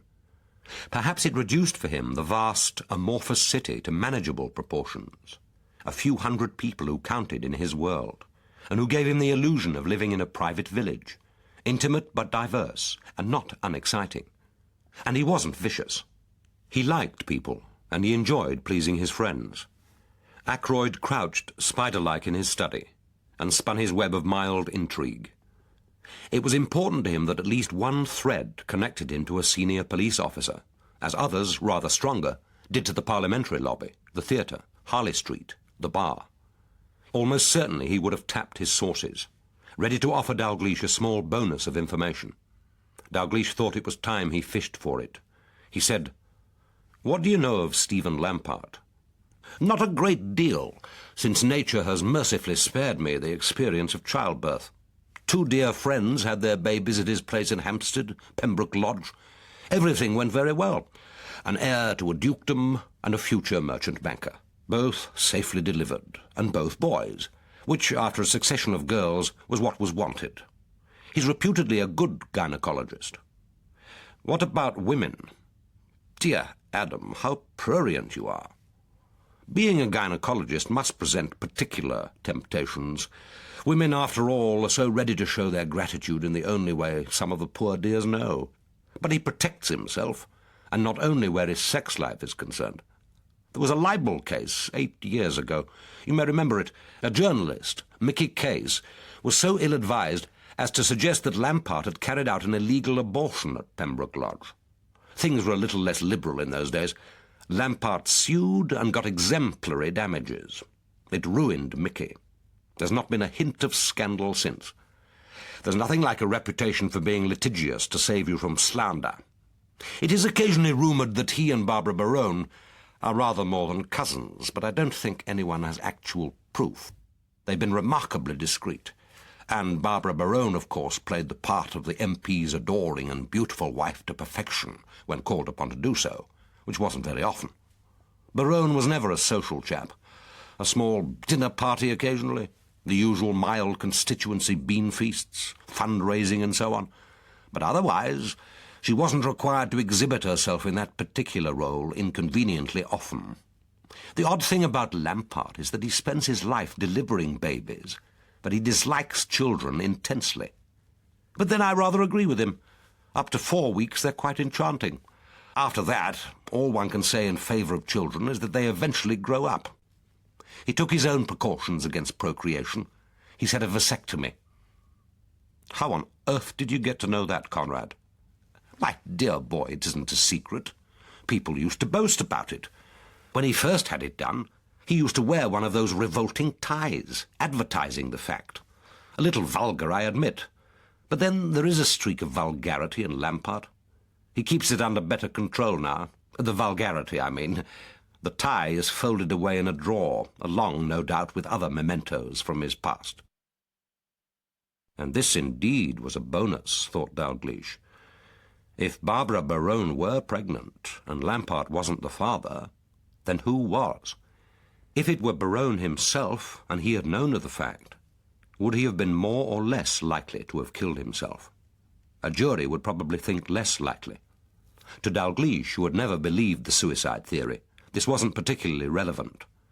But it would be highly relevant to the prosecution if he caught his man and the case came to trial. Ackroyd said, "How did you get on with the formidable Lady Ursula? Had you met her before?" "No. In my life, I don't often meet the daughter of an earl. Until now, I haven't met one in my job either. What should I think of her? You tell me. What everyone wants to know about her, everyone of her generation anyway, is why she married Sir Henry. Now, I happen to know the answer. I've thought it all out on my own. Now, you may think my theory is obvious, but it's none the worse for that. It explains why so many beautiful women choose such ordinary men. It's because a beautiful woman, and I'm talking about beauty, not just prettiness, is so ambivalent about her beauty. With part of her mind, she knows it's the most important thing about her. Well, of course it is. But with another part, she distrusts it. After all, she knows how transitory it is. She has to watch it fading. She wants to be loved for some other quality, usually one she doesn't possess. So when Lady Ursula got tired of all the importunate young men badgering and praising her, she chose dear old Henry, who had loved her devotedly for years, and would obviously continue to love her until he died, and seemed not to notice that he'd got himself the most admired beauty in England. Apparently it worked out very well. She gave him 2 sons and was faithful to him. Well, more or less. And now, poor dear, she's left with nothing. Her father's title became extinct when her only brother was killed in 1917. And now, this. Unless, of course, Barbara Berowne is pregnant with an heir, which on the face of it seems unlikely. Dalgliesh asked, "Isn't that the least important part of the tragedy? The extinction of the baronetcy? Not necessarily. A title, particularly an old one, confers a comforting sense of family continuity, almost a kind of personal immortality. Lose it, and you really begin to understand that all flesh is grass. I'll give you a word of advice, my dear Adam. Never underestimate Lady Ursula Berowne. Dalgliesh said, I'm in no danger of that. Did you ever meet Paul Berowne? Never. I knew his brother, but not well. We met when he was first engaged to Barbara Swain. Hugo was an anachronism, more like a First World War hero than a modern soldier. You half expected to see him slapping his cane against khaki breeches, carrying a sword. You expect his kind to get killed. They're born for it. If they didn't, what on earth would they do with themselves in old age? He was very much the favourite son, of course. He was the kind of man his mother understood, was brought up with, that mixture of physical beauty, recklessness and charm. I began to get interested in Paul Berowne when we decided to do that short feature, but I admit that most of my information about him is second-hand. Part of Paul Berowne's private tragedy, admittedly a small one viewed sub specie eternitatis, was neatly summed up by Jane Austen. His temper might, perhaps, be a little soured by finding, like many others of his sex, that through some unaccountable bias in favour of beauty, he was the husband of a very silly woman. Pride and Prejudice, Mr. Bennet. Sense and Sensibility, Mr. Palmer. And when one meets Barbara Berowne, the bias doesn't seem so very unaccountable. Sense and Sensibility? Are you sure? Anyway, I'm glad that I'm immune to that particular enthrallment and the urge for possession that seems inseparable from it. Beauty suborns the critical faculty. God knows what Berowne thought he was getting, apart from a load of guilt. Probably the Holy Grail. All in all, thought Dalgliesh, the visit to St. John's Wood had been even more fruitful than he had hoped. He took his time over finishing his tea. He owed his hostess at least the appearance of a decent civility, and he had no particular wish to hurry away. Soothed by Nellie Ackroyd's solicitor's attention, comfortably ensconced in a gently rocking button-backed armchair, whose arms and headrest seemed precisely designed to suit his body, and with his eyes soothed by the distant sheen of the canal seen through the light-filled conservatory, he had to make an effort to rouse himself to make his farewells, and set off to drive back to the yard, pick up Kate Miskin, and take her with him to interview Berowne's only child.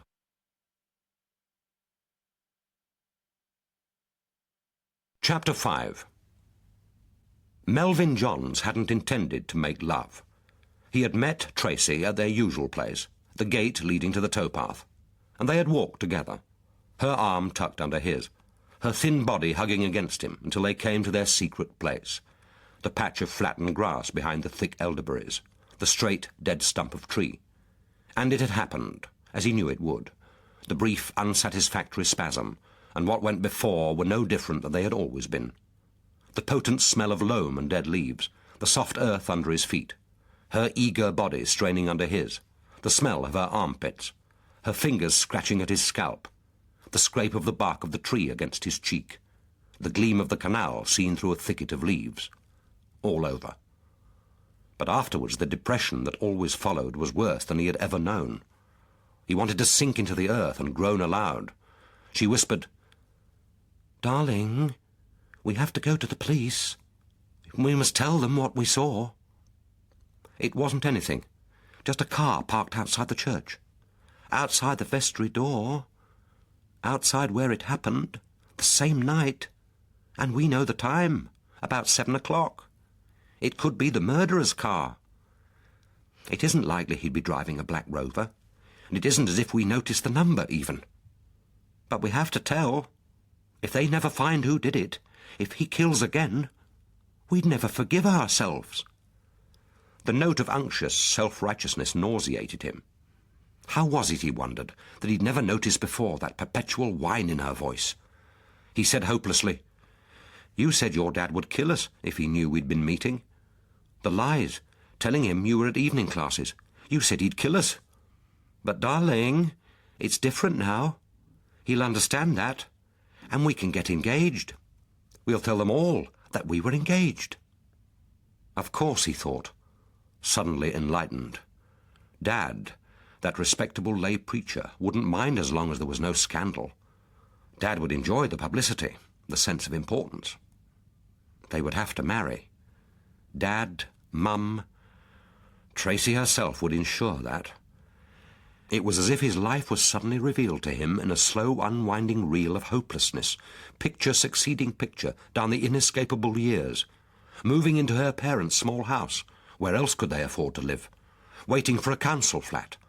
The first baby crying in the night. Her whining, accusing voice.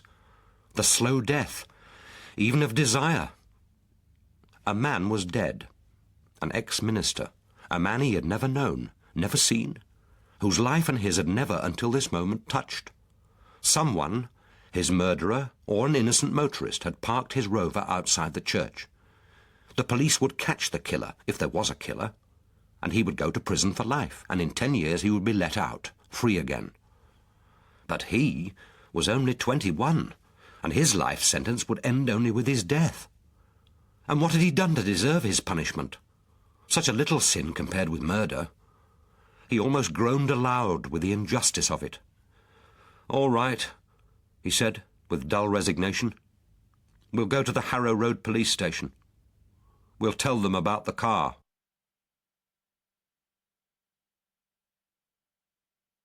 Chapter 6. Sarah Berowne's flat was in a gaunt Victorian terrace of 5-storey houses, whose over-ornate and grimy facade was set back some 30 feet from the Cromwell Road, behind a hedge of dusty laurel and spiky, almost leafless privet. Next to the entry phone was a bank of 9 bells, the top one bearing only the single word, Berowne. The door opened to their push as soon as they rang, and Dalgliesh and Kate passed through a vestibule into a narrow hall, the floor linoleum-covered, the walls painted the ubiquitous glossy cream, the only furniture, a table for letters. The caged box of a lift was only large enough for 2 passengers. Its back wall was almost completely mirrored, but as it groaned slowly upwards, the image of their 2 figures standing so close that he could smell the clean, sweet scent of her hair, could almost imagine that he could hear her heart beat, did nothing to dispel his incipient claustrophobia. They stopped with a jerk. As they stepped out into the corridor, and Kate turned to close the lift grille, he saw that Sarah Berowne was standing waiting for them at her open door. The family resemblance was almost uncanny. She stood framed against the light from her flat like a frail, feminine shadow of her father. Here were the same wide-spaced grey eyes, the same droop of the eyelid, the same finely boned distinction, but devoid of the patina of masculine confidence and success. The fair hair, not layered in gold like Barbara Berowne's, but darker, almost ginger, already showed its first grey, and hung in dry, lifeless strands, framing the tapering Berowne face. She was, he knew, only in her early 20s, but she looked much older, the honey-coloured skin drained with weariness. She didn't even bother to glance at his warrant card, and he wondered whether she didn't care, or was making a small gesture of contempt. She gave only a nod of acknowledgement as he introduced Kate, then stood aside and motioned them across the hall into the sitting-room. A familiar figure rose to meet them, and they found themselves facing Ivor Garrard. Sarah Berowne introduced them, but didn't explain his presence. But then there was no reason why she should. This was her flat. She could invite in whom she wished. It was Kate and he who were the interlopers, there at best by invitation or on sufferance, tolerated, seldom welcome. After the dimness of the hall and the claustrophobic lift, they had walked into emptiness and light. The flat was a conversion from the mansard roof, the low sitting-room running almost the whole length of the house, its northern wall composed entirely of glass, with sliding doors opening onto a narrow, balustraded balcony. There was a door at the far end, presumably leading to the kitchen. The bedroom and bathroom would, he assumed, open from the entrance hall at the front of the house. Dalgliesh had developed a knack of taking in the salient features of a room without that preliminary frank appraisal, which he himself would have found offensive from any stranger, let alone a policeman. It was odd, he sometimes thought, that a man morbidly sensitive about his own privacy should have chosen a job that required him to invade almost daily the privacy of others. But people's living space and the personal possessions with which they surrounded themselves were inevitably fascinating to a detective, an affirmation of identity, intriguing both in themselves and as a betrayal of character, interests, obsessions. The room was obviously both her living room and her studio. It was sparsely but comfortably furnished. 2 large and battered sofas sat against opposite walls, with shelves over them for books, a stereo, and a drinks cupboard. Before the window there was a small round table with 4 dining chairs.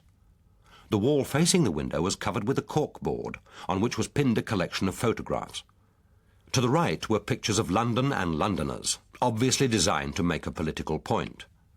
Couples overdressed for a palace garden party, drifting across the grass of St. James's Park against the background of the bandstand. A group of blacks in Brixton, staring resentfully into the lens. The Queen's Scholars of Westminster School filing decorously into the Abbey. An overcrowded Victorian playground with a thin, wistful-eyed child, grasping the railings like an imprisoned waif. A woman with a face like a fox, choosing a fur in Harrods. A couple of pensioners, gnarled hands curled in their laps, sitting stiff as Staffordshire figures, one each side of their single-bar electric fire. The political message was, he thought, too facile to carry much weight. But as far as he was capable of judging, the pictures were technically clever. They were certainly well composed. The left of the board displayed what had probably been a more lucrative commission, a line of portraits of well-known writers. Some of the photographer's concern with social deprivation seemed to have infected even her work here. The men, unshaven, fashionably underdressed in their tie-less, open-necked shirts, looked as if they had either just taken part in a literary discussion on Channel 4 or were on their way to a 1930s labour exchange, while the women looked either haunted or defensive, except for a buxom grandmother noted for her detective stories, who gazed mournfully at the camera, as if deploring either the bloodiness of her craft or the size of her advance. Sarah Berowne motioned them to the sofa at the right of the door, and seated herself on the one opposite. It was hardly, thought Dalgliesh, a convenient arrangement for other than shouted conversation. Garrett perched himself on the arm of the sofa further from her, as if deliberately distancing himself from all 3 of them. In the last year, he had, it seemed, deliberately moved out of the political limelight, and was now less often heard propounding the views of the workers' revolutionary campaign, concentrating apparently on his job as a community social worker, whatever that might mean. But he was immediately recognizable, a man who, even in repose, held himself as if well aware of the power of his physical presence, but with that power under conscious control. He was wearing denim jeans with a white, open-necked shirt, and contrived to look both casual and elegant.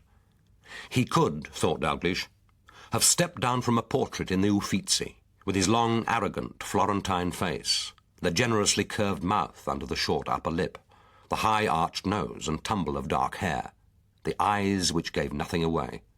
He said, "Would you like something to drink? Wine, whiskey, or coffee?" His tone was almost studiously polite, but neither sardonic nor provocatively obsequious. Dalgliesh knew his opinion of the Metropolitan Police. He had proclaimed it often enough, but he was playing this very carefully. They were all on the same side, at least for the present. Dalgliesh and Kate refused his offer over drink, and there was a small silence broken by Sarah Berowne. She said, "You're here about my father's death, of course. I don't think there's very much I can say to help. I haven't seen or spoken to him for over 3 months." Dalgliesh said, "But you were at 62 Camden Hill Square on Tuesday afternoon?" "Yes, to see my grandmother. I had an hour to spare between appointments. I wanted to try and find out what was happening, my father's resignation, the rumour about his experience in that church. There was no one else to ask, to talk to. But she was out to tea. I didn't wait. I left at about 4:30. "Did you go into the study?" "The study?" She looked surprised, then asked, "I suppose you're thinking of his diary. Grandmamma told me that you'd found it half burned in the church. I was in the study, but I didn't see it." Dalgliesh said, "But you knew where he kept it?" "Of course. In the desk drawer. We all knew that. Why do you ask?" Dalgliesh said, "Just in the hope that you might have seen it. It would have been useful to know if the diary was there at 4:30. We can't trace your father's movements after he left the office of an estate agent in Kensington High Street at 11:30. If you'd happened to look in the drawer and seen the diary, then there is the possibility that he came back to the house unnoticed sometime during the afternoon. That was only one possibility, and Dalgliesh didn't deceive himself that Garrod, for one, was ignorant of the others. Now he said, "We don't even know what happened, except what Sarah has learned from our grandmother, that Sir Paul and the tramp had their throats cut, and that it looks as if his razor was the weapon. We were hoping you would be able to tell us more. Are you suggesting that it was murder?" Dalgliesh said, "Oh, I don't think there can be any doubt that this was murder." He watched as the two bodies opposite seemed visibly to stiffen, then added calmly, "The tramp, Harry Mack, certainly didn't slit his own throat. His death may not be of shattering social significance, but no doubt his life had some importance, at least to him." He thought, "If that doesn't provoke Garrod, then I wonder what would." But Garrod merely said, "If you're asking us to provide an alibi for Harry Mack's murder, then we were here together from 6 o'clock on Tuesday until 9 o'clock Wednesday morning. We had supper here. I bought a mushroom flan from Marks and Spencer's in Kensington High Street, and we ate that. I could tell you what wine we drank with it, but I don't suppose that's relevant." It was the first sign of irritation, but his voice was still mild, the gaze clear and unflustered. Sarah Berowne said, "But Daddy, what happened to Daddy?" Suddenly she sounded as frightened and helpless as a lost child. Dalgliesh said, "We're treating it as a suspicious death. We can't say much more until we get the results of the post-mortem and the forensic tests." Suddenly she got up and moved over to the window, staring out over the 30 yards of dishevelled autumnal garden. Garrod slid down from the arm of the sofa and went to the drinks cupboard, then poured a couple of glasses of red wine. He took one over to her and offered it silently, but she shook her head.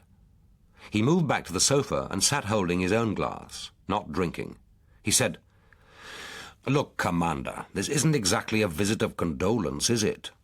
And although it's reassuring to hear of your concern for Harry Mack, you're not here because of a dead tramp. If Harry's body had been the only one in that church vestry, it would have ranked a detective sergeant at best. I would have thought Miss Berowne had a right to know whether she's being questioned in a murder investigation, or whether you're just curious to know why Paul Berowne should have slit his own throat. I mean, either he did or he didn't. Criminal investigation is your job, not mine. But I should have thought that by now it ought to be pretty clear-cut one way or the other." Dalgliesh wondered whether the dreadful pun had been intentional. Either way, Garrod saw no reason to apologize for it. Watching that still figure by the window, Dalgliesh saw Sarah Berowne give a little shudder. Then, as if by an act of will, she turned from the window and faced him. He ignored Garrod and spoke directly to her. "I should like to be more positive, but at the moment that just isn't possible. Suicide is obviously one possibility. I was hoping that you might have seen your father recently and been able to say how he seemed to you, whether he said anything that could be relevant to his death. I know this is painful for you. I'm sorry that we have to ask these questions, that we have to be here." She said, "He did speak to me once about suicide, but not in the way you mean." "Recently, Miss Berowne?" "Oh, no. We haven't spoken for years. Not really spoken. Really talked to each other, as opposed to making sounds with our mouths. No, this was when I was home from Cambridge after my first term. One of my friends had killed himself, and my father and I talked about his death, about suicide generally. I've always remembered it. He said that some people thought of suicide as one of the options open to them. It wasn't. It was the end of all options. He quoted Schopenhauer, "Suicide may be regarded as an experiment, a question which man puts to nature, trying to force her to an answer. It is a clumsy experiment to make, for it involves the destruction of the very consciousness which puts the question and awaits the answer. Daddy said that while we live, there is always the possibility, the certainty of change. The only rational time for a man to kill himself is not when life is intolerable, but when he would prefer not to live it, even if it became tolerable, even pleasant." Dalgliesh said, "That sounds like the ultimate despair." "Yes. I suppose that's what he could have felt. Ultimate despair. Suddenly Garrod spoke. He said, he could more reasonably have quoted Nietzsche. The thought of suicide is a great consolation. By means of it one gets successfully through many a bad night. Ignoring him, Dalgliesh still spoke directly to Sir Berowne. He said, "So, your father didn't see you or write to you? He didn't explain what had happened in that church, why he was giving up his job, his parliamentary seat.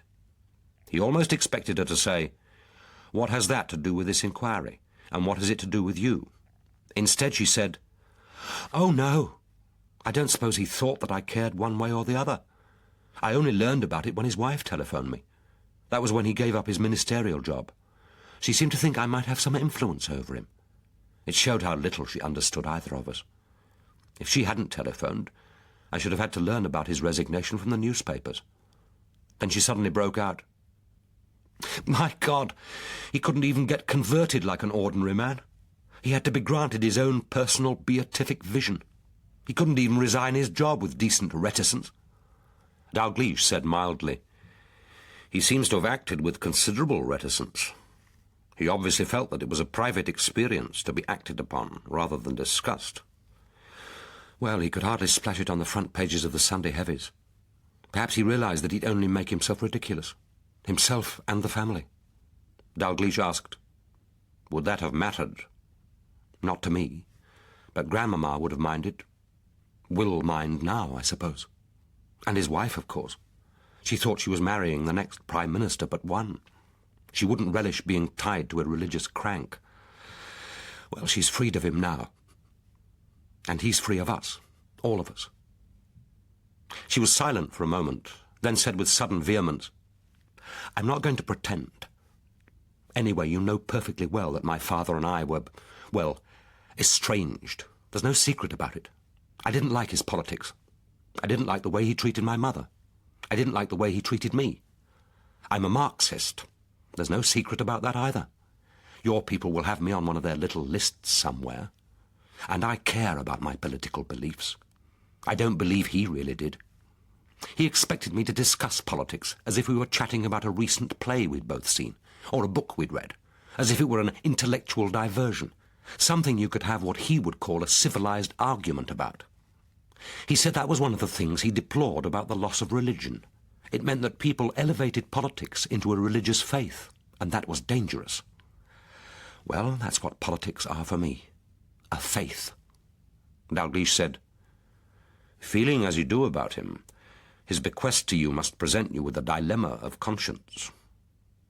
Is that your tactful way of asking me if I killed my father for his money?' 'No, Miss Berowne. It's a not particularly tactful way of finding out what you feel about a not uncommon moral dilemma.' 'I feel fine, just fine. There's no dilemma as far as I'm concerned. Anything I get will be put to good use for a change. It won't be much. 20,000, isn't it? It's going to need more than £20,000 to change this world.' Suddenly she went back to the sofa, sat down, and they saw that she was crying. She said, 'I'm sorry. I'm sorry, this is ridiculous. It's only shock and tiredness.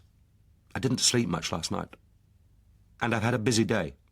Things I couldn't cancel. Why should I cancel them anyway? There's nothing I can do for him.' The phenomenon wasn't new to him. Other people's tears, other people's grief were inseparable from a murder inquiry. He had learned not to show surprise or embarrassment. The response varied, of course. A cup of hot, sweet tea if there was someone around to make it. A glass of sherry if the bottle was to hand. A slug of whiskey. He had never been good at the comforting hand on the shoulder, and here he knew it wouldn't be welcome. He felt Kate stiffen at his side as if to make an instinctive move towards the girl. Then she looked at Garrod, but Garrod didn't move. They waited silently. The sobbing was quickly checked, and Sarah Berowne again raised her face to them. She said, I'm sorry. Please don't mind me. I'll be all right in a minute.'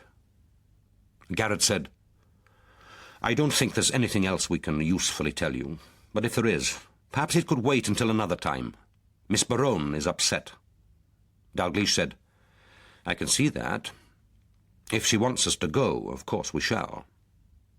She looked up and said to Garrod, "You go. I'm all right. You've said what you came to say. You were here with me on Tuesday night, all night. We were together. And there's nothing you can say about my father. You never knew him. So why don't you go?" Dalgliesh was surprised by the sudden venom in her voice. Garrod could have hardly welcomed this curt dismissal, but he was too controlled and too astute to protest. He looked at her with what seemed detached interest rather than resentment, and said, "If you need me, just ring." Dalgliesh waited until he was at the door, then said quietly, "One moment. Diana Travers and Theresa Nolan. What do you know about them?" Garrod was motionless for a second, then swung slowly round. He said, "Only that they're both dead. I do occasionally see the Paternoster Review." Dalgliesh said, "The recent article about Sir Paul in the Review was partly based on a scurrilous communication sent to him and to a number of papers. This communication." He took it from his briefcase and handed it to Garrod. There was a silence while he read it. Then, his face devoid of expression, he handed it to Sir Berowne. He said, "You aren't surely suggesting that Berowne cut his throat because someone sent him an unkind letter? Wouldn't that be a little oversensitive for a politician? And he was a barrister. If he thought it was actionable, he had his remedy." Dalgliesh said, "I'm not suggesting that it provides a motive for suicide. I was wondering whether you or Miss Berowne had any idea who could have sent it." The girl handed it back, merely shaking her head. But Dalgliesh saw that its production had been unwelcome. She was neither a good actress nor a good liar. Garrod said, "I admit that I took it for granted that the child Theresa Nolan aborted was Berowne's, but I didn't feel called upon to do anything about it. If I had, I'd have done something more effective than this farrago of unsubstantiated spite. I only met the girl once, at an unfortunate dinner party in Camden Hill Square. Lady Ursula was convalescent. It was her first night down. The poor girl certainly didn't look happy. But then Lady Ursula was brought up to know what room people are entitled to dine in, and of course their proper placement at table. Nurse Nolan, poor child, was eating out of her station and was made to feel it." Sir Berowne said softly, "Not intentionally." "Oh, I didn't say it was intentional. Women like your grandmother are offensive merely by existing. Intention doesn't come into it." Then, without touching Sir Berowne, without even a glance at her, he said his goodbyes to Kate and Dalgliesh as formally as if they had been fellow guests at a dinner party, and the door closed behind them. The girl tried to control herself, then broke into open sobbing. Kate got up, went through the opposite door, and after what seemed to Dalgliesh an unnecessarily long time, came back with a glass of water, then sat down beside Sir Berowne and silently offered it. The girl drank thirstily, then said, "Thank you. This is silly. It's just that I can't believe he's dead, that I'll never see him again. I suppose I always thought that sometime, somehow, things would be right between us. I suppose I thought that there was plenty of time, all the time in the world. They've all gone now. Mummy, Daddy, Uncle Hugo. Oh, God, I feel so hopeless." There were things Dalgliesh would have liked to have asked, but now wasn't the time. They waited until she was calm again, and then asked if she was sure she was all right before they left. The question struck him as insincere, a formal hypocrisy. She was as right as she would ever be when they were there. As they drove away, Kate was for a time silent. Then she said, "It's an all-electric kitchen, sir. There's one wrapped packet of 4 boxes of Bryant and May matches in the cupboard, that's all. But that doesn't prove anything. They could have bought a single box and chucked it away afterwards." Dalgliesh thought. She was fetching the glass of water, showing genuine sympathy, genuine concern. But her mind was still on the evidence. "And some of my officers think women are more sentimental than men."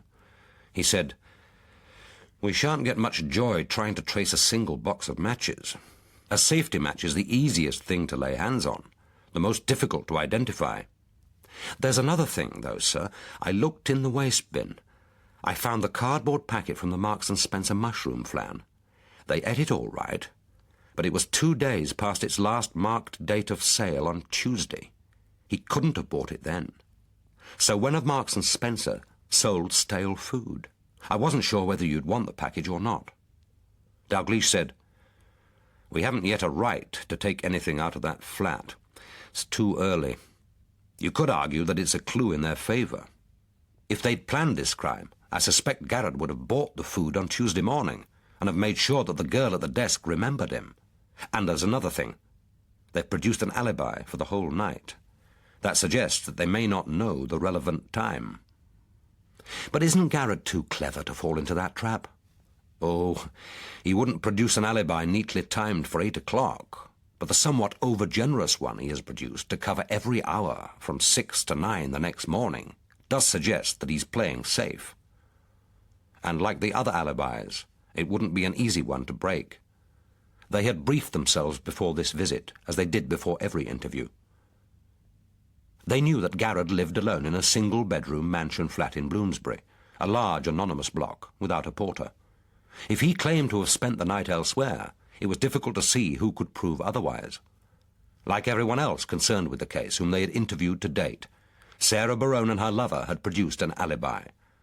The police might not consider it a particularly convincing one, but Dalgliesh had too high an opinion of Garrett's intelligence to suppose that it could be easily broken, and certainly not by a date stamp on the carton of a mushroom flan. Back at the yard, Dalgliesh had hardly entered his office before Massingham came in. He prided himself on his ability to control his excitement, and his voice was carefully nonchalant. "Harrow Road have just been on the phone, sir. There's an interesting development. A couple walked into the station 10 minutes ago, a 21-year-old and his girl. They say they were on the towpath on Tuesday evening, courting apparently. They passed through the turnstile by St. Matthew's just before 7. There was a large black Rover parked outside the south door." "Did they get the number?" "No such luck. They can't even be sure of the make, but they're definite about the time. The girl was expected home by 7:30, and they looked at their watches just before leaving the towpath. And the boy, Melvin Johns, thinks that it could have been an A registration. Harrow Road think he's telling the truth. The poor kid seems petrified. He's certainly not a nutcase looking for publicity. They've asked the couple to wait until I get over."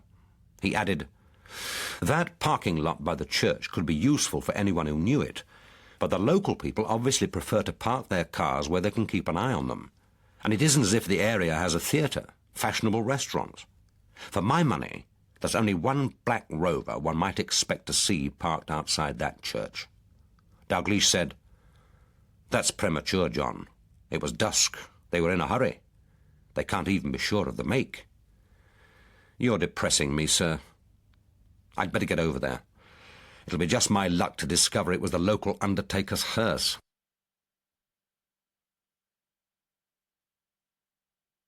Chapter 7. She knew that Ivor would come back that night. He wouldn't telephone first, partly out of excessive caution, partly because he always expected her to be there waiting when she knew he was likely to arrive. For the first time since they had become lovers, she found herself dreading his signal. The one long ring of the entry phone, followed by the 3 short. Why couldn't he telephone, she thought resentfully. Let her know when to expect him.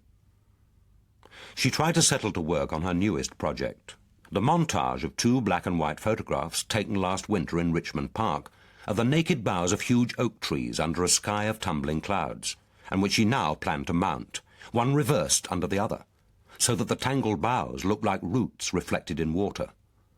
But it seemed to her, as she shifted the prints with increasing dissatisfaction, that the device was meaningless, a cheap derivative effect, that this, like all her work, was symbolic of her life, thin, insubstantial, second-hand, pilfered from other people's experience, other people's ideas. Even the London pictures, cleverly composed, were without conviction, stereotypes, seen through Ivor's eyes, not her own. She thought, I must learn to be my own person. However late, however much it hurts, I have to do it. And it seemed to her strange that it should have taken her father's death to show her what she was. At 8 o'clock she was aware of hunger and cooked herself scrambled eggs, stirring them carefully over the low burner, taking as much trouble as if Ivor had been there to share them. If he did arrive while she was eating, he could cook his own. She washed up, and he still hadn't arrived. Walking out to the balcony, she gazed over the garden to the darkening bulk of the opposite terrace, whose windows were beginning to light up like signals from space. Those unknown people would be able to see her window too, the huge expanse of lighted glass. Would the police call on them, ask them whether they had seen a light here on Tuesday night? Had Ivor, for all his cleverness, thought of that? Gazing out over the darkness, she made herself think of her father. She could recall the precise moment at which things had changed between them. They had been living then in the Chelsea house, just her parents, herself, and Mattie.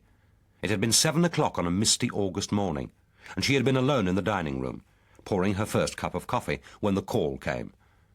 She had answered the telephone from the hall, and had been given the news just as her father came down the stairs. He had seen her face, stopped, his hand on the banister, and she had looked up at him. "It's Uncle Hugo's colonel. He wanted to ring himself. Daddy, Hugo's dead." And then their eyes had met, had for a moment held, and she had seen it clearly.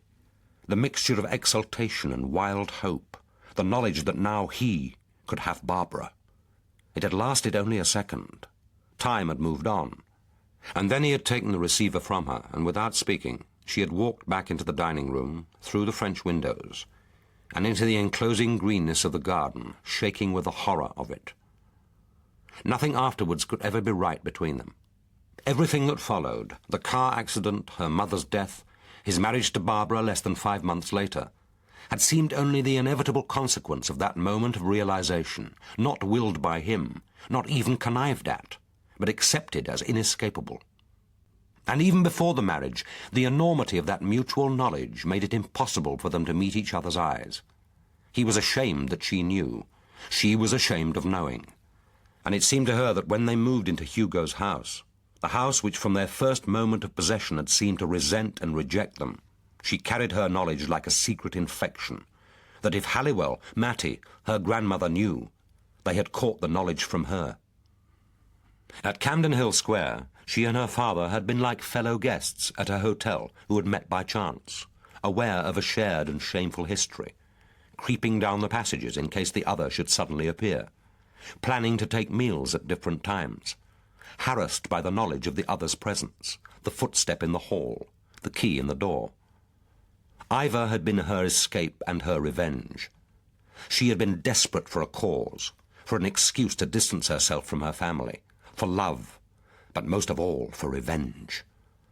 Ivor, whom she had met when he had commissioned a series of photographs, had provided them all.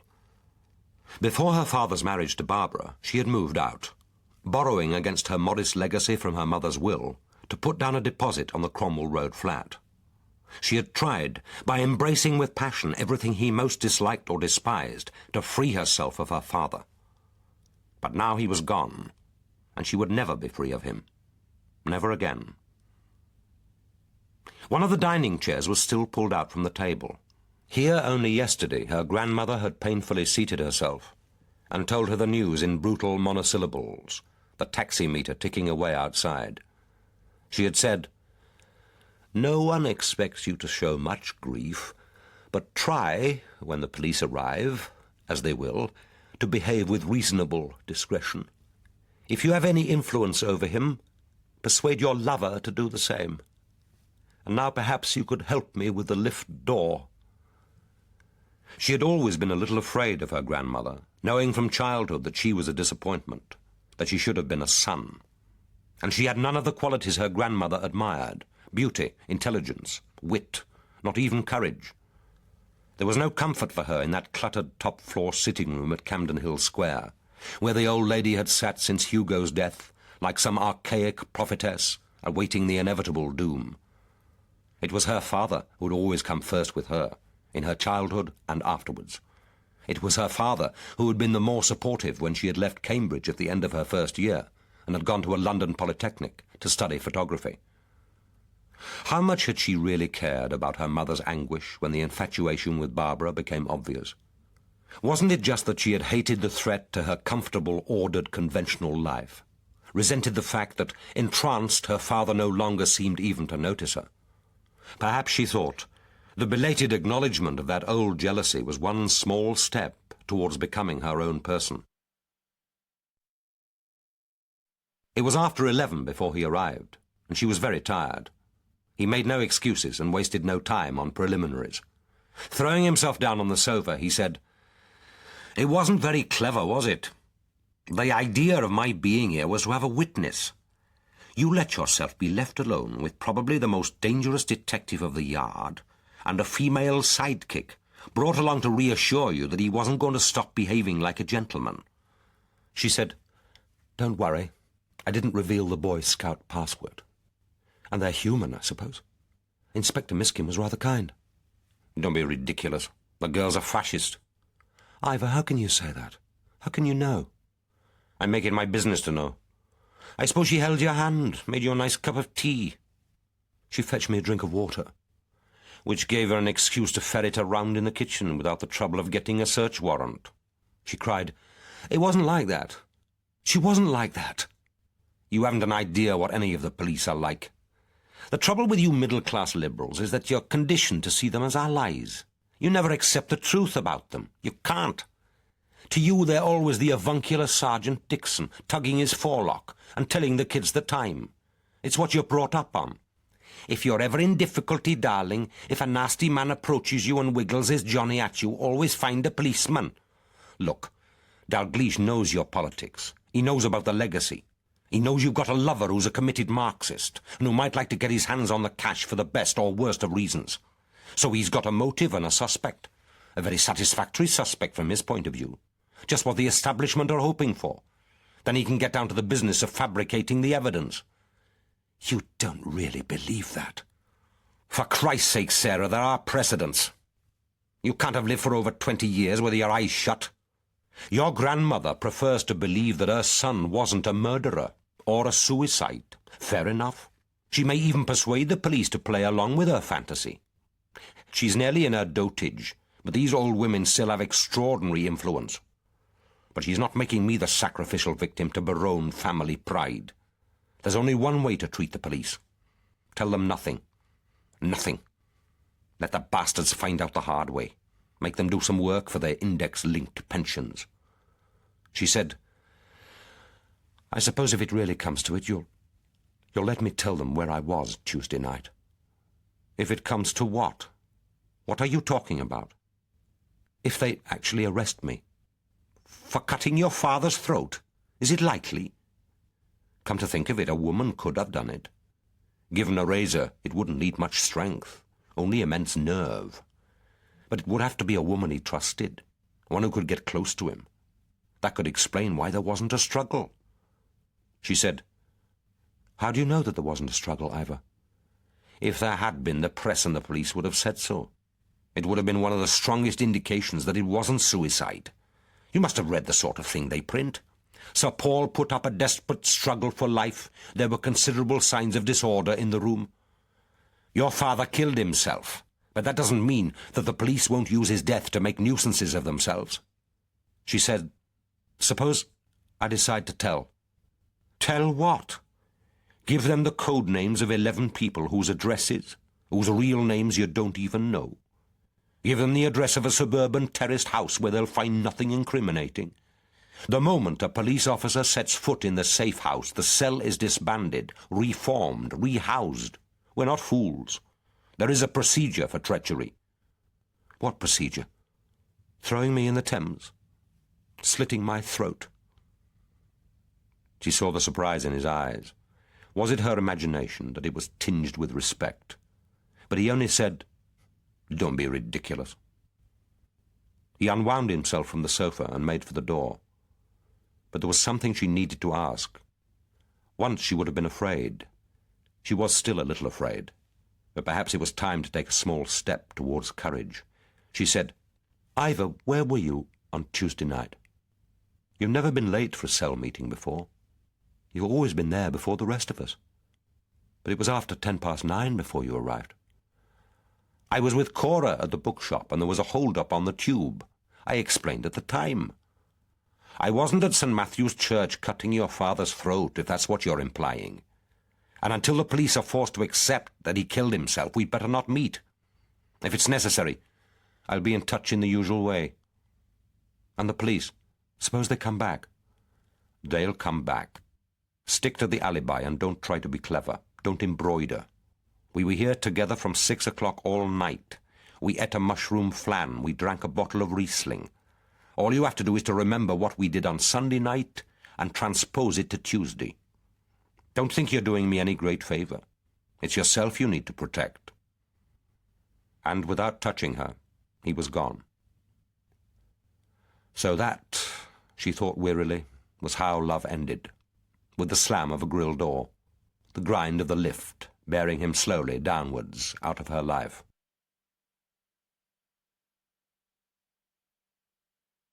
Book 4.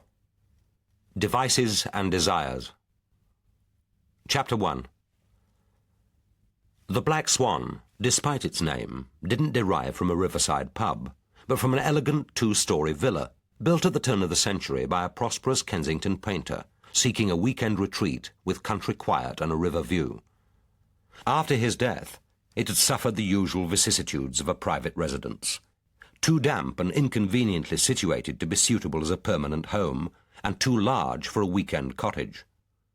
It had been a restaurant of sorts for 20 years under its original name, but hadn't flourished until Jean-Paul Higgins took it over in 1980, renamed it, built on a new dining room with wide windows overlooking the river and the far water meadows, employed a French chef, Italian waiters, and an English doorman, and set out to win his first modest mention in the Good Food Guide. Higgins' mother had been a Frenchwoman, and he had obviously decided that as a restaurateur it was that half of his parentage he had better emphasize. His staff and customers called him Monsieur Jean-Paul,